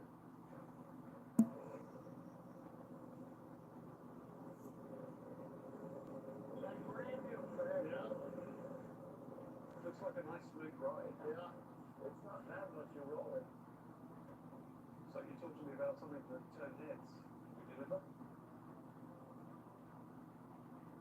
I didn't know what to expect. I just really crossed my fingers hoping you guys could put something together that I really liked. And you made it happen. This thing is, it's amazing. I know it was a tough request, especially with the deadline I gave him. Such short notice. But Mark and the crew at Rocket Labs just knocked it out of the park. I was just looking for something that would draw the crowd. But with this thing, I think I'm going to have to charge for rights. Yeah. I cannot wait to get it out of the track. I think it's going to be a big crowd draw. I'm going to make you happy. I said, bring us your next one, but this one is pretty heavy.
Four minutes left in this episode. He sure did. And he actually found a Ferrari. Well, I guess we're going to find out. Yeah. After a little bit of hunting, Nick was able to track us down a Ferrari. So right now, we're on our way to meet up with Nick and Grant to check it out. This is a car of those buddies that we just got information. Nick doesn't have a ton of information. It's supposed to be a pretty good show, but it does have a little bag. I have no idea. I guess it's all about the sale price, so it could be quite a bit. Now, here's the thing. Nick thinks if we can put our spin on a Ferrari, it could be the perfect high-profile build that gets a ton of attention within the circle of buyers. So I'm just hoping whatever intrigue this car has, I'm going to be a deal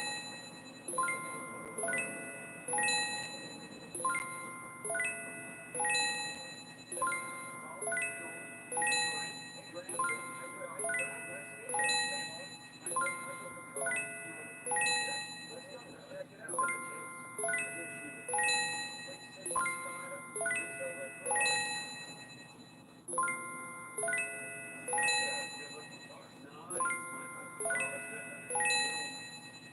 Yesterday I checked it out, I've driven it, we've run it, been through it. It's good, it's solid. That's not bad. Oh, you're missing a few pieces here. I think we're missing some seats here, Grant. Taillight panel and the bumper. Oh, man. So you mentioned baggage. Is the missing pieces the extent of the baggage? That's part of it, but that's the reason I wanted to get you guys down here. There's a little more to it. It's actually a theft recovery. That's why part of the stuff is missing. A theft recovery vehicle means pretty much exactly what it sounds like. It's a car that was stolen and then recovered by the police. And more often than not, these theft recovery vehicles are stripped down for their parts. A Ferrari that was stolen, and then the police recovered it. That's insane. Imagine being able to buy a Ferrari, but for like a third of the price. But you're also missing all the seats and everything.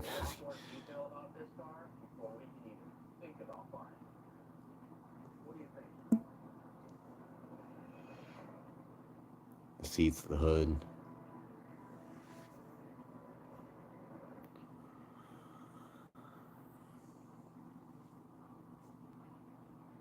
All right. Well, 1 second. Let me just make this video.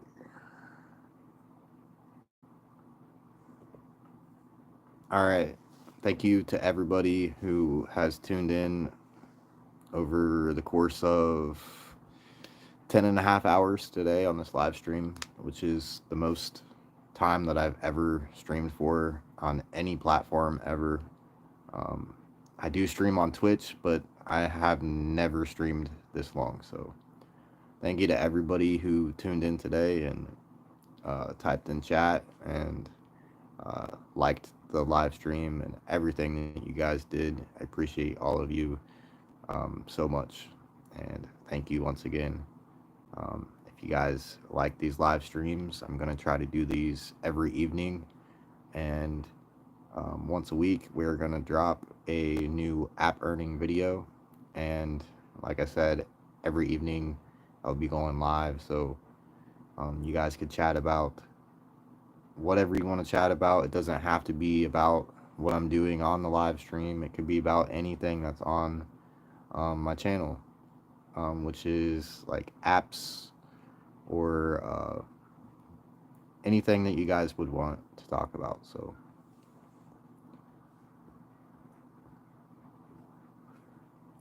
that being said, this is where I'm going to end the stream for tonight. It is 3:17 a.m. and I got to be back up to do this all over again. So thank you guys once again, and I'll see you in the next live stream. Peace.